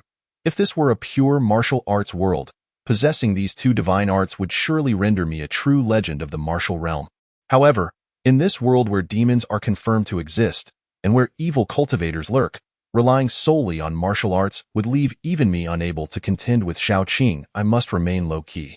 With only the sword control technique in hand, lacking a method for cultivating against evil forces, I wonder if I can utilize my inner strength to control the sword. Jiang Yuan pored over the sword control technique, eventually sighing in resignation. The technique elaborates on the art of summoning spiritual power to wield a sword, yet it does not specify how to cultivate that spiritual power. Spiritual power is the force mastered by the cultivators of this realm. Shaking his head, Jiang Yuan stored away both tomes, dispelling distracting thoughts, and began to meditate on the 9 suns golden body, attempting to cultivate it. Throughout the day, Jiang Yuan remained in his chamber, engrossed in his training. Bai Sujin and Shaoqing were aware of his endeavors and refrained from interrupting him. Bai Sujin even thoughtfully secured the outer gate of the courtyard to prevent any disturbances. As midnight approached, the moon shone brightly amidst the sparse stars. Creak. The door opened quietly. Jiang Yuan opened his eyes to see 2 snakes, one azure and one white, slithering in. Come here, Jiang Yuan beckoned. The azure and white snakes approached, positioning themselves on either side of him, their heads lowering willingly into the palms of his hands. Jiang Yuan gently stroked their heads, softly explaining the reason for his absence the previous night. I cannot ascertain whether the fairy Sujin wishes to stay by my side along with Shaoqing, but you 2 must remain with me, understood? Jiang Yuan lightly brushed his fingers against the snake snouts. The azure and white snakes exchanged glances. If you agree to stay by my side forever, then use your tails to seal our pact. Jiang Yuan continued, extending his pinky fingers toward the 2 serpents. The azure snake blinked, extending its tail to rest gently upon Jiang Yuan's pinky. Jiang Yuan smiled, turning to the white snake. Hiss! The azure snake flicked its tongue in a swift motion. The white snake bit Jiang Yuan's shoulder. Jiang Yuan grimaced, about to protest, when he noticed the white snake's tail curling around his pinky as well. Quite the proud one, he thought with a chuckle, grasping the tails of both snakes. The pact is sealed. From now on, you shall be my closest companions, and no matter what the future holds, we shall remain inseparable. After playfully engaging with the 2 snakes for a while, Jiang Yuan resumed his cultivation of the 9 suns golden body. The effects of the potent herbs he had consumed still lingered within him, allowing for remarkable progress in his training. The 2 snakes exchanged quiet hisses, communicating silently. The following morning, the magistrate of Yuhang, Guishirkai, sent an envoy to invite Jiang Yuan to the yamen for a discussion. Jiang Yuan fastened the pure white jade sash that Shaoqing had handed him and made his way to the yamen. After a brief conversation, he learned from Magistrate Gua that the inspector, Li Jing, had already departed Yuhang. That painting, Snow in Jiangnan, I took the liberty of gifting it to Lord Li, Magistrate Gua said with a smile. Jiang Yuan recalled the treasures of gold and jewels from the evil cultivator, Cui Zhenrin's Qian Kuan pouch, and nodded in acknowledgement. A mere painting. It is well if the Lord has decided, so I am quite curious. Where does this lordly reside? When I have the opportunity, I would like to pay him a visit, Jiang Yuan inquired. He is an official from Chaoga City, naturally residing there, Magistrate Guo replied. As for the inspector's matters, they conclude here. Now it is your turn. My turn? What do you mean? Jiang Yuan asked, perplexed. Your marriage, of course, Magistrate Guo chuckled. The Nie family has consented to allow their daughter to become your concubine, but the formalities of 3 letters and 6 rights cannot be overlooked. Nie Fengyan intends that if you do not rank within the top 3 in next spring's imperial examination, then his daughter, Nie Shaoqian, shall be considered as your wife. Chapter 35. Who leaves halfway through a debt of gratitude? Taking Nie Shaoqian as a concubine? How could I have forgotten this matter? If news of this marriage spreads, would I not be akin to Su Xian? Jiang Yuan felt a twitch in his eyelid, unable to maintain his composure. The recent days of his relationship with Bai Sujin had flourished primarily because Su Xian had an engagement. Now, if he were to have an engagement as well, what would become of Bai Sujin? Instinctively, Jiang Yuan's right hand gently caressed the jade sash at his waist. The sash was soft and smooth, reminiscent of a maiden's skin, carrying a slight coolness, devoid of any anomalies. Something feels off. Jiang Yuan maintained his composure as he looked toward Magistrate Guo. The magistrate may not be aware of my current circumstances. Magistrate Guo, neither confirming nor denying, smiled. Since Nie Fengyun has agreed to let his daughter be your concubine, he naturally would not mind if you had other concubines as well. Jiang Yuan was taken aback, hesitating as he asked, "Does the magistrate know of my other commitments?" The bookkeeper Liu is rather straightforward and did not grasp your meaning. "I happened to see the situation and merely offered a few words of advice," Magistrate Guo replied.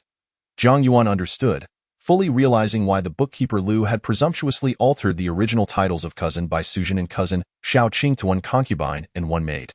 This was all the clever doing of the magistrate. "Here is a portrait of Nie Xiaoqian. Take a look and see if she is not more beautiful than the two in your household," Magistrate Guo said confidently, withdrawing a scroll from the table and handing it to Jiang Yuan. "As for this marriage, I fear," Jiang Yuan began, only to feel the jade sash tighten around his waist, cool currents enveloping his arms and guiding his hands to accept the scroll, which he opened instinctively. A captivatingly beautiful young woman appeared before his eyes.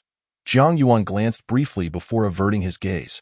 Indeed, she was stunning. Without the beauty filter, she could rival Bai Sujin and Xiao Qing. However, no matter how beautiful, she was merely an ordinary person, and how could she compare to two serpent spirits? "What are you afraid of?" Magistrate Guo raised his gaze to meet Jiang Yuan's. "The formalities have already been arranged by my messenger.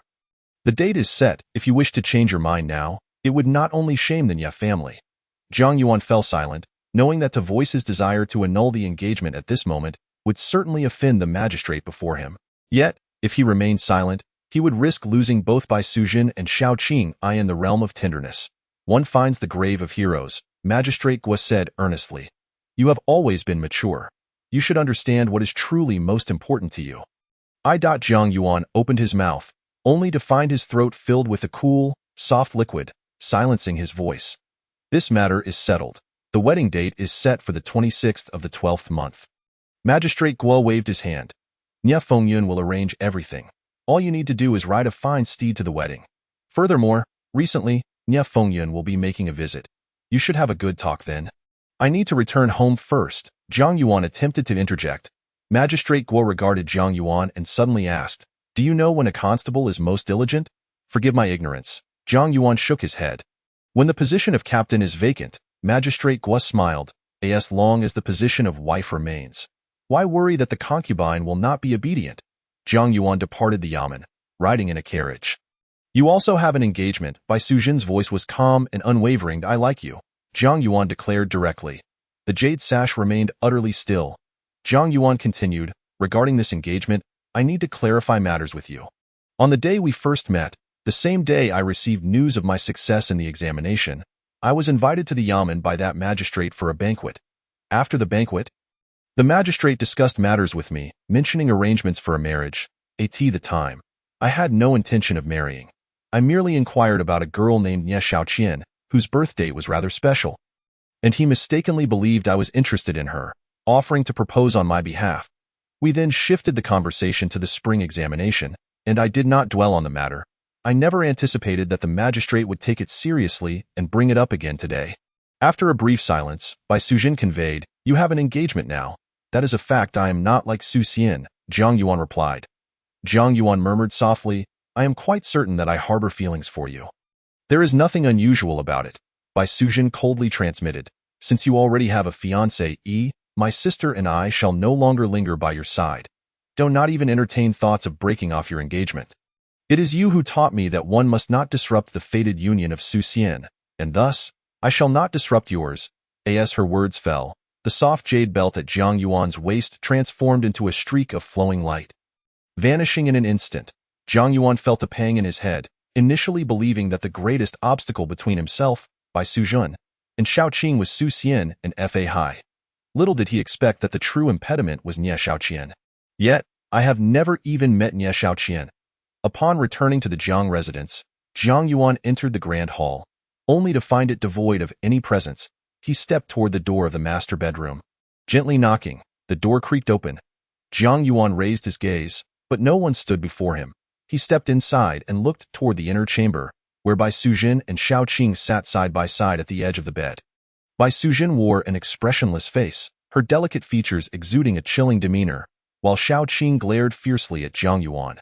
Jiang Yuan approached the vanity table at the head of the bed, seated himself, and gazed at the two women.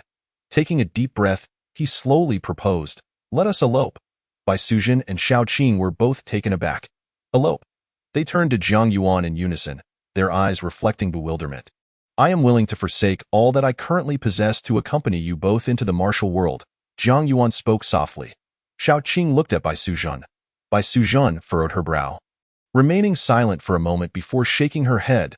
"I have said, my sister and I will not disrupt anyone's union.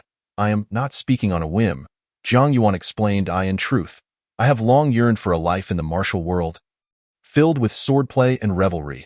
You should know that I am not merely a scholar. I possess some martial prowess.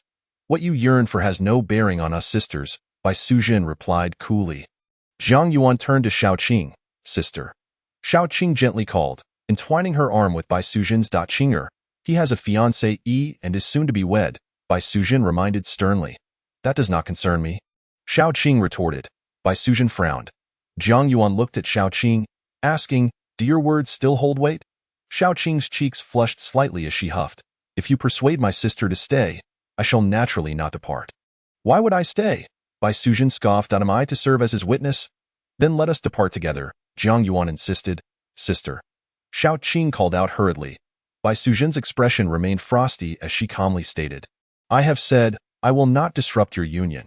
If anyone is to leave, it will be my sister and me. Your sister has promised me to remain by my side for a century. Do you wish for her to be untrustworthy?" Jiang Yuan countered.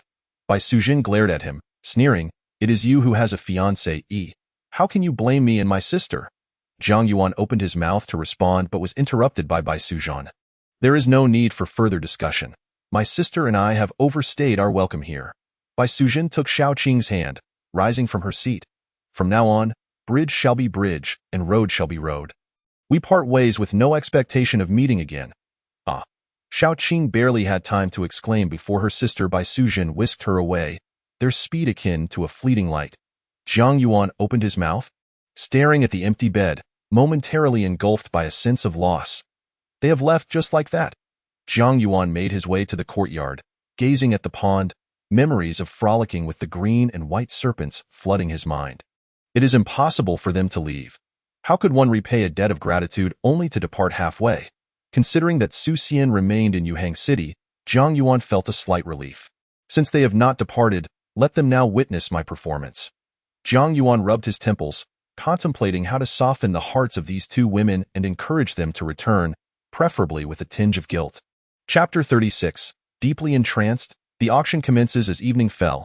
On the summit of Nanshan outside Yuhang City, Bai Sujin and Xiaoqing sat at the edge of a cliff, nestled together, gazing at the mountains bathed in the glow of the setting sun. "Sister, are we truly going to leave?" Xiaoqing asked softly. "Every cause has its consequence," Bai Sujin replied quietly. "He has indirectly facilitated the union between Su Xian and the young lady of the Jin family, urging me not to disrupt their bond. Now that he himself has a fiancée, it seems heaven is signaling us to depart. If he has a fiancée, why can't we remain by his side?" Xiaoqing mumbled. Bai Sujin looked at her and asked with a frown, "Do you not mind that he has other women?" Xiaoqing's cheeks flushed. "I never considered it. I just feel that if you were to be his woman, I would certainly not mind. He has led you astray," Bai Sujin said helplessly. "He flirts with you while harboring ulterior motives toward me, intending for you to accept that he can have other women." Xiaoqing pondered, looking at Bai Sujin. "If it were you, sister, I truly wouldn't mind. Even if I were to serve him as a maid, as long as I could be by your side, I would be willing." "You may not mind, but I cannot afford to be indifferent," Bai Sujin responded softly. Xiaoqing frowned, dissatisfied. "I do not mind. So why must you? We are sisters. I am willing to share everything with you." "Why do you hesitate to share with me?" What I mean is not that I mind. Rather, I cannot allow you to be indifferent, Bai Sujin explained. Xiaoqing thought for a moment, but remained perplexed. Bai Sujin continued, if he were to have only you, that would be one thing. But if he desires others, that simply cannot be. But he is willing to elope with us. Xiaoqing protested, her cheeks slightly flushed. We cannot disrupt his union, Bai Sujin shook her head. Yet I do not wish to leave, Xiaoqing lamented. I have already promised to remain by his side for a century. If I leave now? Would that not make me untrustworthy? If you wish to return, then go ahead, Bai Sujin stated calmly. I shall return to Shuzhou alone. Xiaoqing's expression changed, quickly wrapping her arms around her sister's. I will certainly follow you. Sister, Bai Sujin's demeanor softened. Then shall we repay our debt of gratitude? Xiaoqing asked in a hushed tone. Bai Sujin hesitated, then slowly replied, in your bag of holding, there is a sum of silver. Tomorrow evening, we shall use it to purchase a piece of that scoundrel's artwork. Xiaoqing blinked. So, we are not leaving today? Bai Sujin remained silent. And tonight? Xiaoqing inquired softly. Bai Sujin frowned, pondering for a moment before shaking her head. We shall not go. If we do not go, will he not suspect? Xiaoqing worriedly asked. Bai Sujin sighed. Do you think that returning will rid him of suspicion? Do you truly believe he is oblivious to everything? I suspect that he discerned the truth on the very first night. Xiaoqing was taken aback, murmuring, if he has already guessed, why is he still so close to us? Bai Sujin remained silent. Her lips pressed together. After a long pause, Xiaoqing suggested, Sister, let us return tonight to take a look. We shall observe from the shadows without meeting him. Very well, Bai Sujin acquiesced. In the dead of night. Jiang Yuan stood by the pond in the courtyard, lost in thought. After a long while, he stripped off his garments and leaped into the water, exploring its depths, glancing left and right. After circling the pond 3 times, he emerged onto the bank, climbed the stone bridge, and gazed at the moon, his expression one of melancholy. They have departed. Must you too abandon me? Jiang Yuan murmured to himself. Go the north of the Jiang residence. On a roof eave, Bai Sujin and Xiaoqing quietly observed the bare, sorrowful Jiang Yuan standing on the stone bridge. Sister, Xiaoqing called softly. Bai Sujin pressed her lips together, gripping Xiaoqing's wrist tightly. Xiaoqing, feeling helpless, could only watch Jiang Yuan from a distance, unable to approach. Jiang Yuan stood on the stone bridge for a full hour before leaving with a dazed expression. As he departed, he slightly pressed his foot down, silently stirring the dust on the bridge's surface. Bai Sujin and Xiaoqing exchanged glances, their figures flashing as they instantly reached the stone bridge. Sister, Xiaoqing called out. Bai Sujin communicated, with his temperament, he will likely forget us in a few days. His fiancée is extraordinarily beautiful. Once they truly meet, he will surely shift his affections and completely forget us. Xiaoqing frowned, muttering, he is not that kind of person. Whether he is or not, we shall know soon enough, Bai Sujin replied with a cold smile. Xiaoqing pouted and softly asked, shall we wait a few days before leaving? We could depart once we see him completely forget us and shift his affections. Bai Sujin remained silent. At the very least, we should wait until Su Xian opens his apothecary before we leave. Xiaoqing added. Bai Sujin slightly nodded. Xiaoqing's face lit up with joy. During this time, you must stay by my side, and you are not permitted to seek him out, Bai Sujin instructed. Xiaoqing's face stiffened. Do you not wish to know how he would react upon seeing his fiancée? Bai Sujin asked softly. Xiaoqing considered for a moment and then replied, I will follow your lead. Sister, as dawn approached, Jiang Yuan returned to the courtyard, slowly ascending the stone bridge. He noticed faint shoe prints on the bridge, maintaining an impassive expression while feeling a sense of relief wash over him.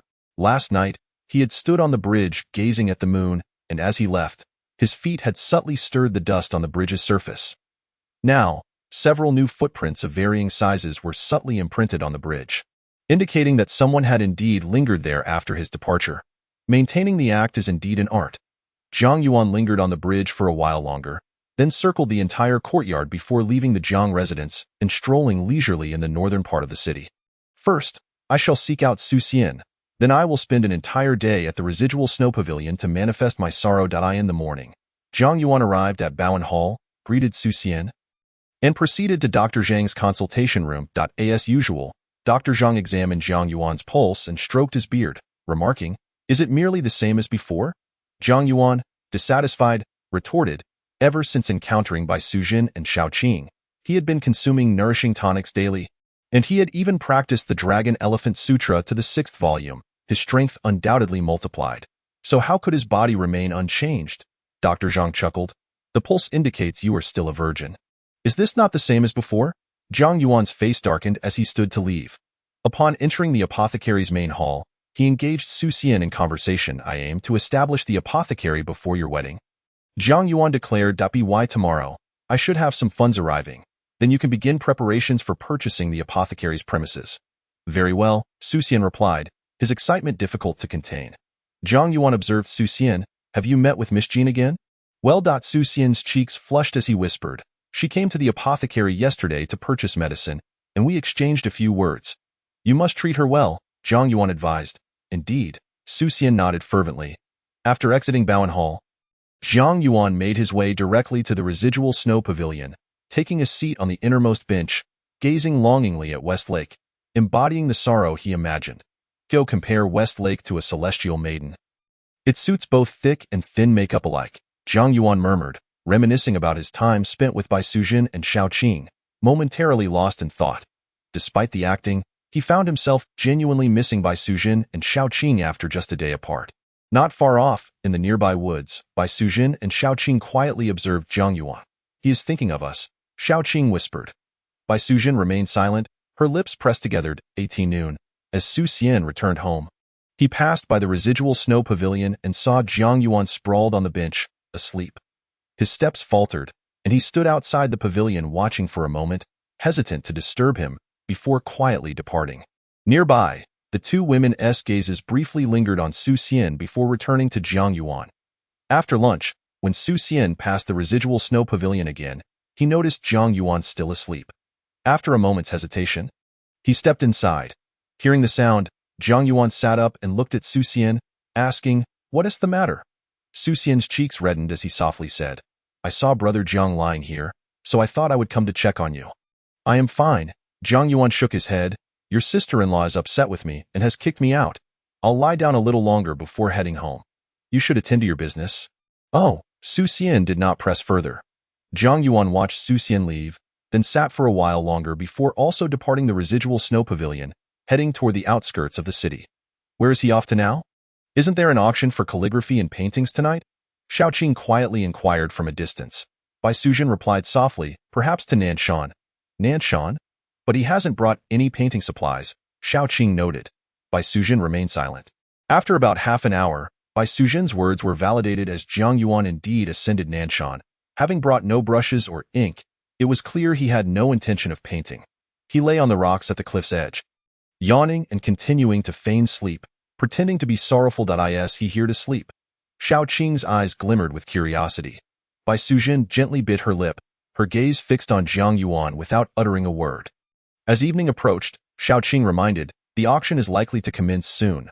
Bai Sujin frowned and said, he should be going, shouldn't he? What if he doesn't? Shao Qing asked. Bai Sujin hesitated. Perhaps you should go ahead, if he hasn't arrived by the time the auction starts. You can purchase a painting. Shall we go together? Shao Qing suggested. Bai Sujin glanced at Jiang Yuan and softly shook her head. I will stay here and watch over him. Shao Qing tilted her head, looking at Bai Sujin. Are you worried about him? Bai Sujin's heart skipped a beat. Maintaining her composure, she replied. I am concerned that you might secretly return to find him without my knowledge. Then I shall go alone. Shao Qing pouted, and with that, her figure transformed into a streak of light, speeding toward Yuhang City. Bai Sujin exhaled quietly, keeping her gaze on Jiang Yuan, her peripheral vision catching sight of the cliff valley before her. Softly biting her lip, as night deepened, luxurious carriages lined the periphery of the Drunken Wind Tower. The proprietor, Chan, along with 4 attendants, stood outside the establishment, welcoming each guest with a courteous smile. Have you found Jiang Zhou yet? Chen inquired softly. No. We have searched the entire city, an attendant replied. Chen, feeling somewhat helpless, concluded, then we must proceed with the auction directly. I hope this esteemed Juan will be satisfied with the final price. In a private room on the 2nd floor, Nye Fengyun stood at the window, gazing at the assembly of scholars and literati in the hall below, expressing his exasperation. So many have come, yet I truly doubt I can secure these 2 pieces of calligraphy and painting. Beside him stood 2 tall women, both clad in male attire. The poetry is quite commendable. The artistry still bears a hint of craftsmanship, Yuchan softly critiqued, her voice melodious. Nie Xiaoqian surveyed the gathering of scholars in the main hall, her gaze drifting to the figures at the windows of the adjacent private rooms, pondering whether he had come or merely remained hidden. He has surely not come, Nie Fengyun remarked, glancing at his daughter Nie Xiaoqian. Chuckling, Chen already knows about your engagement to Yulong. Had he been here, Qian would certainly have informed him. As night fell, seeing that the guests had nearly arrived, Chen approached the two pieces of calligraphy and painting, gesturing for silence among the crowd.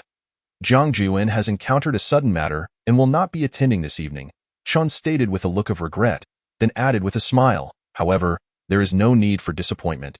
As prior to this, Jiang Juan entrusted the Drunken Wind Tower with the full responsibility of auctioning these two pieces. As esteemed guests who are all men of letters, I trust you have already made estimations of the value of these two artworks. I, a mere merchant, shall not embarrass myself further. Let us commence the auction directly. First up is this picture of the waterfall at Su Mountain, starting at 500 taels, with each bid requiring a minimum increase of 50 taels. As Qin finished speaking, a middle-aged scholar dressed in embroidered robes raised his hand. I bid 600 taels, 700 taels, 750 taels, 800 taels, 900 taels, 950 taels. Bids continued to flow in, and within a short span of time, the price of the picture of the waterfall at Su Mountain soared from the starting price of 500 taels to 3,750 taels. In a private room on the second floor, Nie Fengyun wiped the sweat from his brow, glancing at his daughter Nie Xiaoqian.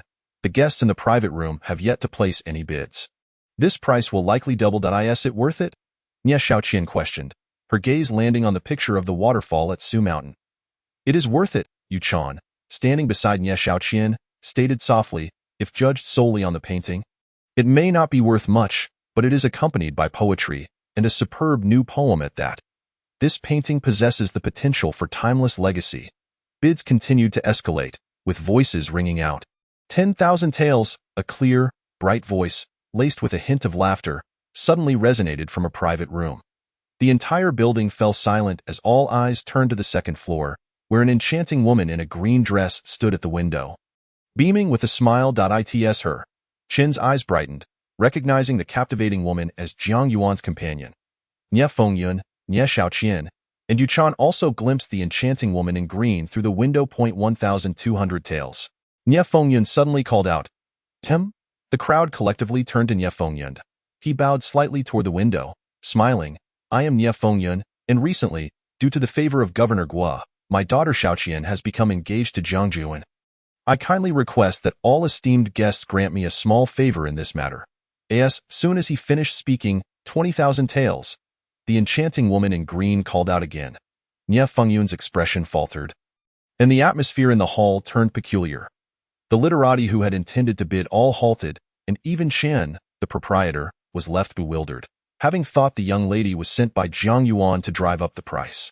The enchanting woman surveyed the room, noting the lack of further bids. She raised her chin and called out again, 30,000 taels. Nie Fengyun's face twitched as he retreated into the private room. Chen wiped the sweat from his brow and called to the crowd, 30,000 taels once, 30,000 taels twice, 30,000 taels thrice. Sold. Is that it? It's sold. The enchanting woman in green murmured, somewhat unsatisfied. Glancing at Nie Fengyun's private room, her gaze lingered on Nie Xiaoqian for a moment before she let out a soft hum. The auction continued. The remaining painting bore the inscription, from afar. The mountains are tinted with color. Up close, the water is silent. Spring departs, yet the flowers remain. People arrive, yet the birds do not startle. Starting at 500 taels, this time Nie Fengyun made the first bid, instantly raising the price to 10,000 taels. The hall fell into silence, and many turned their attention to the private room of the enchanting woman in green. Should we bid? The enchanting woman pondered, pausing for a moment before shaking her head and stating, for this painting, I will not bid, but the price must be at least 20,000 taels. The crowd exchanged glances, and with a clenched jaw, Nie Fengyun called out again, 20,000 taels? Is it worth it? Nie Xiaoqian asked quietly, glancing at the painting hanging in the hall. While it may not be worth it now, it will certainly be in the future. Yuechan murmured softly, This scholar surnamed Jiang possesses unparalleled poetic talent and is likely to be immortalized in history. Anyone else called out bids. 2 paintings fetched 50,000 taels, leaving the literati present in astonished awe. In the elegant pavilion, the exquisite woman clad in blue had already prepared 30,000 taels of silver, and upon receiving the artwork, a smile graced her face. "May I ask for your name?" "Fair lady?" the respectful Chun, the owner of the tavern, inquired. The mesmerizing woman in blue looked at him with a light scoff. "Have I not frequented your establishment numerous times? Do you not recognize me?" "Of course I do," Chun replied hastily. "By Suzhen," the enchanting woman in blue smiled. "You may address me by that name when you send money to Jiang Yuan." Very well, Chun nodded vigorously. Moments later, he approached the pavilion where Nie Fengyun was seated, presenting another painting. "Who is that lady in blue?" Nie Fengyun asked curiously. "This." Chun hesitated, shaking his head. "Please do not put me in a difficult position." "Sir, surely she must know Jiang Jueyuan?" Nie Xiaoqian suddenly interjected. Chun smiled but did not respond, merely gesturing for Nie Fengyun to examine the artwork. Meanwhile, in male attire, Yuechan stealthily followed the stunning woman in blue. Exiting the city of Yuhang and arriving near Inanshan, the foot of Nanshan, the alluring woman in blue suddenly halted, turning with a smile towards Yuechan, who was hidden behind a large maple tree. "Have you discovered me?" Yuechan remained motionless. "You have fallen into my trap," the enchanting woman in blue declared abruptly. Yuechan's expression shifted dramatically, and without hesitation, she drew her sword. The blade had barely left its sheath when it fell into the hands of a woman clad in white. Bai Suzhen, Yuechan's face stiffened as she looked up at Bai Suzhen, her eyes trembling for a moment. "Sister," she was in the same room as Nie Xiaoqian's father, Nie Fengyun, along with another woman. Xiaoqing swiftly approached Bai Suzhen, uncertain if she was indeed Nie Xiaoqian. Bai Suzhen appraised Yuechan and gently shook her head. "No, she is not as depicted in the portrait." "Who are you?" Yuechan asked, her voice cold and guarded. Bai Suzhen waved her hand, causing the sword to return to Yuechan's sheath. "Return now. We are not of the same ilk." Yuechan lowered her head, fixating on the returning sword, speechless. "What, do you wish to engage in a fight before departing?" Xiaoqing asked with a smile. Yuechan's expression remained frosty as she raised her gaze to Xiaoqing. "Might I request you both to leave a name?" Xiaoqing glanced at Bai Suzhen. Bai Suzhen calmly replied, "Our paths are not destined to cross again. There is no need for names." Yuechan said no more and stepped away. Xiaoqing watched Yuechan's retreating figure and murmured, "Sister, I have noticed something peculiar." "What is it?" Bai Suzhen inquired, intrigued. "The other girl carries a delightful fragrance," Xiaoqing quietly remarked. "Delightful?" Bai Suzhen frowned, her tone impatient. "What of it?" "What I mean is," Xiaoqing hesitated, "I wish to devour her." Bai Suzhen's expression shifted, her demeanor becoming serious as she regarded Xiaoqing.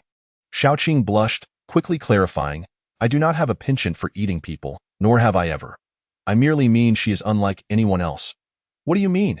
Bai Suzhen's expression remained stern.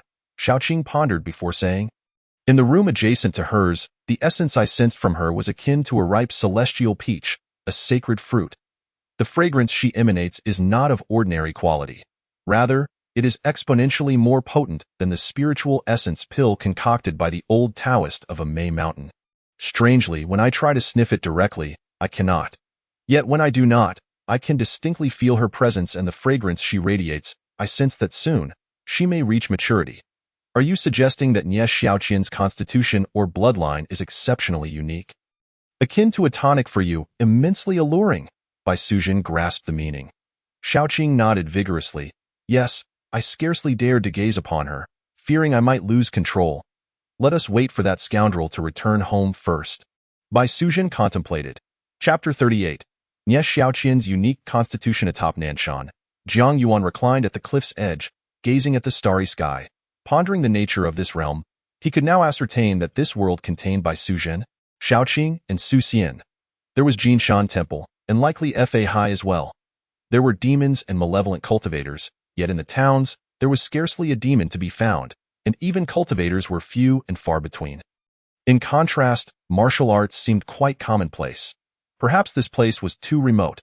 Once he reached Chaoga City, he might truly broaden his horizons. As Jiang Yuan contemplated the heavens, he wondered whether the celestial realm truly existed above. If it did, Would those who reach the pinnacle of cultivation among humankind, after ascending, become significant figures in the celestial realm, or mere ordinary members among the tens of thousands of celestial soldiers and generals? On a peak opposite Nanshan, Bai Sujin and Shaoqing gazed at Jiang Yuan from a distance. Is he truly going to sleep on this mountain? Shaoqing mused. Bai Sujin remained silent, her lips pursed. What if we blindfold him and give him a good thrashing? Shaoqing suggested quietly. Bai Sujin's expression darkened slightly. Or perhaps we could push him off the cliff. Shaoqing added. Be quiet, Bai Sujin admonished, her patience wearing thin. Shaoqing pouted, her eyes darting around. I shall go hunt a wild tiger. With that, she turned to leave. Bai Sujin shook her head discreetly, her gaze returning to Jiang Yuan. Before long, Bai Sujin's eyelids twitched as she spotted a massive azure serpent, as thick as a water barrel. Appearing atop the opposite peak, roar. The azure serpent opened its maw and let out a thunderous roar, sending a powerful shockwave forth. Jiang Yuan, who lay atop the rocky summit, was taken by surprise and uncontrollably propelled into the abyss below. Upon witnessing Jiang Yuan plummet into the ravine, the azure serpent proudly looked towards Bai Sujin on the opposing peak. Bai Sujin let out a cold laugh, remaining utterly still. The azure serpent grew anxious. Fixated on Bai Sujin in an instant, both Bai Sujin and the azure serpent leapt into the chasm, racing towards the plummeting Jiang Yuan. With a swift motion, Bai Sujin reached Jiang Yuan first, gently striking the back of his head. Then cradling him in her arms, her figure flashing as she landed atop the azure serpent's head. If you dare to cause any more mischief, Bai Sujin glared at the azure serpent, her anger palpable. The azure serpent flicked its tail nervously. At the Zue Feng Lu Tavern, in a private chamber, a returning Yuechan sat at the edge of her bed, furrowing her brows in silence. What troubles you? Nie Shaoqian asked as she approached Yuechan. Yuechan remained silent, retrieving a thumb-sized, oval-shaped piece of jade from her fragrant pouch, which glowed a vivid red and was crystal clear. The relic has turned red. You have encountered demons, Nie Shaoqian exclaimed in surprise. Yuechan nodded gently, elaborating, 2 demons. She began to recount her encounter with Bai Sujin. If they are demons. Nie Shaoqian's eyes flickered with intrigue as she raised an eyebrow. Do you think Jiang Yuan, Jiang Yulong, might also be a demon? Yuechan paused, shaking her head uncertainly. He could be a demon. Or perhaps he has merely been ensnared by one. If he is a demon, then my engagement will be much simpler to navigate, Nie Shaoqian mused. Yuechan glanced at her. But what if he is not? Nie Shaoqian frowned. Are you suggesting that I should rescue him? Those 2 demons are both breathtakingly beautiful. They may not even require your assistance, Yuechan remarked, then, recalling Bai Sujin's formidable strength, added quietly, that woman in white must be an exceptionally powerful demon. Before her, I lacked the qualifications to even engage. A powerful demon? Nie Shaoqian raised her brows slightly, asking, if I were to slay those 2 female demons in front of Jiang Yulong, do you think he would voluntarily dissolve the engagement? They are formidable. They are true demons. Yuechan cautioned, unlike the peculiar beings you have encountered before. Nie Shaoqian regarded Yuechan and suddenly asked, Sister, have you yet to witness my full strength? Yuechan was taken aback, looking up at Nie Shaoqian. You are older than me? Yet you can only be my junior sister, not because you joined the sect late. Nie Shaoqian gazed out the window, her delicate hands clasped behind her back. The reason is simple. It is because I am stronger than you. Yuechan remained silent for a moment before asking, can you snatch the sword from my hand directly? Snatch the sword? Nie Shaoqian turned to Yuechan, extending her right hand and drawing in the air. Streams of energy coiled around the hilt of Yuechan's sword, causing it to tremble for a moment before, with a swift motion, it landed in Nie Shaoqian's grasp. How about that? Nie Shaoqian proclaimed proudly. The white-clad demon can silently take my sword, Yuechan replied calmly. Silently? Nie Shaoqian paused, retorting, if you had not intervened just now, I could have also taken your sword silently. Yuechan pondered for a moment before saying, let us rest. Very well. In the dead of night, Bai Sujin and Shaoqing stealthily appeared at Zue Fenglu, entering a private chamber. Sister, can you smell it? Shaoqing whispered. Bai Sujin closed her eyes, concentrating on sensing Nie Shaoqian in the adjacent room. After a while, she opened her eyes and softly declared, she possesses the rare Taiyin spirit body. Taiyin spirit body? Shaoqing blinked in confusion. Bai Sujin explained gently, Taoist teachings say, lonely yin cannot give birth, solitary yang cannot thrive. Thus, heaven and earth are balanced with yin and yang. The Taiyan's spirit body is a solitary yin body. As a human, she cannot survive for long unless she encounters a solar spirit body. Cannot survive for long? Shaoqing was taken aback. Bai Sujin nodded and said, this constitution is commonly referred to as a ghostly physique. As a human, she is devoid of yang energy within her, resulting in an imbalance between yin and yang. Without the solar spiritual body to harmonize with her, she cannot survive for long. However, if fortune favors her and her spirit endures, she may exist in this world as a being of yin, possessing the potential to become a ghost king. Shaoqing pondered for a moment and softly inquired, can she still marry Zhang Yuan? Bai Sujun fell silent for a while before nodding. If she marries Zhang Yuan, she may live a bit longer. Why? Shaoqing asked, curious. Although Zhang Yuan is not a solar spiritual body, he has recently consumed a considerable amount of nourishing substances, accumulating a significant amount of yang energy within him. Bai Sujin explained softly, he could assist Nie Shaoqian. However, as she reached the last word, Bai Sujin's delicate brows furrowed slightly. However what? Shaoqing queried, intrigued. Bai Sujin glanced at Shaoqing. If even you wish to possess her, do you think other great demons would be devoid of such thoughts? According to what you said earlier, she is now akin to a ripening celestial fruit. When she reaches full maturity, the fragrance emanating from her may incite desires even within me. I see, Shaoqing contemplated. Her brows knitted. If other demons are constantly eyeing her, wouldn't Zhang Yuan be in grave danger if she marries him? Bai Sujin pursed her lips in silence. If we were to leave, then Zhang Yuan. Shaoqing's face was etched with concern. Bai Sujin remained silent for a while before shaking her head. Let us observe for now. Even if we must depart, we must ensure Zhang Yuan's safety. Shaoqing murmured, I cannot remain by his side for 100 years. I must at least guarantee that he can live to be 100. The following day, at dawn, Zhang Yuan awoke to find himself lying in his own bed. Rubbing the faint ache at the back of his head, he recalled the events leading to his unconsciousness. His face darkening. It was unnecessary to guess. It was undoubtedly Shaoqing's prank. Am I merely a toy to you? Zhang Yuan rubbed his cheeks. The sudden fall from the cliff last night hadn't genuinely alarmed him. In fact, he had been rather curious to see if, with his current physical strength, he could emerge unscathed from such a fall. Perhaps his performance of melancholy had not been adequate. Should he try drowning his sorrows in wine instead? Rising from his bed, he washed up swiftly and made his way to the kitchen, preparing 3 bowls of handmade noodles and bringing them to the grand hall. Without you here, the noodles seem to have lost their flavor, Zhang Yuan remarked as he ate. After finishing a bowl, he stood to leave. Bai Sujin and Shaoqing appeared silently at the dining table. Shaoqing smiled brightly, sitting down and reaching for the chopsticks to eat the noodles. Do not eat, Bai Sujin interjected. Why not? Shaoqing replied, displeased. If you eat, he will surely notice when he returns, Bai Sujin warned. Shaoqing blinked and huffed lightly. Then I must eat. With that, she began to eat. Bai Sujin frowned but ultimately did not stop her. Aren't you going to eat? Shaoqing slurped her noodles while glancing at her sister. Bai Sujin, I shall not. Bai Sujin retorted curtly. Shaoqing's eyes lit up. If you're not eating, then I'll eat on your behalf. Bai Sujin's eyelids twitched, but she remained composed and picked up her chopsticks to join in. Did you not say you wouldn't eat? Shaoqing mumbled, 1 bowl of noodles is hardly enough. When I said I wouldn't eat, it was to let him see that I had not touched my food. If you finish my bowl, he will surely believe that I have eaten as well, so I might as well indulge myself.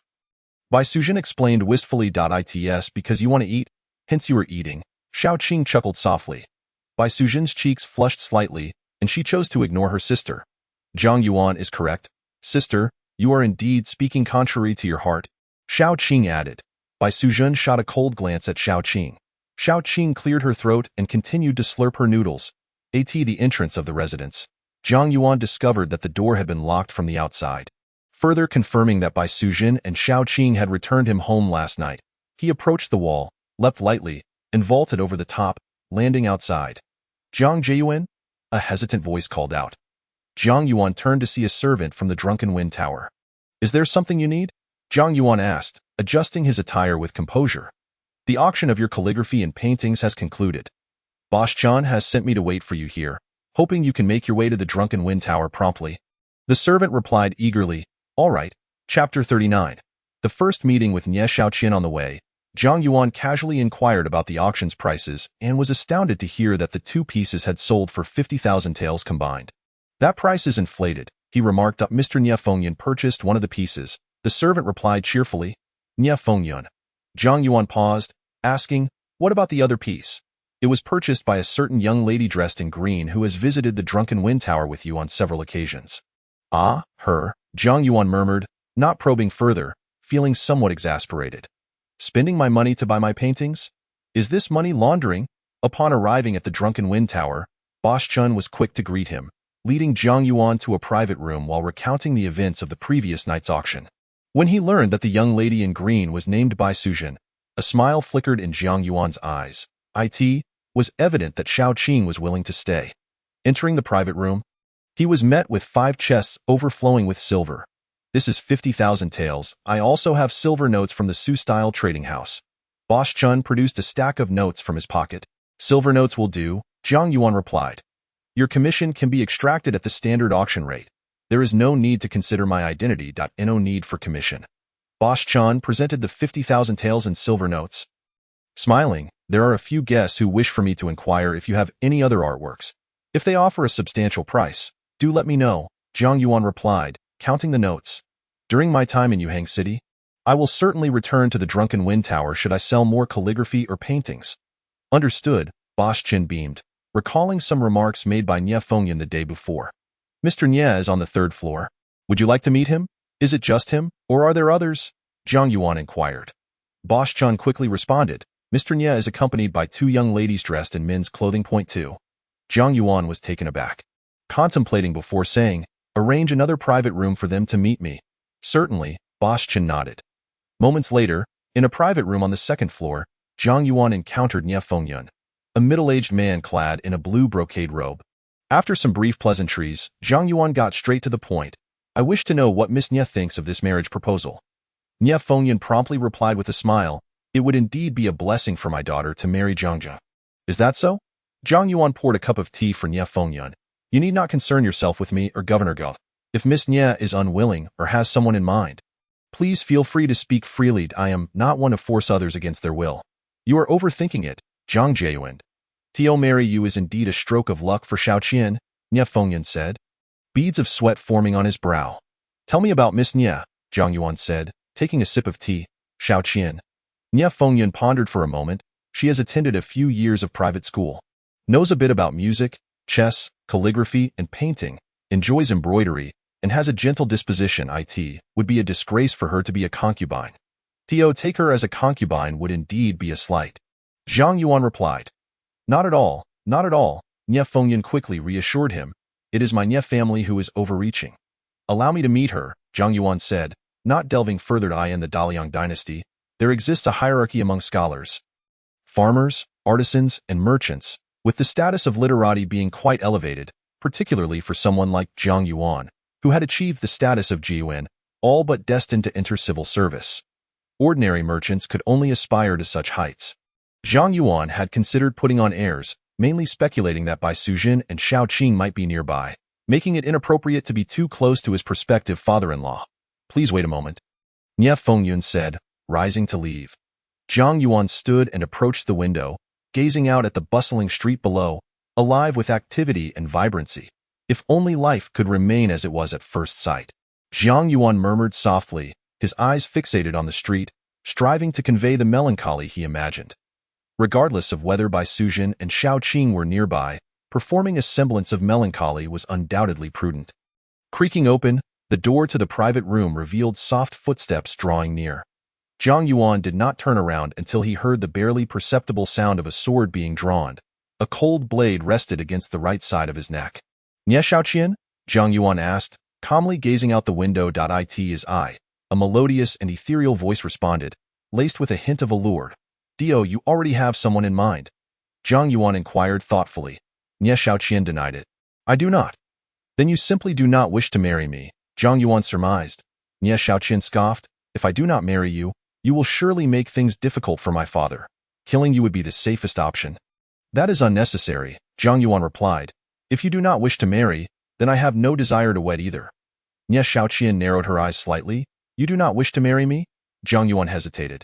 Realizing the sword pressed against his neck had grown noticeably colder, leaving him momentarily speechless. You do not wish to marry, and that is fine.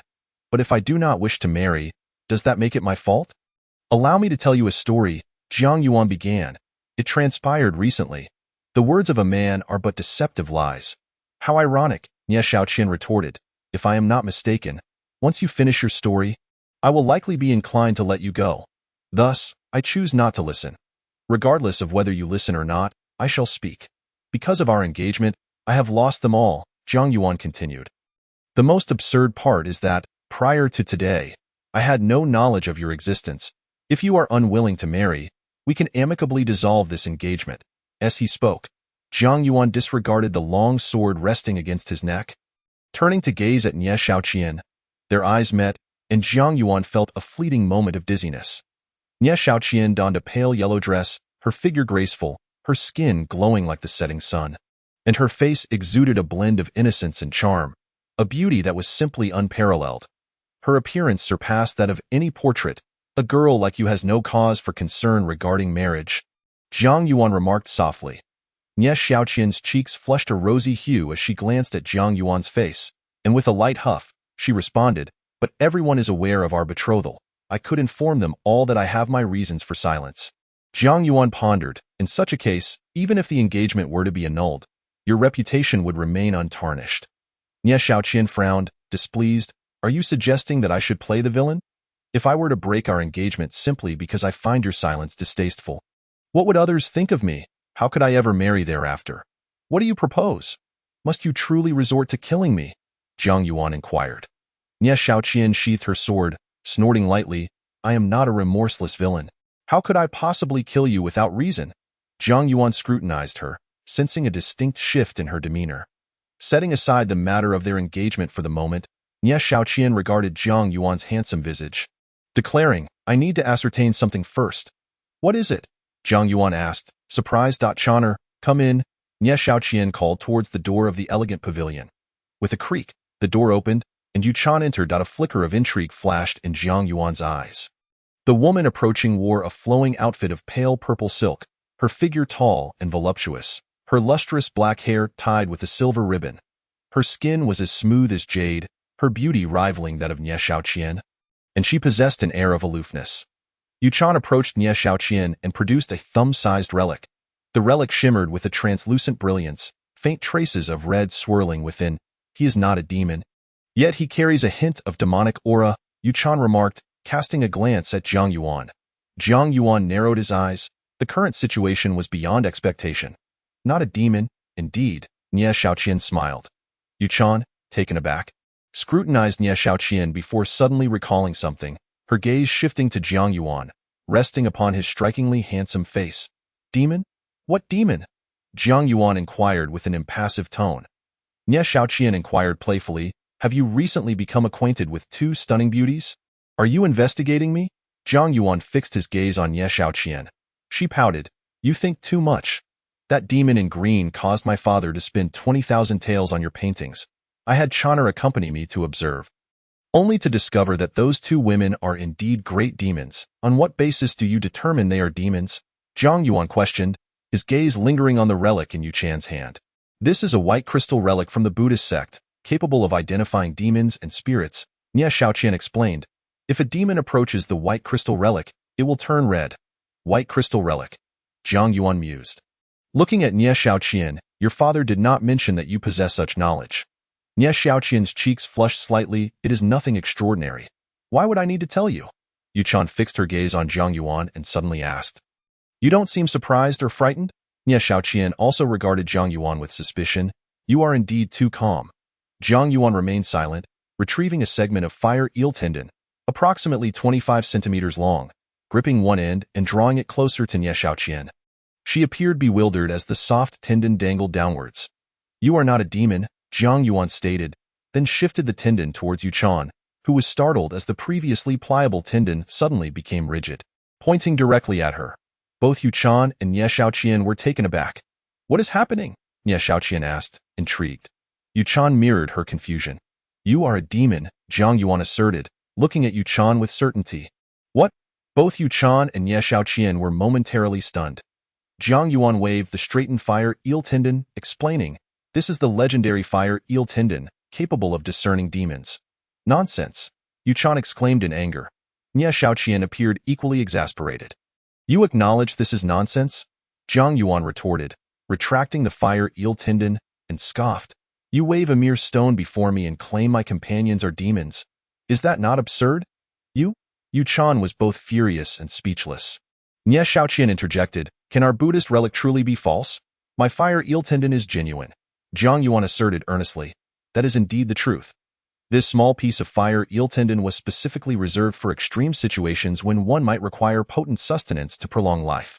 "Unreasonable." Yu Chan shook her head. Jiang Yuan glanced at her, asking, "Miss Nie just mentioned you encountered those two yesterday?" Yu Chan affirmed with a nod. "Did they see you?" Jiang Yuan pressed further. Yu Chan's eyes flickered as she nodded again. "You claim they are demons, yet you returned safely after meeting them. This can only imply that even if they are demons, they are of the enchanting and captivating kind," Jiang Yuan remarked. Yu Chan retorted with a cold laugh. "A demon is still a demon, when they drain your vitality and consume your blood. I hope you will still praise them as exceptional demons." Jiang Yuan shook his head, ignoring Yu Chan's comment, and turned to Nie Xiaoqian. "Due to certain circumstances, I cannot actively annul our engagement. If you have someone in mind or simply wish not to marry me, we can sit down and discuss how to dissolve the engagement." Yu Chan regarded Nie Xiaoqian. Nie Xiaoqian blinked, gazing at Jiang Yuan's handsome face, and resolutely stated, "You have been ensnared by a demon. As a demon hunter, I have a responsibility to rid you of the demons around you. Therefore, this engagement cannot be annulled for the time being." Yu Chan was speechless, unable to suppress her urge to facepalm, realizing for the first time that this junior sister could indeed be quite infatuated. "You claim to be a demon hunter?" Jiang Yuan asked Nie Xiaoqian. "Indeed, I am the legendary demon hunter," she replied, her chest slightly puffed up. "What demons have you captured?" Jiang Yuan inquired. "Carp spirits, centipede spirits, toad spirits, wolf demons," Nie Xiaoqian recounted, counting on her delicate fingers. Cough. Yu Chan cleared her throat. Nie Xiaoqian paused. "With such prowess, it would be an injustice to have you as a concubine," Jiang Yuan remarked. Nie Xiaoqian gazed at Jiang Yuan and mumbled, "If you wish for me to be your lawful wife, that is also a possibility." Jiang Yuan did not respond directly but said, "As agreed, if I do not place in the top 3 in the spring examination next year, you will become my lawful wife." Nie Xiaoqian pondered for a moment, her delicate brows knitting together slightly as she questioned Jiang Yuan, "Should I hope for you to place in the top 3? Or wish for you not to? Under normal circumstances, you should outright refuse this marriage," Yu Chan interjected softly. Nie Xiaoqian's cheeks flushed, casting an annoyed glance at Yu Chan. "Share your experiences as demon hunters." Jiang Yuan invited the two women to sit beside him near the window. Nie Xiaoqian and Yu Chan exchanged glances before sitting down opposite Jiang Yuan. "I wish to understand how you perceive the world as demon hunters," Jiang Yuan said, pouring tea for both women. "You do not believe, do you?"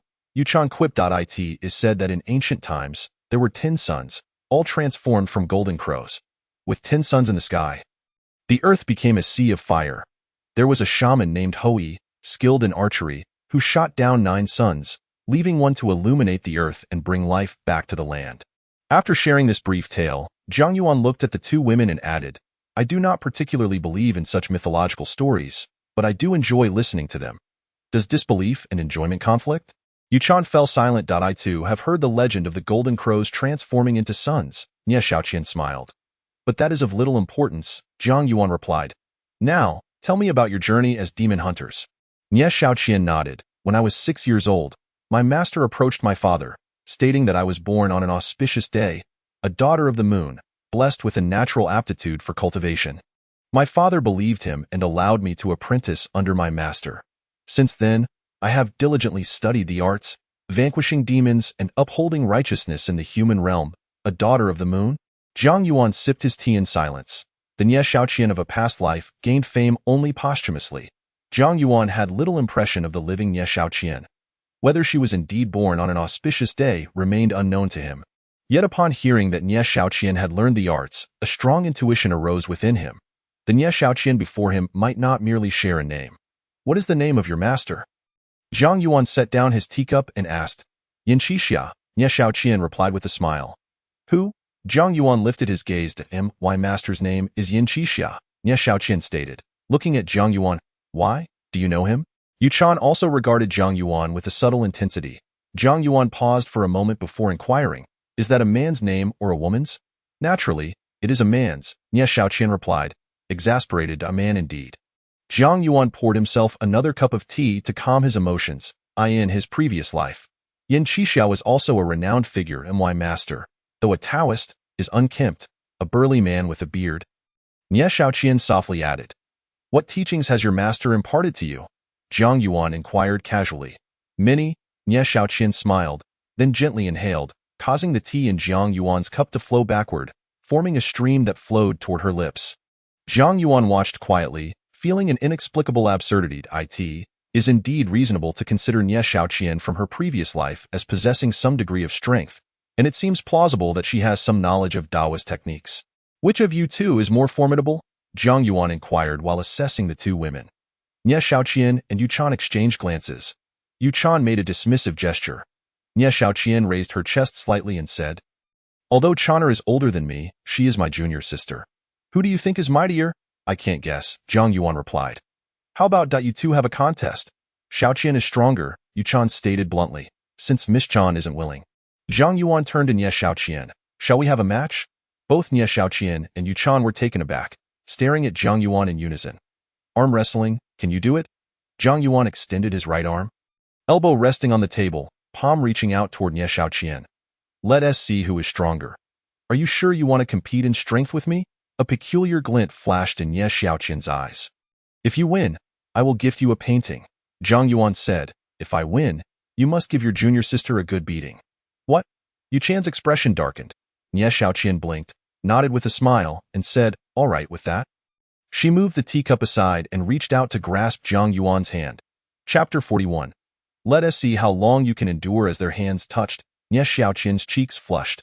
Suddenly, Jiang Yuan exerted force and pressed Nie Xiaoqian's delicate hand down onto the table. Still feeling shy, Nie Xiaoqian froze and quickly exclaimed, "That doesn't count. I wasn't ready." As she tried to lift her right hand, she found Jiang Yuan's palm firmly holding it down. Her cheeks turned crimson, yet she could not muster much strength. "Agreed to the wager. Let's begin." Jiang Yuan retracted his hand, lifted his teacup, and nonchalantly sipped. Yu Chan's eyelids twitched, and without hesitation, she stood up and walked outside. "Your junior sister is quite serious," Jiang Yuan remarked as he set down the cup. Nie Xiaoqian's lips curled slightly as she glared at Jiang Yuan, elbow resting once again on the table, palm pointed at him, and muttered, "That didn't count. Let us have another go." "Forget it. I'll consider that a win for you." Jiang Yuan shook his head, having gauged the strength of this unmarried concubine before him. There was no need to continue teasing her. "But I didn't win," Nie Xiaoqian retorted, somewhat displeased. Jiang Yuan nodded. "Then let's adhere to the wager. If the opportunity arises, I shall give your junior sister a proper beating." Nie Xiaoqian's expression darkened, her hand wavering in defiance. "Let's compete one more time. We'll do it later," Jiang Yuan observed Nie Xiaoqian. "If you truly are a demon hunter, you should seriously consider whether you want to marry me. I am a scholar and will be attending the spring examination in Chaga next year. If all goes well, I should pursue an official career afterward. Once you marry me, you will need to follow me closely, and there may not be much time left for slaying demons." Nie Xiaoqian blinked, withdrew her hand, and gazed at Jiang Yuan's handsome face. "Do you wish for me to marry you?"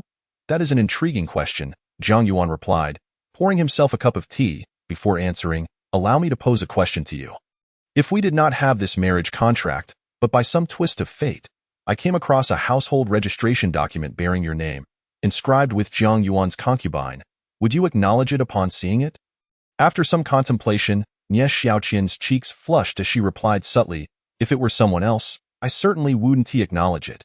"That is my answer too," Jiang Yuan remarked with a hint of profundity. Nie Xiaoqian blinked again, letting out a soft "oh," her cheeks turning rosy. "I in a room on the top floor of the Drunken Wind Tower. Sister, is he talking about you?" Xiaoqing looked at Bai Sujin with a playful smile.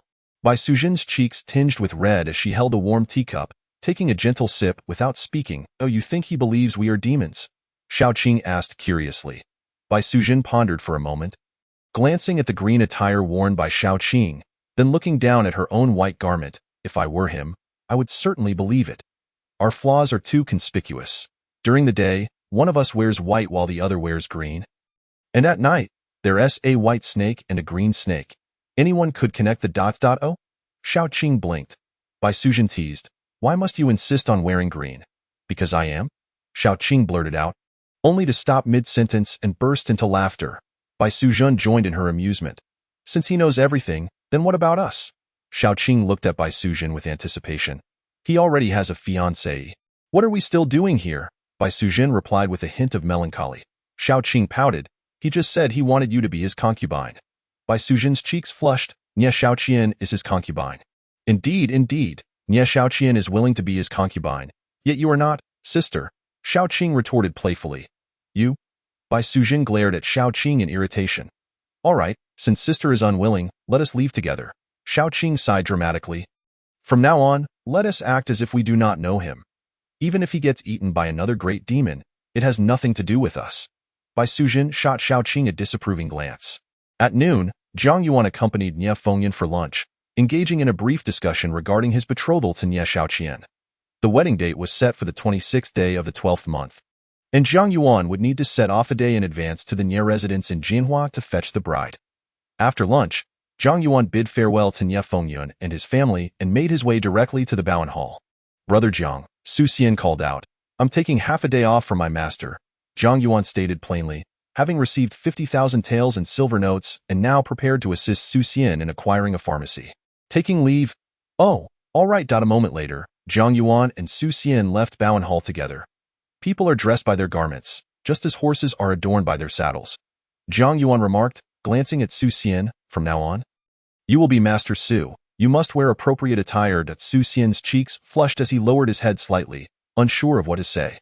They arrived at a tailor shop where Zhang Yuan, citing his status as a successful candidate, requested the shop owner to personally take Su Xian's measurements for several sets of silk robes.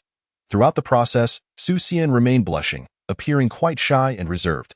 After leaving the tailor shop, Zhang Yuan led Su Xian, now dressed in splendid attire, to the horse market in the west of the city, where they purchased a mid-sized carriage. Brother Jiang, this is too extravagant, Su Xian said, feeling rather embarrassed. It will be deducted from your future salary, Zhang Yuan replied casually, before driving the carriage to the bank. After revealing his identity as a successful candidate, he received the most attentive service once again. A pharmacy, and also a residence for your future, Zhang Yuan declared generously. This Su Xian appeared somewhat bewildered. In the future, manage the pharmacy well and treat the young lady from the Jin family kindly. Yes, Su Xian nodded earnestly. Zhang Yuan did not elaborate further, accompanying Su Xian to view and purchase a house. Deep down, he felt a bit peculiar. In 2 lifetimes, he had never been so generous to a man he had known for less than a month. Yet, in reality, Zhang Yuan did not feel he was at a loss for treating Su Xian with such generosity. Throughout the afternoon, Zhang Yuan spent nearly 5,000 taels, and when parting ways with Su Xian, he gifted him an additional 5,000 taels in silver notes as initial funds for the pharmacy's decoration and purchasing of medicinal materials. In the dead of night, atop Nanshan Mountain, Zhang Yuan sat at the cliff's edge, gazing into the unfathomable abyss, drinking wine while contemplating his thoughts. There were still 7 days until Su Xian's wedding. After the 27th of September, you will likely depart for good, Zhang Yuan murmured softly to himself.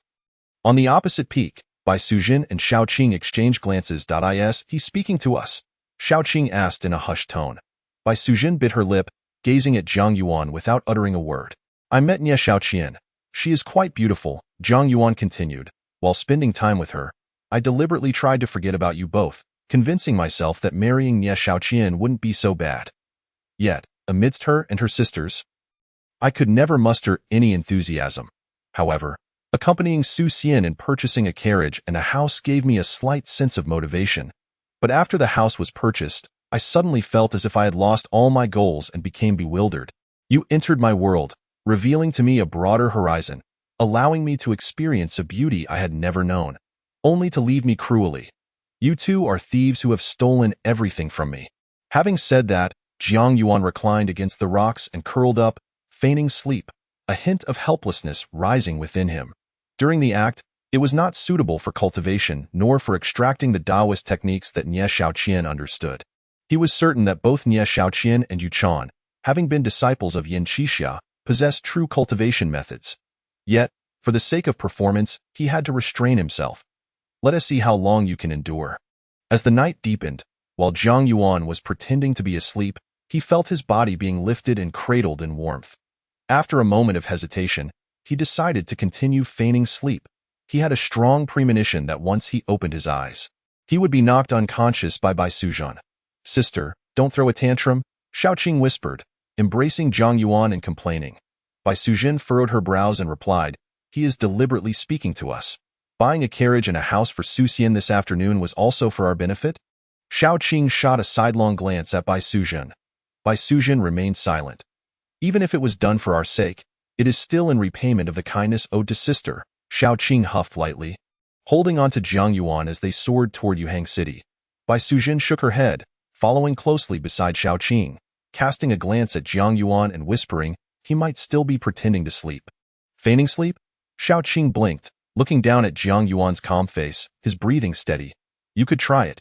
Intentionally pinch his hand, Bai Suzhan suggested. Xiaoqing's eyes glimmered as she complied. Chapter 42. Do you like him? Then let us gift him to you. A gentle caress brushed against Zhang Yuan's palm, stirring something within him. After a moment's hesitation, his hand subtly rose, making contact with Xiaoqing's fingertips. "How about that?"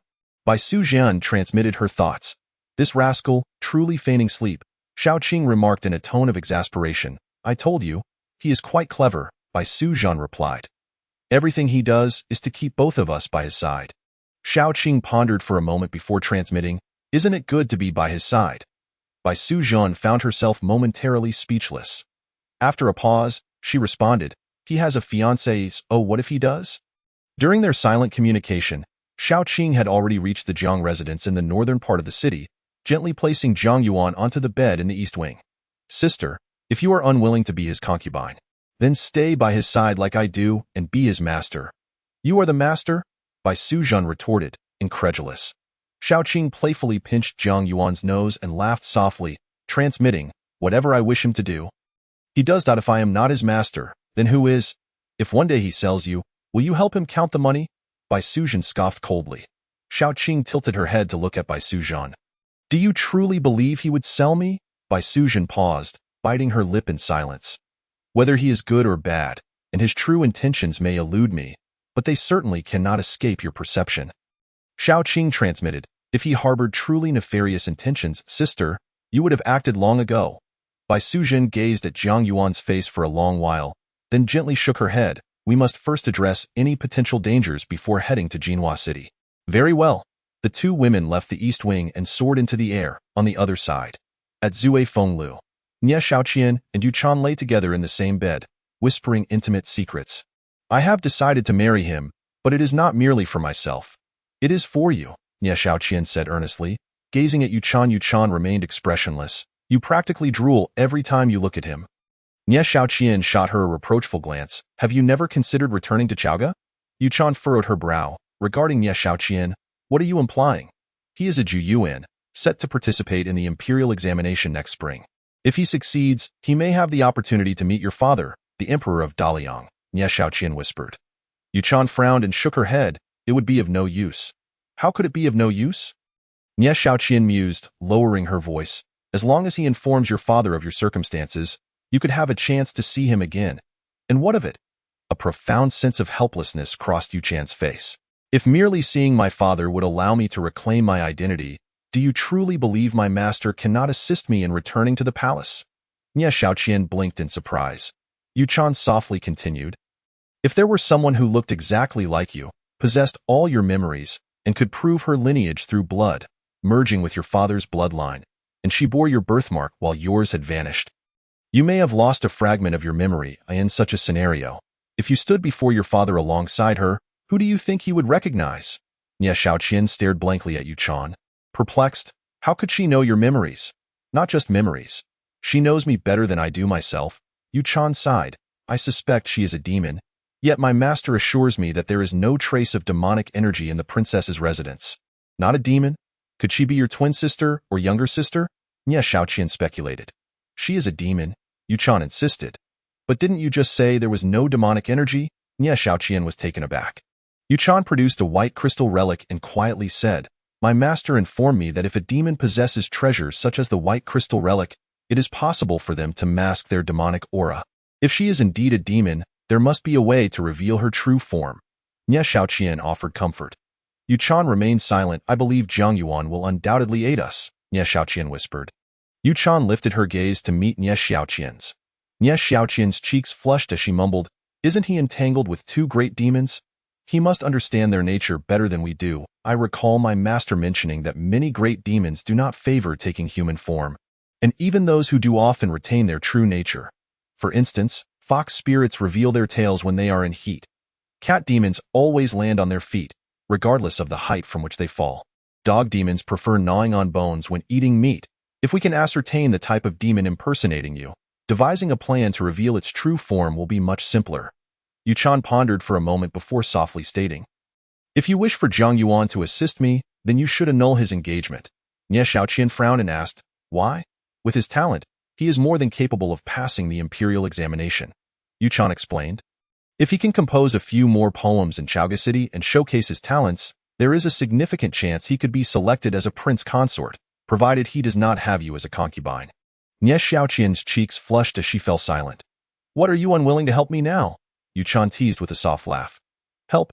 Why would I refuse to help?" Nie Xiaoqian huffed lightly. "If you like him, then I shall gift him to you." Yuchan playfully pinched Nie Xiaoqian's cheek, contradicting her words. "Even if he is not your prince consort, he can still assist you," Nie Xiaoqian replied, blushing. "His talent is remarkable, and he is undoubtedly clever. Perhaps he could devise a way to help you reclaim your identity. Talent and intelligence are two different matters." Yuchan shook her head, and furthermore, he is currently captivated by those two great demons. Whether you can marry him is still uncertain. Nie Xiaoqian furrowed her brow, contemplating. "Then let us first find a way to reveal the true forms of those two great demons. Do not act recklessly," Yuchan warned, fixing her gaze on Nie Xiaoqian with a serious tone. "When my master returns, we shall see what those two great demons are truly made of." Nie Xiaoqian blinked and whispered, "However, we cannot remain idle. We must at least help my master determine the true nature of those two great demons." "You just want to see Jiang Yuan more often, don't you?" Yuchan remarked softly. Nie Xiaoqian's cheeks flushed as she shook her head in denial. "No way. I wish to vanquish demons and eliminate evil, while also aiding him in clearing the demonic energy from his body. You know that being plagued by demonic energy is detrimental to one's health. Think what you will. Until my master returns, I will not allow you to act recklessly. Understand this. I am the senior sister here. So what? I am superior to you, and you should listen to me. I am older than you." "Older by how much?" Nie Xiaoqian retorted defiantly. "Older in every possible way," Yuchan declared proudly, puffing out her chest. As the wedding date of Su Xian and Miss Jean approached, the bustling activity in Shuangcha Alley where Su Xian resided gradually intensified. Particularly, Jiang Yuan's assistance in purchasing a residence for Su Xian in Shuangcha Alley further fueled the gossip among neighbors. Under the promotion of Su Jiaorong and Li Gongfu, the nearby populace was well aware that Su Xian had formed a close friendship with Zhang Yulang, the Juyuan of this year's imperial examination. Some felt envy, while others were filled with jealousy. Various rumors, whispered by Dr. Zhang, reached Zhang Yuan's ears. "You see, it is not just me who thinks of it in a twisted manner," Dr. Zhang remarked to Zhang Yuan. "You are far too kind to Su Xian, to the point where anyone would overthink it." Zhang Yuan's face darkened. "They are simply envious of my kindness towards Su Xian." "What is the reason behind it?" Dr. Zhang inquired with a smile. "You would not understand," Zhang Yuan replied with a huff. "I do not need you to comprehend. As long as those who understand me do, that is sufficient." Dr. Zhang shrugged. "I may not need to understand, but since you believe you are selflessly helping Su Xian, it is best to avoid giving him any unwarranted thoughts." "Su Xian thinking too much?" Zhang Yuan expressed surprise. Dr. Zhang cautioned, "You have given too much." After contemplating, Zhang Yuan suggested, "On his wedding day, I shall bring along a concubine to dispel the rumors." "Suit yourself," Dr. Zhang replied. Zhang Yuan regarded Dr. Zhang and asked candidly, "Do you truly believe Su Xian can manage the apothecary?" Dr. Zhang stroked his beard and pondered briefly before saying, "Under normal circumstances, he could become the second Bao Tang I in the business of medicine and apothecaries. If one lacks remarkable medical skills, it is unwise to expand too greatly. You should understand this principle." Zhang Yuan nodded, Please assist him more in the future. Leaving Baoantang, Jiang Yuan arrived at Quanchuetang, gazing at the shimmering waters of West Lake, softly expressing his thoughts about the forthcoming wedding banquet of Su Xian. There are quite a few rumors surrounding Su Xian and me. I am naturally unconcerned. But I do not wish for Su Xian to be affected. My intention is this. The wedding banquet is set for the 26th of September. If you can hear this now, hurry home and join me for Su Xian's wedding banquet. If you cannot hear it, then by the 25th, I shall have to seek others to accompany me to the banquet. After saying this, Jiang Yuan left Yuhang City and ascended to the peak of Nanshan, repeating his message to the cliffs and valleys before returning to the Jiang residence in the north and reiterating it on the stone bridge. By Su Zhan and Shao Qing, who had been hidden in the shadows, understood that Jiang Yuan was addressing them. Sister, if you do not reveal yourself soon, he will surely seek out that woman Ye Shaoqian, Shao Qing whispered. Bai Suzhen frowned in silence. Sister, what are you truly thinking? Shao Qing exclaimed in frustration. You clearly have feelings for him. Why can't you take the initiative? Who says I have feelings for him? Bai Suzhen retorted, exasperated. Shao Qing pursed her lips and remarked. All right, if you dislike it, then just watch him as he holds Nie Xiaoqian's hand and attends Su Xian's wedding banquet. Bai Suzhen cast a cold gaze at Shao Qing. Staring at me won't change anything. If you don't reveal yourself, then he can only seek out Nie Xiaoqian, Shao Qing retorted. Bai Suzhen's expression darkened as she looked at Jiang Yuan, who still stood on the stone bridge. I recall he once uttered a phrase. She mused. Shao Qing also gazed at Jiang Yuan, leaning closer to Bai Suzhen's ear. Love arises without reason, yet runs deep. Bai Suzhen's cheeks flushed, one hand pinching Shao Qing's waist while the other covered Shao Qing's lips, stifling her impending laughter. On September 25th, under a clear blue sky, Jiang Yuan waited on the stone bridge in the courtyard until noon, yet saw no sign of anyone, nor any trace of a serpent. It seemed. Jiang Yuan shook his head and descended the bridge, making his way to the grand hall, the dining table. The 2 bowls of handmade noodles prepared in the morning were already empty. It was evident that Bai Suzhen and Shao Qing had been lurking nearby, never truly departing. Though you wish to consume noodles, you seem unwilling to see me. It appears you do not wish to accompany me to Su Xian's wedding banquet. Jiang Yuan spoke softly before turning to leave. I in the adjacent master bedroom. Shao Qing sighed. Sister, he is going to seek Nie Xiaoqian. Bai Suzhen bit her lip, remaining silent. Forget it, if you do not wish to go. Then do not go, Shao Qing continued. After all, you mentioned that Nie Xiaoqian is a Taiyan spirit and cannot live for long. Bai Suzhen frowned and glanced at Shao Qing. Shao Qing added, it feels somewhat unjust. You arrived first, yet Nie Xiaoqian will marry him first. Bai Suzhen fell silent, and after a moment, she murmured, even within this room, he has never considered stepping in to take a look. Shao Qing blinked, hesitatingly asking Bai Suzhen, if he were to come in, would you not hide? Has he come in? Bai Suzhen's voice carried a hint of melancholy. I will go call him back to see you. Shao Qing exclaimed, rising hastily, only to be pulled back by Bai Suzhen. Never mind, Bai Suzhen shook her head softly. He and Nie Xiaoqian are already betrothed. Let them go together. Shao Qing furrowed her brow, staring at Bai Suzhen. And you? Bai Suzhen's cheeks flushed. You may go, but I shall not. I may go. Shao Qing was taken aback. You must witness with your own eyes that Su Xian is happy. Bai Suzhen said softly. Then what about you? Understanding dawned on Shao Qing, who knowingly asked, what happens after the witness? Bai Suzhen shot Shao Qing a reproachful glance, ignoring her. Shao Qing giggled. Bai Suzhen playfully pinched Shao Qing, reminding her, one thing you must be cautious of, Nie Xiaoqian and Yu Chan know we are demons. Shao Qing dismissed the concern, cheerfully retorting, compared to a Taiyan spirit, sister, do you think it is the demons that should be cautious? Or the Taiyan spirit? In any case, be careful and do not create too much commotion. Otherwise, whether it attracts other great demons or powerful human cultivators, you will no longer be able to remain by Jiang Yuan's side. Shao Qing said, her expression turning serious as she nodded. Days passed since the painting and calligraphy auction, and Nie Fengyun had not departed. Leveraging Jiang Yuan's status as the son-in-law of the esteemed Xie Yuan, he opened a silk shop in the northern part of Yuhang City. In the elegant hall of Zue Fenglu. Nie Xiaoqian blushed. You wish to invite me to your friend's wedding banquet? That seems rather inappropriate, does it not? We are not yet married. Indeed, it is inappropriate, Jiang Yuan acknowledged. Thus, I intend to invite your junior sister to accompany me. Invite my junior sister? Nie Xiaoqian was taken aback. We are about to be married, so we must avoid suspicion, Zhang Yuan explained. However, there have been some rumors circulating in the city about me, claiming I have a preference for men, hence I require a female companion to accompany me to the banquet. This way, the rumors will be dispelled. After much consideration, your junior sister is the most suitable. Nie Xiaoqian's brow furrowed. Please inquire if she is willing to assist me this once, Zhang Yuan urged gently. Nie Xiaoqian's gaze flickered as she hesitated. Chana, she might not be very convenient. If she is not convenient, then I shall have to seek someone from Nuanxiangfang, Zhang Yuan suggested softly. Nuanxiangfang? Nie Xiaoqian's eyelids twitched. Quickly correcting herself, I will ask Chaner for you. Thank you, Zhang Yuan replied warmly. Upon finding Yu Chan, Nie Xiaoqian recounted Zhang Yuan's invitation with a sullen expression. I will not go. Yu Chan flatly refused. If you do not go, he will seek someone from Nuanxiangfang, Nie Xiaoqian replied in a low voice. Yu Chan retorted irritably, what does that have to do with me? You may decline, but you must agree first. Nie Xiaoqian contemplated before speaking. Yu Chan was taken aback but quickly caught on, staring at Nie Xiaoqian. You wish to go yourself? Nie Xiaoqian's cheeks flushed as she lightly huffed. No one here knows me. Even if I accompany him, no one would say anything.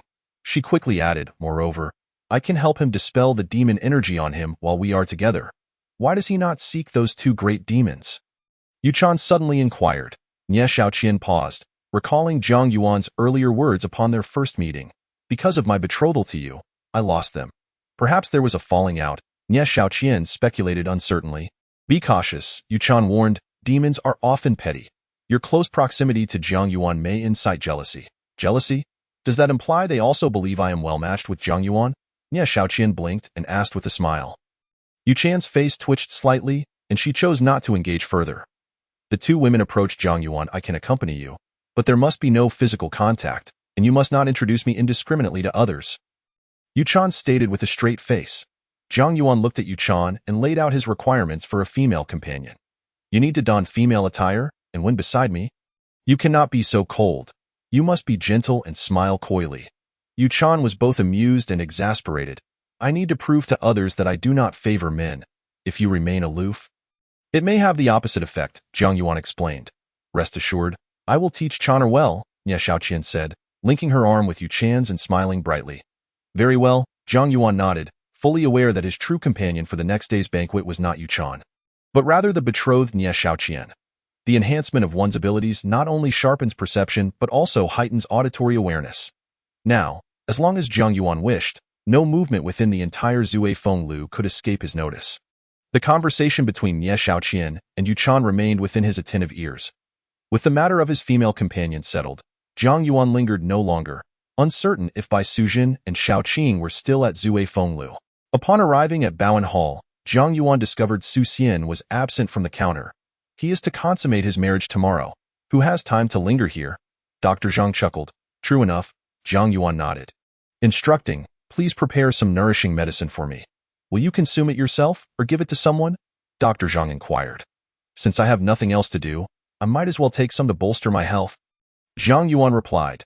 Dr. Zhang, perplexed, took Zhang Yuan's pulse, remarking, this is quite strange. Under normal circumstances, the yang fire energy within you should have erupted by now. Perhaps it is due to my exceptional talent, Zhang Yuan suggested.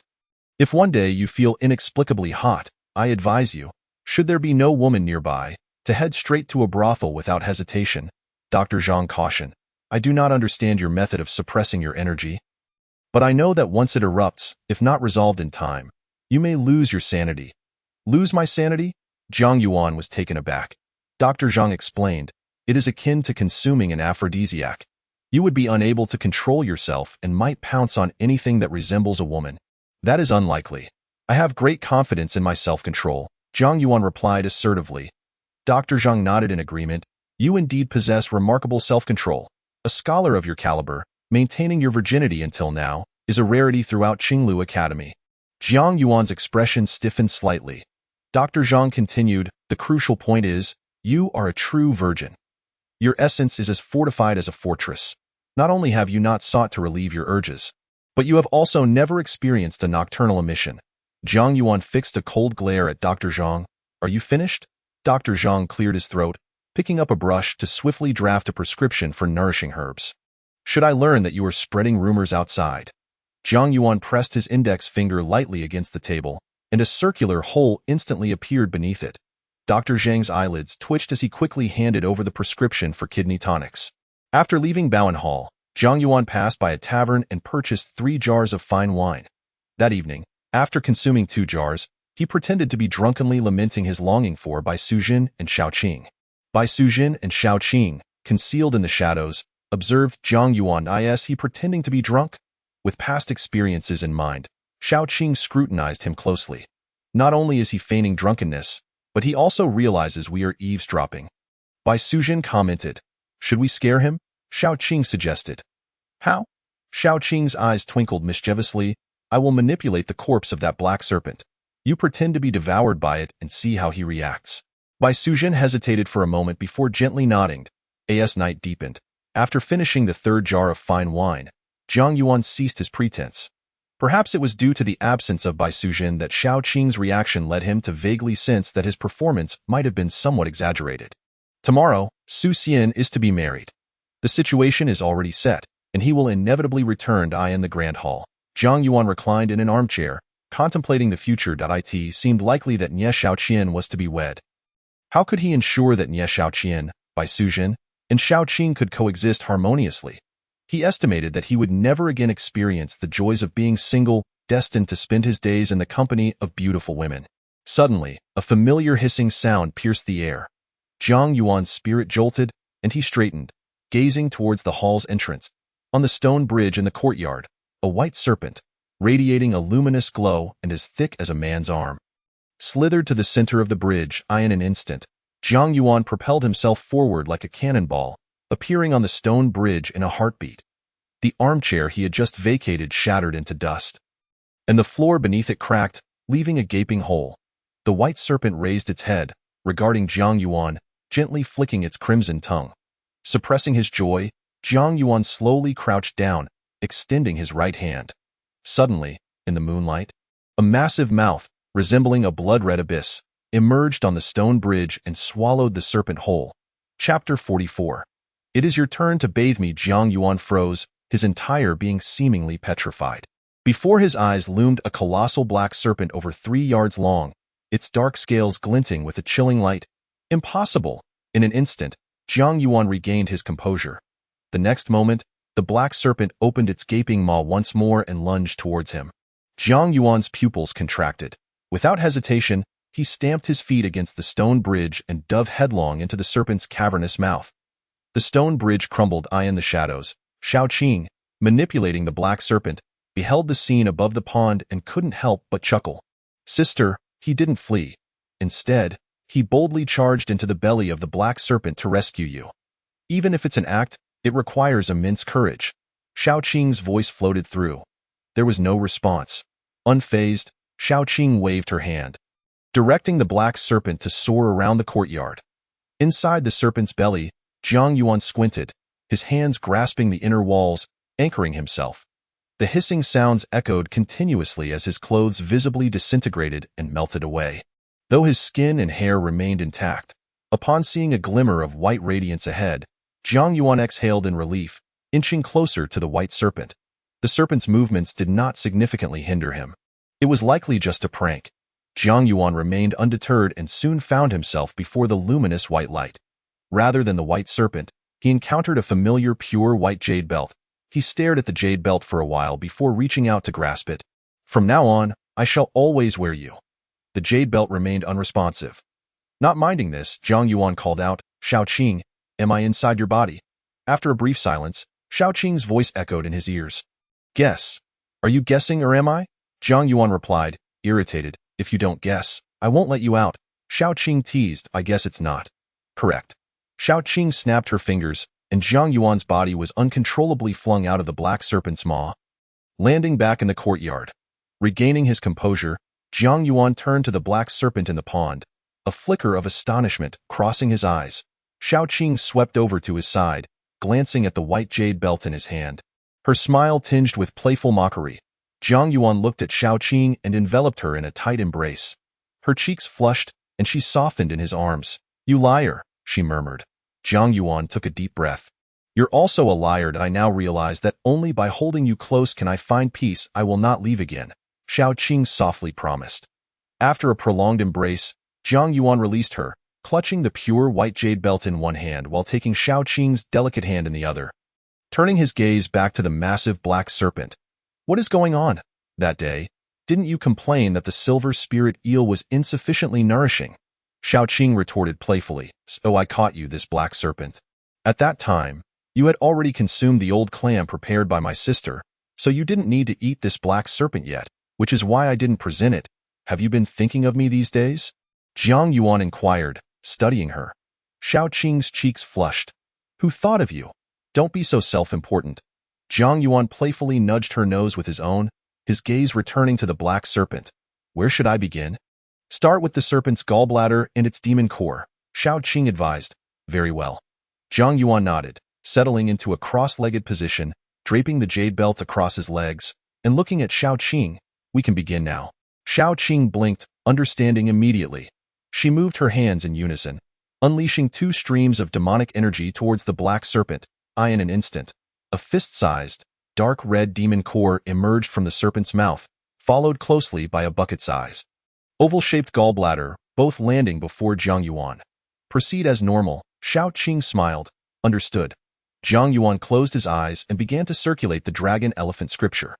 Under Xiao Qing's guidance, the demon core and the serpent's gallbladder simultaneously exploded, transforming into a crimson mist that enveloped Jiang Yuan.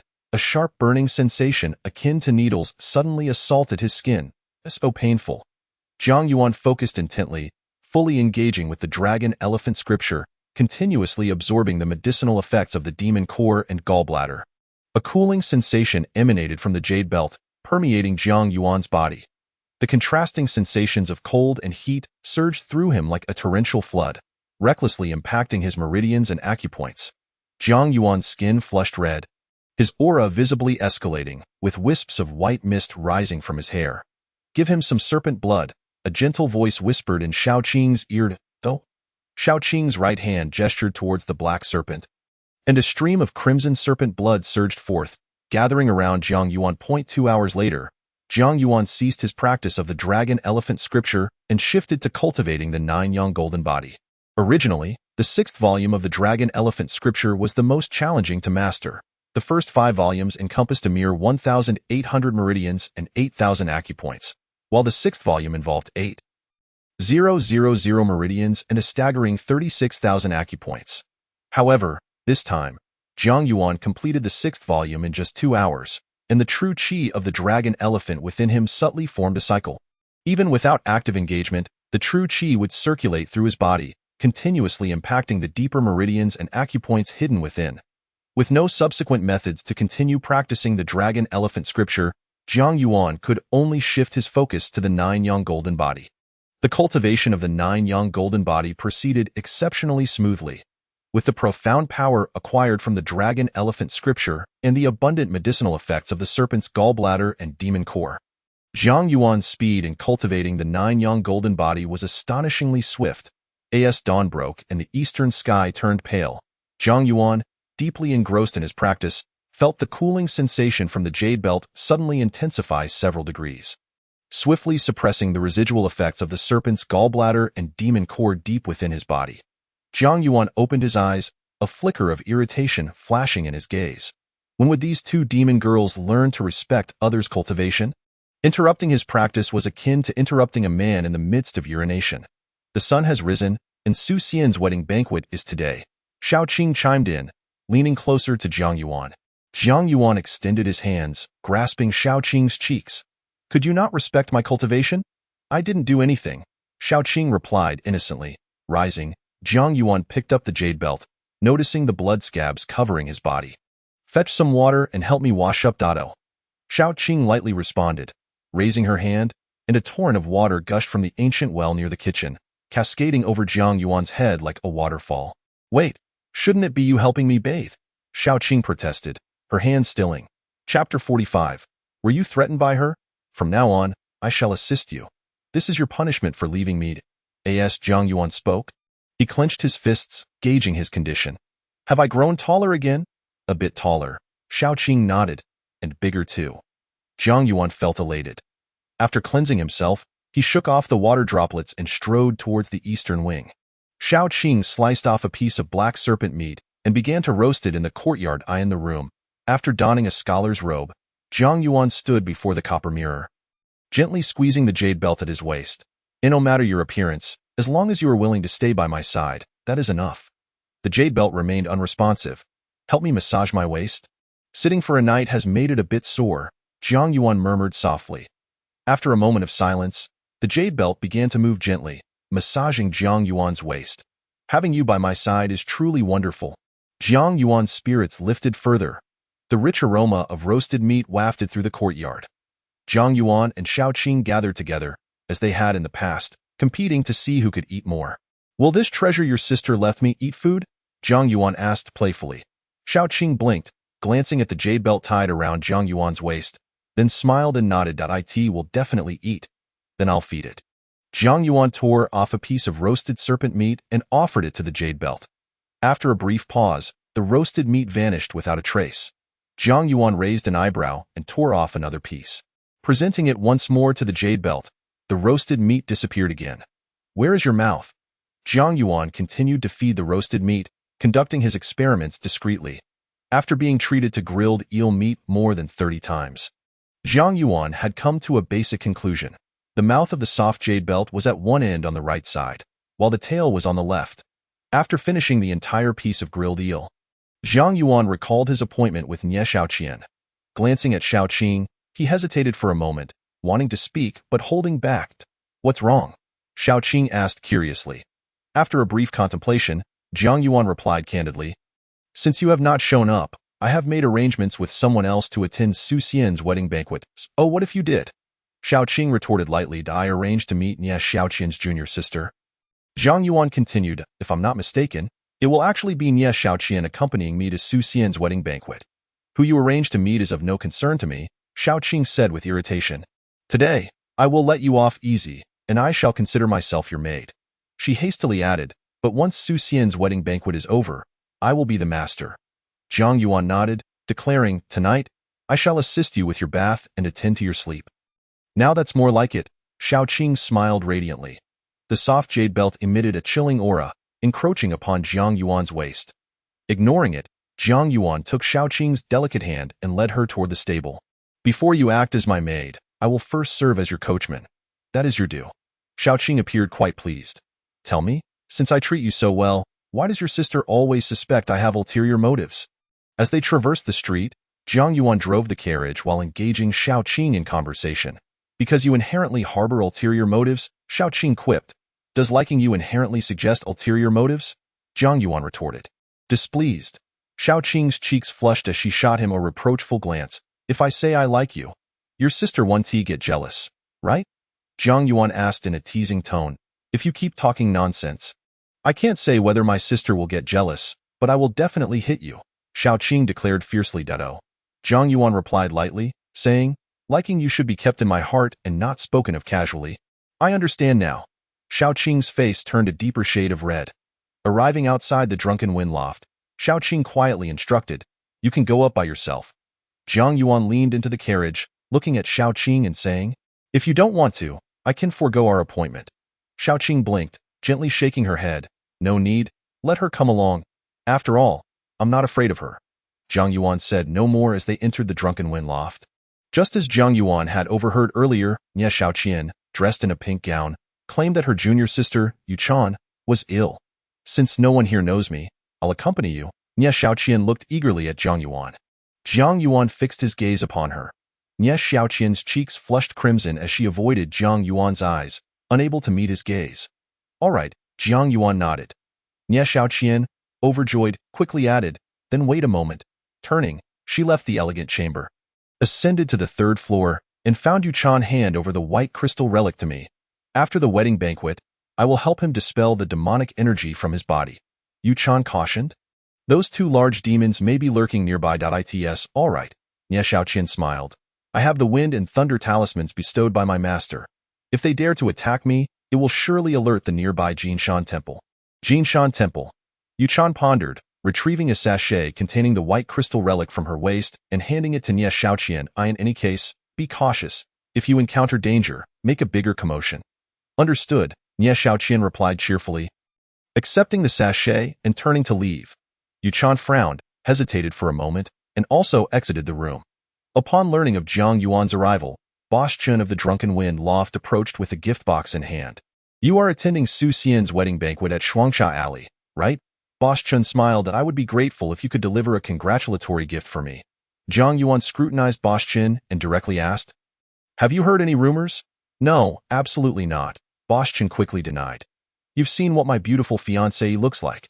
Jiang Yuan said coldly, do you think I would be interested in men? Certainly not. Boss Chun chuckled nervously, then explained, I'm delivering a gift to Su Xian because we are all in the north of the city. He has opened a pharmacy, and there may be future business dealings. Jiang Yuan accepted the gift box, saying, if anyone spreads rumors about me, and you hear it, jot down their names. I will visit them one by one when I have the time. Boss Chin's eyelids twitched, and he nodded vigorously. Nie Xiaoqian approached, curiously glancing at the gift box in Jiang Yuan's hands. Those who spread rumors about me are truly detestable. How could I possibly like men when such a beautiful woman is my fiancée? Jiang Yuan remarked, gazing at Nie Xiaoqian with a hint of melancholy. Indeed, Boss Chin quickly concurred. Hearing Jiang Yuan's praise, Nie Xiaoqian's cheeks turned a shade of crimson. Let us go. Jiang Yuan and Nie Xiaoqian left the Drunken Wind Loft together. Upon reaching the carriage, they saw Xiaoqing sitting at the driver's seat, which left Nie Xiaoqian momentarily stunned. What are you staring at? Hurry up and get in the car, Xiaoqing urged, flicking the reins. Jiang Yuan gently wrapped his arm around Nie Xiaoqian's back, guiding her toward the rear of the carriage. Automatically, Nie Xiaoqian followed him to the back, where she stepped onto the carriage with Jiang Yuan's assistance. As the carriage began to move, Nie Xiaoqian, sitting inside, furrowed her brows, staring at Jiang Yuan. Her name is Xiaoqing. She is my maid, Jiang Yuan introduced without changing his expression. Nie Xiaoqian remained silent, directly taking the white crystal relic from her sachet. The originally pristine white crystal relic had now turned a deep shade of crimson. She is a demon, Nie Xiaoqian's voice echoed in Jiang Yuan's ear. Jiang Yuan nodded, replying, I am aware. Nie Xiaoqian fixed her gaze on Jiang Yuan. Transmitting again, were you threatened by her? She then added, don't worry. This is the Taoist celestial sound transmission. Demons and monsters cannot intercept it. Chapter 46. Speak wrongly and face punishment. Taoist celestial sound transmission? Jiang Yuan remained composed, observing Nie Xiaoqian before him. Rather than respond directly, he inquired, do you understand medicine? Nie Xiaoqian blinked and promptly nodded. I know a little. I've consumed a considerable amount of tonics recently. Dr. Zhang from Bowen Hall said my young fire is too strong. Could you take a look for me? Jiang Yuan extended his right hand toward Nie Xiaoqian. Tonic? Nie Xiaoqian mimicked the doctor's demeanor. Checking Jiang Yuan's pulse, as Jiang Yuan watched Nie Xiaoqian, he noticed a stream of cool energy emanating from her fingers, penetrating into his pulse. Is this the spiritual power cultivated by a practitioner? Jiang Yuan wondered, carefully savoring this cooling sensation, faintly sensing that it bore some resemblance to the chill radiating from the soft jade belt at his waist. Once this coolness entered his body, it could not be captured by his own true energy, much like a fishing net failing to catch grains of sand. After a considerable time, as Nie Xiaoqian continued to check his pulse, she discreetly transmitted in Jiang Yuan's ear, you have gathered a significant amount of demonic energy within you. Demonic energy? Jiang Yuan maintained a calm expression and directly asked, is my condition serious, for now? It is not too severe, Nie Xiaoqian contemplated before stating, I can assist you. Jiang Yuan understood that Nie Xiaoqian's assistance referred to dispelling the demonic energy, not resolving the issue of excessive young fire. When you marry me, naturally, you will need to help me, Jiang Yuan said meaningfully. Nie Xiaoqian's cheeks turned slightly red as she glanced at Jiang Yuan, softly transmitting, even if I can't help you. My master surely can. He is very capable. Jiang Yuan gazed at Nie Xiaoqian and asked, do you truly understand medicine? Of course, Nie Xiaoqian lifted her chin, though her tone lacked a bit of confidence. Then tell me, am I still a virgin? Jiang Yuan directly inquired. Nie Xiaoqian was taken aback, her face instantly turning bright red as she shot Jiang Yuan a fierce glare. After you checked my pulse for so long, you couldn't even tell whether I'm a virgin? Jiang Yuan said in a leisurely tone. You? Nie Xiaoqian's face flushed in embarrassment, unable to find the right words. Jiang Yuan paused, explaining, Dr. Zhang said my issue stems from excessive young fire. And I need to find someone to harmonize yin and yang for my health. I have always kept myself pure and have not truly been intimate with a woman. What does that have to do with me? Nie Xiaoqian mumbled shyly, lowering her head. Zhang Yuan gently leaned against the carriage wall, his hands tenderly caressing the soft jade belt at his waist, his starry eyes openly admiring Nie Xiaoqian's bashful allure. The carriage reached the entrance of Shuangcha Alley and could proceed no further. Inside the alley, 5 to 60 people had gathered, with redwood tables and chairs set up, and festive red lanterns hung on both sides. Zhang Yuan and Nie Xiaoqian disembarked from the carriage. Lord Jiuwen, Li Gongfu, having received the news, rushed over to greet them. Is Han went off to fetch the bride? Zhang Yuan inquired. He left early this morning. Li Gongfu nodded with a smile.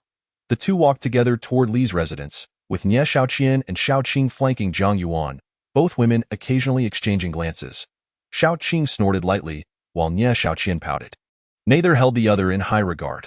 Upon arriving at Su Xian's new home, Li Gongfu led Zhang Yuan, Nie Xiaoqian, and Shao Qing into a tidy room.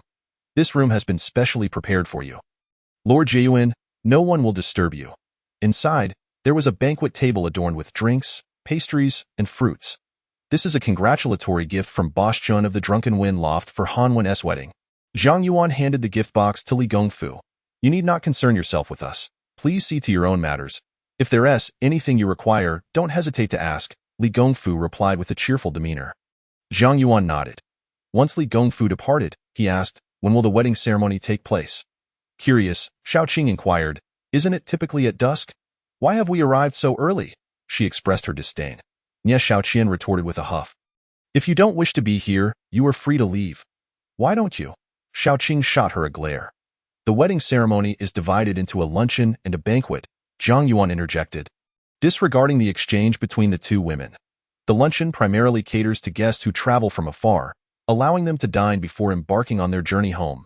As for the banquet, it is intended for nearby relatives and friends. Some guests who have traveled long distances need not return immediately and will also partake in the evening festivities. Being a close friend of Su Xian and residing in Yuhang City, I have come this morning out of respect for him. Shao Qing understood. It was all about enjoying 2 festive meals. Zhang Yuan nodded and added, if you find yourselves bored, we can engage in a little game. What game?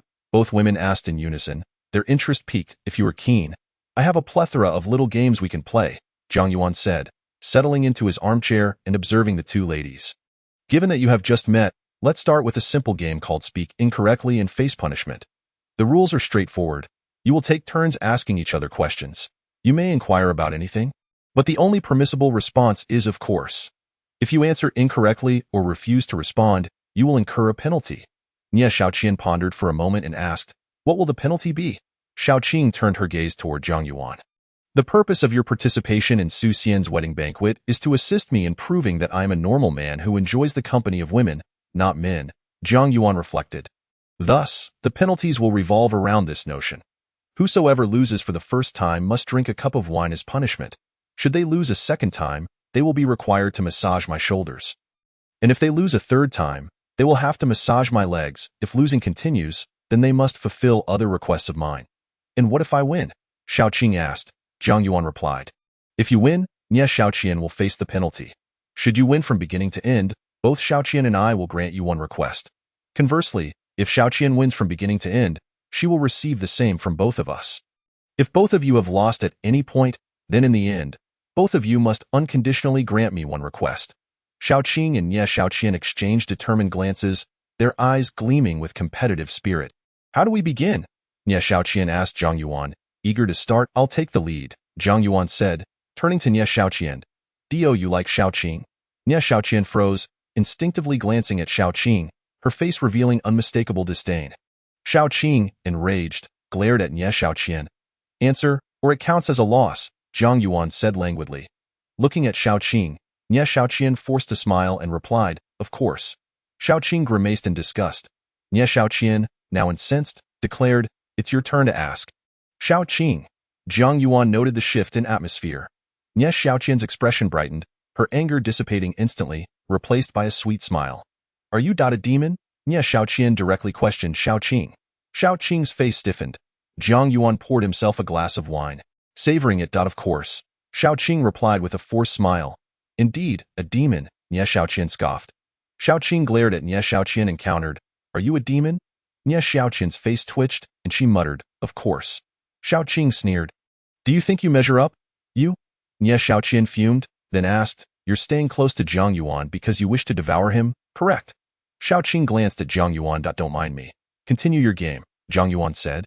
Taking a sip from his glass, of course, Xiaoqing replied, a hint of guilt creeping in. I was right. You do wish to consume Zhang Yuan, Nie Xiaoqian chuckled coldly. Enough prattle, Xiaoqing snapped. You don't look as good as my sister. Do you? Nie Xiaoqian furrowed her brow, contemplating for a moment before dismissively replying. Of course, that's all I needed to hear, Xiaoqing said with a smile. Deep down, you believe I am more beautiful than your sister.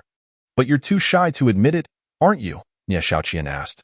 Upon hearing this, Xiaoqing's lovely cheeks flushed with confusion as she stole a glance at Zhang Yuan's soft jade belt, remaining silent for an extended moment. Since you refuse to answer, can we consider that a loss for you? Nie Xiaoqian turned to Zhang Yuan. Xiaoqing's heart sank as her lips moved, yet she remained silent. All right, in this round, Xiaoqing loses, Zhang Yuan declared, handing Xiaoqing a glass of wine. You must not repeat the same question.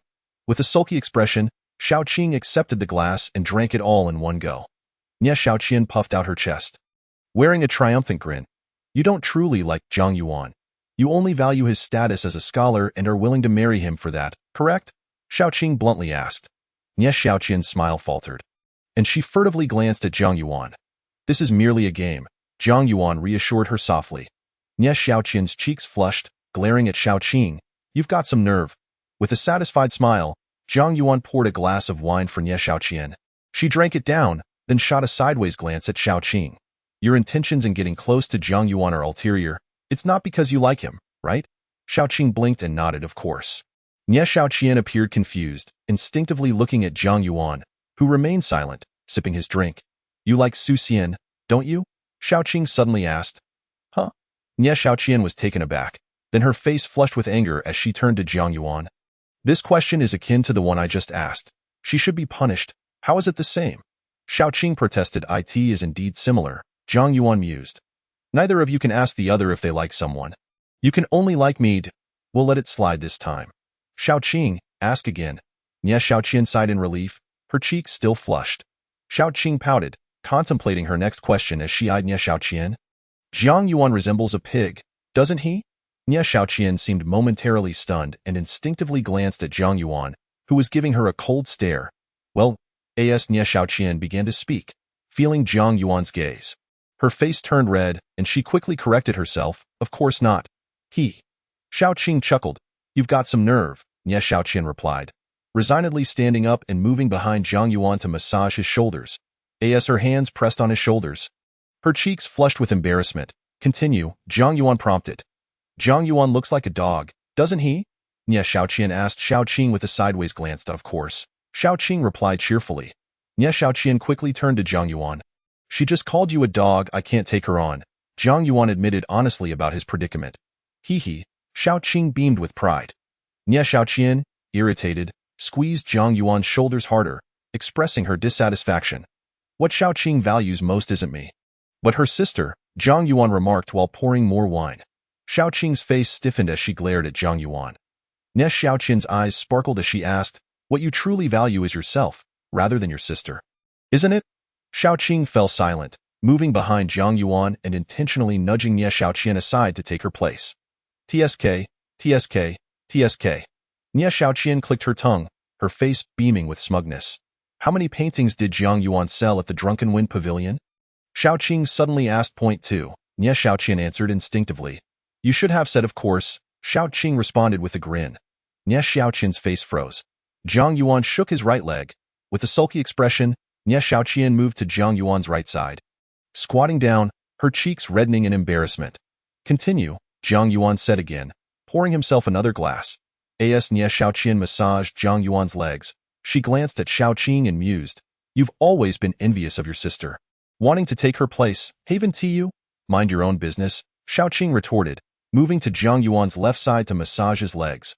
This is hardly challenging, Nie Xiaoqian chuckled. You fear being eaten by a demon? Don't you? Xiaoqing asked. Of course, Nie Xiaoqian smiled lightly. Xiaoqing's eyelids twitched up, If I and your sister fell into the water, you would save me without hesitation, right? Nie Xiaoqian asked. Xiaoqing blinked and nodded. Of course. Nie Xiaoqian looked momentarily confused. If I fell into the water with Zhang Yuan and you could only save one, you would undoubtedly choose me, abandoning Zhang Yuan to drown, wouldn't you? Xiaoqing countered. Nie Xiaoqian glanced at Zhang Yuan. Don't worry about me, Zhang Yuan said gently. Nie Xiaoqian's cheeks flushed as she huffed. In this round, I concede. Hee, since you've lost, it's time to accept your penalty, Xiaoqing teased. Both women turned their eyes on Zhang Yuan, one filled with anticipation and the other with trepidation. You shall clean my ears, Zhang Yuan deliberated. Clean your ears? Xiaoqing frowned, unimpressed.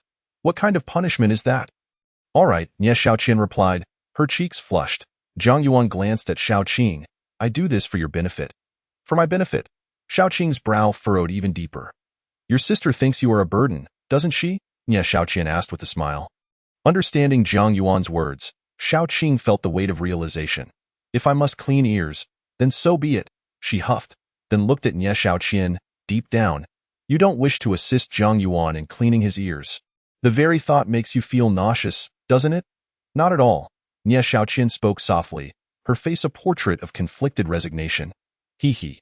Xiaoqing chuckled with satisfaction. You must perform a dance for me shortly? Zhang Yuan commanded as a form of punishment. Dance? Nie Xiaoqian's cheeks flushed crimson, and she softly replied with an affirmative hum. Xiaoqing pouted but chose to remain silent this time. The game continued. And both women had discerned each other's vulnerabilities.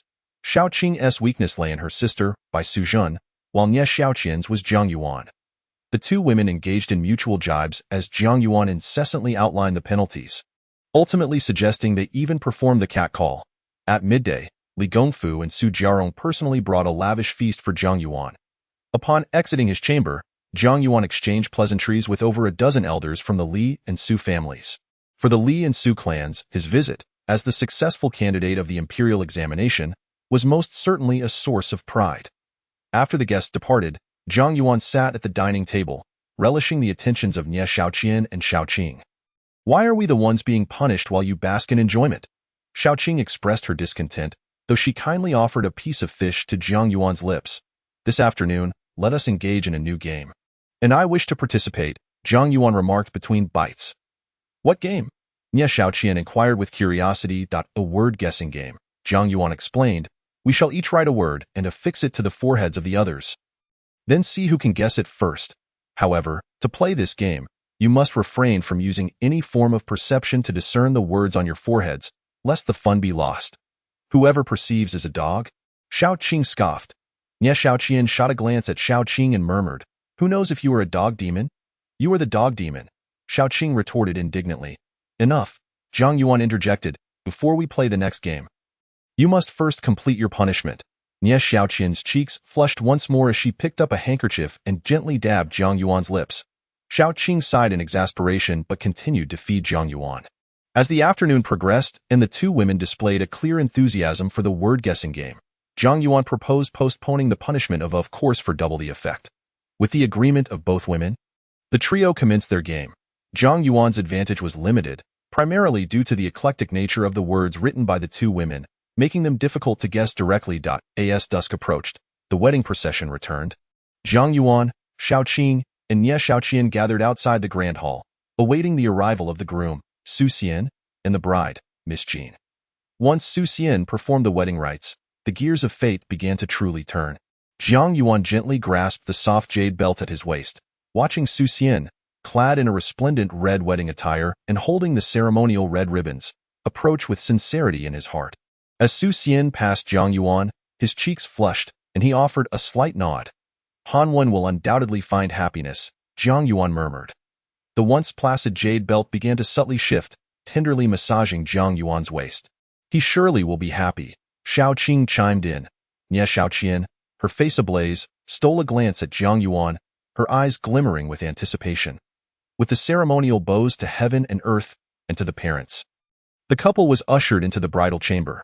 The ceremony of Su Xian and Miss Jean was devoid of any particular uniqueness. After watching the couple enter their new abode, Zhang Yuan returned to his room with Xiaoqing and Nie Xiaoqian. The evening banquet was prepared. Unlike midday, the doors of the banquet hall remained open, with guests continuously approaching Zhang Yuan to offer toasts, to which he graciously responded. When the banquet was halfway through, the groom, Su Xian, accompanied by Li Gongfu, approached Zhang Yuan, his face flushed as he presented a toast. You must save your strength for the bridal chamber tonight. Drink sparingly, Zhang Yuan jested. Su Xian's cheeks deepened in color as he replied. Thank you, brother Zhang. Fate is indeed a wondrous thing. Zhang Yuan raised his cup in response. Your bond with Miss Jean is something I have indirectly facilitated. I wish you both a lifetime of happiness. After sharing 3 cups, Su Xian, under Zhang Yuan's urging, returned to the bridal chamber. As the door closed, Zhang Yuan, still holding the soft jade belt at his waist, mused aloud. I orchestrated all of this. What will I gain? And what will I lose? I wish to grasp the future. As his words fell, Zhang Yuan felt a peculiar itch in the palm of his right hand, akin to a serpent's tongue gently caressing him. Are you all right? Nie Shaoqian inquired with concern. They all believe I am too good to Su Xian, even thinking I covet his beauty. Zhang Yuan replied softly. The reason for my kindness towards Su Xian remains a secret for now. Yet, I hope someone can understand. I am merely terrified of losing the beauty of the past. I wish for it to transcend mere memory, to be present in the now and the future. You will not lose anything further, Shaoqing whispered, her cheeks flushed. Nie Shaoqian blinked, gazing at Zhang Yuan, her voice gentle. No matter what you encounter in the future, you can confide in me, with my sister and me by your side. There's no need for that, Shaoqing interjected with a huff. Nie Shaoqian shot Shaoqing a sidelong glance. Will you both truly accompany him for a lifetime? Why not? Shaoqing asserted defiantly. Linking her arm with Zhang Yuan's, Nie Shaoqian frowned, scoffing. Next year, he must travel to Chaoga for the spring examination. Do you dare to follow? Why not? Shaoqing countered leisurely. Nie Shaoqian stared intently at Shaoqing before suddenly breaking into a smile. What are you laughing at? Shaoqing questioned, displeased. Do you not understand anything? Nie Shaoqian queried. Shaoqing furrowed her brow. Understand what? Zhang Yuan, too, looked on with curiosity. It's nothing. Nie Shaoqian replied with a smile. Stop being cryptic. Shaoqing sneered. I, too, am quite curious, Zhang Yuan admitted. Nie Shaoqian cast a glance at Zhang Yuan and spoke softly. In Chaoga City, there exists a heavenly patrol office. They possess means to identify demons and are responsible for matters related to them. Few demons dare to appear openly in Chaoga. The heavenly patrol office. Zhang Yuan mused, surprised. I recall it is primarily tasked with guarding the imperial city. My master said that is merely their public duty. Nie Shaoqian clarified. I see. Zhang Yuan nodded, turning towards Shaoqing. Shaoqing scoffed. What heavenly patrol office? I've never heard of it. That merely indicates you and your sister lack sufficient standing. Nie Shaoqian smiled. Shaoqing's expression darkened as she glared at Nie Shaoqian. As for my sister and my standing, I cannot say for certain. But one thing I am sure of, you will absolutely not accompany Zhang Yuan for a lifetime. What, do you wish to devour me? Nie Shaoqian taunted. He, I need not consume you. Shaoqing giggled. Nie Shaoqian frowned. Shaoqing, why do I sense hidden meanings in your words? Zhang Yuan inquired curiously. I speak only the truth. Shaoqing retorted. The truth is, I am human, while you are a demon. Nie Shaoqian sneered. Shaoqing turned her gaze towards Nie Shaoqian, smiling. From your expression, it seems your master has not disclosed certain matters concerning you. What matters? Nie Shaoqian asked, maintaining her composure. I shan't tell you. Shaoqing giggled. Nie Shaoqian's face darkened. Shaoqing, I wish to know as well. Zhang Yuan entreatingly squeezed Shaoqing's palm. Shaoqing pouted, lightly huffing. Because she is a Taiyan's spiritual body. Taiyan's spiritual body? Isn't that a natural cultivation constitution? Zhang Yuan asked, recalling that Nie Shaoqian had mentioned this before. Nie Shaoqian maintained her usual demeanor, though she secretly perked up her ears. Indeed, it is a cultivation constitution, but Nie Shaoqian shook her head, echoing her sister Bai Suzhen's earlier words. Taoism states, lonely yin cannot give birth, solitary yang cannot grow. Thus, heaven and earth are paired with yin and yang. The Taiyan spiritual body is a solitary yin body, devoid of yang within, making it difficult to survive for long. Upon hearing this, both Zhang Yuan and Nie Shaoqian were momentarily stunned. You are the one who will struggle to survive. Nie Shaoqian's cheeks flushed with indignation. Is there any basis for that? Zhang Yuan asked calmly. My sister's words are the basis, Shaoqing replied, adding, she also mentioned that this constitution is referred to as a ghost body, lacking yang, The balance of yin and yang is disrupted. To survive, she must possess a Taiyang spiritual body to harmonize with her. As she spoke, Xiao Qing elaborated, of course, she is unlikely to truly perish. If fate allows, her soul may endure, existing in the world as a yin spirit, and she even harbors the potential to become a ghost king. Nonsense. You are misleading people. Nie Xiaoqian gritted her teeth, her face paling slightly. Am I a Taiyang's spiritual body? Zhang Yuan asked directly. Certainly not. Xiao Qing replied dismissively. Are you certain I am not? Zhang Yuan retorted, secretly squeezing Xiao Qing's hand. You. Xiao Qing was about to respond when she heard her sister Bai Sujin's voice in her ear. And she changed her words, not now, but perhaps in the future. Nie Xiaoqian quickly turned to Xiao Qing. Xiao Qing ignored Nie Xiaoqian, huffing as she said to Zhang Yuan, according to my sister, you have consumed a great deal of nourishing substances lately, accumulating significant yang energy within you. In the future, when you marry Nie Xiaoqian, you will be able to assist her. Nie Xiaoqian's cheeks turned a shade of crimson. Zhang Yuan looked at Nie Xiaoqian earnestly, saying, before we unite in marriage, I need to meet your master. He is withholding something from you. Do you truly believe this green-clad demon's words? Nie Xiaoqian expressed her displeasure.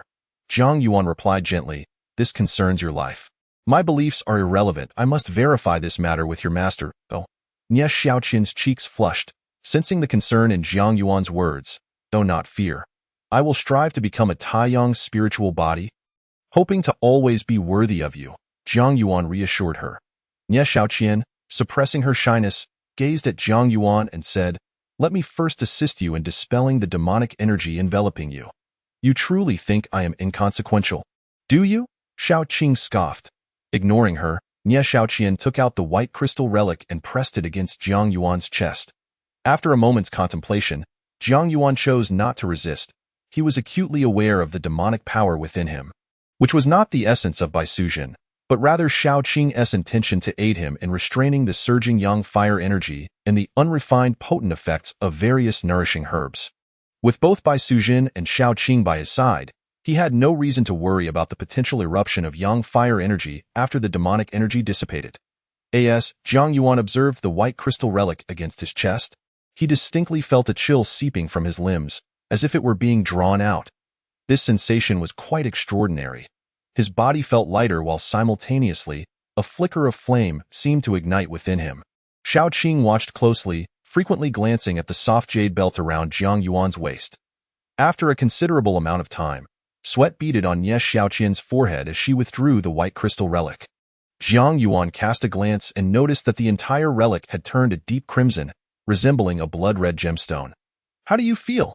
Nie Xiaoqian asked, wiping the sweat from her brow with concern. Zhang Yuan took a moment to genuinely assess and replied, I feel somewhat relieved. That's just as it should be, Nie Xiaoqian smiled.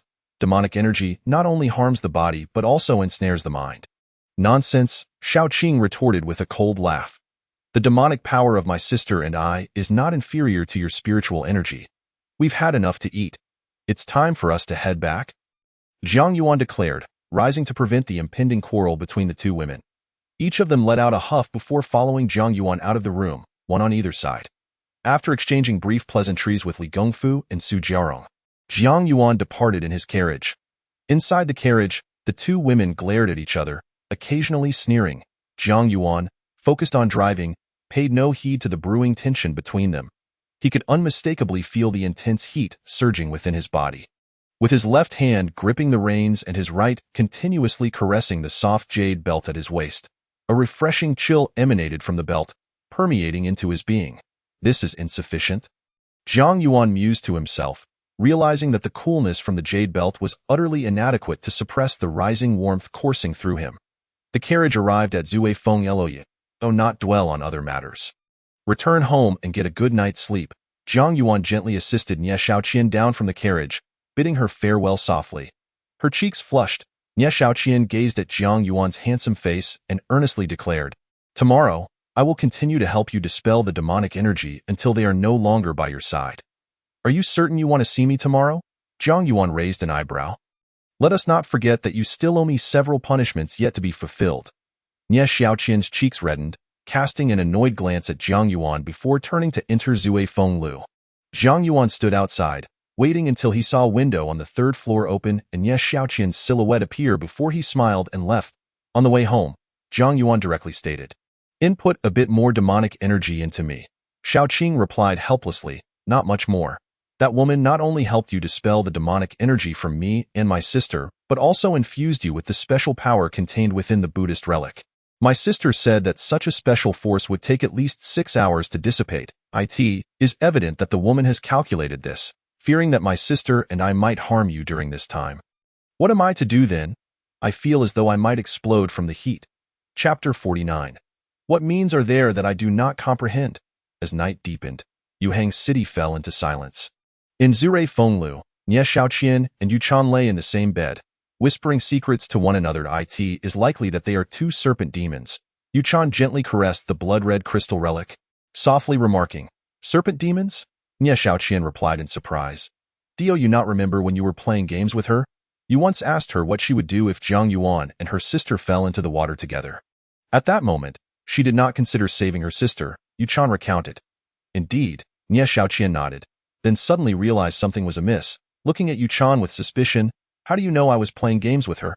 Yuchan ignored her, continuing, "Both of these demonic energies are quite docile and not violent. For now, they likely have no intention of harming Zhang Yuan. However, demonic energy is still demonic energy. They can activate the energy they have infused into Zhang Yuan at any time. I have left a considerable amount of relic source energy within Zhang Yuan. It should temporarily protect him from the demonic energy's influence," Nie Xiaoqian whispered. "That is my relic. You are quite generous with it," Yuchan teased. Nie Xiaoqian's cheeks flushed and she huffed. "When we reach Chaoga City, I will lend it to you for your use. Aren't you ashamed?" Yuchan, feigning annoyance, reached out to poke Nie Xiaoqian. "You constantly boast about being older than I. Why should I feel shame? You are indeed older than me." In the northern part of the city, at the Jiang residence, in the courtyard, with Xiaoqing's magic, the pond's water had already frozen over. Zhang Yuan sat cross-legged on the ice, feeling as though he might explode from the heat. The soft jade belt around his waist continuously emanated a chilling demonic energy, yet it only managed to linger at the surface of his skin, failing to alleviate the surging warmth growing within him. When he bid farewell to Nie Xiaoqian, his complexion had still appeared normal. Now, however, it had turned a fiery red. He remained composed, diligently circulating the 9-yang golden body technique, absorbing the erupting heat within. "Do we have any ice essence liquid left?" Zhang Yuan inquired of Xiaoqing, knowing he needed to maintain his clarity in this situation. "Ice essence liquid?" Xiaoqing responded. Momentarily bewildered, as she opened her mouth, a gentle voice unexpectedly chimed in. Zhang Yuan promptly parted his lips, and in the next instant, the soft jade belt transformed into a streak of light, diving directly into his mouth. Zhang Yuan felt his cheeks stiffen, distinctly sensing a cold little serpent sliding down his throat and into his abdomen. Waves of chill began to erupt within him, alleviating the intense heat surging through his limbs. Continuing to circulate the 9-yang golden body technique, Zhang Yuan soon discovered that the cooling effect from the little serpent in his abdomen was diminishing rapidly and was utterly incapable of suppressing the rising heat within. "Xiaoqing, provide protection." Bai Sujin's voice resonated once more. "Protection?" Xiaoqing blinked, quickly grasping the meaning. As Bai Sujin's demonic energy surged forth, a series of crystalline white ice walls arose around Zhang Yuan, constructing an enclosed ice chamber. Xiaoqing stood by the pond, quietly observing, and noticed that a layer of demonic energy clung to both the interior and exterior of the ice chamber, obstructing her perception. "What does my sister intend to do?" Xiaoqing murmured, perplexed, as the ice walls were pure white and thick, obscuring the scene within. Inside the ice chamber, Zhang Yuan found a white silk scarf draped over his eyes and a cool, soft figure nestled in his arms. "You?" Zhang Yuan began, but before he could finish, a finger pressed against his lips. Simultaneously, the cooling sensations inside and outside his body vanished entirely, replaced by an all-consuming heat that felt as if it were igniting within him. Zhang Yuan experienced an overwhelming desire. He could no longer restrain himself, with only one thought lingering in his mind. Once he lost his purity, could he still become a solar spirit? In this current predicament, he had no other choice. It was not as though he could ask Xiaoqing to bring Nie Xiaoqian to him. "I truly am a scoundrel. How can I still think of other women at a time like this?" Zhang Yuan erupted, akin to a volcano on the verge of eruption, rampaging uncontrollably within the ice chamber. Outside the ice chamber, Xiaoqing paced around, acutely aware that the ice layer on the pond was trembling incessantly. What abilities does my sister possess that I do not understand? She mused, intrigued. As dawn approached, a faint light appeared on the horizon. The ice chamber on the pond began to melt rapidly, sensing that the demonic energy within and around the ice chamber had dissipated. Xiaoqing swiftly entered. Jiang Yuan, clad only in the soft white jade belt, sat cross-legged upon an ice bed, his eyes closed in meditation. Xiaoqing wrinkled her nose slightly, catching a whiff of a strange scent. Her gaze swept over the ice chamber before landing on a blood-stained white silk scarf beneath the ice bed. Has my sister been injured? Xiaoqing's expression shifted as she delicately picked up the bloodied scarf, sniffing it gently to confirm it belonged to her sister. Jiang Yuan opened his eyes, noticing the scarf in Xiaoqing's hand, and earnestly explained, "Last night, she forcibly infused me with demonic energy and spat out some blood." As soon as he finished speaking, Jiang Yuan felt the soft jade belt at his waist seemingly grow a mouth, biting into his flesh. Xiaoqing glanced at the jade belt. "I am fine." Bai Sujin's voice echoed in Xiaoqing's ear. "She gave him the blood of the black flood dragon. He wishes to replace the solar spirit to assist Nie Xiaoqian in achieving yin-yang harmony. But his current yang energy is still far from sufficient. If you are fine, that's a relief." Xiaoqing breathed a sigh of relief, simultaneously retrieving the black flood dragon's blood from her bag and curiously asking, "Sister, how did you help him alleviate the yang energy surge?" "I used my demon core to absorb the yang energy within him," Bai Sujin communicated. "It consumes a great deal of my strength, and we can discuss it further once I have recovered." "Oh, then please recuperate quickly, sister," Xiaoqing urged. A large mass of crimson flood dragon blood floated before Jiang Yuan, who leaned in eagerly, gulping it down. Once he finished the flood dragon's blood, the ice chamber completely melted. Jiang Yuan rose and instructed Xiaoqing to bring some well water to cleanse himself. "Why is it always me serving you?" Xiaoqing complained, yet complied obediently. "Fetching the water, I will treat you later," Jiang Yuan said, having donned his scholar's robe. He then playfully flicked Xiaoqing's nose before heading to the kitchen to prepare 3 bowls of handmade noodles. As soon as he dished out one bowl, the soft jade belt swiftly consumed it. Jiang Yuan, holding 2 additional bowls, entered the grand hall and joined Xiaoqing for a meal. "Why do I feel that you look even more beautiful today?" After finishing their noodles, Xiaoqing fixated on Jiang Yuan's cheek, unable to look away. "Is that so?" Jiang Yuan slightly raised an eyebrow and glanced at Xiaoqing, asserting that she was undoubtedly more attractive. "Of course I am." Xiaoqing lifted her chin proudly. "I recall that you seem to owe me quite a few punishments yet to be fulfilled." Jiang Yuan spoke softly. Xiaoqing's eyelids twitched. "Come here." Jiang Yuan gazed at Xiaoqing. Xiaoqing pouted, rising to stand before him. Jiang Yuan took her delicate hand, stating, "We have a 100-year agreement. The punishments can be carried out slowly. But do you know what the pressing matter is?" "What?" Xiaoqing inquired, curious. Chapter 50. Why not have a spar? We need to discuss first whether I should go to Chaoga next spring to participate in the imperial examination. Jiang Yuan pondered. According to Xiaoqian, Chaoga City has a heavenly patrol department specifically tasked with handling matters concerning demons. And so, Xiaoqing scoffed, "If you possess a means to evade the heavenly patrol, I can naturally attend the examination as usual." Jiang Yuan responded softly, "But if not, we cannot take the risk." Xiaoqing furrowed her brow and glanced at the soft jade belt at Jiang Yuan's waist. "There are some special treasures that can conceal demonic energy?" Bai Sujin's voice echoed. "Such as?" Jiang Yuan asked, intrigued. "The relic that Nie Xiaoqian held yesterday," Bai Sujin's voice lingered.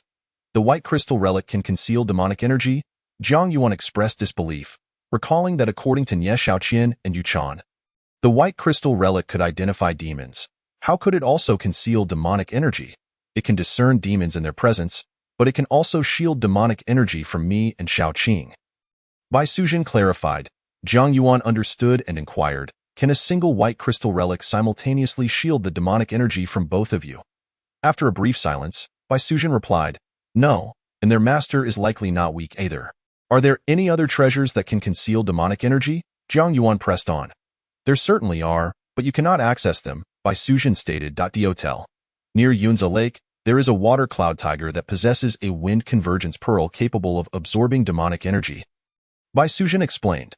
The Tengshe clan in Tianzi County has an alchemical cauldron that can absorb demonic energy for refining in the Central Plains. There is an old sage who possesses a peculiar tome. It is said that anyone who possesses this book is enveloped in righteous aura and can suppress any demonic energy. Over in Kunlun, there is a golden-winged rock demon bearing the celestial map of all spirits, which can even obscure celestial secrets. Listening to Bai Sujin's introduction, a glimmer of yearning sparkled in Jiang Yuan's eyes. The curtain of this world seemed to be slowly unfurling. Which treasure is the most easily obtainable for us? Jiang Yuan mused. Naturally, it is that relic, Bai Sujin replied. Aside from that relic, Jiang Yuan added, a single relic cannot shield the demonic energy of 2 snake demons. Then that leaves us with nothing, Bai Sujin stated. What do you mean? Jiang Yuan frowned. The weakest among the formidable characters you just mentioned is the water cloud tiger, Shaoqing remarked helplessly from the side. Yet the water cloud tiger is a great demon of the same level as my sister. Even if my sister can defeat the water cloud tiger, she cannot seize the wind convergence pearl. Why not? Jiang Yuan inquired. Since she can defeat the water cloud tiger, the pearl should naturally be a trophy. It would run away, Shaoqing replied. Moreover, Yunzi Lake is the water cloud tiger's territory. It would not be easy to defeat it there. Jiang Yuan contemplated, believing that the nearby Golden Mountain Temple likely housed treasures capable of shielding demonic energy. But the Golden Mountain Temple probably has Fa Hai. Jiang Yuan silently shook his head, dispelling his bold thoughts. Nie Shaoqian has arrived, Bai Sujin suddenly remarked. Jiang Yuan was taken aback, listening intently as he heard the faint sound of footsteps approaching the courtyard. Let me scare her a bit, Shaoqing chuckled, turning to leave. Jiang Yuan gently rubbed the soft jade belt. Do not overthink it, Bai Sujin's cold voice echoed. I am merely alleviating the pain of your yang energy encroaching upon you. I have no intention of disrupting your engagement with Nie Shaoqian. Jiang Yuan remained noncommittal, quietly asking, I need to continuously consume nourishing substances to possibly evolve into a solar spirit body, correct? Unless you can consume a 3-legged golden crow. You will never transform into a solar spirit body, Bai Sujin replied directly. Jiang Yuan continued, what I mean is that only by gathering sufficient yang energy within me can I aid Shaoqian as much as possible. That much is correct, right? Yes, Bai Sujin softly affirmed. So, I need to keep consuming nourishing substances, but if I cannot suppress my fiery energy, I will still need you to help alleviate my pain, Jiang Yuan whispered. You think too highly of yourself, Bai Sujin retorted. Jiang Yuan rose, walking leisurely as he remarked, you seem to have forgotten who covered my eyes last night. I only did that to save you. At the northern wall of the courtyard, Nie Shaoqian leaped gracefully over the wall, only to suddenly see Shaoqing's face, letting out a startled scream. Shaoqing giggled, landing simultaneously with Nie Shaoqian. You? Stabilizing herself? Nie Shaoqian glared at Shaoqing, her chest heaving with anger. Were you scared? Shaoqing feigned innocence. Nie Shaoqian scoffed, I am a demon hunter, specifically tasked with capturing you. How could I be frightened by you? Not frightened. Shaoqing raised an eyebrow, observing Nie Shaoqian's still heaving chest, smiling. Since you're not scared, why is your heart racing so fast upon seeing me? Could it be that you've developed feelings for me? Nie Shaoqian's face darkened, rolling her eyes and making a gagging motion. Such a strong demonic aura, it's truly disgusting. Shaoqing's cheek stiffened. What is it? At that moment, Jiang Yuan approached. Shaoqing huffed. She said that seeing you makes her feel nauseous. Don't listen to this demonist nonsense, Nie Shaoqian quickly interjected. I meant seeing her makes me a bit queasy. Jiang Yuan stepped between the two, glancing at Shaoqing and then at Nie Shaoqian. Contemplating, why not have a spar? I want to see who is stronger between you two, does she dare? Shaoqing lifted her chin, casting a sidelong glance at Nie Shaoqian. Nie Shaoqian sneered, I fear a single strike would cut you down. We should keep it light, Jiang Yuan suggested, first grasping Shaoqing's delicate hand, then taking Nie Shaoqian's as well, leading them toward the inner courtyard, adding, whoever wins can reduce 1 punishment owed to me and transfer the reduced punishment to the loser. Reduce the punishment? Nie Shaoqian blinked. Can I specify her punishment? Shaoqing asked. Jiang Yuan pondered before responding, sure, but your specified punishment cannot be too outrageous. It needs my approval as well. All right, Shaoqing's face brightened. Nie Shaoqian remarked exasperatedly, as if you can win against me. Shaoqing shot a sidelong glance at Nie Shaoqian, smiling lightly. The three arrived at the pond in the inner courtyard, and Jiang Yuan looked at Nie Shaoqian, asking, can you fly? Fly? Nie Shaoqian paused, hesitating, Does sword control count? Jiang Yuan nodded, stating the rules. You are to compete above this pond. Falling into the water or leaving the area above the pond counts as a loss. All right, both women nodded in agreement. Jiang Yuan swiftly ran to the grand hall, fetched an old chair, and settled before the pond, declaring, "You may begin." Chapter 51. The boundless heavens and earth, the universe borrowing the law. Shao Qing's figure flickered. Directly levitating above the pond, provocatively looking down at Nie Shaoqian. Nie Shaoqian maintained her composure, lightly tapping her feet before soaring into the air above the pond, also hovering in place. Oh? Jiang Yuan was taken aback, recalling that this girl had just said she needed to use sword control to fly. She has 2 small swords on the soles of her shoes. Bai Sujin's voice chimed in Jiang Yuan's ear. Small swords on her shoes?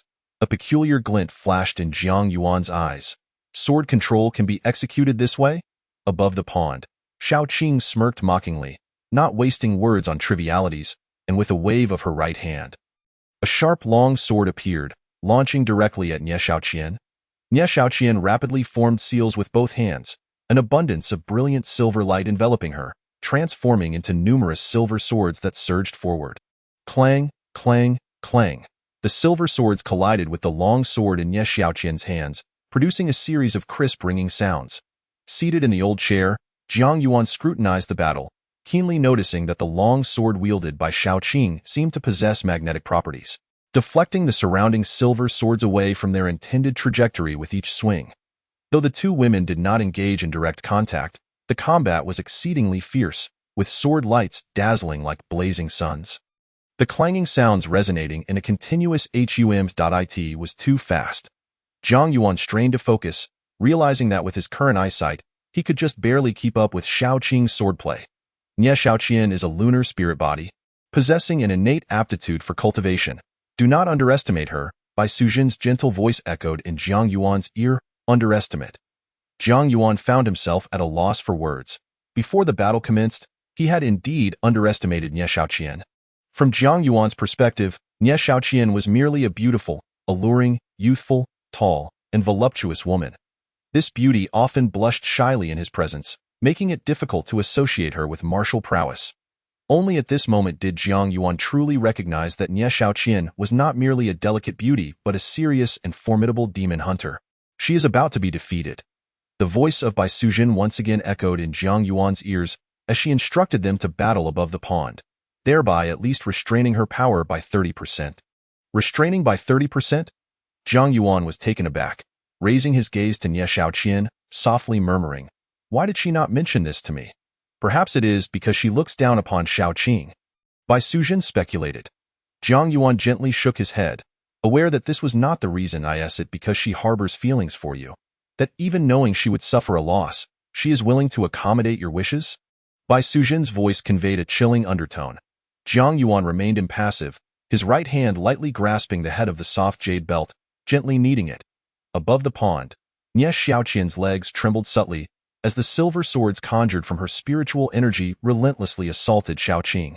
The previously offensive Shao Qing shifted to defense, her long sword whirling as she sliced through the onslaught of silver blades. Under equal strength, you can hold on for at most an hour, while I can last at least 3 days and nights. Shao Qing said languidly. Is that so? Nie Shaoqian's expression turned frosty, her pink dress suddenly swirling, her aura transforming into one of icy ferocity. Shao Qing narrowed her eyes slightly, growing wary. Heaven and earth are boundless. The universe lends its laws.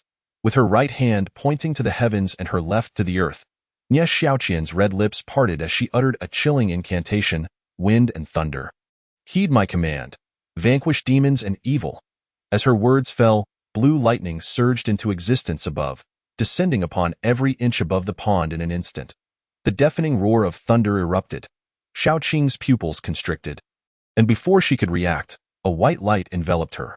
With a swift motion, Shao Qing's figure vanished from the range of blue lightning, appearing above the eastern wing of the house, at her waist. A pure white soft jade belt glimmered. Bai Sujin had intervened. Feeling the soft jade belt's disappearance at his waist, Jiang Yuan narrowed his eyes slightly, fixating intently on Nie Shaoqian, who was now bathed in blue lightning. The sight of Nie Shaoqian summoning thunder felt foreign, akin to a noble and frigid celestial being delivering a thunderous strike. As the lightning began to dissipate, Nie Xiaoqian's complexion turned pale as she swayed, her body leaning dangerously as she began to fall. Zhang Yuan did not hesitate. He stamped his feet against the ground, propelling himself like a cannonball, rushing to Nie Xiaoqian's side and embracing her as he soared towards the open ground in front of the pond. That is the Five Thunders true method. Xiao Qing's heart raced with trepidation, a flicker of apprehension flashing in her eyes. By the pond's edge, are you all right? Zhang Yuan looked down at Nie Xiaoqian in his arms, his voice filled with concern. Nie Xiaoqian's cheeks were pale as she gently shook her head, casting a glance at Xiao Qing, who still stood atop the eastern wing, and quietly asked, she fled first. That should count as my victory, right? Xiao Qing's expression stiffened slightly. You have indeed won, Zhang Yuan replied softly, but you must also face punishment. I instructed you to hold back, yet you nearly harmed Xiao Qing and ended up injuring yourself. Nie Xiaoqian's cheeks flushed slightly as she murmured, who told her to be so arrogant? Is stating the truth synonymous with arrogance? Xiao Qing retorted with a cold smile, I can continue to fight if you wish. Can you? The fact remains, I have already won. Nestled in Zhang Yuan's embrace, Nie Xiaoqian smiled at Xiao Qing, who said this was a single contest. Xiao Qing scoffed lightly, deliberately provoking. What's the matter? Are you too afraid to compete with me? Could it be that a renowned demon hunter like yourself fears a mere little demon like me? I have already triumphed. Nie Xiaoqian was not one to fall for such taunts. You lack the courage to compete with me. Xiao Qing sneered. Shall I take your place in the contest? At that moment, a robust voice resonated from afar. Master. Nie Xiaoqian's eyes brightened. Standing atop the eastern wing, Xiao Qing furrowed her brows, scanning the area outside the courtyard. With a loud bang, the courtyard door was flung open.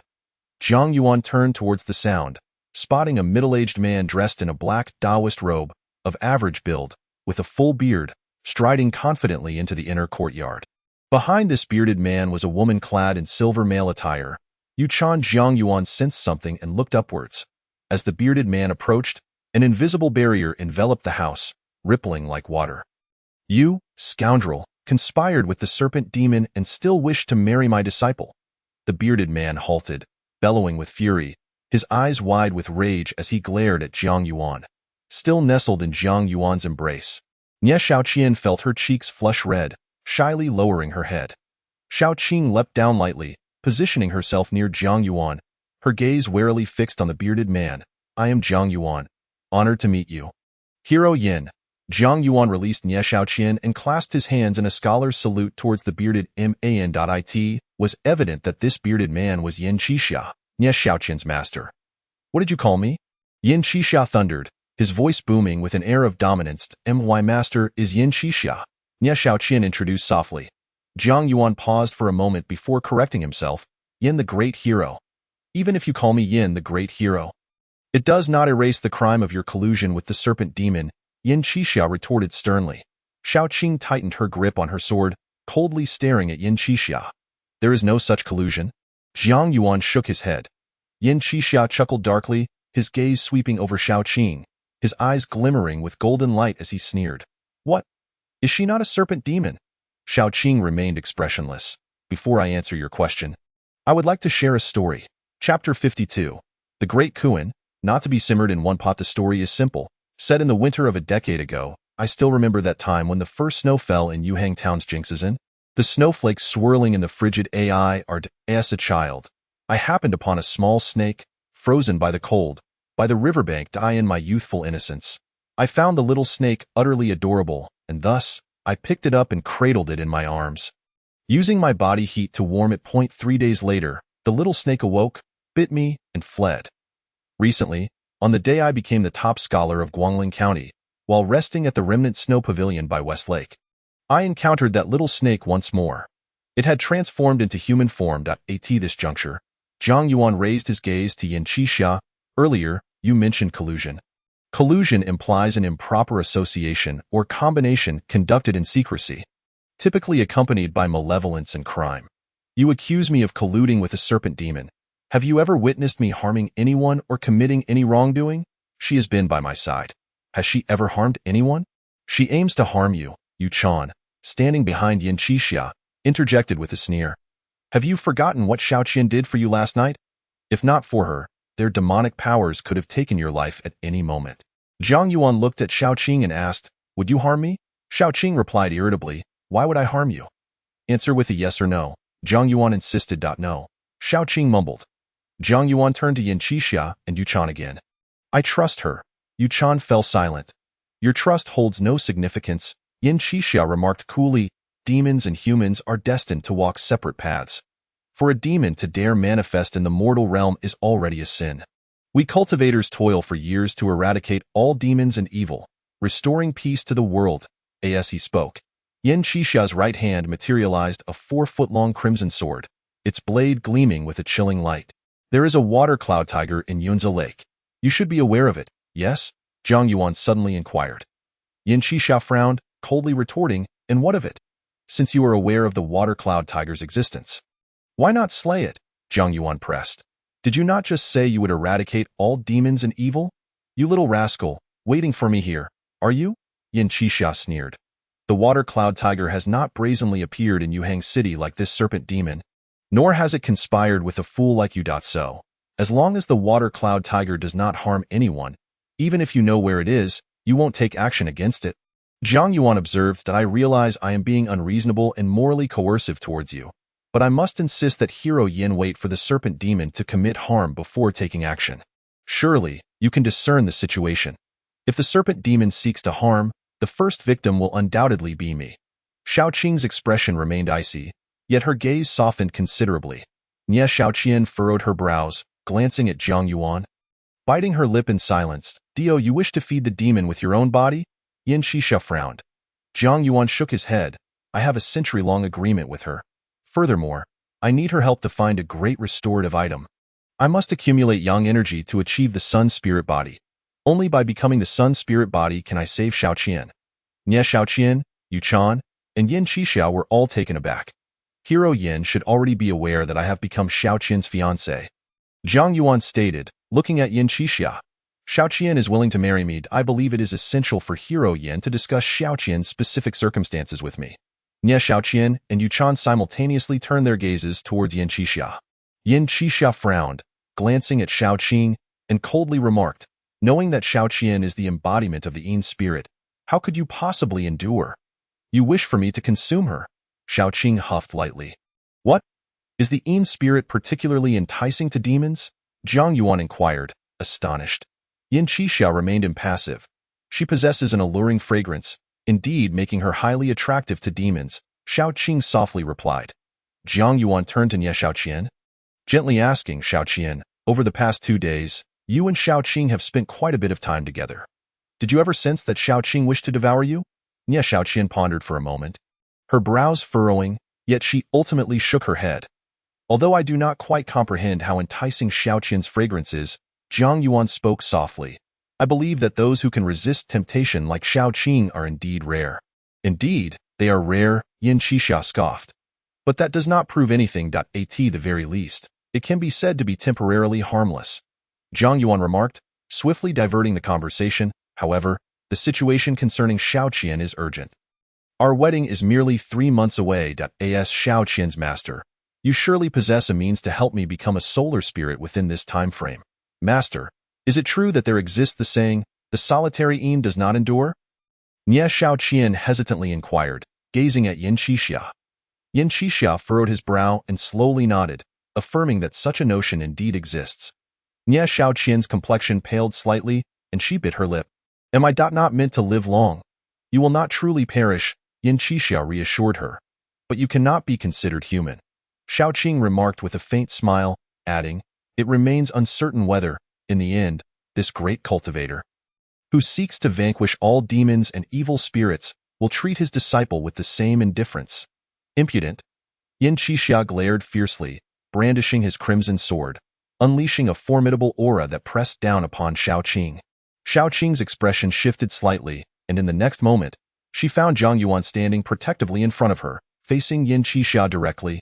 "Yin Qixia, as long as you can transform me into a solar spirit, the situation that Xiaoqing just mentioned will never come to pass. Is becoming a solar spirit merely a matter of desire?" Yin Qixia scoffed. "I have searched for over a decade without success. If it cannot be found, then let us create one." Zhang Yuan stepped forward, asserting, Since I am Xiao Qian's fiancé, it is my duty to become a solar spirit. As her master, you two bear the responsibility to assist me in this endeavor. Xiao Qian's cheeks flushed, casting a shy glance at Jiang Yuan, her eyes subtly curved. Yin Qixia appeared speechless, retorting, "You foolish scholar. What else can you do besides spouting nonsense? Do you even comprehend what a solar spirit is? Create one? How?" Jiang Yuan maintained his composure, responding, "Simply procure a three-legged golden crow for me to consume, and it shall suffice, a three-legged golden crow." Yin Qixia's already dark complexion deepened further. "Shall I capture a kuanping and offer it to you instead? Can consuming a kuanping also render one a solar spirit?" Jiang Yuan feigned ignorance, asking, "Fool." Yuchan muttered under her breath. Xiao Qian's cheeks turned crimson as she softly remarked, "What master means is that three-legged golden crows are exceedingly rare and cannot be found." "Oh," Jiang Yuan responded lightly, then feigned curiosity, "What about the kuanping? They should be relatively common, right?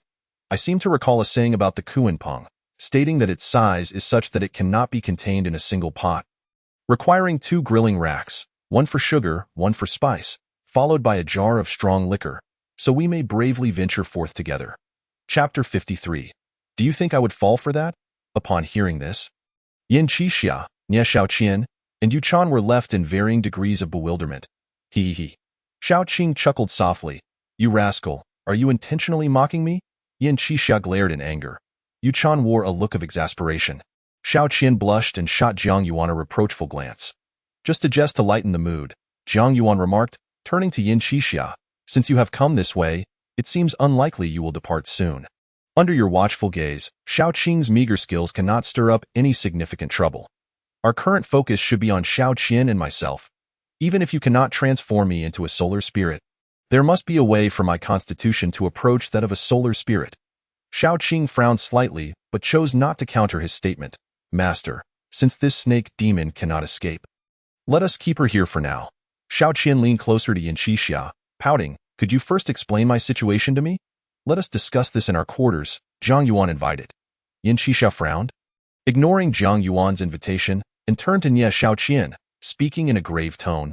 "You can only achieve a balance of yin and yang by marrying a solar spirit.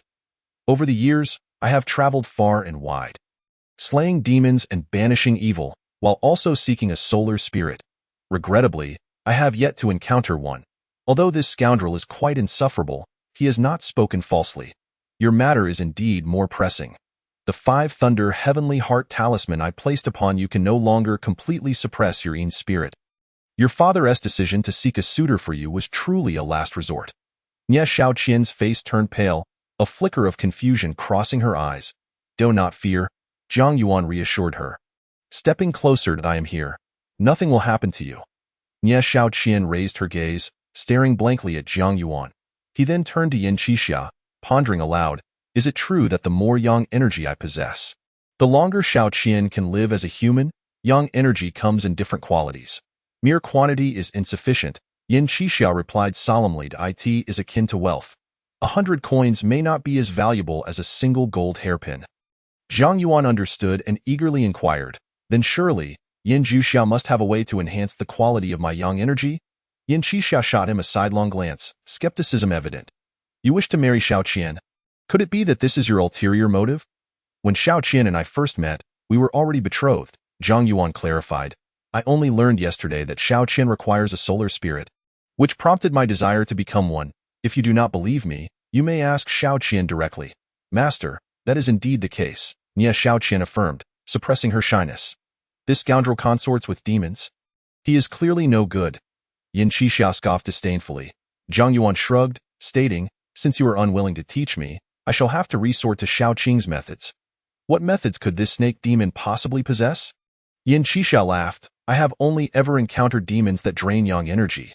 This is the first instance of one that can aid in enhancing it." "You have yet to see many types of demons?" Xiao Qing retorted. "In essence, it involves consumption." Jiang Yuan explained, "Consuming nourishing substances repeatedly. As long as I consume enough of them, my inner yang fire will naturally swell and strengthen." Yin Qixia was left speechless. Casting a sidelong glance at Xiao Qing as he remarked, "Is this truly the method you have taught him? Surely consuming nourishing substances cannot fail to enhance yang energy?"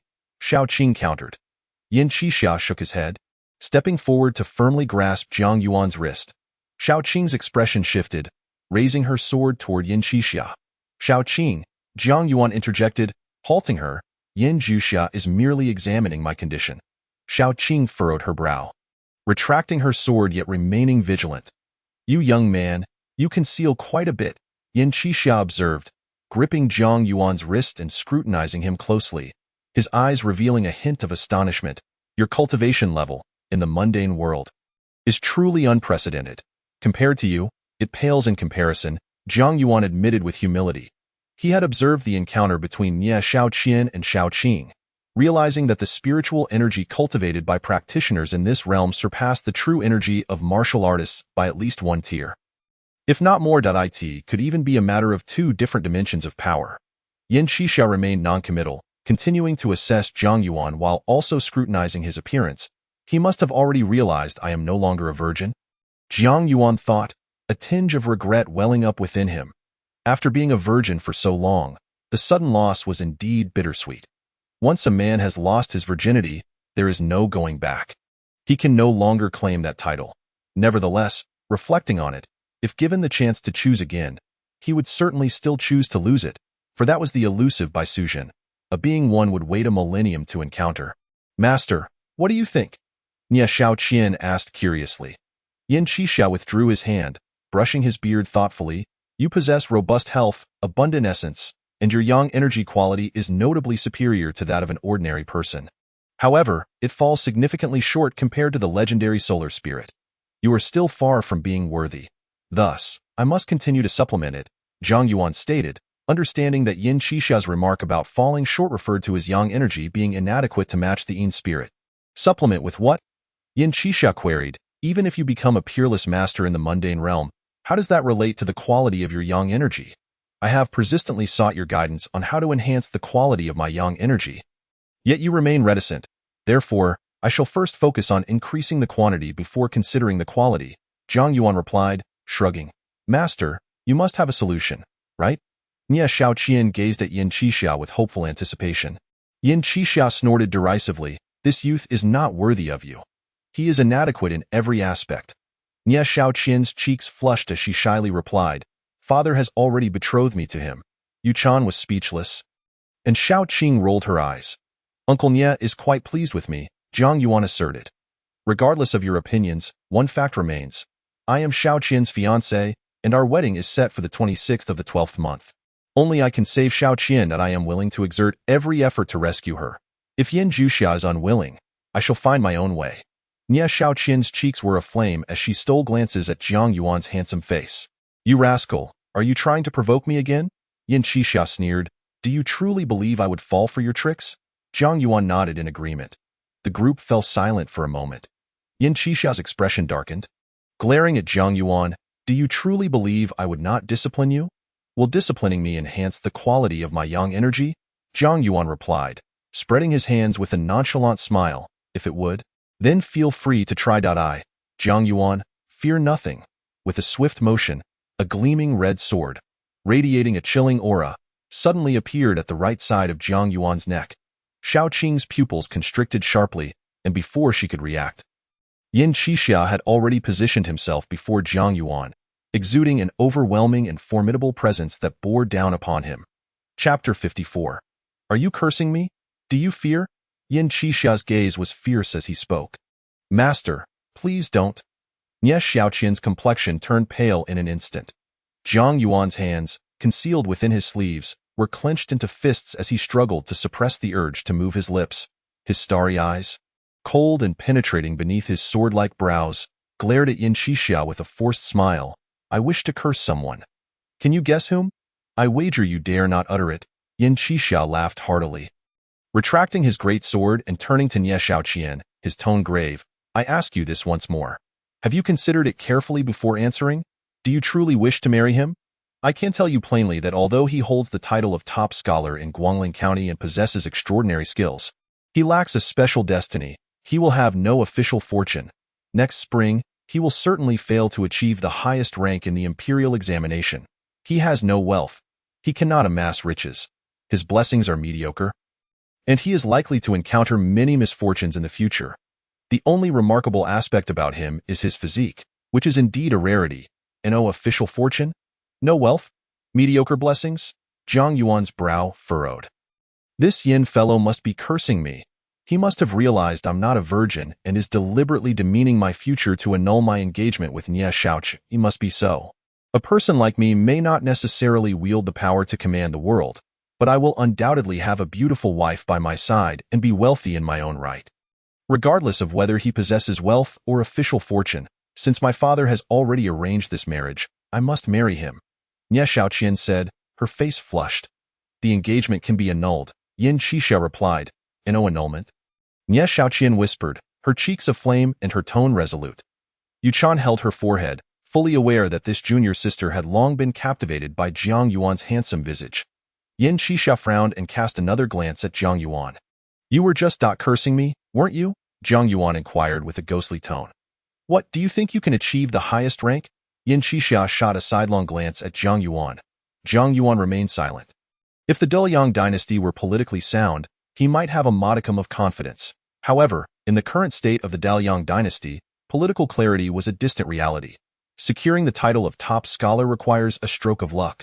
No, if I can attain the rank of Jurin, does that not indicate that my fortune is decent? Certainly, Zhang Yuan nodded. After all, the examination has yet to occur. Whether I succeed or fail is 50-50. With a bit of confidence, that could rise to 98%. What? Yin Qixia was momentarily taken aback. Regardless of the examination, as long as I set my mind to it, my answers will undoubtedly be flawless. Zhang Yuan confidently declared, if I do not achieve the highest rank, then no one is worthy of it. You are quite arrogant, Yin Qixia sneered. This is not arrogance, Zhang Yuan shook his head. This is confidence born from a decade of diligent study. You lack the fate of a top scholar, Yin Qixia said flatly. And no matter how well you write, you will not be the top scholar. Next spring, we shall see. Zhang Yuan shrugged, adding, you just claimed I have no wealth? Indeed, you will not attain riches, Yin Qixia affirmed. In fact, I have been earning money since I was 8. Zhang Yuan smiled. Just the other day, I sold 2 scrolls of calligraphy for 50,000 taels of silver. Is that so? Yin Qixia raised an eyebrow and scrutinized Zhang Yuan, asking, aside from that 50,000, how much have you saved before? Saved. Zhang Yuan paused, dissatisfied. Why exclude that 50,000? Thus, you have not saved, Yin Qixia replied with a subtle smile. Zhang Yuan explained, my cultivation does not come without cost. Various precious tonics are quite expensive. That is merely the excuse you have concocted, Yin Qixia replied coolly. You deliberately omitted my newly earned 50,000. Is that not an excuse you have fabricated? Zhang Yuan retorted, even if I were to amass great wealth one day, you would still claim I cannot save. Whether you believe it or not is irrelevant to me. Yin Qixia stated, it is better if you do not believe. Young people should encounter a few setbacks. Zhang Yuan shook his head, unwilling to argue further, and turned to Nie Xiaoqian, gently saying, he is your master. You should trust his words. Now, I ask you once again. If, as your master says, my future is destined to be that of a commoner, impoverished and without prospects, would you still wish to marry me? Nie Xiaoqian blushed, daring to glance at Zhang Yuan's exceptionally handsome face, and, suppressing her shyness, nodded earnestly. In that case. Zhang Yuan looked once more at Yin Qixia, making it clear that regardless of my fate, regardless of your opinion of me, I shall become Nie Xiaoqian's future husband. Helping me enhance my vital energy is akin to extending her life. Yin Qixia's brow furrowed as he glanced at Nie Xiaoqian. Master, I shall only marry him, Nie Xiaoqian whispered. What do you see in him? Yin Qixia frowned, casting another glance at Zhang Yuan. He is indeed handsome, but apart from that, what makes him worthy of you? Nie Xiaoqian's cheeks flushed as she looked at Zhang Yuan's strikingly beautiful face, muttering, it is the marriage my father arranged. I have said it can be annulled. Yin Qixia replied solemnly, no annulment. Nie Xiaoqian quickly shook her head, her cheeks flushing anew. Annul it. He is unworthy of you, Xiaoqing suddenly interjected, her voice laced with temptation. Nie Xiaoqian shot a sidelong glance at Xiaoqing and huffed softly, you have quite the imagination. Xiaoqing rolled her eyes, uninterested in engaging further. Yin Qixia, shall we sit down and discuss this? Zhang Yuan proposed. Yin Qixia sneered, discuss what? If you wish to converse with me, you must at least sever your ties with this snake demon first. Xiao Qing furrowed her brow, letting out a soft huff, ignoring him. Nie Xiaoqian looked at Jiang Yuan expectantly. Yin Zhuxia, do you know the Taoist Master Cui from the Tai sect? Jiang Yuan suddenly asked. Tai sect, Master Cui? Yin Qixia frowned, pondering before asking, are you referring to Cui Hao? I am unsure of his exact name. Jiang Yuan shook his head. I only know that he recently accompanied the Inspector Li Jing in the guise of a hermit. That is likely Cui Hao. Why do you ask? Yin Qixia inquired that a few days ago, he and Inspector Li Jing came to Yuhang City, where Governor Guo Shikai hosted a banquet at the Drunken Wind Pavilion. As the Jiren, I naturally accompanied them, but unexpectedly, that Master Cui sought to seize my body. Jiang Yuan recounted the events of that night, emphasizing the snake demon's life-saving grace. You regard her as a monster, yet she has genuinely saved my life. In conclusion, Jiang Yuan lamented, the revered Master Cui they admire sought my life. Xiaoqing reached for the jade belt at her waist. Nie Xiaoqian bit her lip gently. Yu Chan's brows furrowed slightly.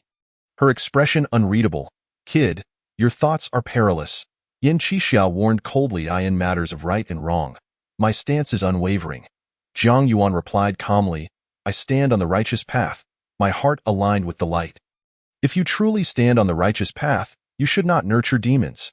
Yin Qixia retorted with a cold laugh. Yin Zhuxia, do you wish to debate with me? Jiang Yuan looked at Yin Qixia. If faced with a demon that has harmed no one and is pregnant, would you still strike it down with your sword? Yin Qixia furrowed his brow, momentarily speechless. Is pregnant? Chapter 55. Do I seem like a coward to you? Xiaoqing appeared anxious. Nie Xiaoqian and Yu Chan both turned to look at Xiaoqing. Xiaoqing's cheeks flushed. I was merely giving an example. Jiang Yuan explained helplessly, feeling quite exasperated.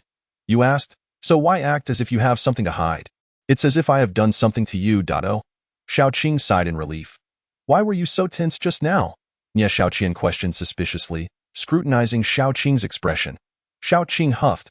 Killing a pregnant demon is something only you demon hunters would do.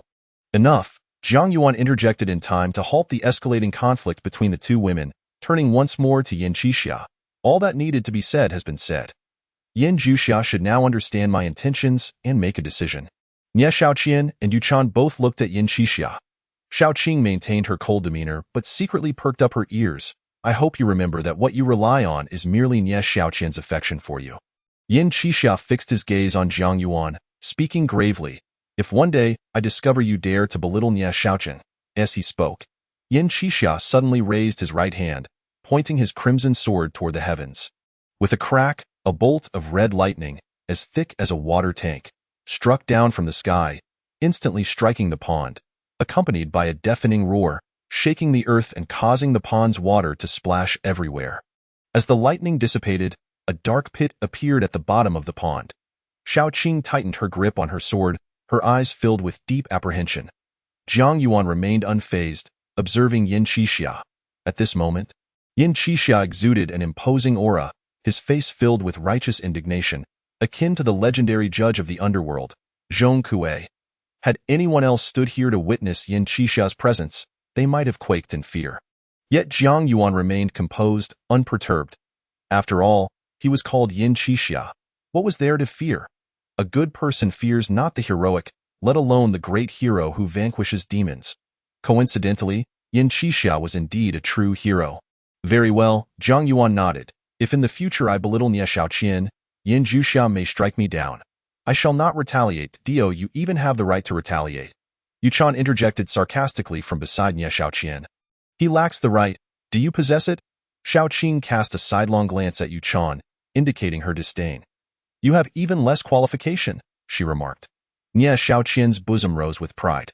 Enough, Jiang Yuan interjected, timely interrupting the potential quarrel among the three women, and then invited Yin Qixia to the grand hall for a detailed discussion. This time, Yin Qixia did not refuse. Upon entering the grand hall, once everyone was seated, Jiang Yuan inquired about the essence of yang energy. The yang energy of a person is akin to the sun in the firmament. If lost, it leads to a shortened lifespan and diminished vitality. Yin Qixia explained. Over the years, while vanquishing demons, I once overheard a cunning fox say that yang energy can be broadly categorized into 7 levels. The lowest tier consists of the elderly, weak, sickly, and disabled. The 6th tier, those who indulge excessively and suffer from kidney deficiency. The fifth tier, the robust and vigorous. The fourth tier, the strong who have not yet depleted their essence.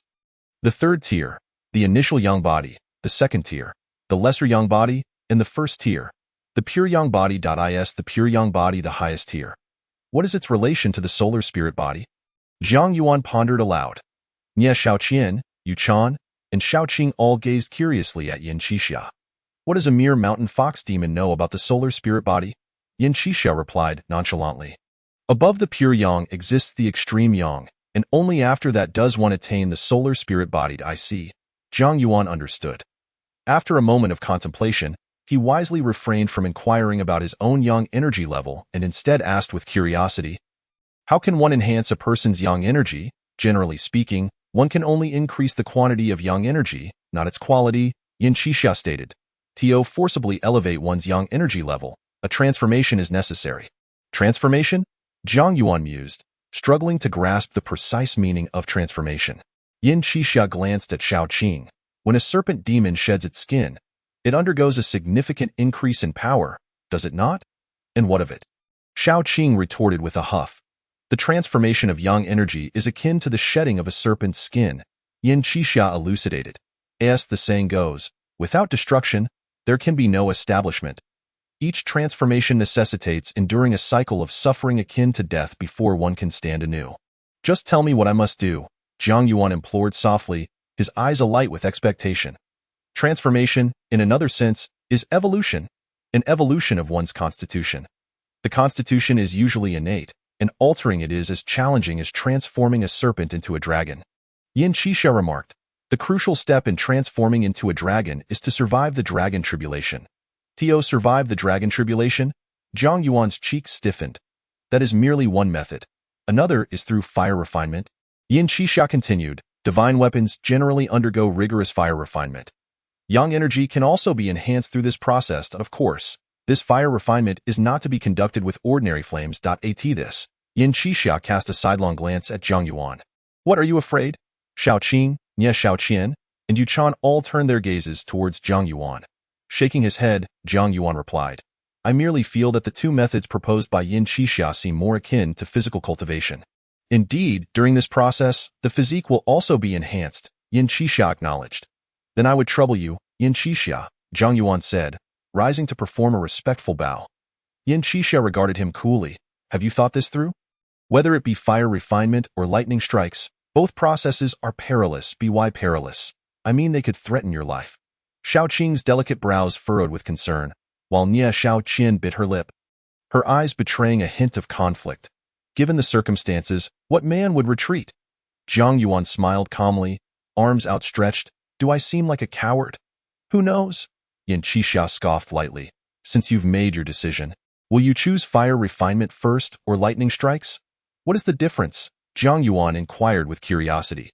Yin Qixia replied with a gentle smile. The pain of fire refinement is continuous. The pain of lightning strikes comes in bursts, sharp and numbing. If you can adapt, it can even be quite exhilarating. Zhang Yuan's lips twitched as he turned to the three women. Do you have any suggestions? Lightning strikes, Yu Chan stated decisively. You are the type suited for lightning strikes. Fire refinement, as the intensity of fire is easier to control, Shaoqing advised. Blushing slightly, Nie Shaoqian suggested, perhaps we should start with lightning strikes. I could be of assistance. Zhang Yuan glanced at the soft jade belt at Shaoqing's waist, received no response, and pondered that Shaoqing's suggestion held some merit. Moreover, compared to lightning strikes, he was more familiar with the sensation of burning. I choose fire refinement first, Zhang Yuan declared after a moment's thought. The first fire refinement requires 100-year ginseng, Wang Jing, He Shou Wu, Ling Ji, Dragon Sand, Red Orchid, Tiger Whip. Yin Qixia listed 36 rare medicinal herbs in succession. Gather them all within 3 days. More is better. The fire refinement will commence after 3 days. Does fire refinement truly require these mundane herbs? Zhang Yuan questioned skeptically. Yin Qixia retorted, you are but a mortal. If I were to toss you into the flames, not even bones would remain. The fire refinement I speak of targets your yang energy. For the first time, using herbs to create fire is essential, I see. Zhang Yuan began to grasp the concept. Is it correct that the more restorative herbs I gather, the better, particularly if they are aged? For the first fire refinement, 100 years will suffice, Yin Qixia stated, rising and glancing at Xiaoqing. Though I am unaware of your true intentions towards this boy, it would be wise for you to remain honest. Encountering me, I may spare your life for Xiaoqian's sake, but should you cross paths with that monk from Jinshan Temple, you will undoubtedly find yourself ensnared in his golden bowl, never to be reborn. With that, Yin Qixia strode away. Zhang Yuan rose to see her off, reaching the eaves of the grand hall, where he noticed that with Yin Qixia's departure, the invisible barrier enveloping the residence vanished without a trace. I must be going as well. Nie Xiaoqian approached Zhang Yuan, her cheeks flushed. Zhang Yuan looked at Nie Xiaoqian and gently said, next time you compete with Xiaoqing, there's no need to hover in the air with your sword. You can battle on the ground instead. Chapter 56. I can fight 5 or 6 of them. Oh. Nie Xiaoqian's eyes curved slightly. I in the future, do not compromise yourself for my sake. Zhang Yuan spoke softly. I wish for you to remain joyful and unrestrained by my side. MHM, Nie Xiaoqian nodded, her face alight with bashful delight. Zhang Yuan reached out to gently ruffle Nie Xiaoqian's hair and said no more. Let's go. Yu Chan impatiently tugged at Nie Xiaoqian, leading her outside. Zhang Yuan quietly watched them leave. Xiaoqing sidled up to Zhang Yuan and suddenly asked, are you reluctant to part? Zhang Yuan looked at Xiaoqing, his gaze drifting to the soft jade belt at her waist, and mused, your sister's utmost concern has always been for you. Xiaoqing blinked, lifting her chin defiantly. Of course it's me. Who else could it be? Yin Qixia is formidable. By Sujin's voice chimed in. It is evident. Zhang Yuan nodded in agreement. Xiaoqing huffed lightly, refraining from contradicting him. He exudes a strong aura of righteousness, yet possesses a deep-seated ferocity. Bai Sujin continued, he is a genuine righteous cultivator, unlike that hypocritical villain, Cui Zhenren. He indeed harbors a deep-seated disdain for evil. Zhang Yuan concurred again. In truth, this encounter seemed perilous, yet Zhang Yuan felt no fear. Who would fear a man like Yin Qixia, who made it his mission to slay demons? From the beginning to the end, he had never contemplated killing you. Bai Sujin spoke softly, even when targeting Xiaoqing. He did not reveal any true intent to kill Dado? Zhang Yuan raised an eyebrow. Are you suggesting he never intended to kill Xiaoqing? Xiaoqing furrowed her brows, reflecting for a moment before muttering. Indeed, I haven't sensed much killing intent.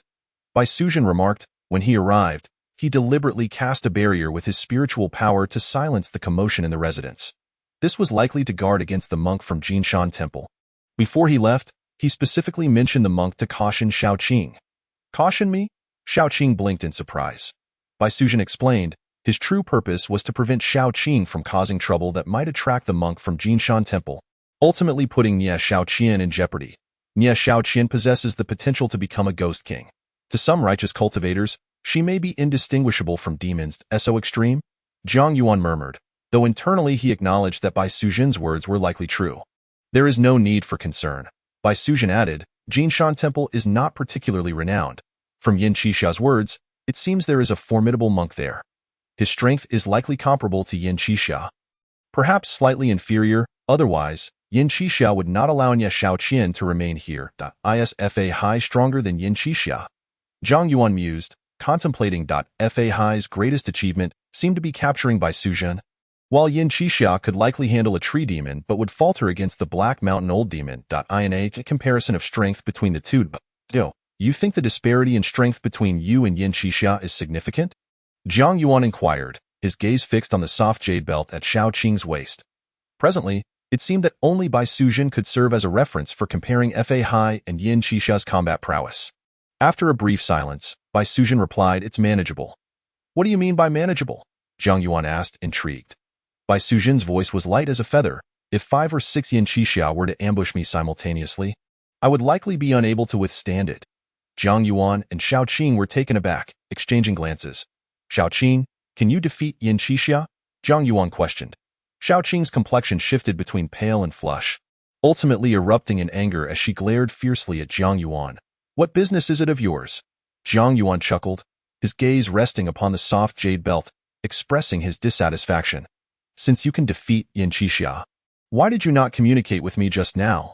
I may be able to best him, but that does not imply I possess more methods than he does. Bai Sujin elucidated. I remain motionless, and he is unaware of my presence. However, should I send you a message, He would undoubtedly sense something amiss, potentially leading to misunderstandings, I see. Zhang Yuan comprehended, sighing. It appears that Jinshan Temple must be even more formidable. How so? Bai Sujin inquired, with Xiaoqing also directing her attention toward Zhang Yuan. Dio, you wish to hear the truth, or a fabrication? Zhang Yuan asked. Xiaoqing retorted impatiently, who wishes to hear a falsehood? The falsehood is that throughout my life, I was completely oblivious to the existence of demons and cultivators until I encountered you, Zhang Yuan stated. Surely, there are guardians of the human realm, preventing those malevolent entities from wreaking havoc, which is why most ordinary people remain unaware of their existence. Although Jinshan Temple's reputation is not widely recognized, it has garnered the attention of Yin Qixia and Li Gongfu, Su Xian's brother-in-law, previously mentioned that there are formidable monks within Jinshan Temple. I suspect that monks' abilities are not to be underestimated. Moreover, the monk's methods and magical powers must have a lineage. He must have a master, suggesting there could be a powerful mentor, or even a venerable grandmaster of a higher generation. Is that the falsehood? Xiaoqing scoffed. And what is the truth? The truth is, Zhang Yuan mused, there is a great monk named Fahai at Jinshan Temple, who is far superior to Yin Qixia. Fahai? Xiaoqing looked bewildered. How do you know his name? Li Gongfu did not seem to mention the monk's name. Buddhism is boundless, akin to the sea embracing all rivers. Hence the name Fahai. Zhang Yuan replied casually. Is that also the truth? Xiaoqing cast him a sidelong glance. Zhang Yuan playfully flicked Xiaoqing's pert nose, saying, You are quite astute. You discerned my fib immediately. Xiaoqing's cheeks flushed, and she shot a reproachful glance at Zhang Yuan. Come, accompany me to procure some medicine, she commanded. As Zhang Yuan swiftly unfastened the soft jade belt from her waist and tied it around his own. Why not let Xiaoqing take you to unearth some fresh herbs? Bai Sujin's voice suggested from the jade belt. Freshly unearthed medicinal materials should be far more effective than the dried ones. All right, let us head to Nanshan first. Zhang Yuan grasped Xiaoqing's delicate hand and proceeded towards the stable. For safety's sake, you should refrain from using demonic powers within the city in the future. Meanwhile, Yin Qixia, Nie Xiaoqian, and Yuchan returned in succession to Zue Feng Lou. In the room. Yin Qixia regarded Yuchan. Upon my return, I initially knew nothing of Xiaoqian's circumstances. However, I have uncovered some information regarding that princess. What information? Yuchan's heart began to race slightly. Her preferences, Yin Qixia replied. A cook from the princess's residence mentioned that her dietary habits have changed significantly over the years. She has developed a fondness for vegetarian dishes. Although she still consumes meat, it consists solely of the finest supplements bestowed by the palace. Presently, she adores purple spirit flowers, green ginseng, sweet potatoes, and other vegetables. Furthermore, it is said she possesses a pure jade pestle resembling a mortar and pestle, which she treasures dearly. What does that signify? Nie Xiaoqian inquired with curiosity. Master, are you certain of the type of demon she is? Yuchan speculated. Rabbit demon, Yin Qixia revealed without hesitation. Her current dietary habits and certain traits closely resemble those of a rabbit demon. The rabbit demon, both Yuchan and Nie Xiaoqian were taken aback. Yet we cannot ascertain this definitively, Yin Qixia cautioned.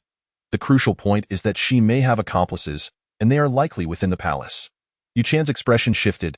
Nie Xiaoqian quickly grasped Yuchan's arm. Looking at Yin Qixia, master, since you are aware that the princess is a rabbit demon, why not capture her and return Chan'er to the princess's residence? At that point, even if the rabbit demon has accomplices. What of it? With you present, any demon shall be vanquished. Is it that simple? Yin Qixia replied with exasperation. Do you think Chaoga City is just any place? With your prowess, master, you should be able to roam freely in Chaoga City. Nie Xiaoqian murmured, if I could truly roam freely in Chaoga City, I would have long since eradicated that water cloud tiger, rather than allowing that rascal to retort against me. Yin Qixia grumbled. Her face darkening. Nie Xiaoqian faltered, hesitating. Master, you cannot best the water cloud tiger of Yunza Lake? Yin Qixia shot a glare at Nie Xiaoqian, her face as dark as a pot bottom, choosing not to respond. Nie Xiaoqian shrank back, realizing the answer. Sensing the atmosphere had grown tense, Yuchan spoke, subtly shifting the topic. Master, are you truly going to assist Zhang Yuan in enhancing his yang energy quality? That depends on whether Xiaoqian is genuinely devoted to him. Yin Qixia replied, glancing at Nie Xiaoqian. Indeed, it is him, Nie Xiaoqian quickly affirmed, her cheeks flushing as she lowered her head shyly. Did you mean that his fate is ordinary, Or were you merely deceiving him? Yu Chan inquired with curiosity. That is indeed true, Yin Qixia scoffed lightly. That lad appears presentable, yet he lacks in fortune and possesses no extraordinary fate. He merely counts among the masses, Nie Shaoqian pouted. Unable to resist retorting, he has already excelled in the imperial examination. Does that not indicate fortune? In the 19 prefectures of the Daliang dynasty, each has its own top scholar. What fortune is that? Yin Qixia sneered. Compared to other top scholars, his striking appearance likely offers him little advantage. That not still fortune. Yu Chan murmured, if, as you say, he possesses no extraordinary fate yet can attain the position of a top scholar in a prefecture.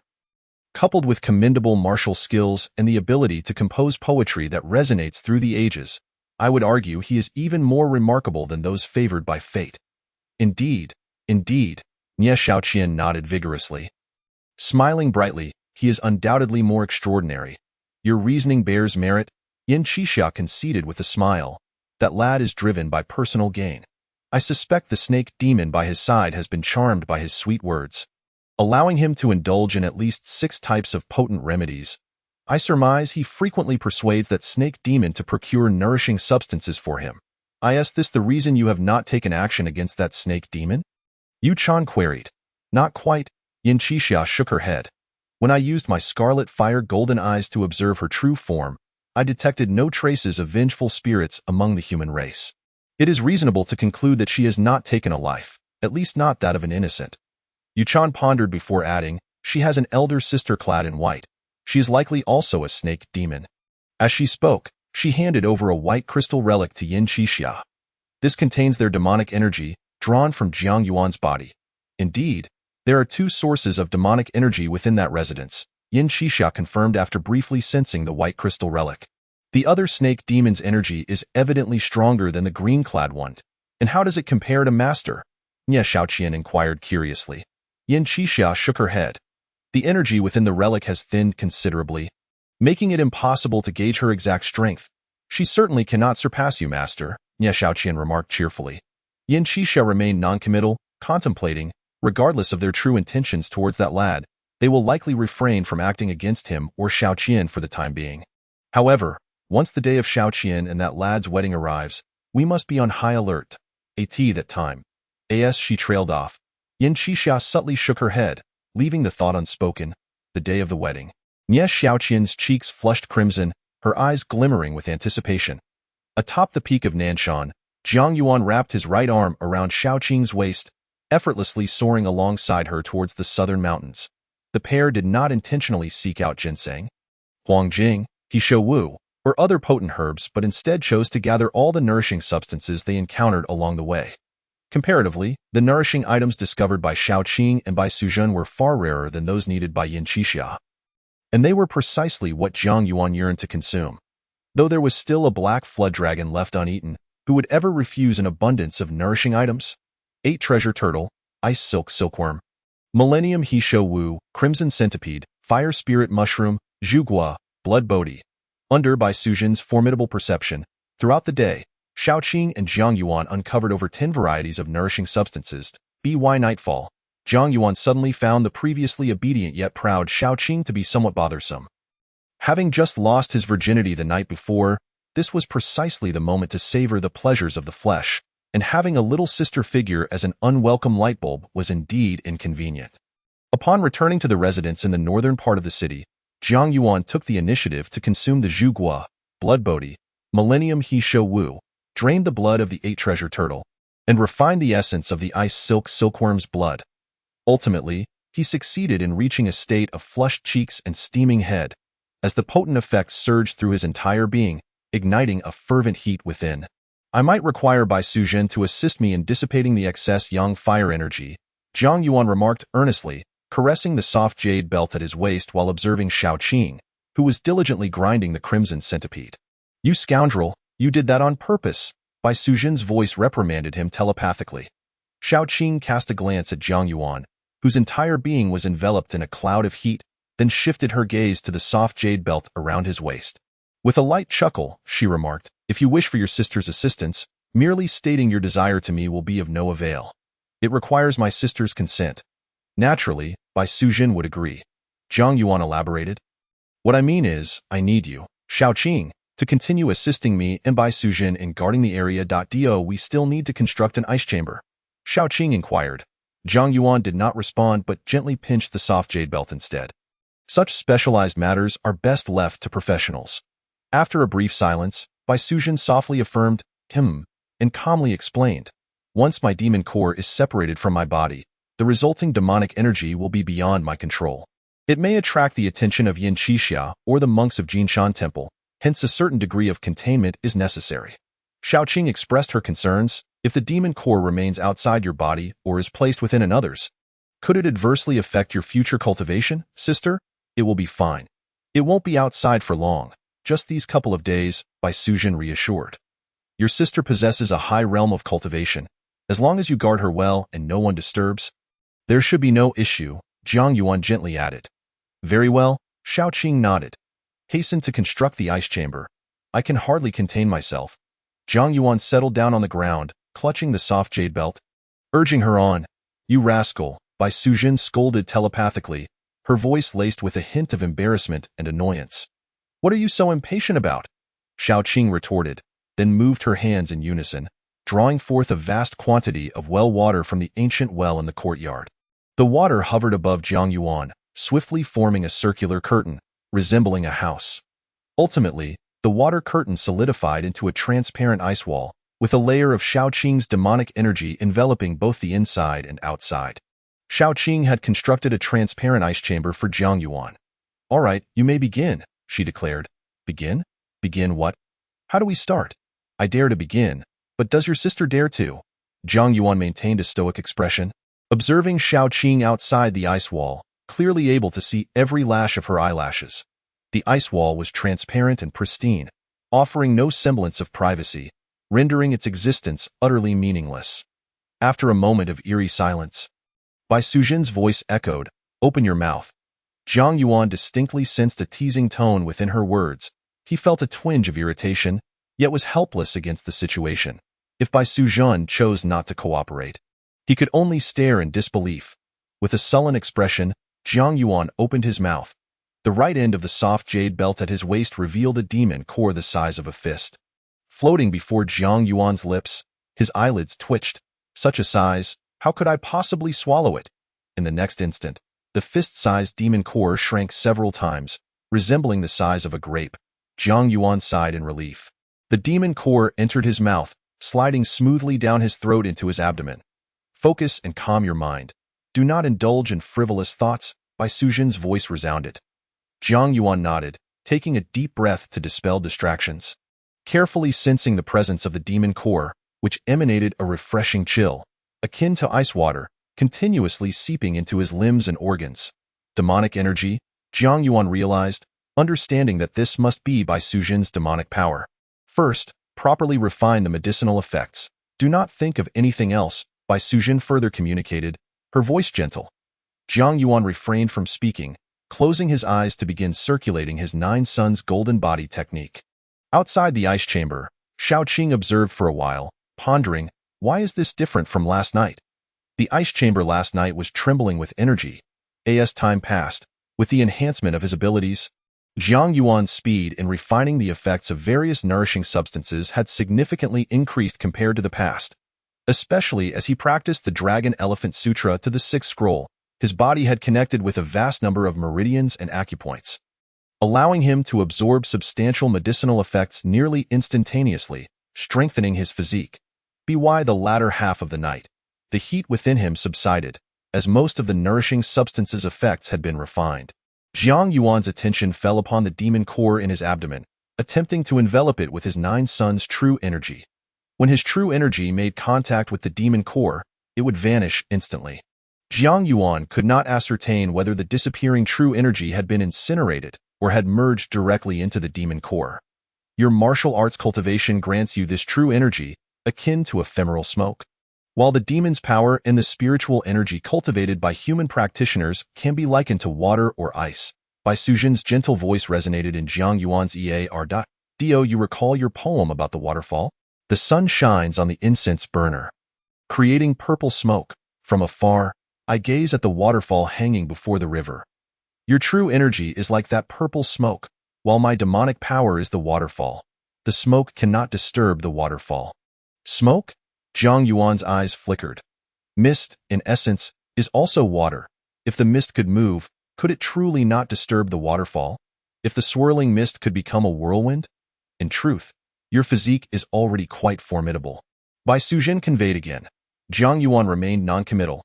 Ever since encountering Bai Sujin and Shao Qing, he had been consuming nourishing substances, and his strength, physique, and cultivation had been advancing at an alarming rate. While this was a positive development that could elicit excitement, it was challenging to achieve true satisfaction. After all, in this realm, demons and practitioners existed, and the martial arts experts were subtly diminished by 1 or 2 levels. Shaking his head inwardly, Jiang Yuan began to study the chilling demonic energy emanating from the demon core. As Bai Sujin had stated, the true energy, resembling smoke, indeed could not be compared to the demonic power, akin to a waterfall. It was even difficult to disturb it, however, if the quantity of smoke were sufficiently abundant. Could it not still stir a drop of the waterfall's water? Jiang Yuan persistently endeavored to utilize his true energy to capture the demonic power, akin to a fishing net scooping up water, or like bubbles containing water. With the dawn approaching, Jiang Yuan, who had been battling through trial and error, exhaled a breath of turbid air, increasingly comprehending the disparity in power between himself and Bai Sujin, which left him feeling somewhat dejected. I am currently feeling quite hot. Jiang Yuan quietly inscribed with his right index finger on the soft jade belt at his waist. His thought was simple. If my true energy cannot disturb your demonic power, can I not disturb you? After a brief silence, Jiang Yuan felt the demon core within his body begin to emit a chill at an accelerated pace. Initially believing that this chilling demonic energy targeted his body, he was surprised to find that the energy seeped directly from his body, forming a dense mist of ice within the ice chamber. The icy mist spread out, creating another smaller chamber of ice mist within the ice chamber. Open your mouth, Bai Sujin's voice commanded. Jiang Yuan opened his mouth, and the demon core surged forth. Immediately after, a veil woven from the icy mist formed before Jiang Yuan's eyes, obstructing his view. This is a one-time affair. It shall not be repeated, a voice imbued with a blend of shyness and reproach echoed. Jiang Yuan nodded, finding himself cradling a cool, soft beauty in his arms. How about next time, I cover your eyes? Jiang Yuan suggested in Bai Sujin's ear. Having remained outside the ice chamber, diligently guarding Jiang Yuan, Shao Qing noticed the chamber filled with mist, immediately discerning it as Bai Sujin's demonic energy. What are they doing? Is it about to conclude? Shao Qing murmured, unable to perceive the events unfolding within the mist. After observing for a while without unraveling any mysteries, she noticed that the ice chamber's ground trembled to varying degrees. Taking her duty seriously, Shao Qing patrolled the vicinity, sensing the situation in the distance to guard against any potential dangers. It was not until midday that the mist within the ice chamber dissipated entirely. Jiang Yuan, dressed and seated calmly on the ice bed, revealed himself, opening his eyes to gaze at Shao Qing. Shao Qing swiftly dispelled the ice chamber and approached Jiang Yuan. How is it? She inquired with concern. The wonders within are ineffable. Jiang Yuan stretched languidly. Shao Qing pouted, retorting, Who asked you? I was inquiring about my sister. She expended considerable energy assisting you with the demon cord. I am fine. Bai Sujin's voice emanated from the soft jade belt. Today we will continue seeking supplementary herbs, and tomorrow we shall check for any omissions. Regardless of whether we buy or search, we must gather all 36 types of medicinal materials that Yin Qixia mentioned. Jiang Yuan rose, taking Shao Qing's jade hand as they headed towards the stable. I guarded you for an entire night without a meal, Shao Qing grumbled. Then let us first dine at a tavern. Jiang Yuan replied. Compared to last night, Shao Qing appeared exceptionally pleasing to Jiang Yuan's eyes, truly a feast for the senses.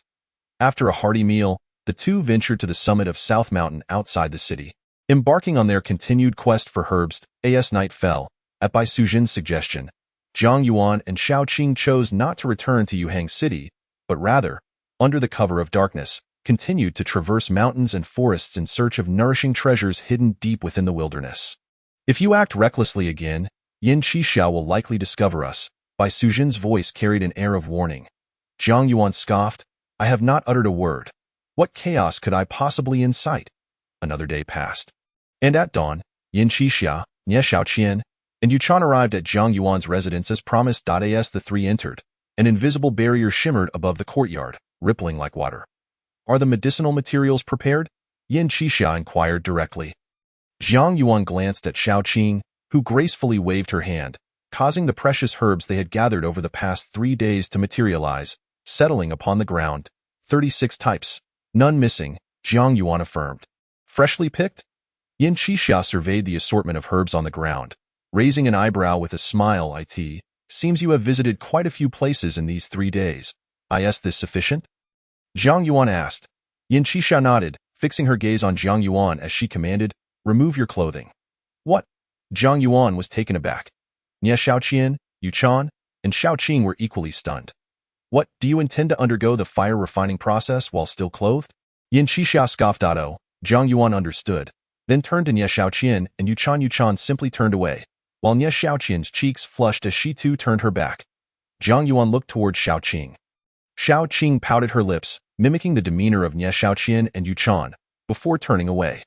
Yin Qixia moved both hands in unison, causing an array of medicinal herbs to levitate and encircle Jiang Yuan at a distance of half a zhang. Jiang Yuan unfastened his soft jade belt, shedding all his garments, standing naked amidst the herbs. You, my friend, are truly gifted, Yin Qixia remarked, stealing a glance at Jiang Yuan's front, unable to suppress a flicker of surprise in her eyelids. In what regard do you speak? Jiang Yuan feigned ignorance. With a light snort, Yin Qixia settled into a meditative posture, her hands constantly forming seals, making the herbs suspended around Jiang Yuan begin to spin, their velocity accelerating with each passing moment. A gust of wind swirled beneath Jiang Yuan's feet, lifting his body into the air like the herbs die in an instant. The whirling herbs subtly coalesced into a grand cauldron. Sit down, Yin Qixia commanded sharply. Jiang Yuan complied, sitting cross-legged. If it becomes unbearable, just call out, Yin Qixia advised solemnly. Understood. Jiang Yuan clenched his fists tightly. Suddenly, the cauldron, composed of herbs, erupted with a misty flame from its interior, enveloping Jiang Yuan in a warm embrace. This peculiar warmth seeped steadily into his being, akin to the soothing waters of a hot spring. As Jiang Yuan attentively absorbed the sensation, he realized that the flames surrounding him did not scorch his skin. Rather, they caressed him gently. The three women, with their backs turned to Jiang Yuan, exchanged glances intermittently. I am not a human. Why should I turn my back? Xiaoqing queried with great curiosity, boldly turning around to gaze at Jiang Yuan, who was undergoing the fiery trial, this serpent demon. Nie Xiaoqian's delicate brows knitted together, a flicker of conflict crossing her eyes. She too yearned to glance back but was deterred by the thought of Jiang Yuan's nakedness, rendering her too bashful to entertain the notion. I am his fiancée. We shall wed in the 12th month. It should be nothing to steal a glance, right? Nie Xiaoqian's gaze wavered slightly. After a moment, she suppressed her embarrassment and cautiously turned her head, discovering Jiang Yuan situated within a luminous cauldron, obscured from clear view. I cannot see it all, Nie Xiaoqian muttered, averting her gaze shyly. Yuchan, noticing that both women had turned around, also glanced back before resolutely facing forward, observing with unreserved interest. A quarter of an hour later, Jiang Yuan began to discern the true nature of the fiery trial. It was not a test of his physical form, but rather a refining of his essence, his vital energy, or more precisely, his yang energy. The medicinal flame scorched his body without inflicting pain, the heat merely registering as warmth. Yet, a profound weariness settled in, one that was neither physical nor mental but rather akin to the exhaustion felt by a robust man who, after an unrelenting day and night of indulgence, found his body drained, his vitality depleted. Yet the effects of the indulgence remained potent and unyielding. This fatigue of essence was so arduous that it rendered one devoid of desire. Jiang Yuan endured, experiencing the crucible of his entire being. Time passed unmeasured. The flames began to dim. Yin Qixia furrowed her brow and glanced at Xiaoqing, inquiring in a low voice, Are there any more herbs? There are other herbs, Xiaoqing replied, waving her hand to summon snow spirit ginseng, black calamity lotus, blood cloud fungus, and golden bodhi fruit, each a potent restorative, into the courtyard. Yin Qixia's eyelids twitched. How many deep mountain forests have you scavenged? Is this sufficient? Xiaoqing queried directly, adding, If not, I can procure more. This is enough. With a flick of her hands, the restorative herbs rose from the ground, merging into the cauldron in an instant. A more fervent blaze ignited within the cauldron. At that moment, Jiang Yuan distinctly felt his essence undergoing an even more intense refining process, and his body began to radiate heat. The sensation of being emptied was amplified, becoming increasingly vivid, an indescribable void, rendering everything in the world devoid of meaning. He longed only for the ordeal to conclude, to hastily descend from the cauldron and lie upon the cool floor, inhaling the night's refreshing air. 2 hours later, Jiang Yuan could no longer endure. His vital essence had been nearly entirely refined. Just then, the cauldron dissipated, and the flames that had enveloped Jiang Yuan's body quickly dispersed. Upon seeing Jiang Yuan's form, both Nie Shaoqian and Yu Chan's cheeks flushed crimson, and they swiftly turned away. Shaoqing, with a concerned expression, continued to focus her gaze on Jiang Yuan. Jiang Yuan gradually descended to the ground. "How do you feel?" Yin Qixia asked with a smile. Jiang Yuan lifted his head, responding slowly, "Throughout history, the sages cannot compare to me." "What?" Yin Qixia was taken aback, failing to grasp his meaning. Shaoqing, Nie Shaoqian, and Yu Chan wore expressions of bewilderment. Jiang Yuan continued, "I now stand within the realm of the most enlightened sages. My state of mind unparalleled in this world. No temptation can sway me. The heart of a sage is but this." Yin Qixia replied with a hint of sarcasm. "So, you're merely feeling empty." Jiang Yuan's face stiffened, wanting to retort but finding himself unable. Indeed, he felt a profound emptiness within. "Yet, you are not truly empty," Yin Qixia chuckled softly. "Your yang energy has merely been concentrated. Previously, your yang energy was as abundant as a lake. Now it has condensed into just a few drops. The quality of your yang energy now rivals that of a nascent sun-bodied. A nascent sun-body? Am I now a nascent sun-body?" Jiang Yuan expressed his astonishment. "What you must do next is to swiftly replenish your yang energy," Yin Qixia instructed. "Then, seek out a newly sprouted thunderstruck wood, preparing for your second transformation." "What do you mean by newly sprouted thunderstruck wood?"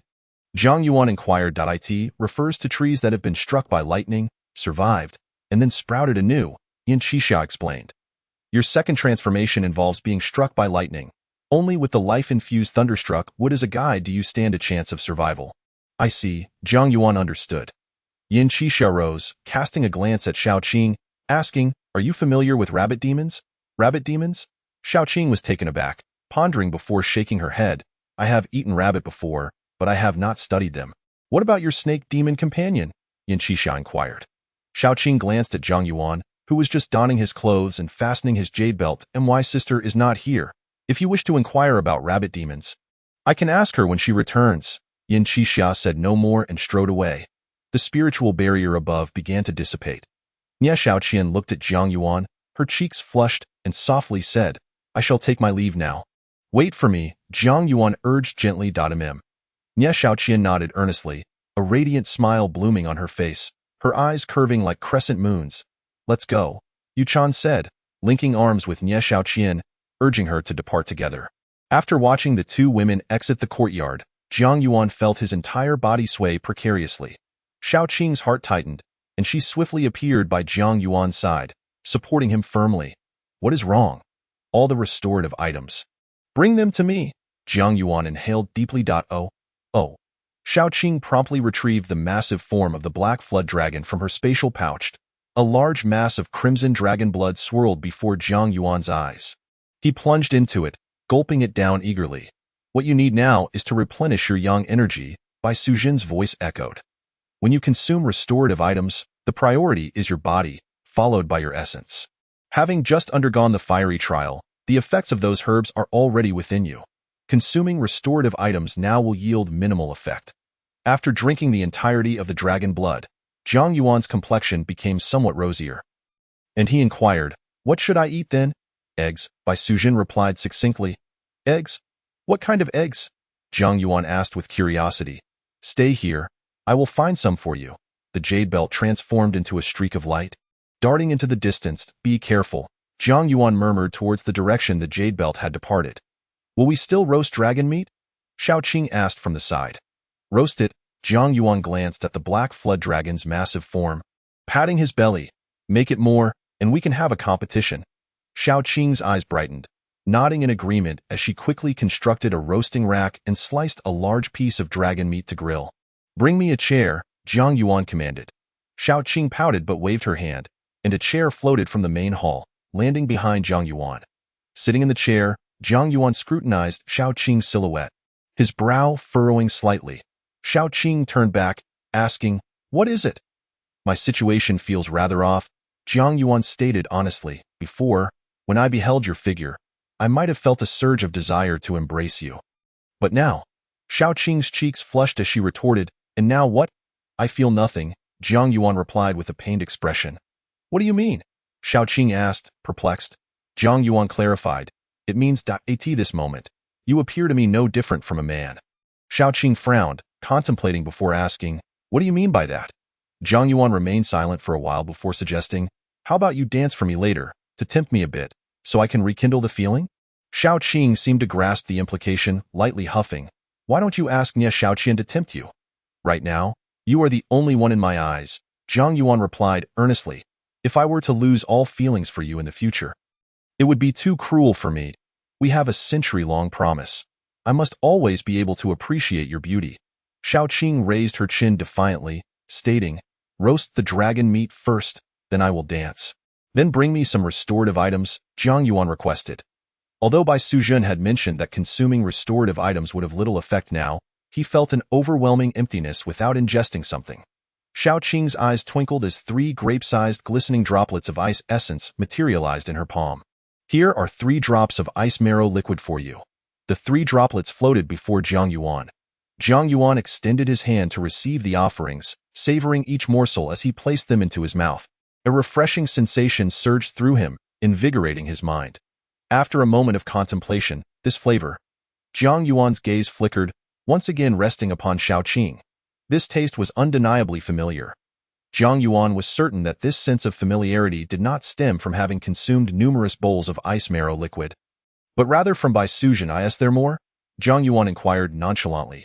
"If there is, I cannot give you too much at once," Xiao Qing replied. Her back turned towards him. "I see." Jiang Yuan refrained from probing further, quietly observing Xiao Qing as she continued to roast the dragon meat. After a while, curiosity got the better of him, and he asked, "Can your attire change?" "It can." Xiao Qing nodded. Jiang Yuan fell silent. Unable to resist, Xiao Qing turned back, asking, "Why do you want to know?" "Once you finish roasting the dragon meat, after we eat, I will teach you." "Talk as you please," Xiao Qing huffed lightly. Before long, a generous portion of roasted dragon meat appeared before Jiang Yuan. "Let us compare. I will feed you, and you will feed me, and we shall see who consumes more," Jiang Yuan proposed. "Agreed," Xiao Qing responded with enthusiasm. Thus, the two began to feed one another. Initially, it was quite normal, but gradually, Xiao Qing slyly slowed her pace of feeding Jiang Yuan. After finishing an entire piece of roasted dragon meat, Xiao Qing tilted her chin, gazing down at Jiang Yuan with a smug expression. Jiang Yuan extended his hands towards her, commanding, "Help me wash my hands." Xiao Qing pouted, casually summoning a sphere of water that fell before Jiang Yuan. After washing his hands, Jiang Yuan gently leaned back in the armchair, pulling Xiao Qing into his embrace. "Allow me to massage your shoulders as a reward for your recent victory. Think carefully about what kind of dance you will perform later, aiming to showcase your beauty and help me recapture the feelings of the past." Xiao Qing's cheeks flushed slightly as she nestled in Jiang Yuan's arms, quietly enjoying the shoulder massage, her beautiful eyes glimmering with thought. "I'm starting to feel something." Jiang Yuan let out a slight sigh of relief. Despite having nearly depleted his yang essence through trials by fire and feeling quite weak, the presence of beauty in his embrace stirred something within him, and he found himself entirely unopposed to this sensation. This was good news, indicating that he remained a normal man. After massaging Xiao Qing's shoulders for a while, Jiang Yuan measured her waist, asking, "Have you decided what dance to perform?" "Isn't it just flying about, twisting the waist and stretching the legs?" Xiao Qing muttered. "You need to showcase your beauty," Jiang Yuan reminded her. "I know," Xiao Qing huffed. "Then let us begin." Jiang Yuan released her. Xiao Qing's cheeks flushed as she stepped back 3 paces, glancing at Jiang Yuan before extending her arms outwards, her fair fingers coming together, gently swaying up and down. Gradually, her slender waist began to twist, her entire form resembling a dancing green serpent. Jiang Yuan leaned back against the chair, quietly admiring her, convinced that Xiaoqing was dancing instinctively. There were no specific dance moves. She was simply expressing herself and showcasing her beauty through her movements. After a while, Xiaoqing came to a halt. Her face flushed, looking at Jiang Yuan with a mix of shyness and annoyance. How was it? This dance is one that should only exist in the heavens, rarely seen in the mortal realm. Jiang Yuan praised, then beckoned Xiaoqing closer, saying, "Come here. Let me experience your beauty up close." A shy delight spread across Xiaoqing's face as she lightly huffed, strutting over to Jiang Yuan. He reached out and pulled her into his embrace. Xiaoqing's cheeks reddened, yet she did not resist, her beautiful eyes meeting Jiang Yuan's gaze. "Close your eyes," Jiang Yuan instructed, extending his right index finger to lightly brush against Xiaoqing's rosy lips. Xiaoqing blinked, her face flushed, obediently closing her eyes. Jiang Yuan studied the exquisite face so near to him, leaning in closer to Xiaoqing's lips. "What are you two doing?" Chapter 61. Let me explain, with that distinctly cold voice ringing out. Jiang Yuan watched in astonishment as the beautiful Xiaoqing before him suddenly shrank, transforming into a small green serpent that darted into the pond ahead. A magnificent white snake, as thick as a water bucket, surged forth like flowing light, coiling its tail around Jiang Yuan, its head raised high, gazing down at him with cold, penetrating eyes that held a hint of mockery. Jiang Yuan's handsome face stiffened as he looked up at the white snake's head, feeling a formidable aura that struck fear into his heart. Clearly, Bai Sujin was angry. "I was asking Xiaoqing to help me recapture my past feelings," Jiang Yuan explained to the white snake. "Just as you mentioned before, I did indeed harbor special feelings for Xiaoqing in the past. I have always admired her beauty. However, after undergoing trials by fire, I discovered that I seem to have lost all interest in women. Therefore, I asked Xiaoqing to dance for me and to draw closer, hoping to rekindle those past feelings." "Your demeanor just now was anything but disinterested," the white snake scoffed, its voice cold yet melodious. "Your strength surpasses that of Xiaoqing," Jiang Yuan continued. "You should be able to comprehend my predicament. If you come closer, you will understand whether I speak the truth or not." "Scoundrel," the white snake cursed telepathically. "I am speaking the truth," Jiang Yuan replied helplessly. "You should understand what it means when a man has only a few drops of yang essence left in his body. If you dare to act recklessly again." The white snake's eyes glimmered, and Jiang Yuan's armchair instantly crumbled into dust. Jiang Yuan steadied himself, looking at the white snake, and gently said, "It seems I haven't seen your human form in quite some time." In a flash, the white snake transformed into a soft jade belt, coiling around Jiang Yuan's waist. "This is the first time you've transformed into a jade belt before me," Jiang Yuan remarked, standing upright and lightly caressing the soft jade. "If you dare to bully my sister again, I will not be polite with you," Bai Sujin transmitted ominously. Jiang Yuan replied lightly, then called out to the pond, "Xiaoqing, come out, the misunderstanding can be clarified." After a brief silence, a green snake head emerged from the pond. Jiang Yuan waved his hand. The green snake transformed back into Xiaoqing, looking guilty as she approached Jiang Yuan, stealing glances at the soft jade belt around his waist. "What are you afraid of?" Jiang Yuan asked, somewhat annoyed. "We haven't even kissed yet. What's there to fear?" Xiaoqing's cheeks flushed as she shot an annoyed glance at Jiang Yuan. Jiang Yuan noticed that the inner side of the soft jade belt had sprouted teeth, promptly shifting the topic to inquire, "Bai Sujin, have you found any eggs that could replenish my yang essence?" After a brief silence, 9 radiant white lights appeared on the soft jade belt, followed by 9 egg-sized, oval-shaped, crystalline white eggs floating before Jiang Yuan. "What is this?" Jiang Yuan asked curiously. "Firebird eggs," the voice of Bai Sujin emanated from the soft jade belt. "They contain rich life essence and can replenish your yang essence from its source. Can I drink it directly?" Jiang Yuan inquired eagerly. "Yes," Bai Sujin affirmed. Jiang Yuan turned to Xiaoqing, who pouted and extended her finger to poke each of the 9 firebird eggs. Breaking their shells, the golden liquid inside the eggs emerged, with a fiery golden mist swirling at the center. Jiang Yuan picked one up and began to drink it. The liquid was smooth as it slid down his throat. After finishing all 9 firebird eggs, Jiang Yuan could distinctly feel his state returning to normal. A warm vitality surged within him, dissipating the fatigue from the trials by fire. Moreover, The essence coursing through him was evidently more refined than before. As if the essence had transformed into liquid. Still not enough. Jiang Yuan clenched his fists, aware that his essence had yet to fully recover. Naturally not enough, Bai Suzhen replied.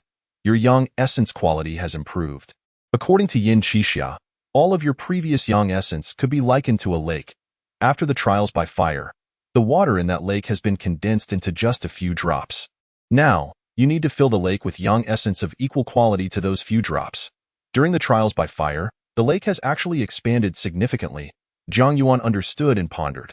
So you mean to say that I need to consume more potent supplements?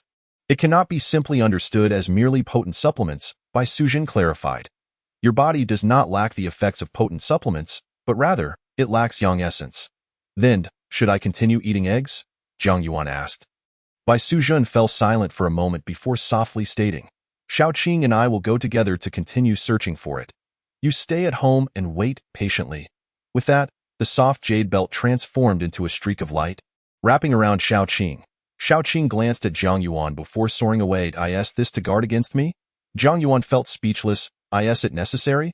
I merely wished to kiss Shaoqing and had no intention of doing anything else. Besides, I didn't even manage to kiss her, he thought, shaking his head inwardly as he returned to the eastern wing of the house, sitting cross-legged on the bed to begin cultivating the 9 yang golden body. Having just consumed 9 firebird eggs, their effects were already surging within him. Combined with the potent effects from the trials by fire, it was time for thorough refinement in the northern outskirts of Yuhang City. 100 miles away, atop an unnamed mountain, Bai Suzhen, having manifested her human form, stood with Shaoqing at the mountain's peak, gazing at a dilapidated ancient temple sprawling outside Guobei town. Outside the ancient temple stood a massive old locust tree, its crown resembling a giant umbrella. A tree demon? Shaoqing exclaimed in surprise. Bai Suzhen nodded slightly, saying, It hides itself very well. The last time we came to check on Ye Xiaoqian's situation, we were deceived by it. This time, as I sought firebird eggs, I paid special attention to the yin and yang energies along the way, which is how I discovered this anomaly. An anomaly? Shaoqing inquired curiously. Use your demon sense to scan that ancient temple, Bai Suzhen suggested, looking towards the temple. Oh. Shaoqing released her demon sense, sweeping over the dilapidated temple, her expression instantly changing. Why are there so many corpses? Not merely bones, but also a multitude of spectral entities, whispered Bai Suzhen. This tree demon has completely dominated this region. The eerie aura emanating from the bones and spirits is entirely suppressed by the tree demon beneath the ground, revealing itself only slightly at night. Should we slay it? Shaoqing inquired curiously. Bai Suzhen gazed at the ancient locust tree, a tree that has existed for at least 3 millennia, likely having become androgynous after its transformation. Its demonic soul essence would be a great boon to Jiang Yuan. Its demon core would also be of some use to you. As for its form as a tree demon, do you remember the other matter Yin Qixia asked Jiang Yuan to prepare before he departed? The sprouting thunderstruck wood? Shaoqing raised an eyebrow. The essence of the tree spirit is even stronger than that of the tortoise spirit, Bai Suzhen murmured. As thunderstruck wood, it is the most suitable. What are we waiting for? Shaoqing expressed her eagerness. There is a saying among humans, apprehend the thief along with the stolen goods, catch the adulterer in the act. Bai Suzhen stated, since you have decided to remain by Jiang Yuan's side, it would be prudent to adhere to some human customs. When night falls, and the tree demon sends out its spirits to harm others, we shall strike. Shaoqing pondered for a moment and softly remarked, that seems rather hypocritical. Bai Suzhen paused, letting out a soft hum. I learned it from him. Shaoqing replied lightly, her curiosity piqued. Sister, do you truly not intend to meet him again? Bai Suzhen remained composed, countering with a question. Why do you ask this? You spend all day as a mere accessory, entwined around him. It feels somewhat awkward to me, Shaoqing retorted, and besides, you haven't kept me company at night either. It has been quite some time since we had a proper conversation. Bai Suzhen's cheeks flushed slightly as she linked her arm with Shaoqing's, saying, Am I not here with you? He is engaged to Ye Xiaoqian, and they are to be wed soon. What purpose would my presence serve? You are being disingenuous, Shaoqing muttered. Seeking a beating, Bai Suzhen playfully pinched Shaoqing. You are indeed disingenuous, Shaoqing giggled softly, and the two began to tease one another. As the sun dipped below the horizon, stars began to adorn the night sky. The two sat atop a mountain, nestled together in quiet anticipation. The ancient temple lay in ruins, desolate and forlorn.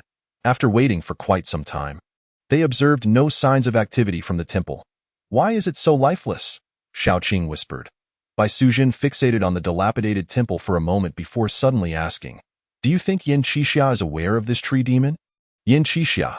Xiaoqing contemplated. This place is not too distant from Jinhuiqing, where Nie Xiaoqian resides, so Yin Qixia must have investigated here. However, whether he discovered anything is uncertain. But knowing Yin Qixia's nature, if he had truly found something, he would have likely eradicated it long ago. In truth, whether Yin Qixia discovered this tree demon is not of paramount importance, Bai Sujin murmured. What truly matters is that if Yin Qixia has scrutinized this area, then the tree demon is undoubtedly aware of his existence. Recently, Yin Qixia has been in Yuhang City, and the tree demon may have received this information, thus refraining from any nighttime activities. What shall we do then? Xiaoqing softly inquired. We need bait. Chapter 62. Righteous and resolute. Young hero Jiang. A smile crept across Bai Sujin's lips. Bait. Xiaoqing blinked. Let us return home first. Oh.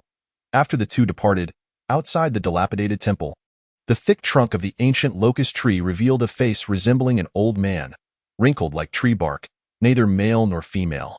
What do those serpent demons intend to do? The tree demon murmured.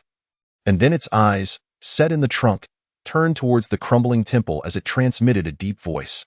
Go summon the Black Mountain ancestor and inform it that the Taiyin spirit has been located. It must arrive post-haste. Understood. A decaying corpse, draped in tattered garments, emerged from the earth and vanished into the night. They remain oblivious to the fact that I have already discovered them, even if they are stronger than I. It is unlikely that they are vastly so, the tree demon coldly reflected. As the night deepened, in Yuhang City, at the Jiang residence in the north of the city, Xiaoqing returned to the courtyard and immediately approached Zhang Yuan. Seizing his shoulder and turning to walk outside, Zhang Yuan, who had been meditating on his bed, looked bewildered and instinctively wrapped his arms around Xiaoqing's waist. Sister said she needs you to be the bait to lure that tree demon. Xiaoqing explained rapidly as she sped towards the dilapidated temple. The soft jade belt that had been wrapped around Xiaoqing's waist shimmered and then coiled around Zhang Yuan's waist instead. The ancient locust tree? The tree demon? What is the name of that ancient temple? Now aware of the situation, Zhang Yuan raised an eyebrow in curiosity. Lanrua Temple, came the voice of Bai Sujin from the soft jade belt. Just as I thought. Zhang Yuan's expression reflected his realization, and his curiosity grew about this peculiar realm. With Nie Xiaoqian and Yin Qixia both making an appearance, the emergence of that tree demon matriarch at Lanrua Temple did not stir any significant emotions within Zhang Yuan. It was unlikely that Xiaoqian would encounter that tree demon matriarch again. Zhang Yuan mused, gently stroking the soft jade belt, and asked curiously, what is the extent of the tree demon's power? If it were in a different location, Xiaoqing could easily handle it, Bai Sujin replied softly. However, at Lanrua Temple, it is deeply rooted, commanding countless malevolent spirits, thus its strength is considerably enhanced. How does it compare to you? Zhang Yuan inquired, intrigued. What right does it have to be compared to my sister? Xiaoqing retorted, exasperated. I called you here mainly to ensure a justified purpose. Bai Sujin explained that I see. Zhang Yuan understood, sensing that he may have underestimated Bai Sujin's capabilities.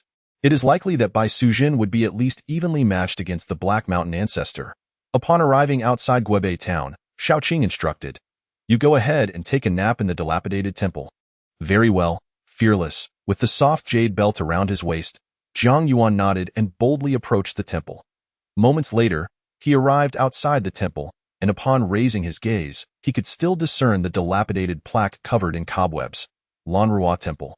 Just as expected, Zhang Yuan inserted his thumbs into the soft jade belt and let the remaining 8 fingers caress its surface as he strode through the temple gates.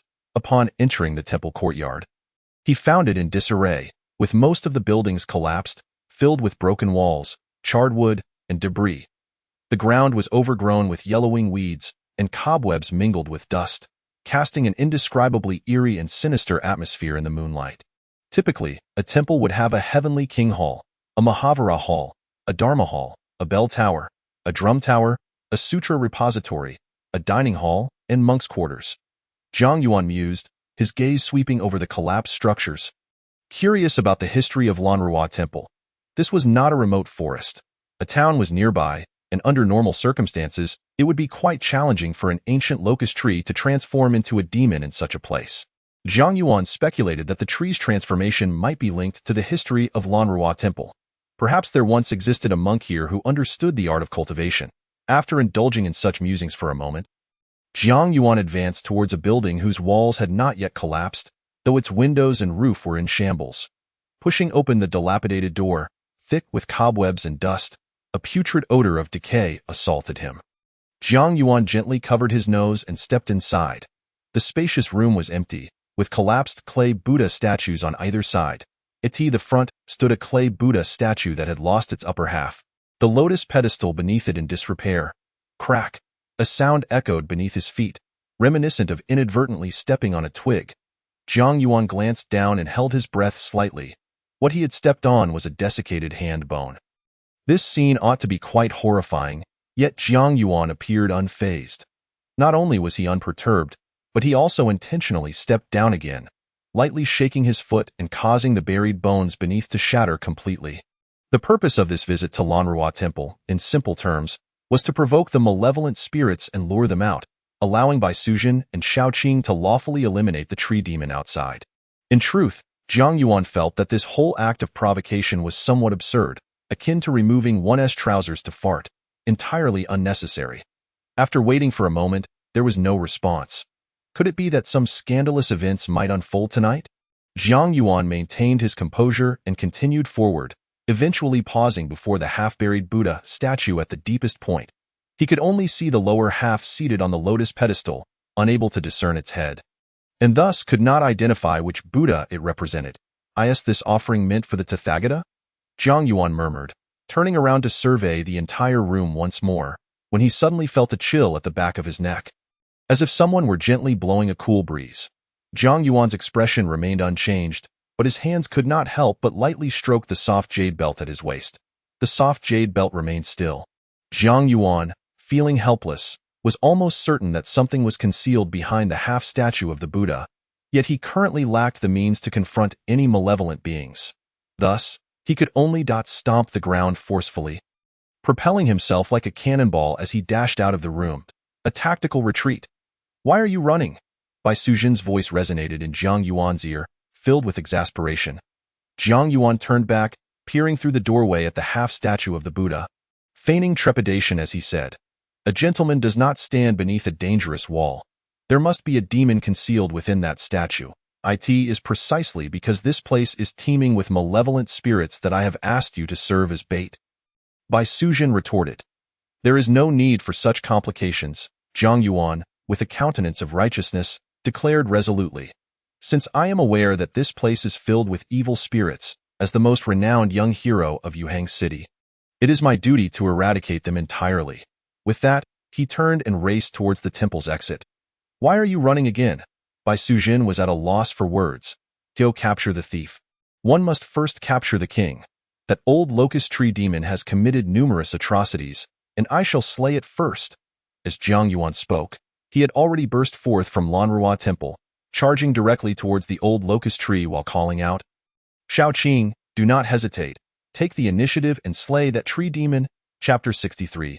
The monk Fahai of Jinshan Temple, standing atop the nameless mountain, Shaoqing blinked as she witnessed Zhang Yuan swiftly rushing towards the old locust tree. Without a moment's hesitation, she summoned her long sword and soared downwards, moving with the swiftness of light. Upon the trunk of the old locust tree, a wrinkled face emerged, its lips parting and closing to emit a cold, mocking laughter that was indistinguishable in gender. "Why have you ceased your performance?" As the words fell, a surge of black mist enveloped the ground around the old locust tree, and thick roots, as robust as water barrels, burst forth from the earth, rapidly spreading outwards and launching an assault on Zhang Yuan and Shaoqing. "Take action directly, crush it!" Zhang Yuan bellowed. In an instant, the soft jade transformed into a massive white serpent as thick as a water barrel. The pure white tail lashed out, shattering the advancing, thick roots of the locust tree. The face upon the tree trunk, upon seeing this luminescent serpent, narrowed its pupils in alarm. Without a moment's hesitation, the entire old locust tree uprooted itself. "It seeks to flee," Zhang Yuan exclaimed, instantly discerning the tree demon's intent. Just as his words faded, the white serpent's body flickered and coiled around the tree's thick trunk. The tree demon cried out, its words uncompleted as a layer of ice crystals enveloped the trunk. Can you escape? Shao Qing sneered, her long sword striking down above the old locust tree, intercepting the demon's escape route. Seeing that the white serpent had ensnared the old tree demon, Jiang Yuan let out a sigh of relief, increasingly curious about the prowess of this white lady. This tree demon was most likely the ancient tree demon matriarch. Such feebleness was beyond Jiang Yuan's expectations. He had anticipated at least a protracted battle of dozens of exchanges. He was even contemplating whether to call Shao Qing down for protection. Jiang Yuan scrutinized the tree demon carefully. Contrary to his expectations of the ancient tree demon matriarch, the old locust tree had not transformed its form but merely manifested a face upon its trunk. Yes, the frost sealed the trunk. The face vanished at that moment. The old tree demon appeared merely as a locust tree with roots as thick as water barrels, remarkably developed. What a thrilling battle this is, Jiang Yuan mused, wiping away non-existent sweat from his brow. Both Shao Qing and the white serpent exchanged glances, sharing a look of exasperation towards Jiang Yuan. Just as Jiang Yuan cleared his throat, intending to speak, a mournful wailing echoed from behind. Woo, kekekek, a woo. Jiang Yuan turned in astonishment towards Lanrua Temple. Under the night sky, the temple was shrouded in black mist, an eerie wind swirling about, and through the gates, he could see numerous standing corpses, densely packed. This is not good, without the tree demon's aura suppressing them. The malevolent spirits have dispersed and should have already alarmed Yin Qixia. The white serpent spoke gravely. Tio alarm Yin Qixia. Jiang Yuan's eyelids twitched. If it could rouse Yin Qixia, it would likely also alert Fa Hai of Jinshan Temple. We must leave this place at once. Without delay, Jiang Yuan declared decisively in such a predicament, should the two serpents encounter Fa Hai, who could predict what calamity might ensue. Jiang Yuan dared not take that risk. Shao Qing swiftly turned to the white serpent. There are over 1,000 malevolent spirits here. The white serpent spoke again. Those standing are all mindless spirits. The true malevolence is still hidden. Once we depart, they will surely wreak havoc upon the neighboring towns. Is that so?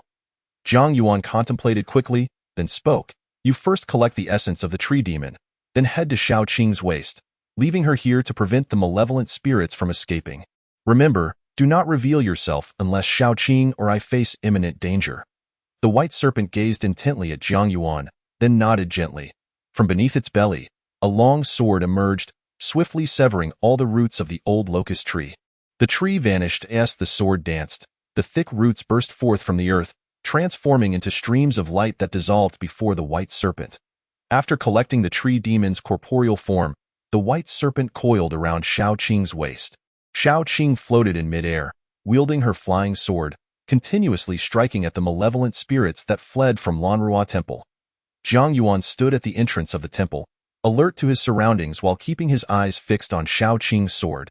Unable to see the spirits, only hearing the faint echoes of their mournful cries, they're coming. Shao Qing scanned the direction of Yuhang City, narrowing her eyes slightly, then swiftly returned to Jiang Yuan's side. Speaking rapidly, two groups are approaching. Yin Qixia, Nie Shaoqian, and Yuchan. The other group consists of a monk clad in a red robe. A monk? Jiang Yuan tightened his fists slightly, realizing that this monk was likely Fa Hai. What have you done? Yin Qixia's cold voice resonated, filled with righteous fervor. We have slain a tree spirit that harmed the common folk, Jiang Yuan replied. Just as he finished speaking, a figure appeared ahead. Swiftly approaching, Jiang Yuan held his breath, recognizing a robust monk, approximately 40 years old, wearing a bright red robe, holding a 9-ringed alms staff in his right hand and a purple gold bowl in his left. A snake demon, the monk glanced at Shao Qing, murmuring to himself. It is indeed a snake demon, yet it bears no sin. Yin Qixia interjected. As her voice faded, Yin Qixia, Nie Shaoqian, and Yuchan appeared in the air above Lanrua Temple. All hovering gracefully. I am Jiang Yuan, the successful candidate from Guangling Prefecture's examination, honored to meet the master. May I inquire where you hail from? Jiang Yuan greeted the monk with a scholar's bow. Taking the initiative to ask. I am Fa Hai of Jinshan Temple, the monk responded, glancing at Jiang Yuan. Indeed, it is Fa Hai, Jiang Yuan thought to himself, maintaining a composed demeanor. Is your name truly Fa Hai? Shao Qing inquired. Surprised, Zhang Yuan's eyelids twitched, nearly forgetting that just days prior, he had mentioned Fa Hai's name in front of Shaoqing and Bai Suzhen, even fabricating a line about Buddhism's boundlessness, akin to the sea embracing 100 rivers. Hence the name Fa Hai. Have you heard of this humble monk? Fa Hai turned his gaze towards Shaoqing. Shaoqing quickly looked at Zhang Yuan, once heard some legends about Master Fa Hai from Constable Li Gongfu in Yuhang City. Zhang Yuan regarded Fa Hai with admiration. That esteemed elder Su highly praises you, believing you to be far superior to Generals Wu Lin of Chaoga City. Enough idle chatter, let us cleanse this place first. Yin Qixia interjected impatiently. Fa Hai nodded, planting his 9-ringed alms staff into the ground, sitting cross-legged, placing the purple gold bowl down, and bringing his hands together, stating, "This humble monk has come to liberate the vengeful souls. I beseech you, Yin Taoist, to eradicate the malevolence." "Very well," Yin Qixia replied, turning to Zhang Yuan and Shaoqing. "This matter no longer concerns you. You may leave." "Hold on." Fa Hai raised his gaze to Yin Qixia. His expression calm. "Taoist friend Yin, as far as this humble monk knows, you have always been one to despise evil, slaying demons and eliminating malignants without mercy. Why, then, do you choose to overlook this snake demon?" Chapter 64. Is it appropriate to request techniques upon first meeting? The night had grown deep, the starry sky draped in a layer of darkness, the starlight dim. Zhang Yuan, Shaoqing, Nie Shaoqian, and Yu Chan regarded Fa Hai with varying expressions. "Are you instructing me on my duties?" Yin Qixia shot a sidelong glance at Fa Hai, a cold smile playing on her lips. Fa Hai shook his head. This humble monk merely finds it perplexing why Taoist friend Yin turns a blind eye to this snake demon. She has just vanquished the old locust tree demon here. Cannot you see that? Yin Qixia retorted. Fa Hai remained silent. After defeating the old locust tree demon, why did she not flee immediately? Yin Qixia continued her questioning. Fa Hai's gaze flickered slightly. Have you seen any of the malevolent spirits in Lanrua Temple escape to wreak havoc upon the nearby villages and towns? Yin Qixia sneered, responding directly, "You have not seen? Because all the malevolent spirits that attempted to escape have been slain by her. In such circumstances, what do you wish me to do?" "You are acquainted with her," Fa Hai asserted, his tone resolute. "And what of it?" Yin Qixia replied impatiently, "If you do not wish to liberate the vengeful souls, I can handle it myself." With that, she disregarded Fa Hai, her right hand pointing to the heavens as a crimson sword shot skyward. Her voice reverberating, "Heaven and earth are infinite. I invoke the laws of the universe." Thunder rumbles, obliterating all malevolence. Streaks of bright yellow lightning cascaded from the sky, enveloping Lanrua Temple in a dazzling display. The heavens and earth seemed to clear momentarily. Fa Hai did not speak further, placing his palms together and softly reciting the Buddhist Sutra for liberation. Namo Amitba S. The chant resonated. Golden light surged from Fa Hai. Spreading towards Lanrua Temple, "We should go." Zhang Yuan exchanged a glance with Shaoqing. Shaoqing nodded, reaching for Zhang Yuan's shoulder. Just as they were about to take flight, Fa Hai's voice echoed in their ears. "This humble monk suggests you both remain for the time being. Master Fa Hai, are you trying to cast aside the donkey after the load is gone?" Zhang Yuan asked coolly. "Demons are approaching. If you leave now, it would be akin to sheep entering a tiger's den." Fa Hai's voice resonated once more, his incantation continuing, exuding an extraordinary aura. "Demons are approaching?" Zhang Yuan was taken aback. Shaoqing furrowed her brow and glanced back. "How come I did not sense anything?" Subsequently, Zhang Yuan and Shaoqing turned to Yin Qixia. Yin Qixia's brow slightly furrowed, ignoring the two as she continued wielding her sword, striking at the malevolent spirits within Lanrua Temple. "What should we do now?" Shaoqing looked to Zhang Yuan. Zhang Yuan contemplated for a moment, glancing at Fa Hai, and softly said, "Let us observe the situation. This Fa Hai master is a high monk of the Buddhist order, astute in discerning affairs. You have just accomplished a feat by slaying the demon and assisting in containing the malevolent spirits of Lanrua Temple. Such merit to humanity would likely deter him from striking at you tonight." Shaoqing scoffed, "Who knows who will slay whom? Do not speak carelessly, Zhang Yuan Dao. Master Fa Hai's mastery of Buddhist teachings is boundless. Your meager demonic powers are merely sufficient to slay tree demons and vanquish minor evils." "What did you say?" Shaoqing glared, her face a canvas of discontent. "You, boy, if you cannot articulate your thoughts, then hold your tongue." Yin Qixia, in the midst of vanquishing evil spirits, retorted sharply. Zhang Yuan paused, realizing that in praising Fa Hai while disparaging Shaoqing, he inadvertently belittled Yin Qixia, who was currently engaged in battle. He shook his head discreetly and, ignoring Yin Qixia, turned his gaze towards Master Fa Hai, who radiated golden light, and inquired curiously, "Master Fa Hai, does the Jinshan Temple possess any cultivation techniques suitable for an ordinary person like myself?" At this, Shaoqing, Nie Shaoqian, and Yuchan were momentarily taken aback. Was it appropriate to ask for teachings upon first meeting someone? Yin Qixia also wore a bemused expression. After a brief silence, Fa Hai spoke. "The Dragon Elephant Sutra and the 9-yang golden body that you practice are indeed considered Buddha's techniques. Master can discern this?" Zhang Yuan was astonished, and his face lit up with anticipation. "I discovered the Dragon Elephant Sutra beneath a table leg during my childhood. I possess only the first 6 volumes. Master, you must have the subsequent teachings, correct?" Fa Hai remained silent, continuing to chant the rebirth mantra, "Is there none?" Zhang Yuan's expression fell in disappointment. Fa Hai did not respond, still engrossed in his recitation. The Buddhist order adheres to strict precepts. And Master Fa Hai would not lie. Yuchan, standing beside Nie Shaoqian, remarked, "If he had none, he would have plainly informed you." Zhang Yuan understood this logic. Looking towards Yuchan and feigning ignorance, he asked, "What does the Master's silence imply?"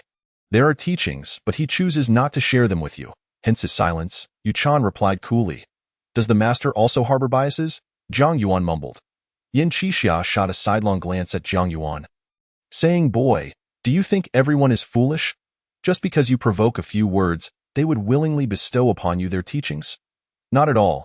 Zhang Yuan shook his head, clarifying, "I merely believe that encountering a high monk like Master Fa Hai is a rare opportunity. And I yearn to learn something from him." At that moment, Fa Hai suddenly interjected. "You intentionally solicited teachings from this humble monk to instill guilt in me, hoping I might spare the serpent demon beside you." Shaoqing, Yin Qixia, Nie Shaoqian, and Yuchan were all taken aback. Zhang Yuan earnestly declared, "I genuinely desire the subsequent teachings of the Dragon Elephant Sutra. I do not impede your departure merely to slay this serpent demon." Fa Hai stated, "If you don't believe me, you may allow the serpent demon beside you to depart first."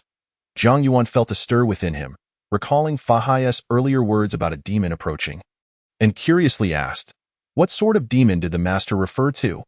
"It is the Black Mountain Old Demon, Yin Qixia, who had already vanquished the evils of Unrivaled Temple," said solemnly as he gazed into the distance. "The Black Mountain Old Demon?" Zhang Yuan suddenly comprehended. "Isn't at the backing of the tree demon Granny? Indeed, it is a Taiyin spirit in the night."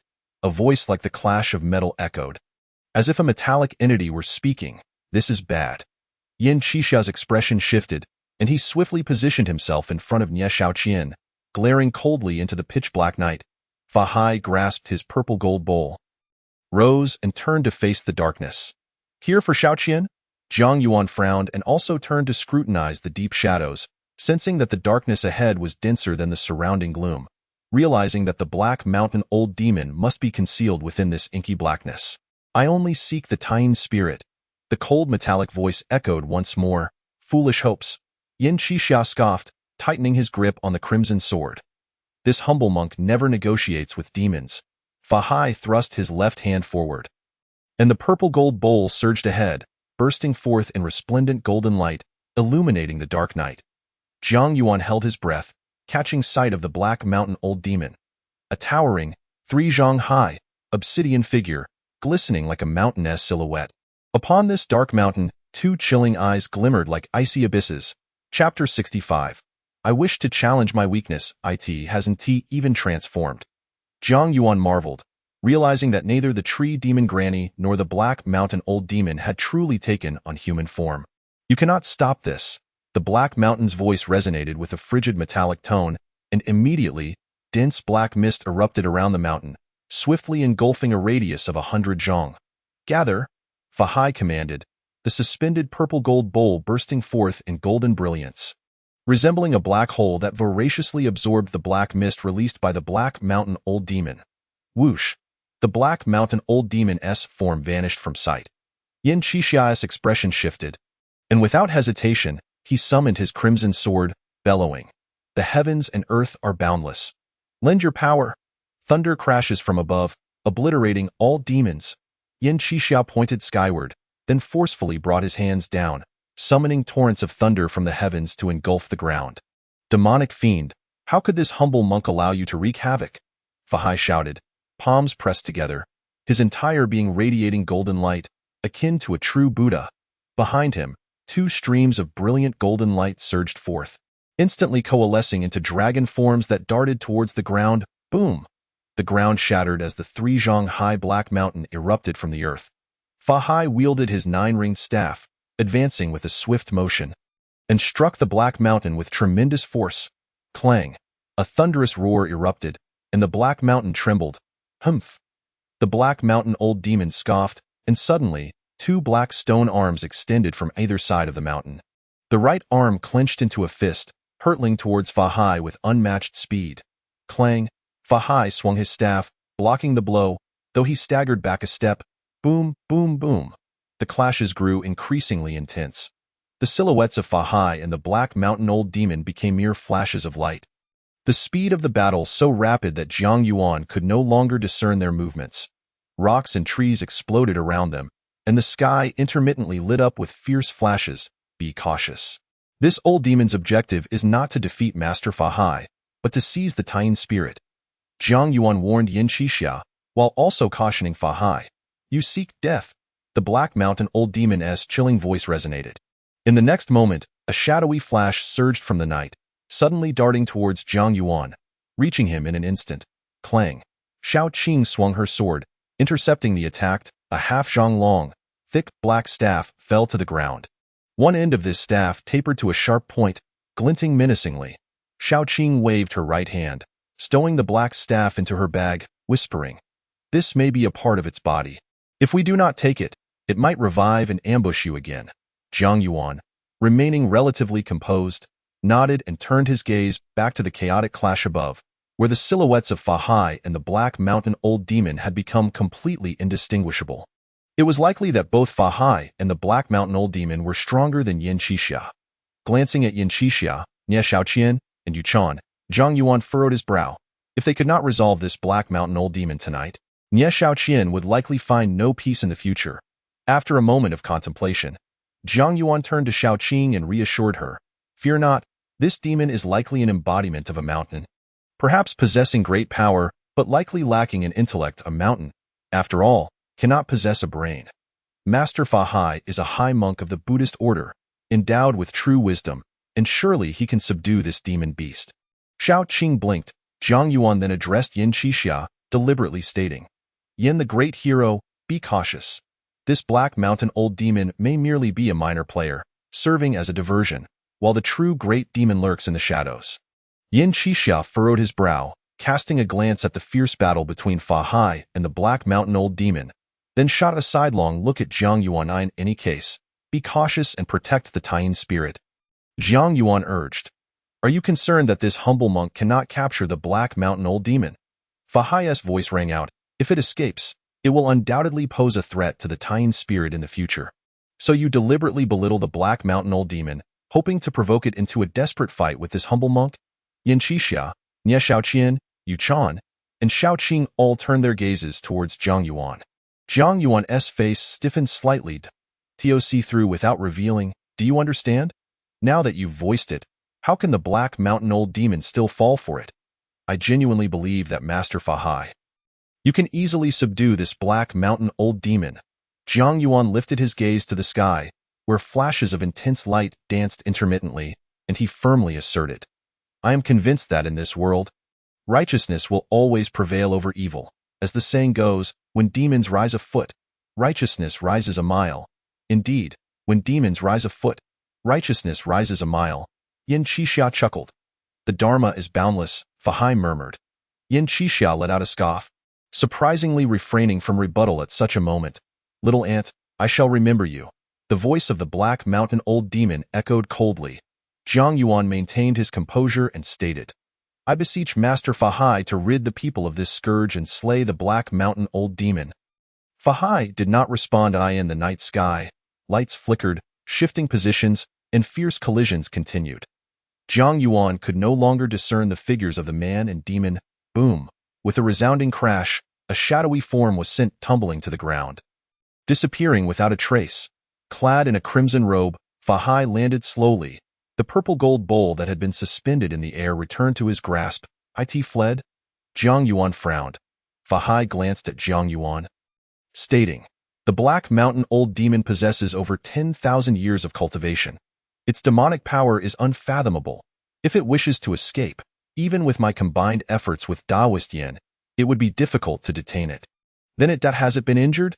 Jiang Yuan clung to a glimmer of hope. Fahai shook his head, saying, "Do not entertain such thoughts. The serpent demon beside you, even 10 of them combined, could not capture an injured Black Mountain Old Demon."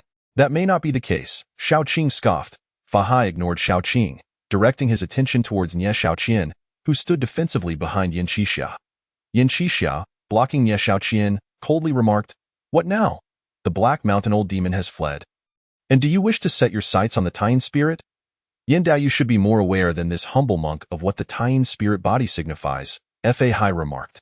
Yin Qixia responded indifferently.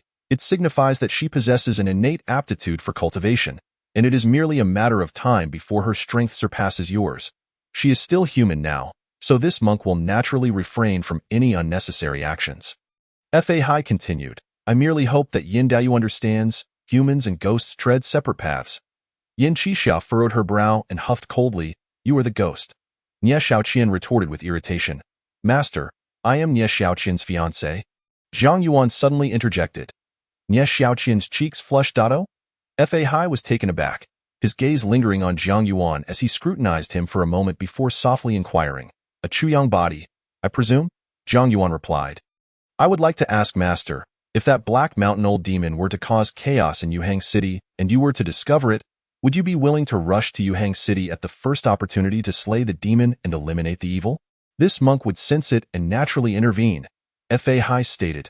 "And no need for that," Yin Qixia said, gripping her red sword with a cold smile. "If that Black Mountain Old Demon dares to come, I will cleave it in two." Jiang Yuan cast a sidelong glance at Yin Qixia, finding himself at a loss for words. If she could indeed slay the Black Mountain Old Demon, why didn't she do so directly earlier? That demon could engage Fahai in a back-and-forth battle. It would take 5 or 6 ambushes for her to subdue Bai Suzhen. What could she possibly use to kill the Black Mountain Old Demon? "I believe Yin Daoyu is capable," Fahai nodded, then turned his gaze to Xiaoqing. Xiaoqing lifted her chin, her long sword pointed defiantly at the ground as she met Fahai's gaze without fear. Fahai shifted his attention back to Jiang Yuan. "Jiang Shizhu, you are the top scholar of Guangling County. If the court learns that you have a snake demon by your side, your official career may very well come to an end. Xiaoqing and I share a gentlemanly friendship. It is not a matter of who is raising whom," Jiang Yuan replied, shaking his head calmly. "With your keen insight, Master, you should be able to discern that beneath my handsome exterior lies a heart nurtured by the teachings of sages. I understand right from wrong and possess sound reasoning, a gentleman's friendship." Xiaoqing blinked, her cheeks flushed. "I have encountered many scholars led astray by demons," Fahai stated. "Most of them do not meet with a good end. I have also seen many loquacious monks, and most of them do not fare much better either," Xiaoqing retorted with a cold smirk. "Thank you for your guidance, Master." Jiang Yuan glanced at the exquisite Xiaoqing. "But I wish to challenge my own weakness. If one day Xiaoqing truly devours me, I will have no regrets and will not blame others." Xiaoqing shot him a reproachful look. Huffing, "I do not consume just anything." Fahai refrained from further comment and did not take action against Xiaoqing. He glanced at Yin Qixia once more before stepping away, his figure receding swiftly. "Yin Qixia, Nie Xiaoqian, and Yuchan approached Jiang Yuan. Do you realize the magnitude of the trouble you've stirred?" Yin Qixia glared at Jiang Yuan with wide eyes, questioning him coldly. Chapter 66. You were indeed a bit shameless back then. Jiang Yuan was momentarily speechless. The appearance of Fahai and the Black Mountain Old Demon was undeniably ominous. The Black Mountain Old Demon clearly coveted the Taiyin spirit body of Nie Xiaoqian and possessed formidable strength. Able to engage in a back-and-forth with Fahai. It was also highly probable that Fahai would pose a threat to Xiaoqing and Bai Suzhen, which was a significant risk. "It is not Jiang Deji's fault. He came here to help me," Nie Xiaoqian said softly, her face flushed. Jiang Yuan regained his composure and looked at Nie Xiaoqian, reassuringly saying, "Do not worry, with me and Yin the great hero here. Nothing will happen to you." Nie Xiaoqian nodded, her eyes crescent-shaped with a smile. "What else can you do besides sweet talk?" Yin Qixia remarked with annoyance. Zhang Yuan ignored this, ruffling Nie Xiaoqian's hair, then turned to Yin Qixia, asking earnestly, "Please answer me sincerely. How confident are you against the Black Mountain Old Demon?" Nie Xiaoqian, Yuchan, and Xiaoqing also looked at Yin Qixia. Yin Qixia replied indifferently, "If it comes down to personal strength alone, I am indeed not its match." Zhang Yuan felt a spark of curiosity and asked, "What else can you compete with besides personal strength?" "Heritage." Yin Qixia smiled. "Heritage?" Zhang Yuan raised an eyebrow, then expressed his dissatisfaction. "If you possess a heritage, why didn't you join forces with Master Fa Hai just now to capture the Black Mountain Old Demon and eliminate the threat once and for all?" Yin Qixia's face darkened. "If I had gone, and the Black Mountain Old Demon used its clone technique, would you have stepped in to resist?" "There are clone techniques?" Zhang Yuan asked with intrigue. "You know nothing. How dare you provoke the Black Mountain Old Demon?" Yin Qixia sighed. "What do you mean?" Zhang Yuan genuinely did not understand. Yin Qixia shook her head. "Let's return to Yuhang City first." "All right," the group departed. Yin Qixia, Nie Xiaoqian, and Yuchan each flew on their swords, while Zhang Yuan had Xiaoqing carry him. "This fellow looks like a man who relies on others." Yin Qixia couldn't help but complain to Yuchan and Nie Xiaoqian as she saw Xiaoqing carrying Zhang Yuan. Yuchan nodded in agreement, finding it indeed reminiscent of a pretty boy. "Even if he continues to rely on others, I would willingly support him," Nie Xiaoqian murmured, her cheeks rosied. As night deepened, outside Lan Rua Temple, a dark, towering mountain rose ominously from the ground. Fa Hai of the Buddhist Jinshan Temple and Yin Qixia of the Taoist Shenxiao sect gazed toward Yuhang City, the Black Mountain Old Demon muttering to itself. "They will undoubtedly be on high alert against me. That little ant claims I lack intelligence. Humph. Once you personally deliver the Taiyin spirit body to me, I shall see whether you kneel and beg for mercy or flee in panic." In Yuhang City, the group returned outside the Drunken Wind Pavilion. After confirming that Yin Qixia possessed the means of heritage to protect Nie Xiaoqian, Zhang Yuan bid farewell to her softly before returning to Jiang Manor with Xiaoqing. Upon arriving at the estate, Zhang Yuan asked quietly, "Is someone or some demon monitoring me?" Gazing at Xiaoqing's slender waist, "I have set up a layer of demon power barrier around the estate, ensuring that whatever occurs within will not be perceived by others or demons." A gentle voice emerged from the soft jade belt. "Good," Zhang Yuan nodded. The soft jade belt radiated a cool, ethereal power, swiftly enveloping the entire estate. "Can the Black Mountain Old Demon ascertain your strength through the barrier you set?" Zhang Yuan pondered aloud. "Generally, it is difficult to make precise judgments," the voice replied softly. "Make it a bit thinner," Zhang Yuan suggested, adding, "What I mean is, let your demon power appear weaker, ideally at the same level as Xiaoqing." "What do you mean by ideally at the same level as me?" Xiaoqing protested. "It is already done," the voice of Bai Sujin conveyed gently. Zhang Yuan nodded, surveying the entire courtyard, deep in thought. When the Black Mountain Old Demon appeared at Lan Rua Temple, it immediately called out Taiyin spirit body. Clearly having recognized that Nie Xiaoqian was indeed the Taiyin spirit body. According to Bai Sujin, the Taiyin spirit body emits a fragrance that possesses a special allure for demons, especially the mature Taiyin spirit body. The Black Mountain Old Demon's covetousness for the Taiyin spirit body would undoubtedly not dissipate. In fact, it might have already commenced its plans. Zhang Yuan looked at Xiaoqing. "If you were the Black Mountain Old Demon, having experienced tonight's events, what would you do?" "The Black Mountain Old Demon?" Xiaoqing blinked, contemplating before responding. "I would devise a way to capture your fiancée, Nie Xiaoqian." Zhang Yuan's gaze fell upon the soft jade belt at Xiaoqing's waist. After a brief silence, the voice of Bai Sujin echoed, "If I were it, I would not act recklessly. I would first ascertain Yin Qixia's strength while waiting for the opportune moment." Zhang Yuan pondered in silence, and after a while, gently shook his head. "You all seem to overlook one point." "What?" Xiaoqing inquired with curiosity. "Me," Zhang Yuan stated. "You?" Xiaoqing blinked in surprise. "Exactly, me," Zhang Yuan affirmed. "First, I am Nie Xiaoqian's fiancé, and through me, it would be quite easy to lure out Nie Xiaoqian. Secondly, it does not have a favorable impression of me. If it happens to be petty, it would certainly hold a grudge against me." Xiaoqing chuckled lightly. "If I were it, I indeed wouldn't forget you." "There is indeed that possibility," Bai Sujin teased. You were a bit shameless back then. That was merely a tactic to provoke, Jiang Yuan retorted with annoyance. What do you mean by shameless? My demeanor has always been that of a distinguished and handsome gentleman. How can it be associated with shamelessness or foolishness? Just a bit shameless, Xiaoqing giggled. Jiang Yuan, disinterested in their banter, contemplated for a while and formed a plan. Approaching near the restroom, he instructed Xiaoqing, dig a pit half a zhang deep and the size of a water bucket. What is the pit for? Xiaoqing inquired while manipulating her flying sword, quickly accomplishing the task as per Jiang Yuan's directions. To relieve myself, Jiang Yuan stated matter-of-factly. What? Xiaoqing appeared dazed. Jiang Yuan waved his hand. Go back to the house first and don't peek. Xiaoqing, her face darkened, turned and walked away. Moments later, Jiang Yuan called for Xiaoqing again. She approached and glanced into the pit, her face filled with disdain as she scoffed. You really did it? Of course, Jiang Yuan replied, annoyed. Now hand me that black stick from the Black Mountain Old Demon. What for?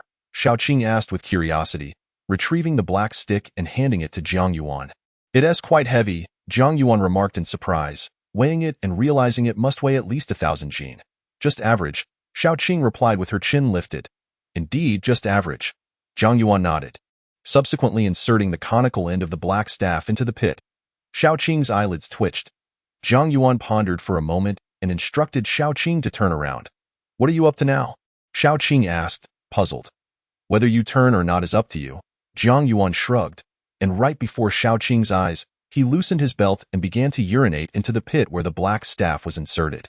Xiaoqing's face turned dark. After Jiang Yuan circled the black staff with his urine, he instructed Xiaoqing to bury the pit. What on earth are you doing?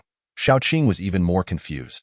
Jiang Yuan did not answer. Instead, he walked towards the eastern room, saying, for safety's sake, we must remain inseparable from now on. Aren't you going to cultivate? Xiaoqing followed Jiang Yuan closely. Even if you cling to me, I can still cultivate. Once they entered the eastern room, the entire courtyard fell into a profound silence. Beneath Yuhang City, at a depth of 1,000 feet, a dark 3-foot mountain body moved silently. The aura of the serpent demon lingered above it. The Black Mountain Old Demon's eyes were cold, and the mountain body quietly ascended, swiftly reaching a depth of 10 feet underground. Chapter 67. You say, I have no brains? Inside the eastern room, Jiang Yuan sat cross-legged on the bed. Xiaoqing transformed into a green serpent, coiling around Jiang Yuan's waist. A soft jade belt lay across Jiang Yuan's legs. If the Black Mountain Old Demon comes looking for me, it will likely manipulate that black staff first, Jiang Yuan wrote on the soft jade belt. According to Yin Qixia, the Black Mountain Old Demon understands the technique of splitting the soul. It should be able to sense what the black staff has experienced. This will likely enrage it. If the black staff shows any signs of movement, you must assist Xiaoqing in dealing with it. Remember, it must be a fierce struggle. You also need to be vigilant of your surroundings. Its true form is likely nearby. Once it assesses Xiaoqing's strength, it will almost certainly make an appearance. When it does, it will have two choices, to capture Xiaoqing first or come directly for me. Regardless of its choice, the moment it strikes will be your opportunity. Bai Sujin communicated telepathically. Its soul-splitting method could be the soul division technique or the soul transfer technique. If it is the soul division technique, proceed as you said. However, if it is the soul transfer technique, once its demon soul attaches to the black staff, its true form will fall into a dormant state. Soul division, soul transfer? Jiang Yuan understood. Soul transfer likely referred to transferring one's spirit or demon soul from one's body to another object, while soul division meant splitting a portion of one's spirit or demon soul and transferring it to another object. You decide, Jiang Yuan contemplated and wrote. In any case, be cautious and prepared. All right, Bai Sujin replied, and then a fist-sized, emerald green demon core emerged from the soft jade belt.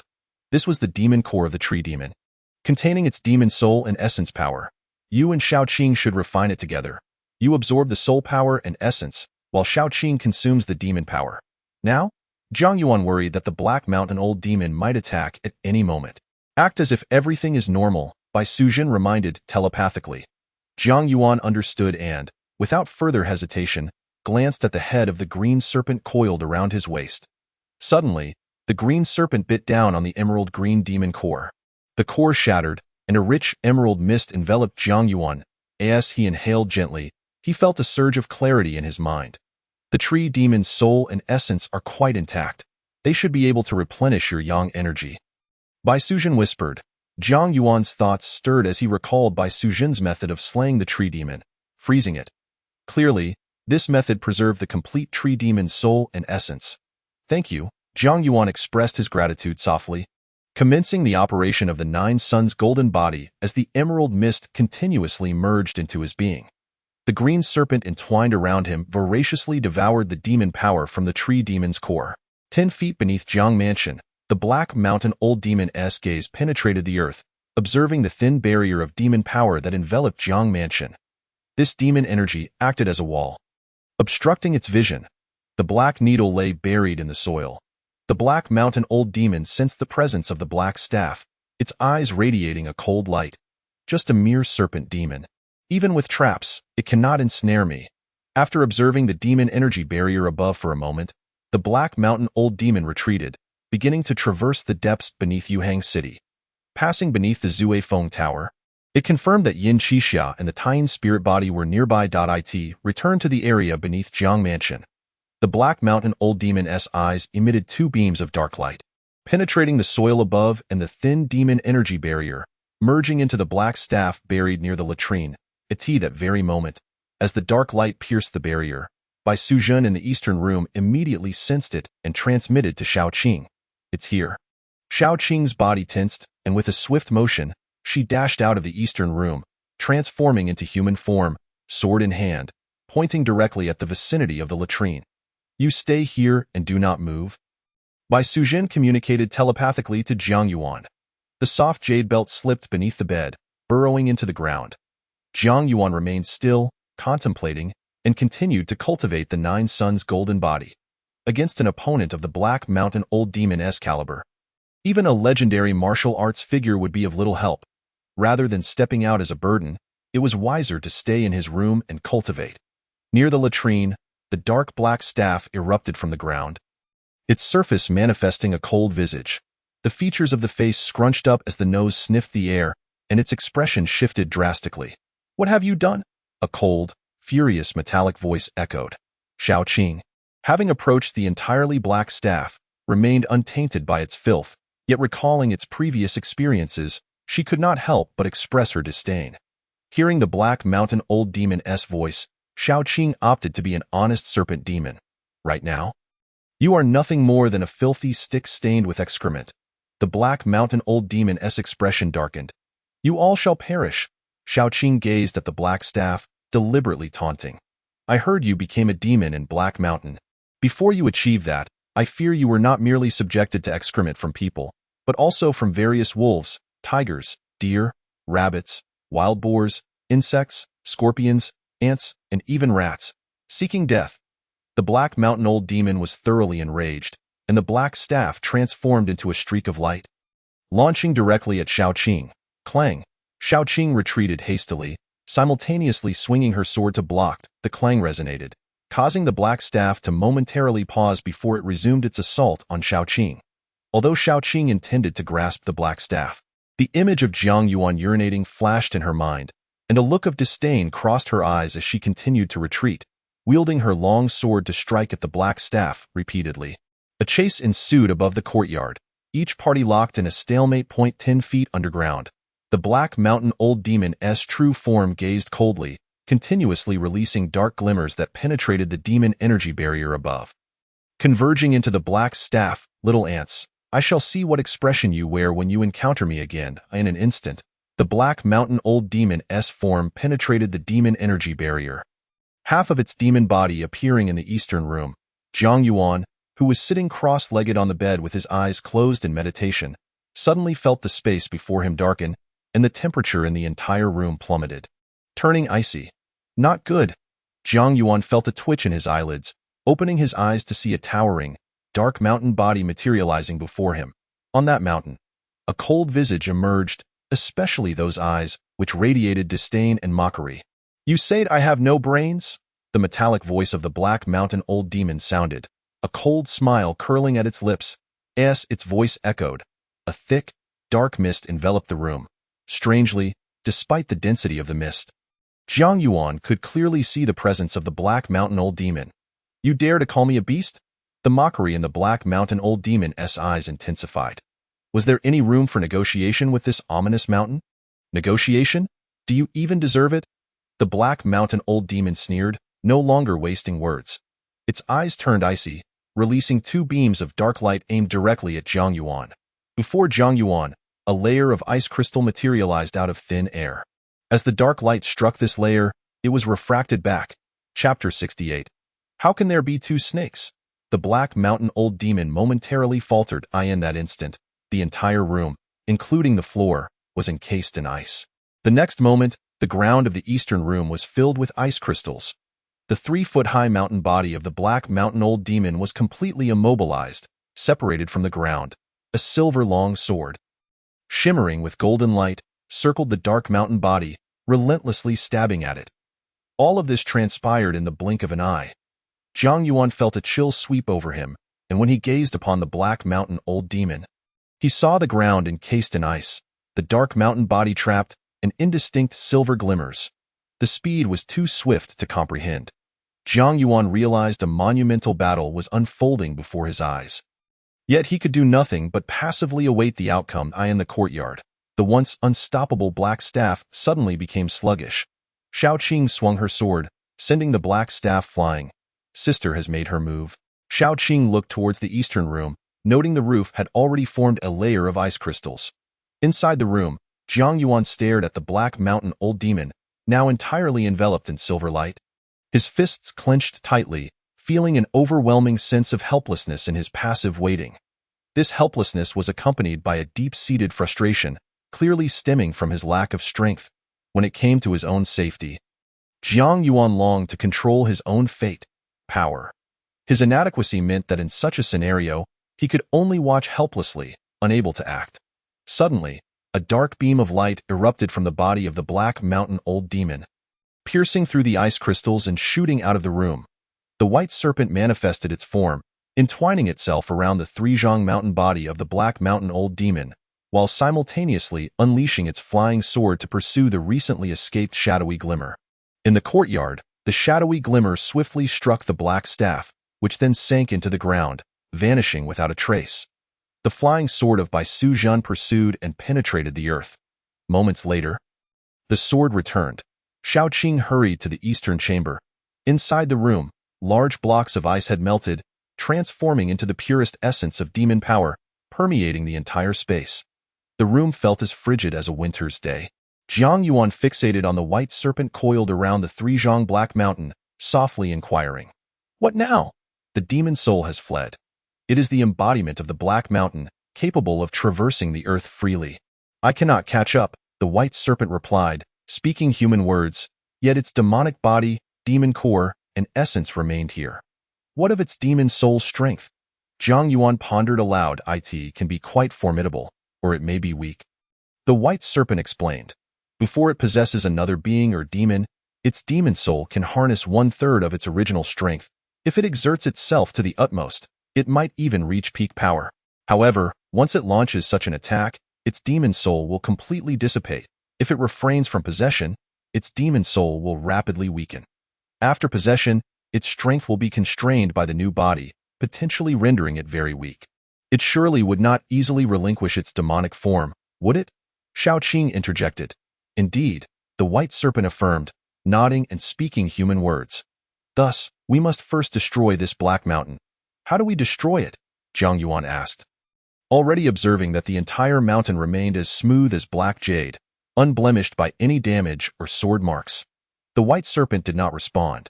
Instead, two pale arms suddenly emerged beneath it, resting upon the mountain's surface. A humming sound resonated. A dark orb, the size of a watermelon, materialized from the mountain, hovering before Zhang Yuan. "What is this?" Zhang Yuan exclaimed, already suspecting its significance. "It is my demon core," the white serpent articulated. Gazing at Zhang Yuan, "Within it lies the essence of my 1,000 years of spirit. Do you want it? As long as it is from you, I desire it, regardless of what it is," Zhang Yuan declared.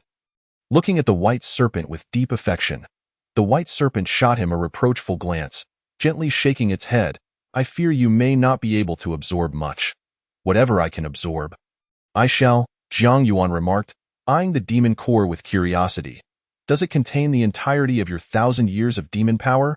More or less, the white serpent nodded. It was caught off guard by my ambush, losing the initiative, and ultimately had to flee with its demon soul. Given even a slight opportunity, the outcome could have been different. Jiang Yuan ceased to inquire further, extending his hands towards the watermelon-sized demon core. The moment his palms made contact, he felt an indescribable chill, akin to caressing the deepest walls of an abyss. The white serpent pointed at the demon core, and it immediately radiated a circle of shadowy mist, which swiftly enveloped Jiang Yuan. Absorb what you can. Do not force it, the white serpent cautioned. Is this the only time I can absorb it? Jiang Yuan inquired. Not necessarily, the white serpent replied, shaking its head. That is good to know. Jiang Yuan closed his eyes, beginning a rhythmic breath, channeling the Dragon Elephant Sutra. Sister, what of the Black Mountain Old Demon's power? Xiaoqing asked, her eyes glinting with envy. Not yet, the white serpent shook its head. Its demon soul is still alive. Refining its power at this moment carries great risk. Furthermore, your strength is insufficient to refine its power. You should continue to refine the tree demon's essence. Xiaoqing pouted, somewhat dissatisfied. Focus on your protection. The Black Mountain Old Demon may return, the white serpent advised. Understood, Xiaoqing replied softly. The white serpent's form flickered and transformed into a soft jade ribbon, wrapping around Jiang Yuan, after which the 3-zhong-high Black Mountain body shimmered and melded into the jade ribbon. Sister, you can take it? Xiaoqing exclaimed in astonishment. The soft jade ribbon conveyed by Su Zhan's voice. The Black Mountain Old Demon is quite decisive. It should have thoroughly possessed the black staff.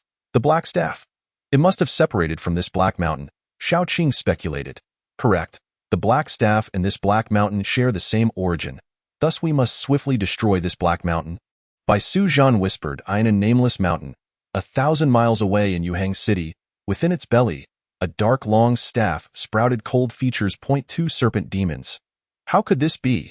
They have seized my demonic form and undermined my foundation. This enmity cannot be overlooked. The Black Mountain Old Demon roared, filled with wrath and trepidation.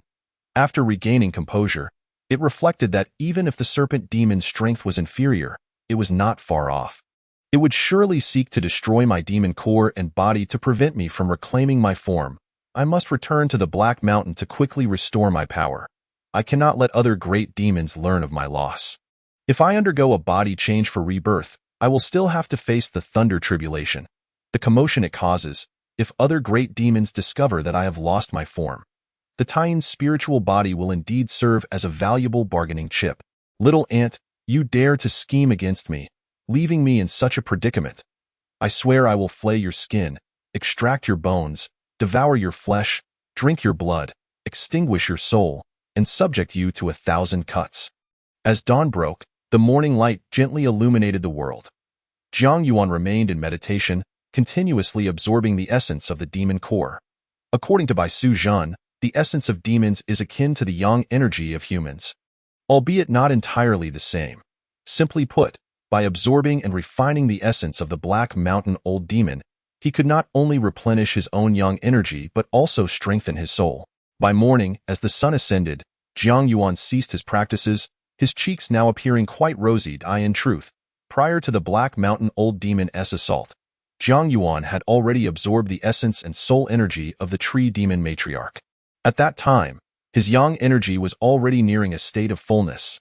Now, it brimmed within him like an ocean, almost spilling over. It has all returned, Jiang Yuan murmured, feeling the warmth within him, realizing he had completely transcended his previous state of kidney deficiency stage.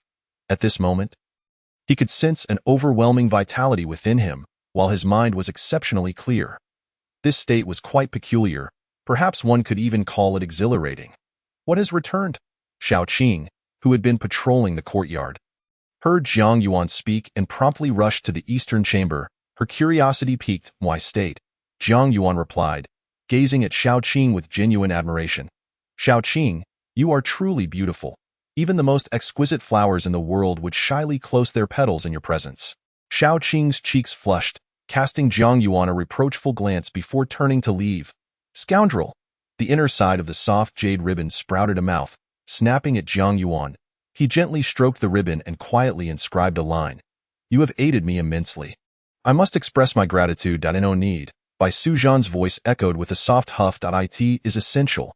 Jiang Yuan continued to write. Previously, I possessed an ordinary physique. Back then, it was acceptable for you to refuse. Now, I have become a primary young body. The first joy of this transformation is something I wish to share with you, and I must share it. Chapter 69. The Supreme Being of Demons. After a brief silence, the soft jade ribbon emanated a torrent of chilling demon energy, filling the eastern chamber and swiftly transforming into a dense mist. Within the room, the deep pit from the battle with the Black Mountain Old Demon coalesced into a circular ice bed. This is the only time. There will be no next time. The voice tinged with playful reproach echoed.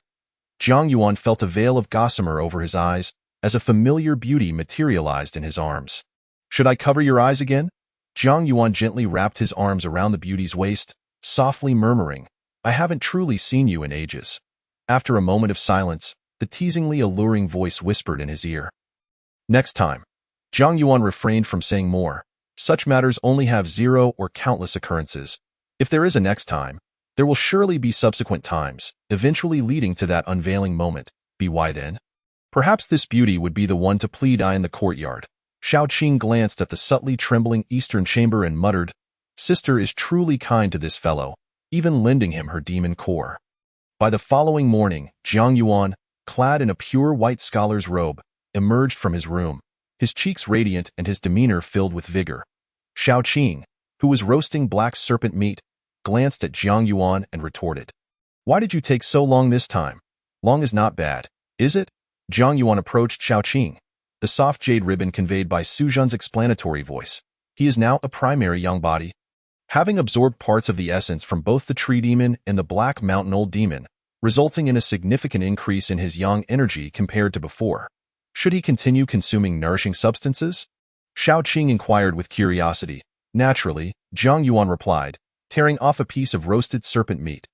Now that I have become a primary young body, my capacity for nourishing substances has increased. Henceforth, I will only consume more and more. Is that so? Shao Qing blinked, looking at the soft jade ribbon around Jiang Yuan's waist. Can the Black Mountain Old Demon S-body be consumed? The Black Mountain Old Demon S-body? Jiang Yuan perked up.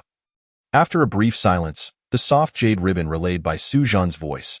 In theory, the Black Mountain has become sentient and possesses flesh, but its flesh form is likely indistinguishable from the mountain stone.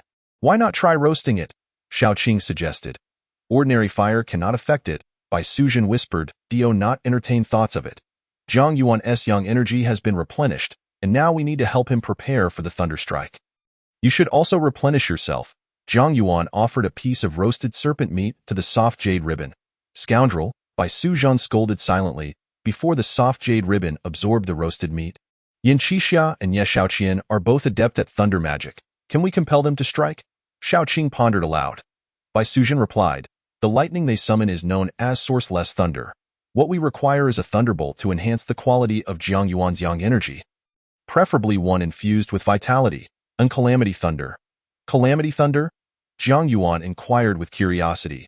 By Su Zhan elucidated, when the strength of a demon or human cultivator reaches a certain threshold, they must endure the tribulation of heavenly thunder to advance further. The thunder that descends during this tribulation is termed calamity thunder. Have you ever experienced a thunder tribulation? Jiang Yuan gently caressed his soft jade belt, asking with intrigue. Twice, by Su Zhan replied softly. Jiang Yuan turned to Shao Qing.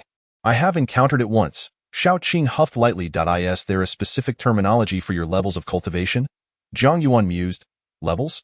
Shao Qing raised an eyebrow and chuckled. Spirit creatures, minor demons, major demons, demon kings, does that count? I suppose so, Jiang Yuan replied, somewhat exasperated. What level do you both stand? Shao Qing pouted, scoffing. I am definitely not a minor demon. Shao Qing and I are of similar standing. By Su Zhan laughed lightly. Jiang Yuan contemplated, surmising that Shao Qing likely resided between minor and major demons, while Bai Su Zhan might be a major demon or teetering between major demon and demon king. There no sage among the demon kin to bestow a more poetic title upon your ranks? Jiang Yuan remarked, feeling the classification too frivolous. Demon is merely an umbrella term, Bai Su Zhan spoke softly. Shao Qing and I are demons, tree demons are demons, and the Black Mountain Old Demon is also a demon. Do you truly believe that Xiaoqing and I belong to the same lineage as the tree demon or the Black Mountain Old Demon? Certainly not. Zhang Yuan shook his head. Thus, the sages of your kin do not exist. Bai Sujin continued. As for the melodious titles you seek, there is indeed a pleasant title among demons. What is it? Zhang Yuan asked with curiosity. Both Xiaoqing and he turned their gaze to the soft jade belt at his waist. Great Sage, Bai Sujin pronounced the two words gently. Great Sage? Zhang Yuan raised an eyebrow. Throughout history, the apex of demons is known as the Great Sage. Bai Sujin's voice carried a hint of longing. Do great sages truly exist in this world? Xiaoqing queried, her eyes shimmering with intrigue. I am unworthy of such knowledge. Bai Sujin chuckled softly. They do exist, Zhang Yuan suddenly interjected. Xiaoqing shot a sidelong glance at Zhang Yuan. Scoffing, before my sister mentioned the great sage, you probably didn't even know the name. Zhang Yuan reached out to grasp Xiaoqing's jade hand. Xiaoqing glanced at the soft jade belt, hesitated for a moment, but did not withdraw. With you by my side, you shall both become the mightiest great sages in the future, Zhang Yuan said earnestly as he held her hand. Xiaoqing remained speechless, rolling her eyes at Zhang Yuan. Too indifferent to respond. Before you both become great sages, you must assist me in becoming the great sage of humanity, Zhang Yuan added.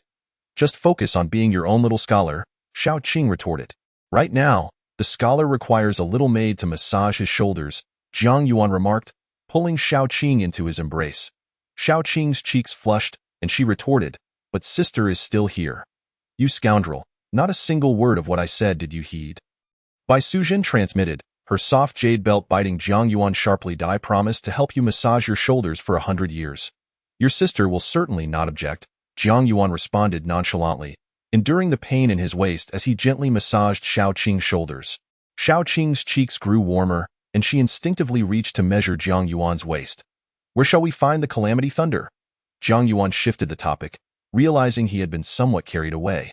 Yet, having already embraced Xiaoqing, there was no turning back, sister. Xiaoqing called out. The lair of the Black Mountain Old Demon, Bai Sujin's voice resonated softly. Xiaoqing and Zhang Yuan exchanged glances.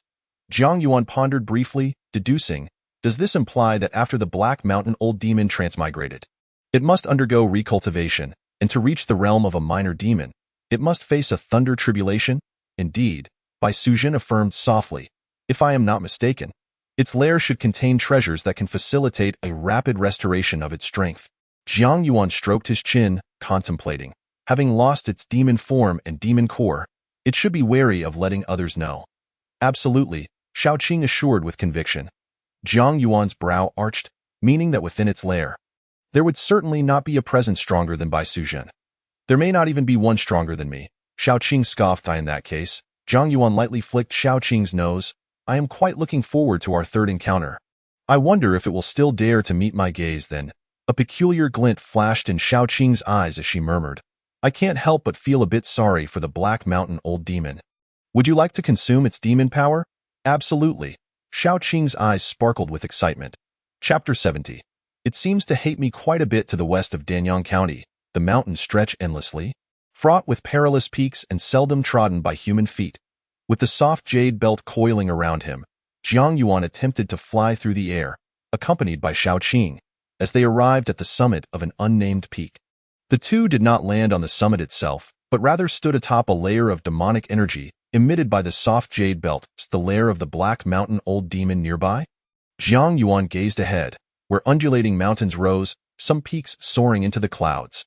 The soft jade belt transformed into a white serpent, coiling around Zhang Yuan's shoulder, its eyes fixed on the distance as it spoke. A demon of the Black Mountain Old Demon's caliber, having existed for millennia, would delineate a vast territory for itself. Minor demons and spirit creatures may enter freely, but if a demon of equal rank or a human cultivator approaches its domain, it will sense them instantly. Major demons and human cultivators can also perceive in advance whether they have entered another major demon's territory. So where is its lair specifically? Zhang Yuan inquired with curiosity. The white serpent shook its head, saying, I can only ascertain that 30 miles ahead lies its designated territory, where its aura lingers. As for the precise location of its lair, I cannot sense it. 30 miles ahead? Zhang Yuan's brow raised as he contemplated, then looked back to the towering mountains, pondering aloud. Is there a way for us to enter its territory without being detected? There is, the white serpent nodded. Jiang Yuan was taken aback, tilting his head to gaze at the small white serpent on his shoulder. Shaoqing also looked at the white serpent with curiosity. The method is, you must enter alone. The white serpent stated, gazing at Jiang Yuan. Enter alone? Jiang Yuan was astonished. The white serpent continued softly, before we came. We discussed that the current Black Mountain Old Demon possesses but a fraction of its former strength and is bound to be highly sensitive. Even if Shaoqing and I disguise ourselves, it would likely be difficult to evade its notice. It seems to harbor quite a hatred for me, Jiang Yuan reminded. The white serpent lowered its gaze to the unnamed peak below, asking, can you discern the ants within this mountain? Ants? Jiang Yuan was bewildered as he looked down, scrutinizing closely for a moment, and realized that he could now even see the tiniest specks of dust on the mountain. After observing a bit longer, he confirmed, indeed, I can see several ants nestled in the crevices of the mountain. As he focused intently, he could distinctly see their antennae, eyes, body hair, wings, and 6 legs.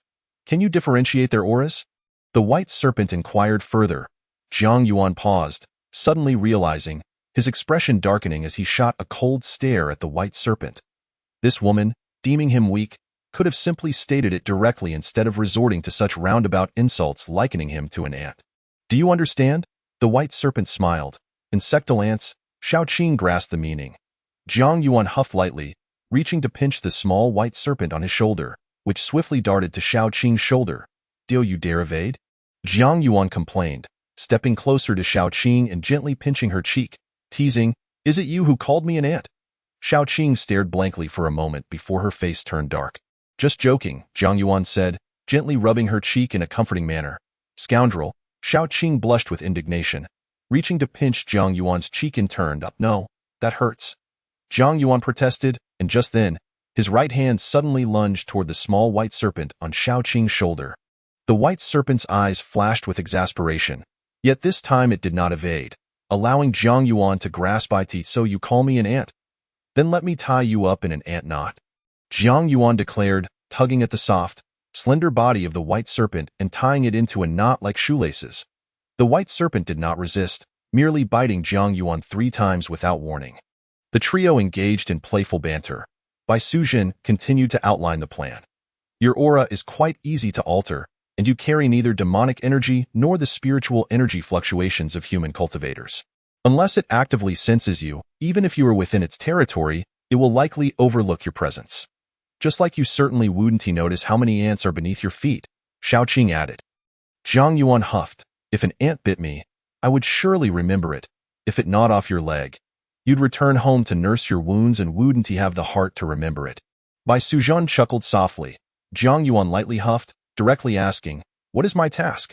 To determine the approximate location of the Black Mountain Old Demon's lair, Bai Suzhen replied softly. Our primary objective here is to create the thunderstriking wood while it undergoes its tribulation. Understood, Jiang Yuan nodded. Do not worry. If you encounter any danger, simply call out, and Shaoqing and I will arrive immediately. Bai Suzhen reassured him gently. Call out what? Jiang Yuan inquired. Whatever you wish, as long as you make a sound. I will be able to sense it, Bai Suzhen explained softly. Did I see? Jiang Yuan pondered for a moment before asking thoughtfully, but what if I inadvertently draw its attention and it attempts to control me with its gaze? As it did previously? Simple. The white serpent slithered before Jiang Yuan, its forked tongue flickering as 2 crystalline droplets surged into his eyes. Jiang Yuan blinked, his vision suddenly sharpened as if he had just received eye drops. And his mind cleared in an instant. If it truly discovers you, whether it intends to manipulate you or seize your soul, I will sense it immediately, the white serpent spoke softly. What is this? Jiang Yuan inquired, intrigued. My tears, the white serpent replied gently. Taken aback, Jiang Yuan gazed at the serpent and said earnestly, I apologize for causing you to weep. The white serpent stared in disbelief, rolling its eyes in exasperation. How utterly sentimental. Shaoqing, too, wore a look of disdain. That shouldn't be the case, Jiang Yuan murmured, touching his cheek, with a face as handsome as mine. Even if I were to utter something greasy, it should be considered heartfelt. The 2 women, uninterested in further banter, commenced Jiang Yuan's disguise. The method was straightforward. Capture the tiger, slay the tiger, skin it, and drape its hide over Jiang Yuan. Is merely draping a tiger's skin sufficient? Jiang Yuan felt the disguise was rather half-hearted. You need only remember one thing, Bai Sujin cautioned. No part of your skin, be it hand, foot, or head, should come into contact with the ground or the mountain walls. It is a sentient being of the Black Mountain and is likely quite sensitive to such matters. Understood, Jiang Yuan nodded. Be cautious. Bai Sujin and Shaoqing bid farewell as Jiang Yuan descended the mountain. Draped in tiger skin, Jiang Yuan strode confidently down the unnamed peak. After traversing the valley for a while, he spotted various creatures such as tree frogs, beetles, wild birds, gray rabbits, and deer, reflecting on Bai Sujin's previous metaphor, which he deemed inaccurate. In this forest, how could he be likened to an ant? With his unparalleled sight, who could rival him? With my agility, if I were in a martial arts world, I would undoubtedly be a legend. Jiang Yuan thought as he swiftly navigated through the woods, convinced his speed outpaced even that of a hunting cheetah. After crossing 9 mountains, Jiang Yuan slowed his pace and gazed ahead at a grove of red maples. It's a bit chilly, he noted quietly, continuing onward while scanning his surroundings with a hint of wariness. It's too quiet in this red maple grove, apart from the gentle rustle of leaves in the breeze. There was not a single sound. Upon closer inspection of the ground, he noticed no signs of life. Jiang Yuan realized he had likely entered the territory designated by the Black Mountain Old Demon. After walking about a mile, he slowed again, catching a whiff of a foul stench. As he sniffed further and glanced to his left, he spotted a black centipede, measuring nearly 10 feet in length, lying motionless beneath a maple tree. Its numerous hooked legs glistened ominously, presenting a chilling sight. Jiang Yuan held his breath, examining the centipede closely, noting a dark hole about half a meter from its head. An injury? He pondered, cautiously approaching.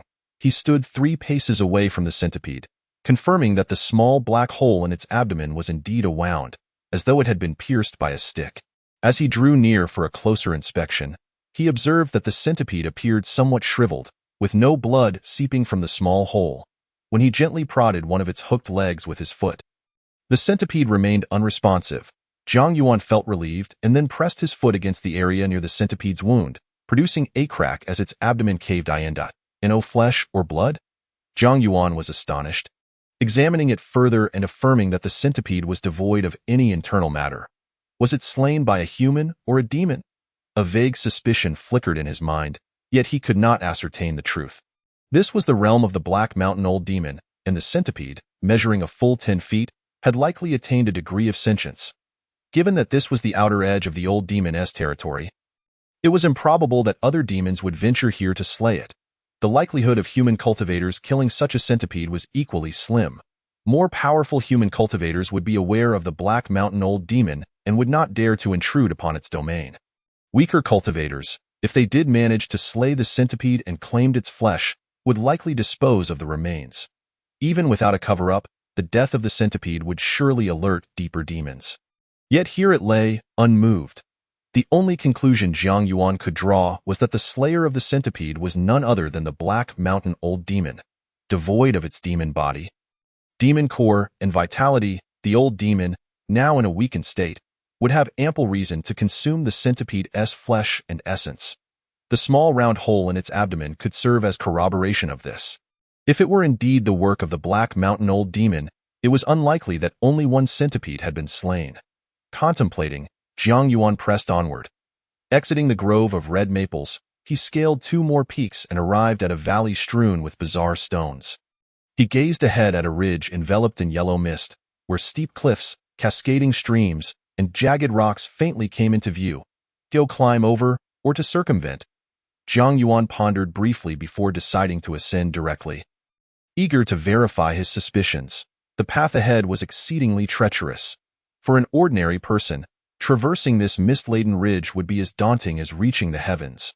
For a martial artist like Jiang Yuan, however, the rugged terrain resembled a stage for showcasing lightness of foot. With a graceful leap, he could easily cover several yards, effortlessly navigating even the most arduous paths, with no incidents to hinder him. He arrived at a perilous precipice, halting before a bone bridge constructed of gleaming white bones, extending over 100 feet and exuding an eerie atmosphere. Below lay an abyss shrouded in yellow mist. At the bridge's end loomed a steep cliff, where a vast, dark opening appeared, resembling the gaping maw of an ancient beast, emanating a palpable aura of dread. Jiang Yuan held his breath, focusing on the bone bridge, which revealed numerous pale skulls. After a moment of silence, he advanced to the bridge's edge, fixing his gaze on the dark opening across the way, and stepped onto the bridge. The bridge creaked ominously, yet the dark opening remained unresponsive, an unsettling silence enveloping the scene. Drawing in a deep breath, Jiang Yuan quickened his pace across the bridge. He crossed without incident, arriving at the opposite side. Gazing into the dark mouth of the cave. Though he had yet to enter, he felt increasingly confident in his suspicions. This cave was likely devoid of any living creatures. Approaching the entrance, he peered inside, where a faint light illuminated a remarkably deep cavern. Without hesitation, he stepped forward, not rushing, but remaining vigilant of his surroundings. After approximately 50 yards, the cavern opened up to reveal a spacious, grand hall. Above this vast stone chamber hung a palm-sized crystal radiating a yellow glow, its ethereal light illuminating the entirety of the space. At the far end of the chamber stood a stone seat, roughly 3 feet wide. It resembled more of a stone bed. Reclining upon it was a towering black bear, over 2 yards in height. Jiang Yuan held his breath, advancing cautiously until he reached the stone bed, leaping lightly onto the nearly 1-yard-high surface. Upon closer inspection of the great black bear, he noticed a gaping hole in its chest, as wide as an arm, with no blood in sight. Jiang Yuan shifted his right arm, allowing a short sword concealed beneath his armpit to slide into his palm. Pressing the sword's tip against the bear's shoulder, he gently applied pressure, causing the shoulder to cave in, and flesh. Jiang Yuan surveyed the chamber, noting that aside from the glowing crystal above and a wolf-tooth club as thick as a stone pillar beside the stone bed, there were no other valuable items in sight. His gaze fell once more upon the bear's corpse.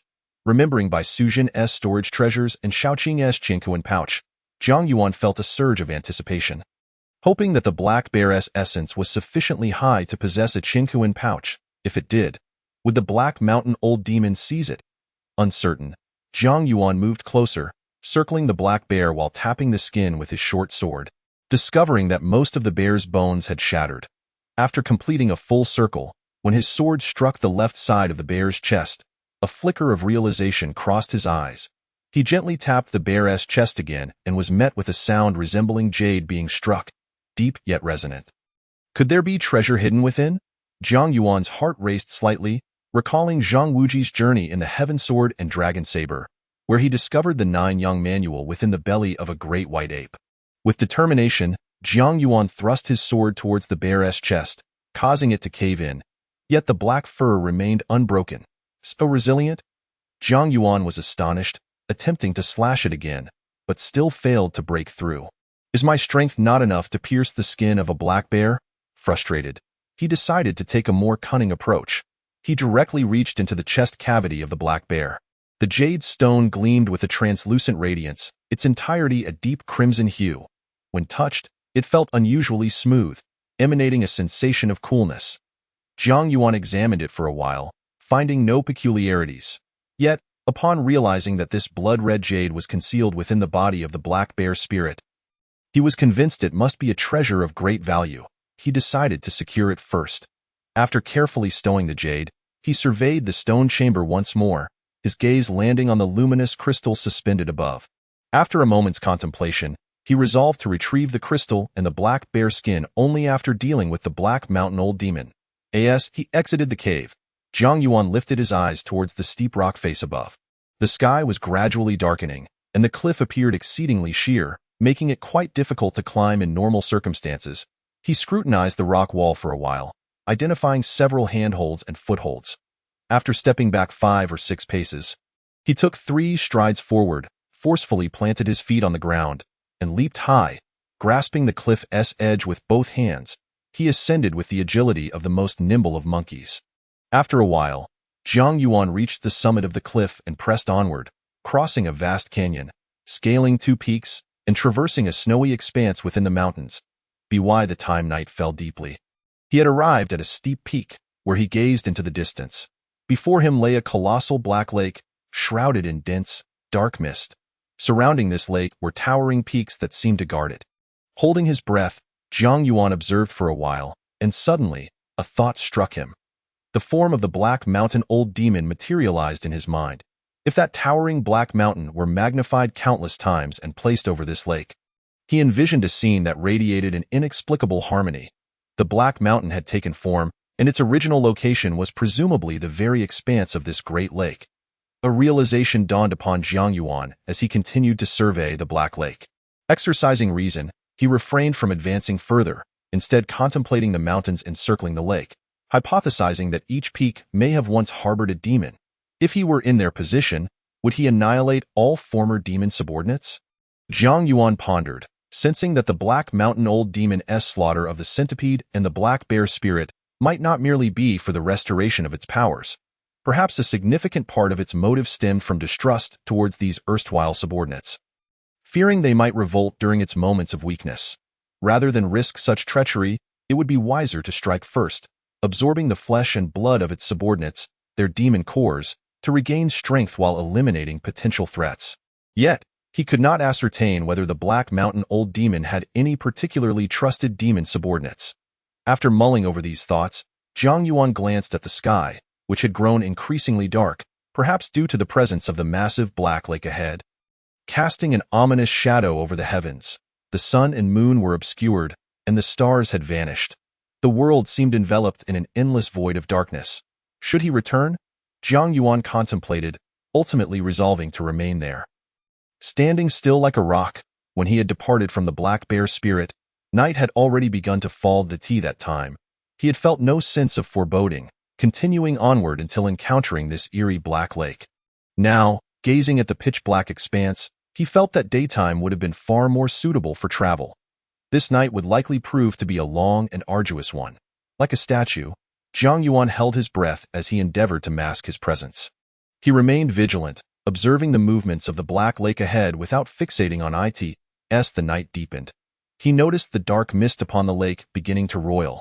Suddenly, his pupils constricted as he caught a glimpse of a colossal, icy visage reflected upon the lake's surface. Beneath the dense mist, that familiar yet chilling face became increasingly distinct. Its eyes, as large as mountains, radiated an unfeeling coldness. This was bizarre. Despite the lake's inky darkness, and the world around him shrouded in shadow, he could distinctly perceive that frigid countenance, feeling the chill emanating from those eyes. Jiang Yuan froze, unable to move in that moment. An incongruous thought crossed his mind. In the eyes of the Black Mountain Old Demon, was he merely an ant, soon to be validated? The enormous Black Lake bore witness as those mountain-like icy eyes scanned the surrounding peaks, taking in everything within their field of vision. Simultaneously, the Black Mountain Old Demon's consciousness enveloped the entire territory. There were no fluctuations of spiritual energy, no signs of demonic power, nor any trace of foreign presence.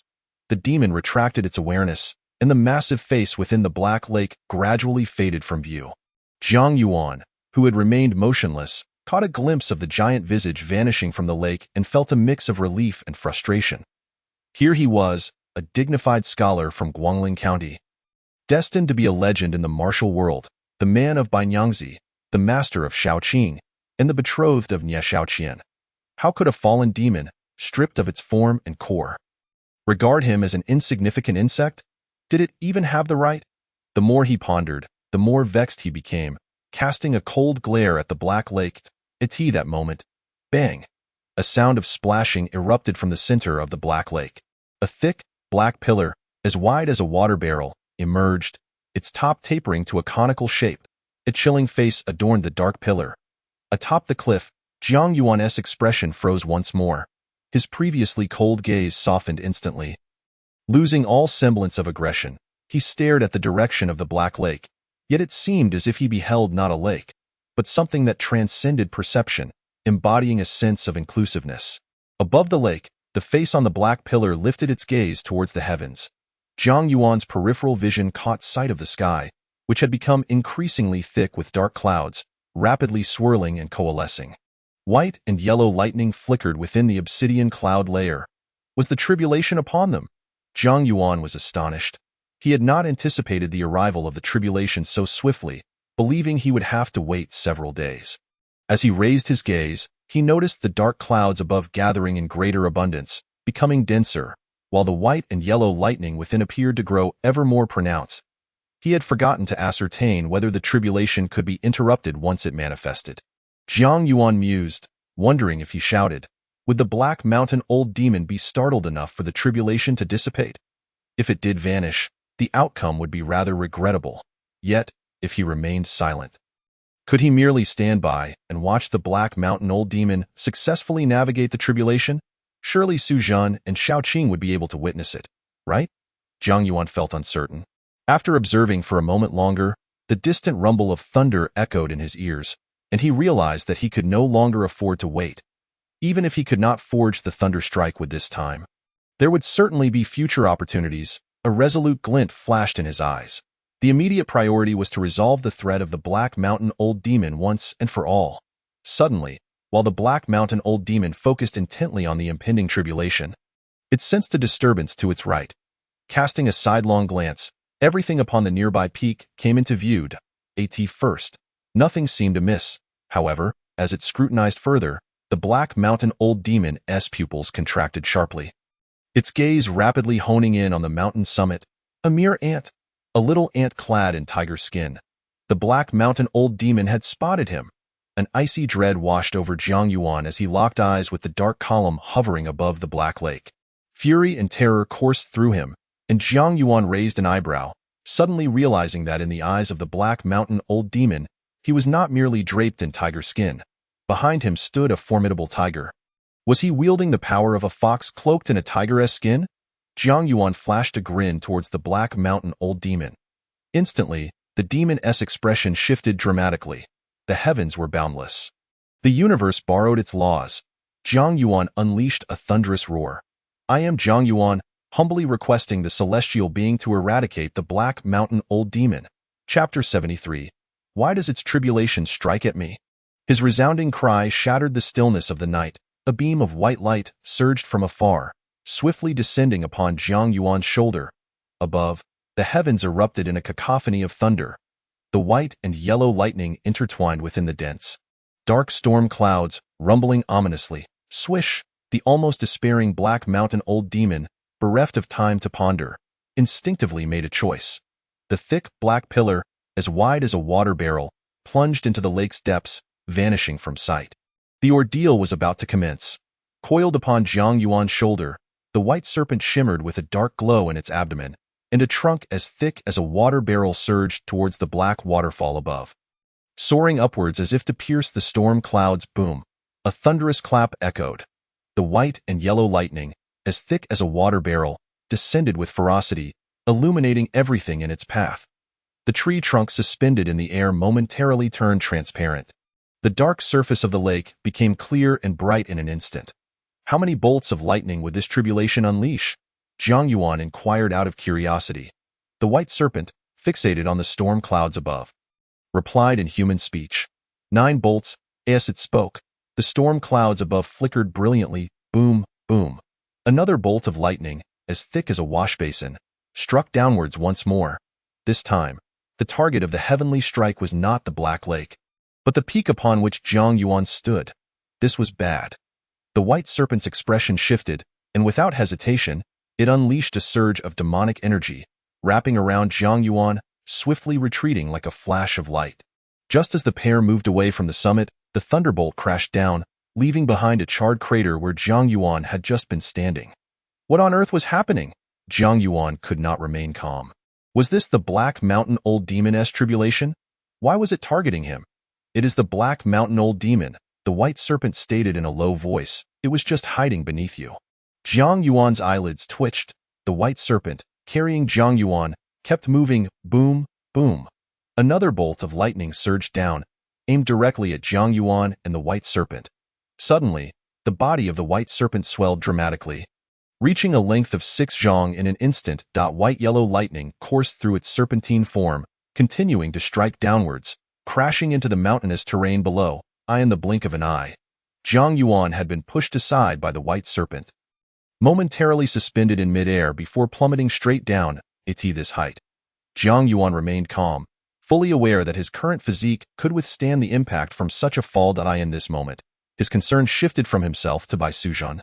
The white serpent, having just endured a bolt of tribulation lightning, hovered in the air, its eyes fixed on the descending Jiang Yuan, its entire body plunging towards the ground. Above in the heavens, the tribulation clouds erupted once more. Radiating dazzling lightning, boom! The fourth bolt of tribulation lightning cascaded down like a waterfall. As Jiang Yuan was about to hit the ground, he caught sight of the serpent's head in his vision. In a flash, the white serpent darted past him, heading straight for the mountain. For a brief moment, Jiang Yuan felt disoriented, only to witness the massive white-yellow lightning strike across his path, crashing into the serpent's body. Sujin. Jiang Yuan's expression changed slightly, realizing that Bai Sujin had once again diverted the tribulation lightning away from him. Boom! Jiang Yuan landed, his feet smashing into the ground, sinking to his knees. Before him lay a charred, deep pit. Rumble. The fifth bolt of lightning unleashed a deafening roar that echoed through the heavens. Jiang Yuan looked up to see a bolt of bright yellow lightning, as thick as a grain barrel, cleave through the sky, striking the mountainside 10 zhang away. The mountainside instantly erupted, revealing another scorched pit. Roared. A serpent's roar suddenly reverberated. Jiang Yuan's heart tightened, and in the next moment, he saw a dark pillar, thick as a water vat, shoot out from the newly formed pit, aiming directly at the tribulation clouds above. I will not be defeated, roared the black mountain old demon, unwilling to accept defeat, vowing victory in this climactic battle. Rumble. The sixth bolt of tribulation lightning erupted, pouring down upon the dark pillar. In an instant, the dark pillar shone brilliantly like the sun. After the dazzling tribulation clouds flashed, the dark pillar fell straight down. The white serpent sprang from the ground, its gaze fixed intently on the dark pillar. Jiang Yuan mirrored this intensity. The man and the serpent watched as the dark pillar descended, skewering itself into the mountainside. Was it over? Jiang Yuan raised his eyes to the heavens, where the tribulation clouds churned, flashes of lightning illuminating the sky. Something felt amiss. The white serpent cautioned in a low voice, "Be careful. It seems it's not over yet." No sooner had the words left its mouth than the entire expanse of tribulation clouds above erupted like a blooming firework, dazzlingly bright. Bolts of white-yellow lightning descended like torrential rain. Jiang Yuan and the white serpent both paled. Crack! With no time for any reaction, the bolts of lightning struck down like a deluge. As the lightning struck him, Jiang Yuan felt his scalp tingle for a moment, his entire body enveloped in a numbing sensation. Trembling uncontrollably, the lightning rain poured down. "Are you all right?" A voice of concern rang out. Jiang Yuan looked up at the white serpent, carefully assessing himself, hesitating as he replied, "I feel surprisingly invigorated." The white serpent stared at him in surprise, scrutinizing him from head to toe, pondering. The previous tribulation lightning had a wide coverage, but its power was not great. This is likely due to the black mountain old demon, soul scattering across the mountains. Are you saying the tribulation lightning is trying to eradicate the black mountain old demon completely? Jiang Yuan asked hesitantly. As his words fell, the tribulation clouds above once again exploded with brilliant electric light. It's not about complete annihilation. Regardless of success or failure in overcoming the tribulation, there will always be 9 bolts of tribulation lightning, the white serpent quickly explained. Crackle. The golden lightning rain descended once more. Jiang Yuan clenched his fists, acutely feeling the prickling sensation of lightning coursing through his body, as if every muscle and sinew had been submerged in boiling oil. The lightning rain continued unabated. Jiang Yuan's hair stood on end. "Are you okay?" the white serpent asked anxiously. So far, so good. Jiang Yuan carefully assessed himself and realized that this round of lightning was far more intense than the previous one, leaving a lingering ache throughout his limbs. "Just one more to go," the white serpent said, gazing up at the sky. Jiang Yuan followed suit, witnessing the storm clouds filled with lightning erupt once again in a dazzling display. Torrential rain of lightning poured down. Threads of golden lightning descended from the heavens like tadpoles, surging into Jiang Yuan's body. The numbing sensation returned, but this time, it was clearer and more profound. The lightning, like tadpoles, stimulated every inch of his skin, burrowing into flesh, bones, and meridians, continuously releasing a tingling power. The lightning rain persisted. The white serpent, filled with worry, felt the lightning surge through its body before vanishing into the ground. Moments later, the lightning rain ceased, and the tribulation clouds above dissipated instantly. The world returned to darkness. "Are you all right?" The white serpent gazed at Jiang Yuan, its voice trembling with concern. Chapter 74. I want to claim it for myself at this moment. Jiang Yuan felt a faint electric glow coursing beneath his skin, and his hair stood straight up. "I should be fine." Jiang Yuan replied uncertainly, clearly sensing that a multitude of lightning, still resembling tadpoles, wreaked havoc within him, swirling through his meridians and acupoints. The white serpent exhaled lightly, enveloping Jiang Yuan with its icy demonic energy. In an instant, the cooling energy seeped into his limbs, alleviating the tingling sensation. Jiang Yuan looked at the white serpent. "You absorbed the essence of the Black Mountain Old Demon. The last 3 bolts of tribulation lightning were specifically aimed at you," the white serpent said softly. "Specifically aimed at me?" Jiang Yuan was taken aback, feeling his body once more, questioning. "But I feel that the last 3 bolts of tribulation lightning don't seem very powerful. Not that they are weak, but rather dispersed," the white serpent explained. "I once heard an elder of your human race say that during tribulation, the clouds that one can attract have a limit. The Black Mountain Old Demon's tribulation clouds weren't particularly strong to begin with, but it intentionally concealed itself beneath you, drawing us into the range of the clouds, which significantly increased their strength. If the last 3 bolts of lightning were concentrated in a single strike, I fear that even I might not escape unscathed." Jiang Yuan comprehended.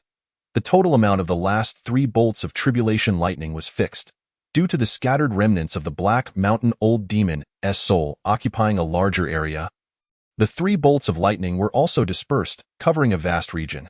This reduced the impact of each strike significantly. However, this decrease in power applied only to outsiders. For the Black Mountain Old Demon, the potency of the lightning should remain unchanged. After all, the larger area occupied by its soul naturally diluted its effect. "You say the tribulation lightning was aimed at me?" Jiang Yuan queried, looking at the white serpent. The white serpent nodded. "If it hadn't targeted you intentionally, the lightning would have simply surged past you. Yet, when I observed the lightning descending, it lingered on your body instead of plunging into the ground. This must be because you absorbed the essence of the Black Mountain Old Demon." Jiang Yuan understood completely. Clenching his fists, the numbing sensation from the lightning had been suppressed by the white serpent's cooling demonic energy. At this moment, he felt only one sensation: invigorated. "The Black Mountain Old Demon must have perished," Jiang Yuan remarked, glancing at the dark pillars still embedded in the mountainside. "From the moment it led us into this predicament, it had no hope of survival," the white serpent whispered. "It sought to drag us down with it. Then what are we waiting for?" A glimmer of anticipation flashed in Jiang Yuan's eyes. "What do you mean?" The white serpent was momentarily confused. "Of course, to plunder everything here," Jiang Yuan replied leisurely. "This is our victory spoils." "Oh?" The man and serpent first retrieved the dark pillar, then approached the vast black lake, discovering that the once murky waters had become crystal clear. "The old lair may be hidden with traps. Entering recklessly would not be wise," Bai Sujin explained as she summoned her flying sword, which plunged into the lake. "I'll follow your lead," Jiang Yuan said, gently caressing the serpent's body, feeling immensely pleased. With the Black Mountain Old Demon dealt with, the crisis on Ye Xiaoqian's side was largely resolved. Next, he merely needed to enhance his yang energy quality further before he could take on the role of a groom. "The lake bed contains only some or residue," the white serpent pondered, speculating. As the Black Mountain Old Demon was a manifestation of the mountain, its treasures were likely ores. Having lost its demon form and remade its body, it probably fused all its previously hoarded precious ores into its new form. "Nothing at all?" Jiang Yuan felt a hint of disappointment. "There's a significant gold mine, along with some warm jade ores. Do these count?" Bai Sujin sensed the lake bed again and asked thoughtfully. "A gold mine?" Jiang Yuan was momentarily stunned. "Yes, a gold mine," Bai Sujin confirmed, and with a flick of her serpentine tail, ripples spread across the lake's surface. A glimmer of golden light appeared, and Jiang Yuan widened his eyes. Fixating on the rising gold mine, a rectangular gold mine, 20 zhang long, surfaced from the lake. Above this gold mine lay numerous jade ores and the main trunk of an old locust tree that had just endured a lightning strike. Having come to understand the existence of martial arts in this realm, Zhang Yuan believed he was not a greedy and, at least in the face of martial arts, he spent money freely on various supplements without hesitation. However, at this moment, seeing the gold mine stirred an intense desire within him. I want to claim it for myself. Can we take it? Zhang Yuan asked in the calmest tone he could muster. We can, but it takes up too much space, Bai Sujin replied softly. Take it all, take it all. Zhang Yuan clenched his fists, his gaze fixed on the massive gold mine. Use the flying sword to search for more. We need gold and silver mines as well. All right. Bai Sujin's figure flickered as she approached the gold mine, causing it to vanish in an instant in the blink of an eye. She returned to Zhang Yuan's side, and her flying sword plunged once more into the lake bed, continuing the search. This gold mine should not be casually given to others, Zhang Yuan cautioned, especially concerning Su Xian. Giving him gold would be akin to harming him. Bai Sujin cast a sidelong glance at Zhang Yuan, questioning, is giving it to me a form of assistance, while giving it to him constitutes harm? What do you mean by giving it to me? Zhang Yuan retorted, clearly displeased, this is rightfully mine. Bai Sujin fell silent, shaking her serpent head. We cannot linger here for too long. The Black Mountain Old Demon has been utterly vanquished, and the aura it left behind in its territory will soon dissipate. When that happens, it is likely that other demons or cultivators will come to investigate the situation. Very well, Zhang Yuan nodded, suddenly recalling something, and hurriedly inquired, as a local tyrant, doesn't the Black Mountain Old Demon possess even a bag of holding? Bai Sujin pondered for a moment before responding, as a spirit of the Black Mountain, it should be capable of concealing other items within its demon form. What do you imply? Zhang Yuan raised an eyebrow. The demon form of the Black Mountain Old Demon is, after all, that 3 Zhanghai Black Mountain, isn't it? Bai Sujin gently nodded. Upon our return, we can examine its demon form. Perhaps we might uncover some treasures. Zhang Yuan considered this and added, the demon creatures under its command have likely already been drained of their flesh and blood by it. We should also investigate their lairs. Bai Sujin softly agreed, maneuvering her flying sword to search the lake bed once more, uncovering several pieces of jade. Subsequently, the duo, one human and one serpent, began their search in the forest surrounding the lake. They first arrived at the lair of the black bear spirit, collecting the wolf-tooth club and the bear skin. They then proceeded to explore the other 3 directions. On the northern side of the lake, atop a steep cliff, they discovered a massive bird's nest containing the corpse of a black rock and 3 punctured eggshells. In the southern part of the lake, within a 1,000 zhang deep cold pool, lay a blood-colored serpent, drained of its flesh and blood. In the western region, within a vast cave, they encountered a gargantuan black ape, fully covered in black scales and standing 3 zhang tall. After their exploration, Zhang Yuan felt somewhat disappointed, having found no edible treasures or bags of holding, only the skins and weapons of these demon creatures. Even the black staff of the Black Mountain had crumbled at a mere touch, clearly indicating that its essence had been completely devoured by the Black Mountain Old Demon. It was possible that they possessed storage treasures akin to bags of holding. But all had been destroyed by the Black Mountain Old Demon. Bai Sujin remarked softly, the Black Mountain Old Demon was able to swiftly recover to the tribulation stage, undoubtedly having consumed a vast amount of treasures. Let us find Xiao Qing first, Zhang Yuan said helplessly. Very well. The pair of human and serpent soared eastward, reaching the outskirts of the Black Mountain Old Demon's territory to reunite with Xiao Qing. What news? Xiao Qing inquired curiously. Let us discuss as we walk, Bai Sujin suggested softly. Agreed. On their way back to Yuhang City, Zhang Yuan briefly recounted the events of their venture into the Black Mountain Old Demon's territory, after which Bai Sujin detailed the scene of the Black Mountain Old Demon undergoing tribulation. Were you unharmed? Xiao Qing looked at Zhang Yuan in astonishment. What could possibly happen to me? Zhang Yuan scoffed lightly. I recall the last 3 bolts of lightning during a thunder tribulation are the most perilous, Xiao Qing murmured. Bai Sujin explained, he was merely struck by a fraction, possibly 1/10,000th, or even 1/1,000,000th of the final 3 bolts of lightning. It was not severe that how it is calculated. Zhang Yuan couldn't help but recall the knowledge of voltage and current he had learned in a past life. As they neared Yuhang City, Bai Sujin, in her white serpent form, transformed into a soft jade ribbon, coiling around Zhang Yuan's waist. Zhang Yuan and Xiao Qing alighted in a grove, walking side by side toward Yuhang City. Approaching the city gate, both Zhang Yuan and Xiao Qing halted abruptly, Their gazes fixed ahead. In the center of the road stood a robust figure clad in a deep red kasaya, who regarded Zhang Yuan and Xiao Qing with indifference. In his right hand, he grasped a 9-ringed staff, while his left cradled a purple-gold alms bowl. Jinshan Temple, Master Fa Hai. Zhang Yuan greeted him proactively.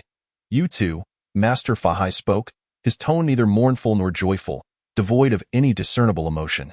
Zhang Yuan's cheeks stiffened as he understood that the two referred unmistakably to the snake spirits, Xiao Qing and Bai Suzhan. Master, you must have come upon hearing the commotion, Zhang Yuan remarked. Master Fa Hai gazed toward the direction of Danyang County. Replying, your methods are indeed remarkable. It is evident that these are not my methods. Zhang Yuan shook his head. I am merely a witness. With your discerning eye, Master, you should easily discern whether I bear bloodshed upon me. Master Fa Hai scrutinized Zhang Yuan, his pupils shimmering with golden light. After a moment, his lips did not move, yet his voice resonated in Zhang Yuan's ears. You are suffused with demonic energy. This is to save me. Zhang Yuan stated plainly. Do you truly believe it is saving you? Master Fa Hai's voice was cold, his gaze even more so. Zhang Yuan met Fa Hai's gaze squarely, his eyes resolute. Master, my survival speaks volumes. Does it not? You must comprehend the trials I have faced. It is far too dangerous for them to remain by your side. Master Fa Hai's voice echoed once more in Zhang Yuan's ear. Zhang Yuan chuckled, shrugging, as long as I do not perceive any danger, it should not concern you, Master. Master Fa Hai shook his head, stating, consider the throngs of citizens coming and going. Zhang Yuan furrowed his brow. Glancing at the passers-by entering and exiting the city gate, vaguely grasping what Master Fa Hai was implying. If you were a local official, Master Fa Hai continued, and learned that a notorious bandit was residing with a certain scholar, what would you choose to do? Are you certain they are bandits? Zhang Yuan retorted with a cold smile. Master Fa Hai replied calmly, is that the crux of the matter? Zhang Yuan's expression faltered. Whether they were bandits or not was indeed not the focal point. The essence lay in the fact that Bai Suzhan and Xiao Qing were both demons, and powerful ones at that. You, as a Juren, are well versed in reason and justice. You surely understand this principle. And I fear your comprehension may not be lesser than mine, Master Fa Hai continued. You understand my meaning. You must choose, for your own sake and for others. What choice? Zhang Yuan asked coldly. This time, Master Fa Hai's voice reverberated again in Zhang Yuan's ear. Either join the bandits and forsake the mortal realm, or drive them away and preserve your own virtue. Xiao Qing frowned, glancing at Master Fa Hai, then at Zhang Yuan, who was deep in thought, knowing that Master Fa Hai was undoubtedly transmitting his thoughts to Zhang Yuan. Why must I heed your words? Zhang Yuan scoffed. You need not, Master Fa Hai replied, a rare smile gracing his lips, faint and subtle, yet indeed a smile. Zhang Yuan saw clearly and understood what Master Fa Hai was smiling about. First courtesy, then conflict. If I were to forcibly bring Bai Suzhan and Xiao Qing into Yuhang City, Master Fa Hai would possess ample justification to stand on the moral high ground and eliminate the demons without any psychological barriers. Zhang Yuan fixed his gaze on Master Fa Hai and suddenly asked, do you believe that, given some time, I could, in your presence, hold their hands and stride openly into Yuhang City? With a calm demeanor. Master Fa Hai replied, you may try. How about we make a bet? Zhang Yuan raised an eyebrow. Monastics do not gamble, Master Fa Hai stated. Then we shall not wager, Zhang Yuan nodded, addressing Master Fa Hai. If I accomplish what I just claimed, will you grant me the subsequent teachings of the Dragon Elephant Sutra? That is still a wager, is it not? Xiao Qing interjected, her eyes glinting with curiosity. Master Fa Hai shook his head at it. Seems you believe in your own capabilities. Zhang Yuan's spirit soared. Master, do you truly believe such provocation would deceive me? Master Fa Hai replied. Zhang Yuan conceded, if I succeed, you shall bestow upon me the follow-up techniques of the Dragon Elephant Sutra. Surely that would be a commendable act, not violating any precept. Master Fa Hai fixed his gaze upon Zhang Yuan for a moment, then slowly nodded. Very well. Zhang Yuan smiled. Are you attempting to use the court's authority to pressure me? Master Fa Hai inquired. Zhang Yuan shook his head. I am merely a Juren. I lack the qualification to leverage the court's might. If not the court, then it must be your friend Yin. Master Fa Hai spoke softly. Yin can indeed protect you outside the city, but within Yuhang City, he would not initiate conflict with me, at least, not over such matters. You have guessed incorrectly, Jiang Yuan shook his head, teasingly stating, I can only say, Master Fa Hai? You do not understand love. With that, he grasped Xiao Qing's jade hand and turned to leave. Xiao Qing shot a glare back at Master Fa Hai. Is it worth it? Master Fa Hai murmured, his gaze lingering on Jiang Yuan's waist. Atop Nanshan Mountain, with Master Fa Hai blocking their path into the city, Jiang Yuan immediately thought of Nanshan, where he had shared many cherished memories with Bai Sujin and Xiao Qing. Jiang Yuan and Xiao Qing sat side by side on the mountain's edge, gazing into the distant landscape. What choice did that thief monk present to you? Xiao Qing asked curiously. Choice 1. Retreat to the mountains with you. Choice 2. Abandon you and return to the city alone. Jiang Yuan replied candidly. Did you choose? Xiao Qing blinked, her mood suddenly brightening. Long ago, I declared what my choice would be, Jiang Yuan said, one hand gripping the soft jade ribbon while the other gently ruffled Xiao Qing's hair. Even if given 1,000 more chances, I would still make the same choice. As he spoke, he tightened his grip on the soft jade ribbon and lightly admonished, You must not speak, nor should you consider leaving with Xiao Qing for my sake. You are my concubine, and Xiao Qing is my maid. You do not possess the right to choose to abandon me. Speaking, he added in a chilling tone, not to mention that you currently possess a substantial treasure of gold. Should you dare to flee, I shall sell the entire family of Su Xian. I am your master. Xiao Qing snorted softly. Then I shall use my shoulders to give you a hand massage. My dear master, Jiang Yuan said. Xiao Qing blinked, realizing the implication, shot Jiang Yuan an annoyed glare, then lightly huffed, placing her hands on Jiang Yuan's shoulders to knead gently, stating, This is a reward for choosing me and my sister. In this regard, you are far superior to your sister. Jiang Yuan feigned a sigh. As long as I do what you like, you will reward me. But when I please your sister, she merely says, Let's talk about it next time, scoundrel. Bai Sujin's voice echoed in Jiang Yuan's ear, filled with embarrassment and annoyance. Is your sister not good to you? Xiao Qing retorted.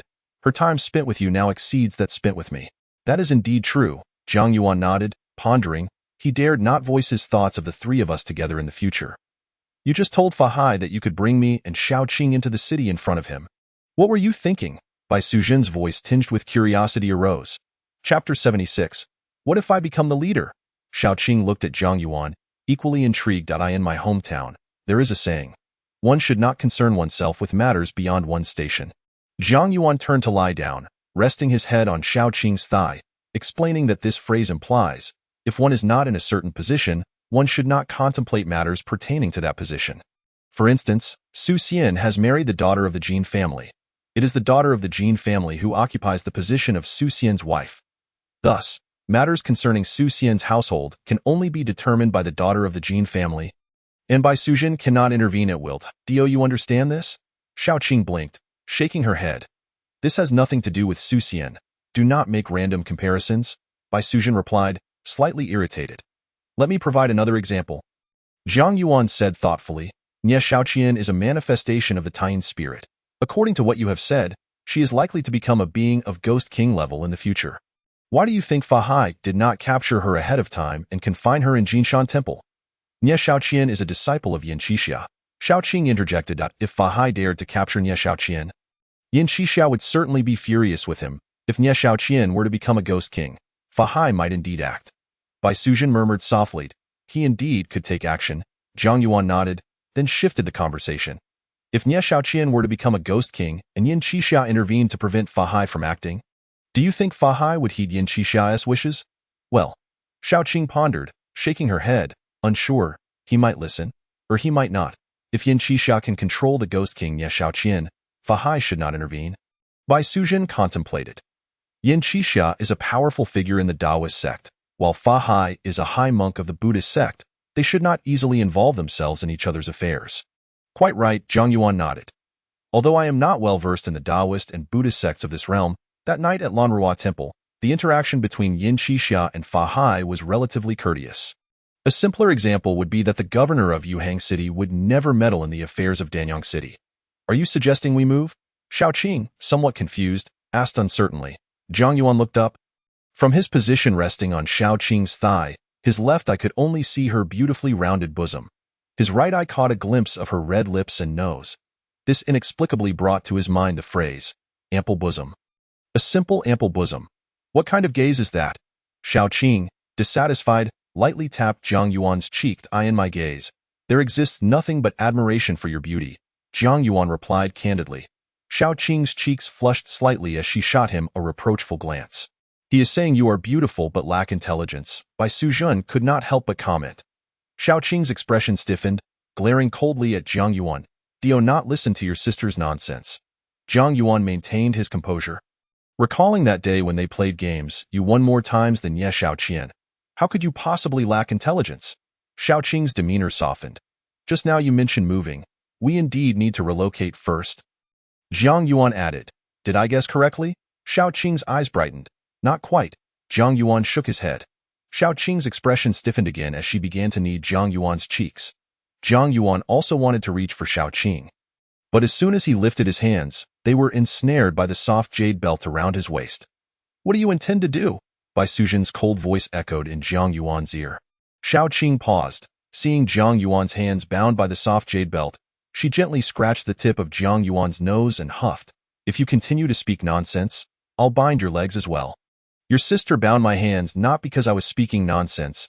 Jiang Yuan deliberately smiled coldly. Scoundrel, if you dare to speak recklessly, I shall seal your mouth, Bai Suzhen threatened telepathically. Xiao Qing blinked her eyes, curiously asking, for what reason? Your sister does not allow me to say, Jiang Yuan replied. Xiao Qing pouted. Stop with the nonsense. Bai Suzhen, exasperated, shifted the topic, asking, what must you do to ensure that Fa Hai will not mind me and Xiao Qing accompanying you? Quite simply, as long as my status is on par with Fa Hai's, he will naturally refrain from meddling in my affairs. Jiang Yuan revealed his thoughts without further pretense, on par with Fa Hai. Xiao Qing pondered, casting a sidelong glance at Jiang Yuan. What? Do you wish to become a monk? Jiang Yuan shook his head, saying, you have a jade token in your Qingkuan bag. Let us see it. A jade token? Xiao Qing was taken aback, quickly extending her demon senses to search within her Qingkuan bag. Do you wish to become a Taoist? A demon catcher? Bai Suzhen inquired, insightful as ever. Jiang Yuan nodded, speaking softly. If I attain the status of Yin Qixia, or perhaps even a higher status, your presence by my side would serve as my support. Support? Or merely as demon pets, or perhaps demon servants, Bai Suzhen scoffed. Just as Xiao Qing retrieved the jade token, she shot Jiang Yuan a glare upon hearing Bai Suzhen's words. Is that truly how you view me? Jiang Yuan's tone was calm, his eyes fixated on the soft jade belt entwined around his hands. The soft jade belt remained still. Xiao Qing hurriedly averted her gaze. When we are together, have I ever regarded you as mere demon servants? Jiang Yuan sighed, stating, which demon servant would dare to bind their master's hands or pinch their master's cheeks? Which master would personally feed their demon servant? Xiao Qing blinked, gazing at the soft jade belt in silence. What you meant earlier was that you wanted me and Xiao Qing to be your demon pets. Bai Suzhen remarked coldly. Otherwise, even if your status equaled that of Yin Qixia, it would be impossible to explain why Xiao Qing and I could remain by your side. I can only stay with you openly when I hold a position of authority. Jiang Yuan said of the soft jade belt coiled around his hands. Once I possess strength commensurate with that status, I can declare to all what you mean to me. Why do I strive tirelessly to consume nourishing substances and relentlessly cultivate? I wish to grow stronger, and you are one of my motivations to gain strength. Xiao Qing's cheeks turned a rosy hue as she stole a glance at Jiang Yuan's face. After a brief silence, the soft jade belt released Jiang Yuan's hands. Jiang Yuan let out a small sigh of relief, reaching for the jade token in Xiao Qing's hand. Inspecting it closely. It was a slightly elongated ancient brown token, one side depicting the visage of a certain true monarch, while the other side bore the inscription of 5 archaic characters, 5 Thunder Command. Alongside the 5 Thunder Command, at the edges of the token, there were additional inscriptions, Pingji, Qi Shui, Ranghua, Fulong, Tue Xing, Kai Tian. Hush your breath, guard your essence, merge into the great ultimate, attain pure truth. You all say. Jiang Yuan gazed at the token, raising an eyebrow. What if I were to become the leader of the Tai sect? Chapter 77. Now, it is my turn. This jade token originated from the Qingkuan bag of Master Cui, and according to the Inspector Li Jing, Master Cui hails from the Tai sect. This has been corroborated by Yin Chixia.in. Bai Suzhen's eyes. Master Cui's strength is rather mediocre. Based on Bai Suzhen's previous assessment, The Tai sect may merely be a small branch within the Taoist sect. Is this your plan? Bai Suzhen asked. I need to consult with Yin Qixia first and gather more information about the Tai sect. Zhang Yuan reflected, coincidentally, as the thunder striking wood has now sprouted. I can undergo the second transformation of Yang Qi. Before you become the leader of the Tai sect, do you not plan to return to Yuhang City? Bai Suzhen inquired after a moment of thought. Zhang Yuan shrugged, appearing unconcerned, saying, I hope that when I meet Fa Hai again, he will keep his mouth shut. For this occasion, I am willing to wait. Bai Suzhen fell silent. Zhang Yuan sat up, rubbing his stomach, feeling a bit of warmth. I suspect I may have absorbed the power of lightning during the Black Mountain Old Demon's tribulation. Is it uncomfortable? Xiaoqing quickly looked at Zhang Yuan, asking anxiously. Not particularly uncomfortable, Zhang Yuan replied nonchalantly, but just to be cautious, I would like to ask Fairy Suzhen to help me nurture my body with the demon pill. Xiaoqing immediately glanced at the soft jade belt. Scoundrel! Bai Suzhen cursed telepathically, and soon after, the soft jade belt emitted streams of icy mist, swiftly constructing an ice chamber filled with white fog atop the mountain. Inside and outside the ice chamber, there existed layers of demon energy. Xiaoqing, please find something to eat nearby. Zhang Yuan gently instructed before stepping into the ice chamber. Oh? Xiaoqing responded softly. I in the icy chamber, beneath a dense veil of white mist. An ice bed gradually rose. Zhang Yuan sat beside the ice bed, a thin layer of gauze floating before his brow, while in his embrace lay a captivating beauty. When the Black Mountain Old Demon faced his tribulations, you two were struck by the lightning several times. Are you unscathed? Zhang Yuan inquired with concern. That I am fine. Bai Suzhen replied softly, her voice now tinged with shyness and allure. Zhang Yuan gently wrapped his arms around Bai Suzhen's waist. Reclining on the ice bed, through the cool gauze, he gazed at her, unable to see her clearly, yet distinctly sensing the beauty's bashfulness before him. In the past, within this realm, I seldom cared for the opinions of others.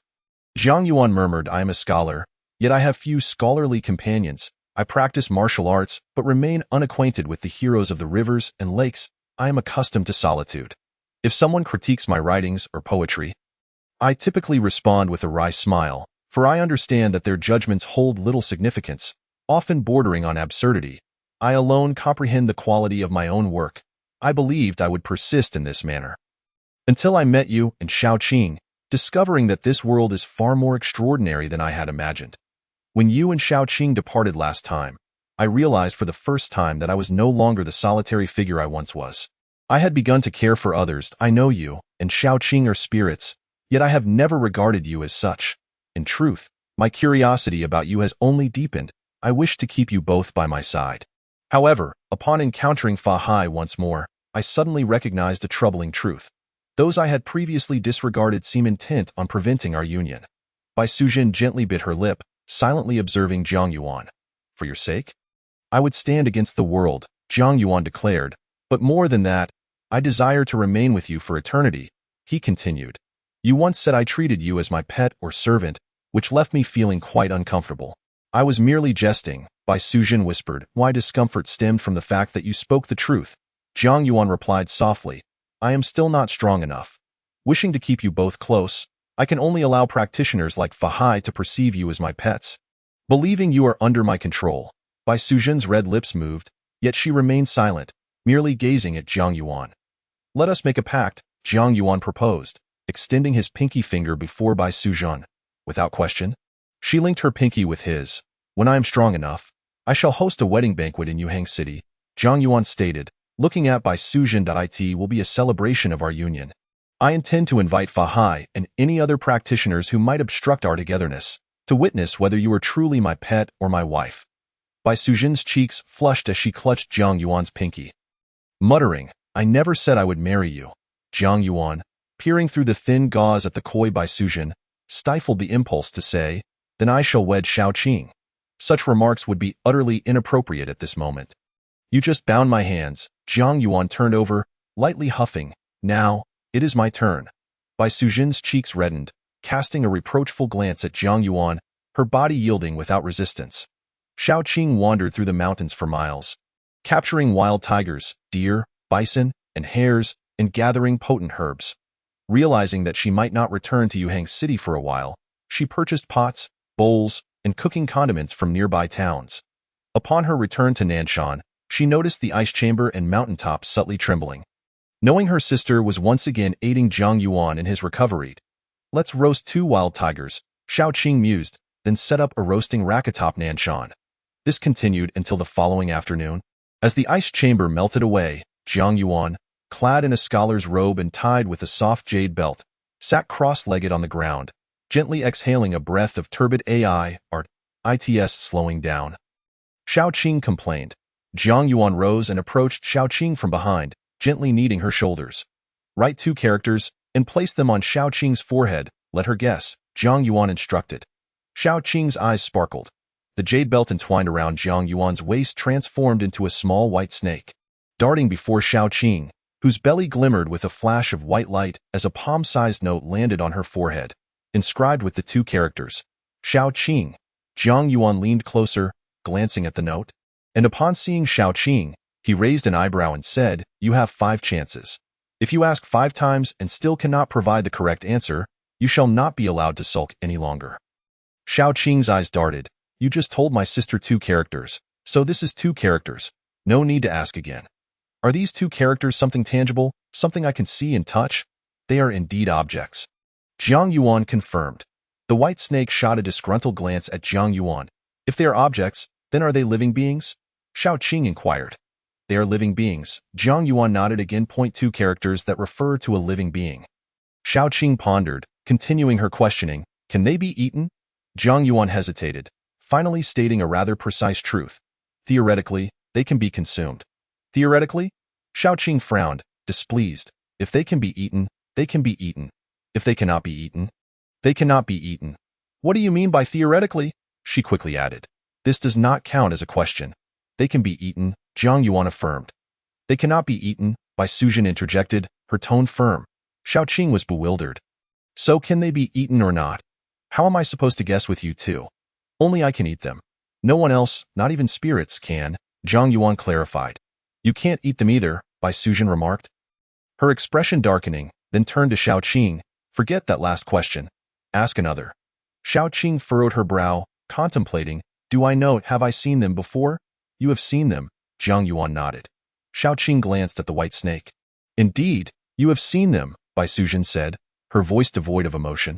"Among the living beings I have seen, my sister says they cannot be eaten, while the little rascal says they can."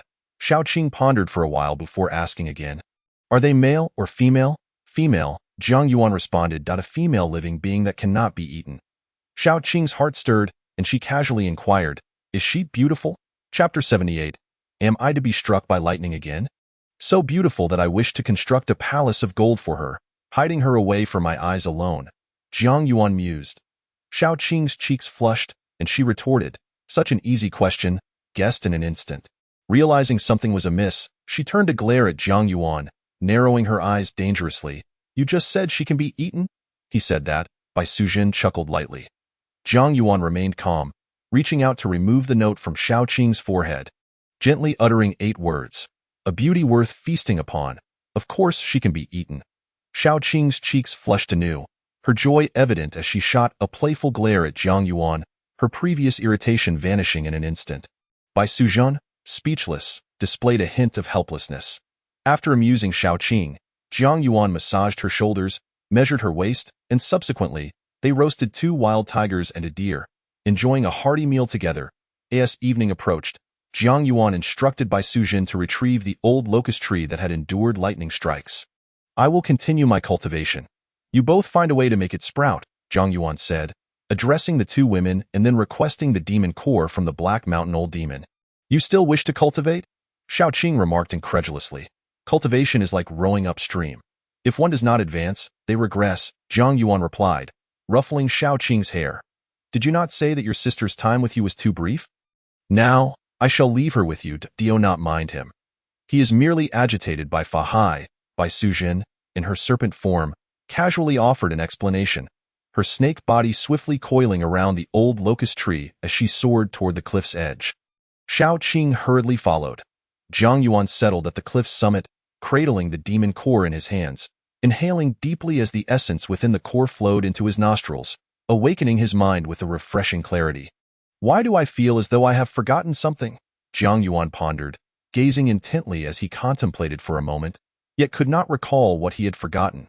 He resumed absorbing the essence from the demon core, his mind becoming increasingly lucid, the memories of past events returning to him with vivid clarity.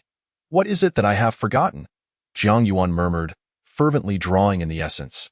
His thoughts sharpened further. Yet despite his efforts, he could not recall what had slipped from his memory. Jiang Yuan began to trace back through recent events in his mind while continuing to absorb the essence. Amusing Xiao Qing, pleasing Bai Suzhen, confronting Fa Hai, scouring the Black Mountain Old Demon S territory, facing tribulation, passing by the cave of the Black Bear Spirit, discovering a blood-red jade. Jiang Yuan's eyes brightened as he finally remembered what he had overlooked, the blood-red jade found within the hide of the Black Bear Spirit. He searched his clothes in vain, finding no trace of the blood-red jade. Had it been lost? Jiang Yuan frowned, continuing to absorb the essence while retracing his thoughts as he recalled moments of joy with Bai Suzhen. The blood-red jade remained elusive in his memories. He persisted, absorbing and reflecting. He recalled the moment of the Black Mountain Old Demon S tribulation, where the presence of the blood-red jade flickered in his mind, not seen directly, but felt in that moment. When the fourth bolt of tribulation lightning descended, striking the earth, the blood-red jade had trembled within his garments. The ninth tribulation thunder erupted, and when enduring the lightning rain, the blood-colored jade vanished. It seemed that nothing had dropped. Jiang Yuan closed his eyes to attune himself.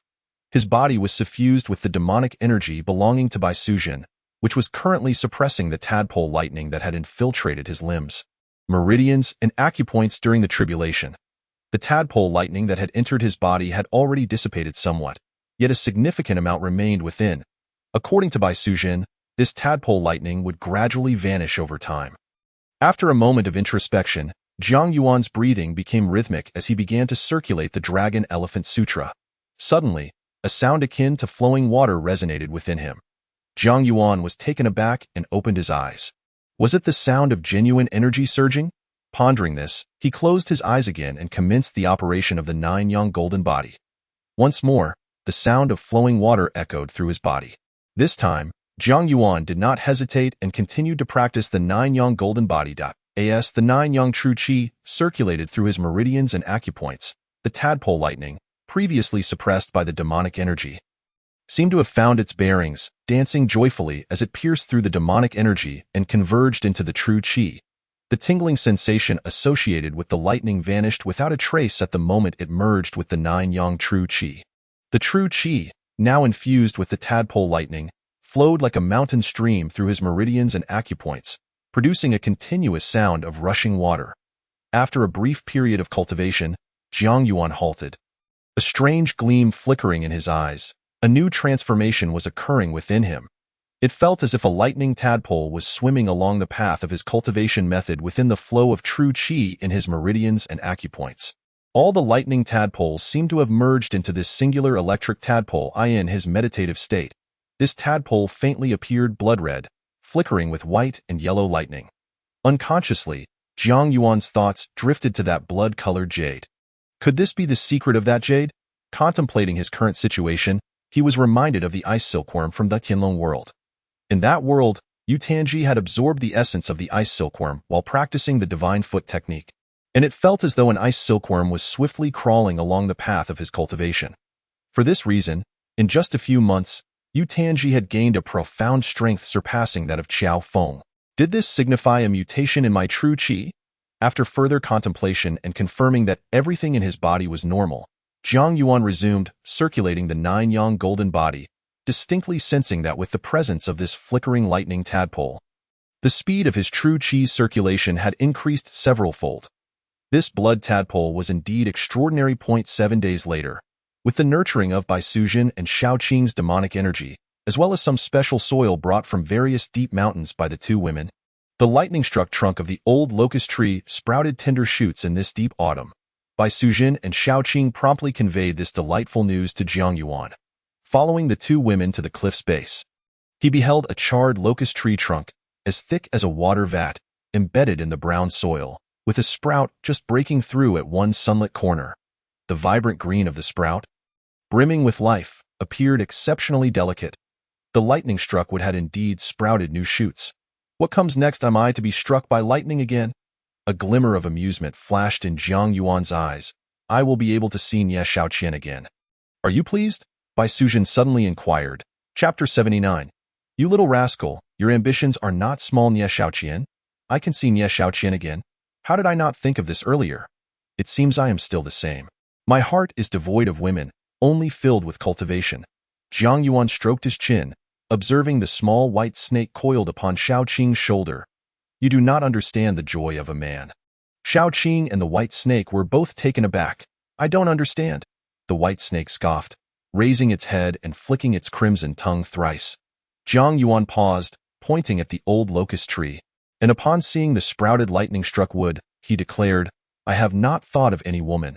I have thought of but one thing. What are you thinking? Xiaoqing asked curiously. The white snake's eyes flickered. I am about to be struck by lightning again, Jiang Yuan said leisurely. Both Xiaoqing and the white snake were momentarily stunned, then wore expressions of utter disbelief. You enjoy being struck by lightning? Xiaoqing questioned skeptically. Surely no one enjoys being struck by lightning. Jiang Yuan replied, when people make vows, they often add, may the heavens strike me with lightning, which sufficiently illustrates their fear of thunder. And you? Xiaoqing asked, confused. Jiang Yuan shifted his tone, but if the lightning does not kill you, then that is another matter. Xiaoqing glanced at the white snake. The white snake retorted, childish. Xiaoqing nodded in agreement. The childish me is about to become a Xiaoyang body, at that time. Jiang Yuan looked at the white snake.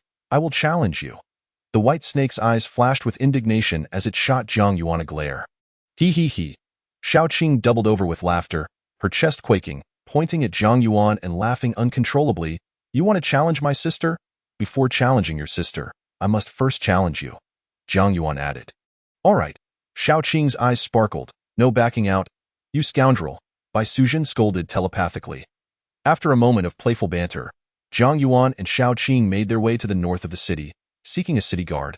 Revealing their identities as Jin Ku Jieyuan and offering a silver ingot to have him notify Nie Xiaoqian at the Zue Feng Lu, approximately 2/4 of an hour later, Yan Qixia. Nie Xiaoqian and Yuchan arrived outside the city gate. Let us exit the city to meet you. Your airs are indeed quite grand. Yan Qixia shot Jiang Yuan a sidelong glance, coldly questioning. Let us converse while we walk. Jiang Yuan led the three towards the southern mountain. Along the way, he briefly recounted the events of being barred from entering the city by Fa Hai. Nie Xiaoqian gently bit her lip. Yan Qixia frowned, casting a glance at Xiaoqing, and coldly remarked, although you are Xiaoqian's fiancé, I must say that Fa Hai was not wrong in this matter. The serpent demon lingering in Yuhang City. As a monk of Jinshan Temple, he has both the responsibility and the right to subdue demons. Merely driving you away is already a favor to you and to me. Xiaoqing huffed in displeasure. Thus, I am merely dissatisfied and have not engaged in further entanglement or confrontation with him. Jiang Yuan stated. Do you intend to never enter Yuhang City again? Yan Qixia queried. I have a way to deal with Fa Hai. Jiang Yuan replied calmly, the pressing matter is my second transformation. The date of my marriage to Xiaoqian draws ever closer, and I need to hasten my approach to the solar body. Only then can I truly assist Xiaoqian. Dealing with Fa Hai? Yan Qixia was taken aback. Nie Xiaoqian and Yuchan also cast curious glances at Jiang Yuan. At that time. I will still need your assistance, Yan Qixia. Jiang Yuan added. Yan Qixia's eyelids twitched. And just as he was about to refuse, he heard Jiang Yuan continue. Of course, the help I speak of will not put you in a difficult position, nor will it require you to confront Fa Hai directly. The corners of Yan Qixia's brows relaxed slightly. Is it worth it to risk your home for a serpent demon? Yuchan, walking alongside Nie Xiaoqian, suddenly asked coldly. Xiaoqing furrowed her brow, casting a cold glance at Yuchan. Nie Xiaoqian immediately shot her a glare in return. If Xiaoqian were captured, and it was your life that was required as ransom, would you consider whether it was worth it? Jiang Yuan countered. Glancing at Yuchan, Yuchan frowned, speechless. When you begin to ponder its worth, that emotion has already lost its purity. Jiang Yuan spoke softly. In this world, many things cannot be measured in terms of worth. Xiaoqing's cheeks flushed as she provocatively looked at Nie Xiaoqian, and Yuchan. Nie Xiaoqian's expression darkened. You abandoned your home for this serpent demon? How do you expect Xiaoqian to feel? Yuchan sneered that I did not abandon my home. Jiang Yuan replied softly, once Xiaoqian and I are wed, she will become my family. We will share a bed, together for eternity. Nie Xiaoqian's gaze shifted slightly, her cheeks faintly reddening.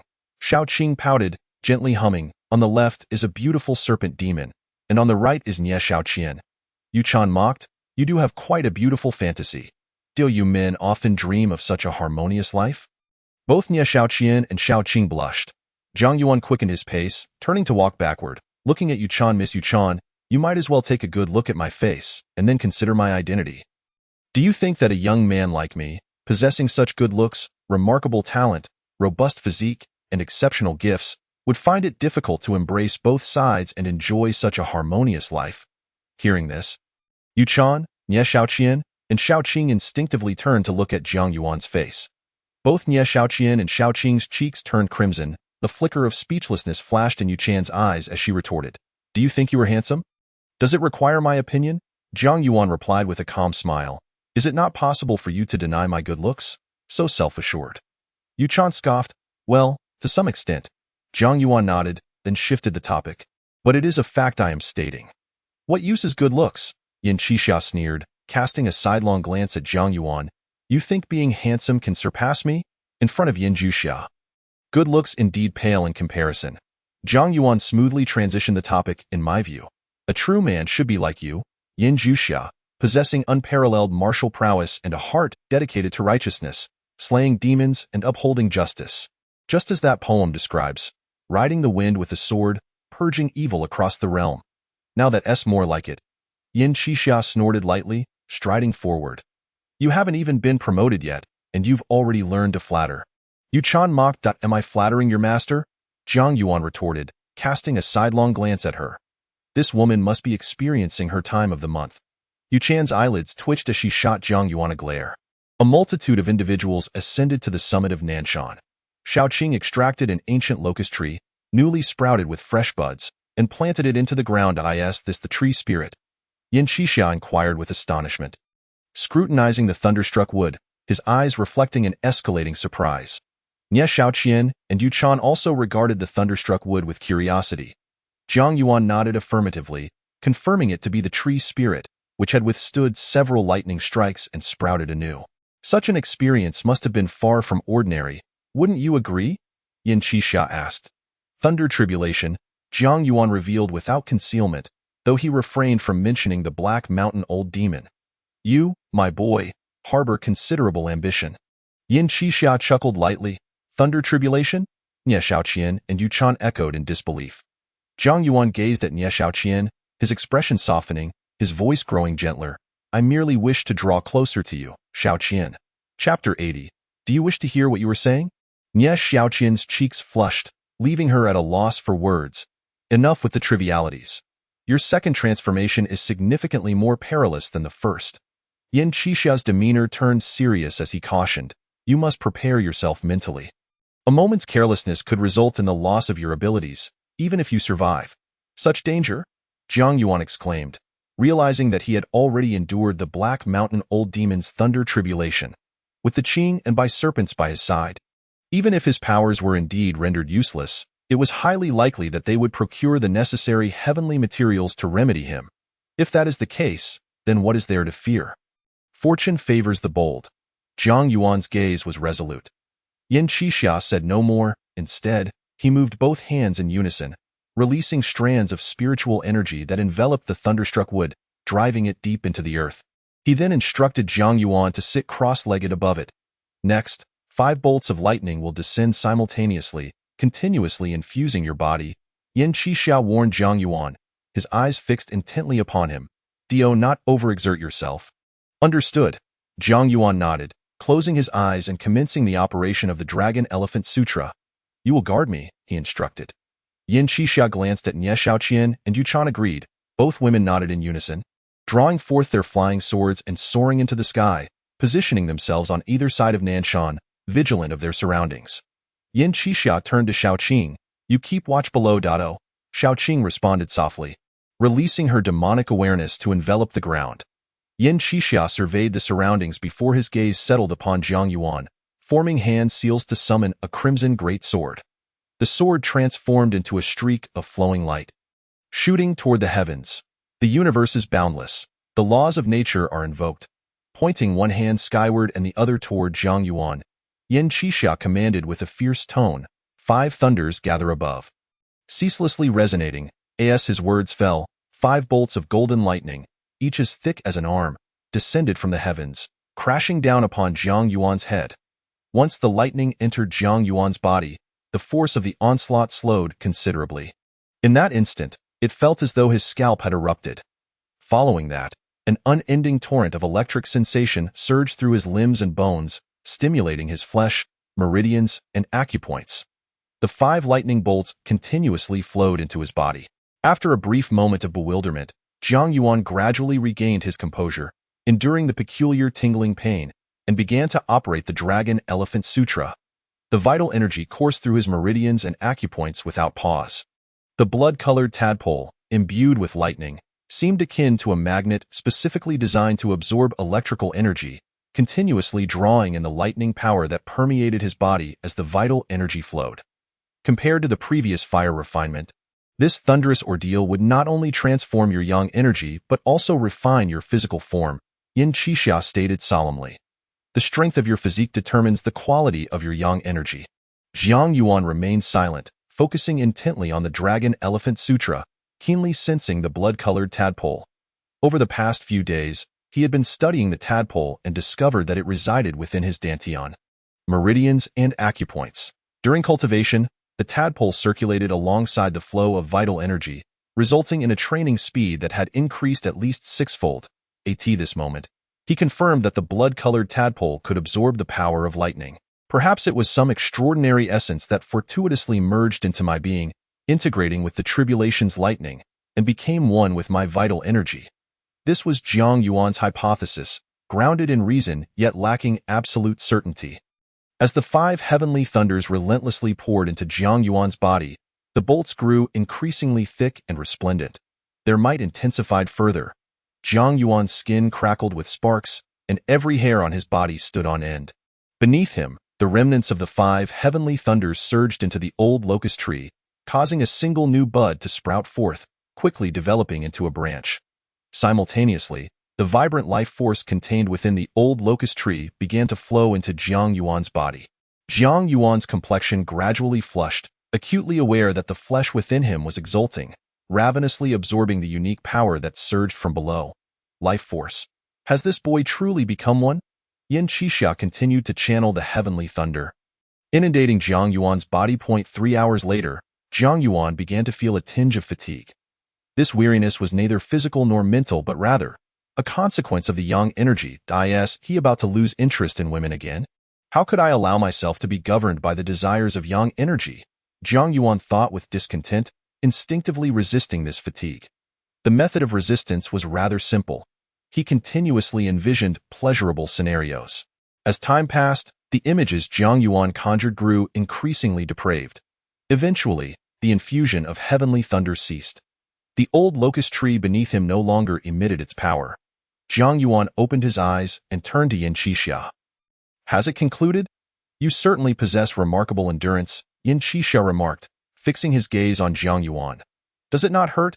Jiang Yuan assessed his own condition and then realized that his entire body was filled with an intense, stinging pain. He had been momentarily fatigued and had not noticed the extent of his soreness. Jiang Yuan casually inquired, "Did I succeed?" Nie Shaoqian flew back to Jiang Yuan's side, assisting him while curiously asking. Shaoqing approached from the other side, unwilling to be outdone, and linked her arm with his. Jiang Yuan looked toward Yin Qixia. The results should surpass the last time. Yin Qixia scrutinized Jiang Yuan, stating, "Your yang energy quality has certainly exceeded that of the lesser yang physique. As for whether you have reached the pure yang level, that remains uncertain. Is that so?"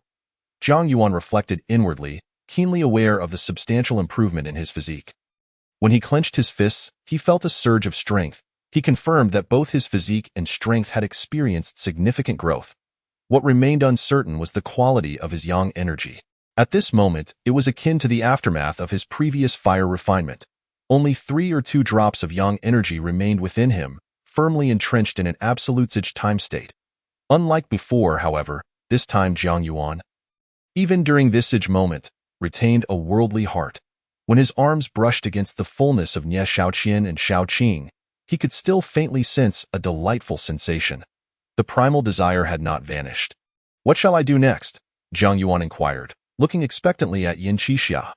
Nie Shaoqian, Yu Chan, and Shaoqing all turned their gaze toward Yin Qixia as well. "First, replenish your yang energy," Yin Qixia instructed. "As for what follows, it will depend on your own fortune." "What do you mean?" A sense of foreboding stirred within Zhang Yuan. "Master." Nie Shaoqian pouted, gazing longingly at Yin Qixia. Yin Qixia ignored her, focusing on Zhang Yuan instead. Explaining, "Your yang energy has undergone fire refinement and thunderstrike. Its quality has far surpassed that of an ordinary person. To continue your enhancement, you must eliminate the turbidine energy within you." "What is turbidine energy?" Zhang Yuan asked, perplexed, having never encountered this term before. Yin Qixia pointed to her own hair, inquiring, "What do you see?" "Your hair." Zhang Yuan ventured cautiously. "Precisely, my hair," Yin Qixia nodded, saying, "A young man's hair is typically entirely black, whereas at my age, silver strands often mingle with the black. If we liken hair to yang energy, then the silver strands can be seen as turbidine energy. Impurities within yang energy?" Zhang Yuan contemplated, attempting to grasp the concept. Yin Qixia shook her head. "It can be described as impurities, but it is not merely that you wish to hear what you are saying." Zhang Yuan found himself speechless. Nie Shaoqian, Yu Chan, and Shaoqing shared his bewilderment, all equally perplexed. "How should this be understood?" Zhang Yuan, suppressing his confusion, curiously asked. Chapter 81. Am I to damage the reputation of the Taoist sect? You may refer to turbidine energy as the impurities of yang energy. But turbidine energy, like my white hair, may have once been black. Yin Qixia articulated. "Do you comprehend what I mean?" Zhang Yuan understood. "No wonder you used hair to symbolize yang energy. If a single white hair appears, it can be plucked away without issue." Yin Qixia continued, "However, if most of the hair is white, you cannot simply remove it all, can you? Furthermore, if some hair is half white and half black, removing that would lead to a deficiency in yang energy. The crux is that yang energy, unlike hair, cannot allow you to visibly identify which strands have turned white. Then how do I eliminate the turbidine energy?" Zhang Yuan inquired with curiosity. Yin Qixia gazed steadily at Zhang Yuan, shaking her head. "I have already done all I can to assist you. What comes next will depend solely on your own fortune. If you encounter a special opportunity, you might be able to eradicate all the turbidine energy within you." "What kind of special opportunity?" Zhang Yuan pressed on, unwilling to relent. "For instance, if you were to consume a three-legged golden crow," Yin Qixia replied with a faint smile. Nie Shaoqian and Yu Chan exchanged a knowing glance at Yin Qixia, followed by a mutual gaze. Zhang Yuan, rendered speechless, felt a strong intuition that Yin Qixia likely possessed insights on how to enhance the quality of yang energy, yet for some reason, seemed reluctant to divulge it. Shaking his head subtly, Zhang Yuan turned to Yin Qixia and inquired, "Do you still remember the Taoist master Cui? Cui Hao? I wish to ask about the Tai school." "Tai school?" Yin Qixia, Yu Chan, and Nie Shaoqian were momentarily taken aback. "What do you seek this information for?" Yin Qixia scrutinized Zhang Yuan with suspicion. Zhang Yuan did not conceal his intentions, stating directly, "I aspire to become the leader of the Tai school." "Become the leader of the Tai school?" Yin Qixia, Yu Chan, and Nie Shaoqian were again momentarily stunned. Yu Chan, the quickest to react, fixed her gaze on Zhang Yuan, speculating, "You previously mentioned you had devised a method to deal with Fa Hai. Is this your plan?" Zhang Yuan, astonished, glanced at Yu Chan, his gaze drifting to her prominent bosom, and remarked, "You may appear not very clever, yet you are indeed quite astute." Yu Chan's cheek stiffened, and she snorted coldly. "Becoming the leader of the Tai school will allow you to handle Fa Hai?" Nie Shaoqian asked, puzzled and curious. Zhang Yuan observed Nie Shaoqian's figure, nodded in satisfaction, and explained, "The Tai school is merely a small branch of the Taoist sect. If I were to become its leader, I would hold a position of authority comparable to Fa Hai. Given the distinctions between the Taoist and Buddhist sects, he would likely refrain from meddling in the affairs of the Tai school." Nie Shaoqian pondered for a moment before looking at Yin Qixia. "You certainly have grand ambitions," Yin Qixia commented sarcastically. "If I were truly to become the leader of the Tai school, would he still dare to interfere in my matters?" Zhang Yuan queried. Yin Qixia frowned and scoffed. "Who do you think you are? Do you believe you can simply become the leader of the Tai school? Do you understand Taoist principles? Are you aware of the doctrines of the Tai school?" Taoist principles and doctrines can be learned, Zhang Yuan replied confidently, gazing at Yin Chixia. As long as you, Yin Juxia, are willing to assist me, I am certain I can become the leader of the Tai school. Assist you? Yin Chixia sneered. Am I to aid you in tarnishing the reputation of my sect? Zhang Yuan chuckled. What is so amusing? Yin Chixia glared at him, eyes wide with indignation. I find it amusing that you, Yin Juxia, are prone to forgetfulness. Just the other day, I clearly shared my predicament with you, and you have already forgotten? Yin Chixia paused, responding with a soft, oh. The Master Cui Hao of the Tai school, is one of your sect, correct? Zhang Yuan sneered. He intends to seize my body. How should that be interpreted? Yin Chixia furrowed her brow, remaining silent. Master Cui's standing within the Tai school must be significant. I presume, Zhang Yuan continued, if Cui Hao is so ambitious, how many malevolent cultivators must lurk within the Tai school? It is likely beyond imagination. I seek to become their leader, to cleanse the impurities and restore order. Bringing clarity to the Tai school, as he concluded, Zhang Yuan fixed his gaze on Yin Chixia. What skills do you possess that would enable you to lead them? Yin Chixia mocked. Zhang Yuan remained silent, while Shao Qing raised her chin and calmly stated, I will assist him. You, a serpent demon, intending to confront the Tai school? Yin Qixia's eyes glinted with malice as she coldly inquired, are you declaring war on the Taoist sect? Nothing so severe. Shao Qing will not take action, at most ensuring my safety, Zhang Yuan replied, shaking his head. As long as you inform me where the Tai school is and who its members are, I will devise a way to become their leader. What means do you possess? Yin Chixia scoffed. They are not fools. Why would they appoint you as their leader? A mountain man has his own clever schemes. Zhang Yuan retorted, looking at Yin Chixia, if you, Yin Juxia, do not believe me, we could wager. Another wager? Shao Qing's eyes flashed with intrigue. Yin Chixia frowned, coldly asking, what do you wish to wager? Nie Shaoqian and Yu Chan turned their attention to Zhang Yuan. Let us first set a deadline, Zhang Yuan pondered. The date of my wedding with Shaoqian is the 26th of the 12th lunar month. Let the deadline for the wager be the 15th of the 12th lunar month.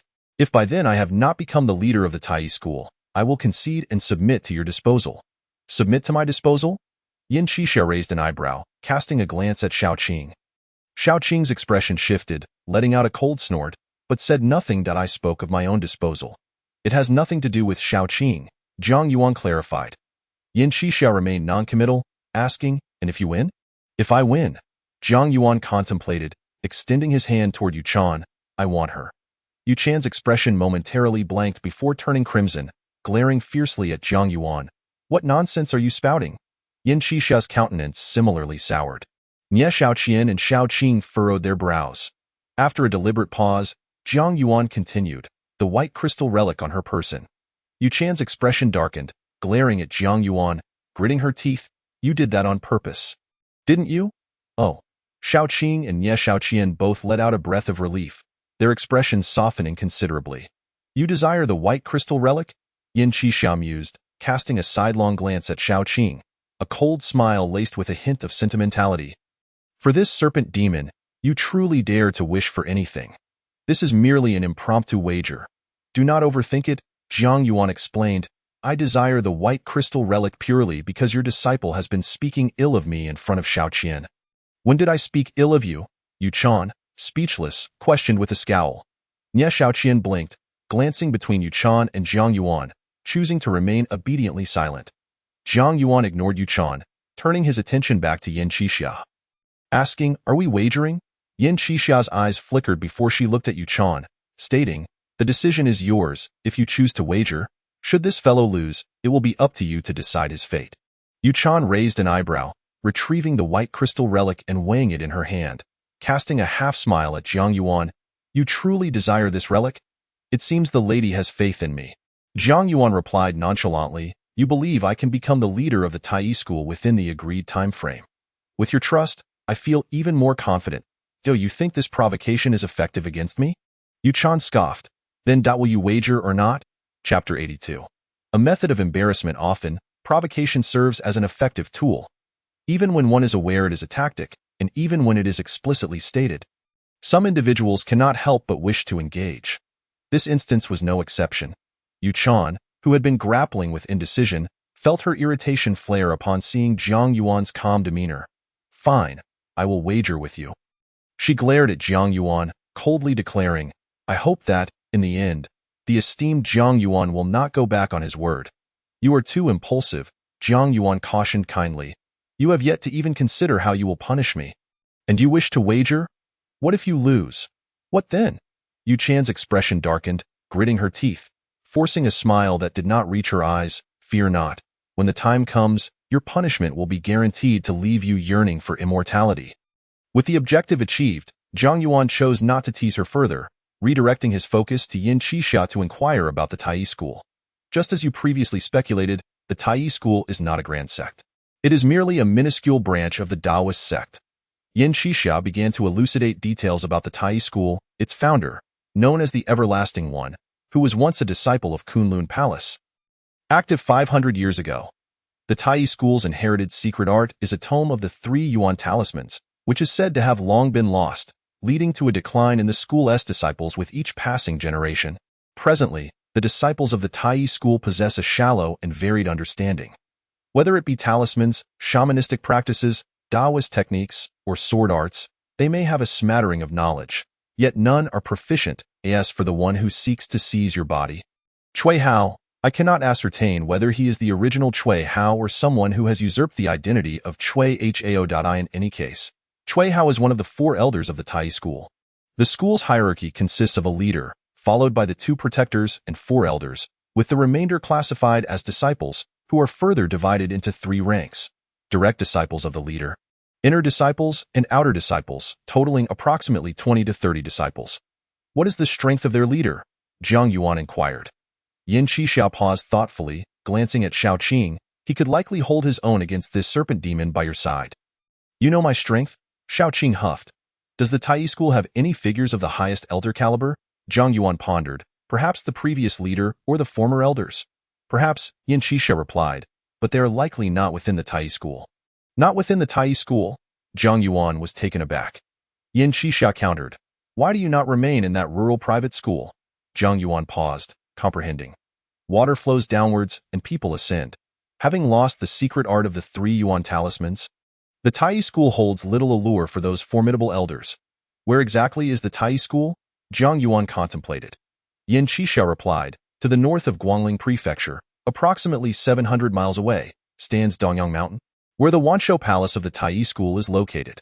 Please elaborate further on the leader, protectors, and elders of the Tai school. After providing a thorough account of the Tai school, Yin Qixia took her leave. Jiang Yuan proactively approached Nie Shaoqian, accompanying her for a distance. If you find yourself bored in the city, please check on Su Xian's situation. Jiang Yuan spoke softly. He is one of my few friends in Yuhang City, and I have invested some money with him. Dado? Nie Shaoqian's cheeks flushed a rosy hue. Wait for me. Jiang Yuan gently ruffled Nie Shaoqian's hair. Yin Qixia, Yu Chan, and Nie Shaoqian gradually returned to the Drunken Wind Tower. Master, could he truly become the head of the Tai sect? Yu Chan inquired, her voice tinged with apprehension. If it were that easy, the Tai sect would have changed its leadership long ago. Yin Qixia scoffed. What reason does Yuan Chanzi have to bestow the position of headmaster upon him?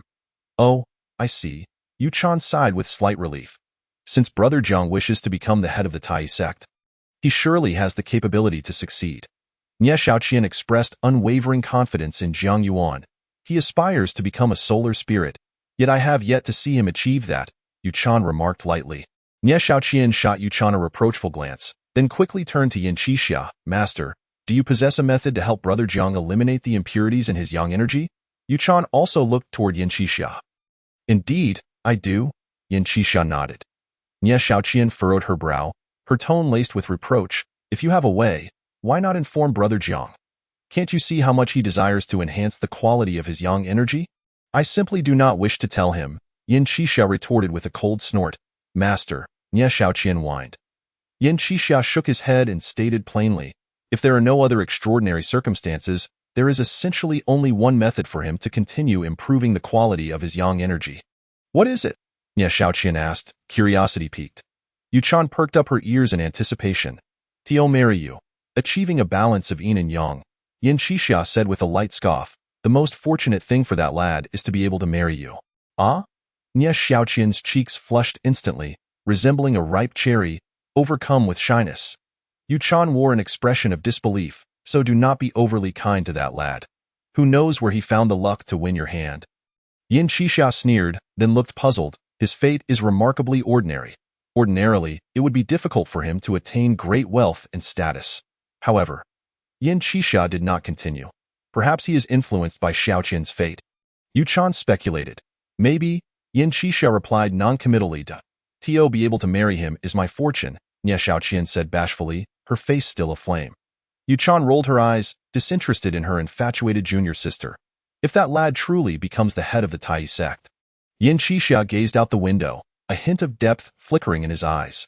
Atop Nanshan, after seeing Nie Xiaoqian and Yuchan depart, Zhang Yuan promptly instructed Bai Sujin to extract the demon core of the Black Mountain Old Demon, fervently absorbing the essence contained within. Subsequently, Bai Sujin ventured out once more to procure various potent substances that could rapidly replenish yang energy for Zhang Yuan. Xiaoqing transformed into a green serpent. Coiling around Zhang Yuan, her serpentine eyes flitting between Zhang Yuan's remarkably handsome visage and the demon core of the Black Mountain Old Demon. This core contained the demon power accumulated over millennia by the Black Mountain Old Demon. After observing for a while, Xiaoqing gently inhaled, drawing in an exceptionally pure and potent demon energy into her serpentine mouth. In the next moment, her entire serpent body began to tremble.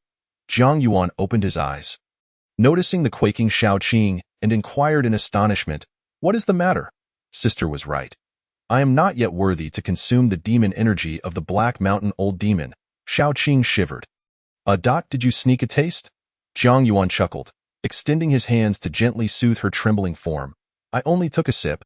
Xiaoqing mumbled, if you cannot absorb the demon energy, then perhaps you could try the essence instead? Zhang Yuan suggested softly. Xiaoqing shook her head. You absorb it. I do not need it. Are you not bored? Zhang Yuan asked. Xiaoqing tilted her head. Not bored at all. Coiling around me, unable to do anything. Isn't that boring? Zhang Yuan countered. Xiaoqing retorted. Do you not like having me coiled around you? I do. Zhang Yuan replied, gently patting her serpent head. Having you by my side, especially coiled around me, brings me immense comfort. If you enjoy it, then why would you find me boring? Xiaoqing huffed. Zhang Yuan gazed at her serpent head. If you ever feel bored, you must tell me. Or if you wish to do something, play, or eat, you must let me know. Never think that you might trouble me. We are the closest of companions. There should be no need for formality, nor should we grow distant, though. Xiaoqing replied softly. I am not bored.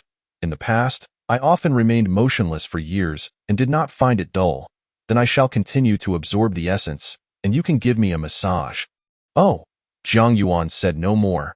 The tenderness of the moment resembled age, time filled with concern for a sister's fate. 2 days later, Zhang Yuan had completely absorbed the essence from the Black Mountain Old Demon's demon core and consumed a significant amount of potent substances that replenished yang energy. His yang energy reached a state of fullness. After experiencing the transformation from the lightning strike, the quality of his yang energy had significantly improved. Now, in this full state, it was far more vigorous than before. Indeed, Zhang Yuan felt as though he were a volcano on the brink of eruption, with yang energy surging skyward. According to their prior agreement, Zhang Yuan and Xiaoqing engaged in a contest. The method of the contest was simple, an arm wrestling match. Chapter 83. Challenge to Bai Sujin on a frosty table, their hands clasped together. Compared to Zhang Yuan's large hand, Xiaoqing's delicate, fair hand appeared exceedingly slender, her nails gleaming with a luster akin to jade. Extraordinarily beautiful. I have a question for you, Zhang Yuan said, gazing at Xiaoqing. What is it? Xiaoqing asked, intrigued. With a swift motion, Zhang Yuan exerted force with his right hand, pressing Xiaoqing's right hand against the icy surface of the table, which shattered into dust. Xiaoqing's face stiffened. I win, Zhang Yuan declared leisurely, attempting to retract his hand, only to discover that it was firmly captured by Xiaoqing. You cheated. Xiaoqing glared at him in frustration. Shall we continue? Zhang Yuan feigned indifference. Of course we shall, Xiaoqing huffed, glancing at the little white snake perched on her shoulder. The white snake exhaled, and a new icy table emerged, emanating a chilling aura. You are not allowed to speak, Xiaoqing warned Zhang Yuan sternly. Zhang Yuan nodded, inhaling deeply, channeling his strength into his right arm. eager to see how his power compared to Xiao Qing's after consuming so many potent substances and undergoing 2 transformations of yang energy. Almost simultaneously, both exerted their strength. Jiang Yuan's arm muscles tensed instantaneously. Huh? Xiao Qing exclaimed, astonished to find herself unable to overpower Jiang Yuan immediately. Jiang Yuan focused intently on their clasped hands, steadily increasing his force. Xiao Qing did the same. Their joined hands showed no clear movement, displaying a stalemate instead. The icy table began to crack. The white snake exhaled once more, causing the cracks on the table to vanish in an instant. Xiao Qing's cheeks gradually flushed, with a decisive motion. Jiang Yuan pressed down on Xiao Qing's right hand once more. I win.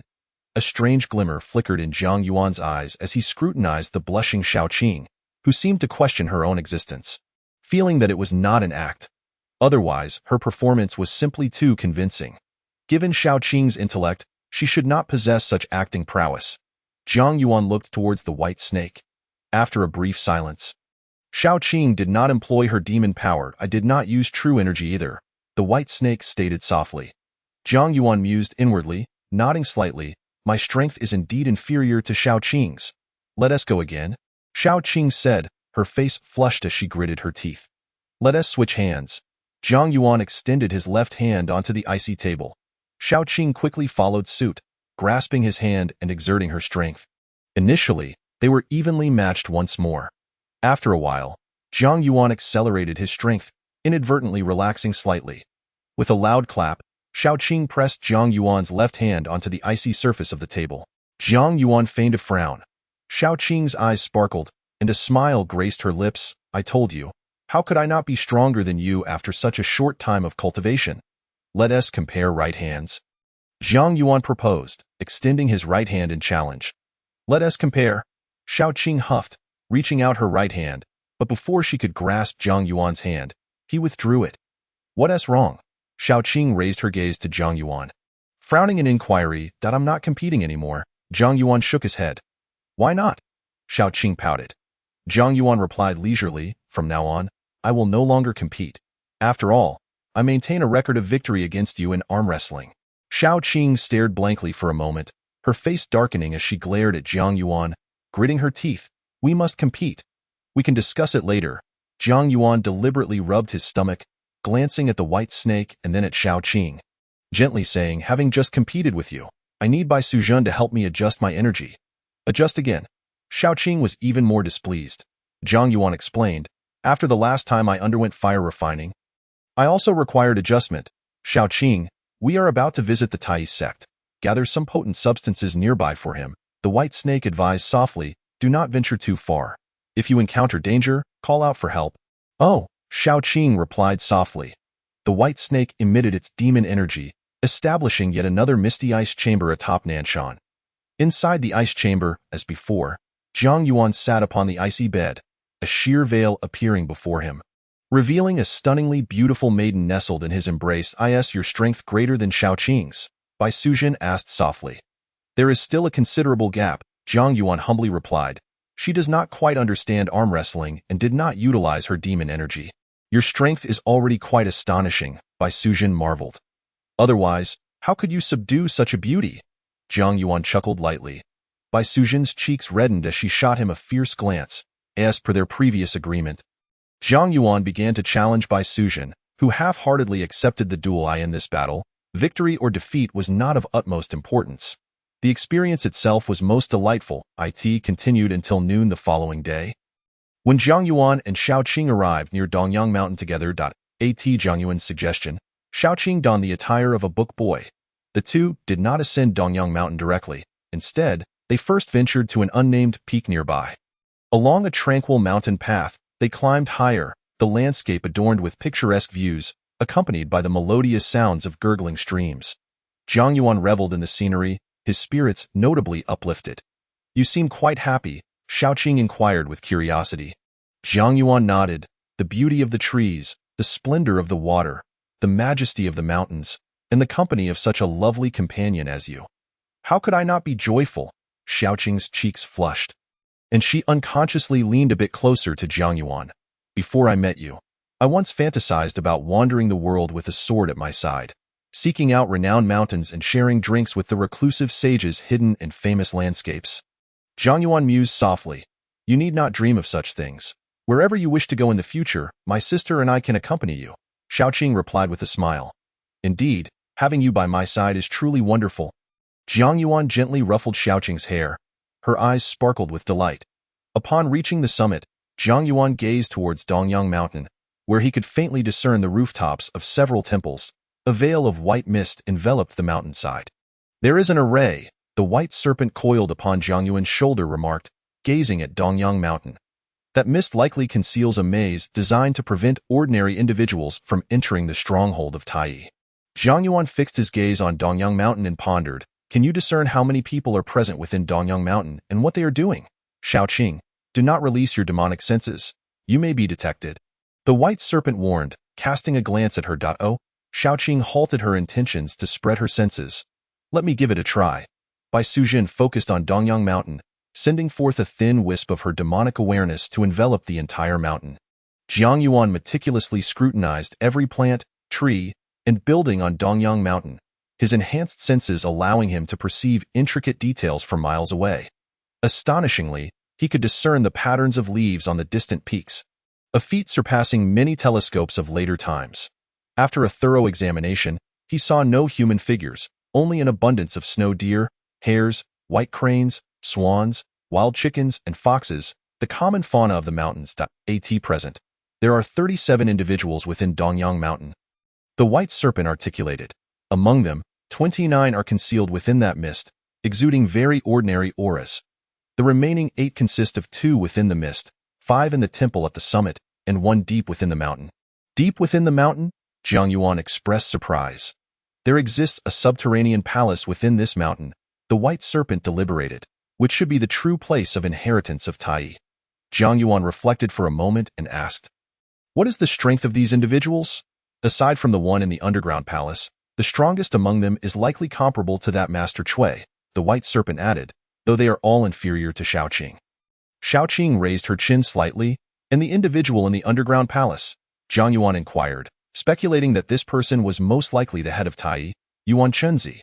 That person is rather peculiar, the white serpent observed. His aura is quite mixed, containing multiple sources of power. Multiple sources of power? Zhang Yuan was taken aback. You will understand once you see for yourself, the white serpent replied softly. The individuals within Dongyang Mountain do not possess the righteous energy characteristic of Yin Qixia. Are you implying suspicion? Zhang Yuan felt a stirring in his heart that it is uncertain. The white serpent shook its head. Let us investigate further. With me by your side, you can appear silently anywhere within Dongyang Mountain. Zhang Yuan considered this and turned to Xiaoqing. Xiaoqing, transform into a green serpent. We shall investigate them tonight and by dawn. I will lead you up the mountain in earnest. Oh, Xiaoqing responded with a soft exclamation, swiftly morphing into a small green serpent that darted from Zhang Yuan's sleeve and emerged from his chest. The white serpent transformed into a soft jade belt that secured itself around Zhang Yuan's waist. He turned and strode down the mountain. Upon reaching the foot of the mountain, he made his way directly towards Dongyang Mountain. Guided by Bai Sujin, Zhang Yuan first arrived at a bamboo grove. Deep within the grove stood several bamboo houses, inhabited by 3 middle-aged men who exhibited no fluctuations of spiritual energy, only a semblance of internal breath akin to the true qi within Zhang Yuan. Bai Sujin communicated telepathically, they are not disciples of Tai. Zhang Yuan concealed himself in the bamboo grove and stole a glance. Why now? Evening had fallen. In the courtyard of the bamboo houses, 3 men clad in white Taoist robes were present. 2 were engaged in a game of chess, while the third reclined on a rocking chair, leisurely holding a white jade wine flask. Are they disciples of Tai?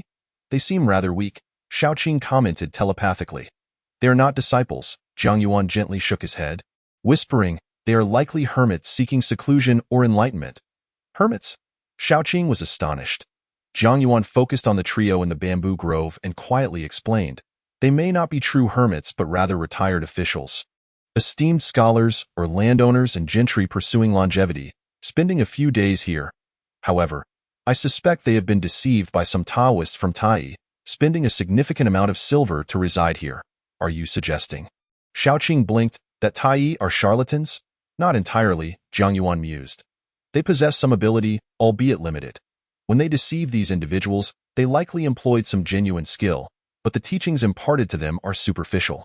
You certainly seem well suited to be the leader of Tai. Bai Sujin suddenly teased in a low voice. Xiaoqing giggled softly in response. It seems that Fairy Sujin is not entirely satisfied with my abilities, Zhang Yuan remarked, gently squeezing the right end of the jade belt. I shall strive to improve even more, rascal, Bai Sujin scolded telepathically. Zhang Yuan smirked, casting another glance at the three hermits in front of the bamboo houses before stealthily retreating from the grove. Under Bai Sujin's guidance, he continued to observe the disciples of Tai concealed beneath the mist of Dongyang Mountain. Most were middle-aged or elderly individuals clad in white robes, devoid of spiritual energy fluctuations or true qi in martial arts, relying only on rudimentary breathing techniques to cultivate a shallow internal breath. Near the lake closest to the mist, two bamboo houses housed young priests in yellow robes, both exhibiting faint spiritual energy fluctuations. Zhang Yuan silently entered one of the bamboo houses and, after a soundless search, emerged with a tome titled Tai Guiding Qi Technique. Is this a cultivation method for practitioners? Zhang Yuan raised an eyebrow, flipping through it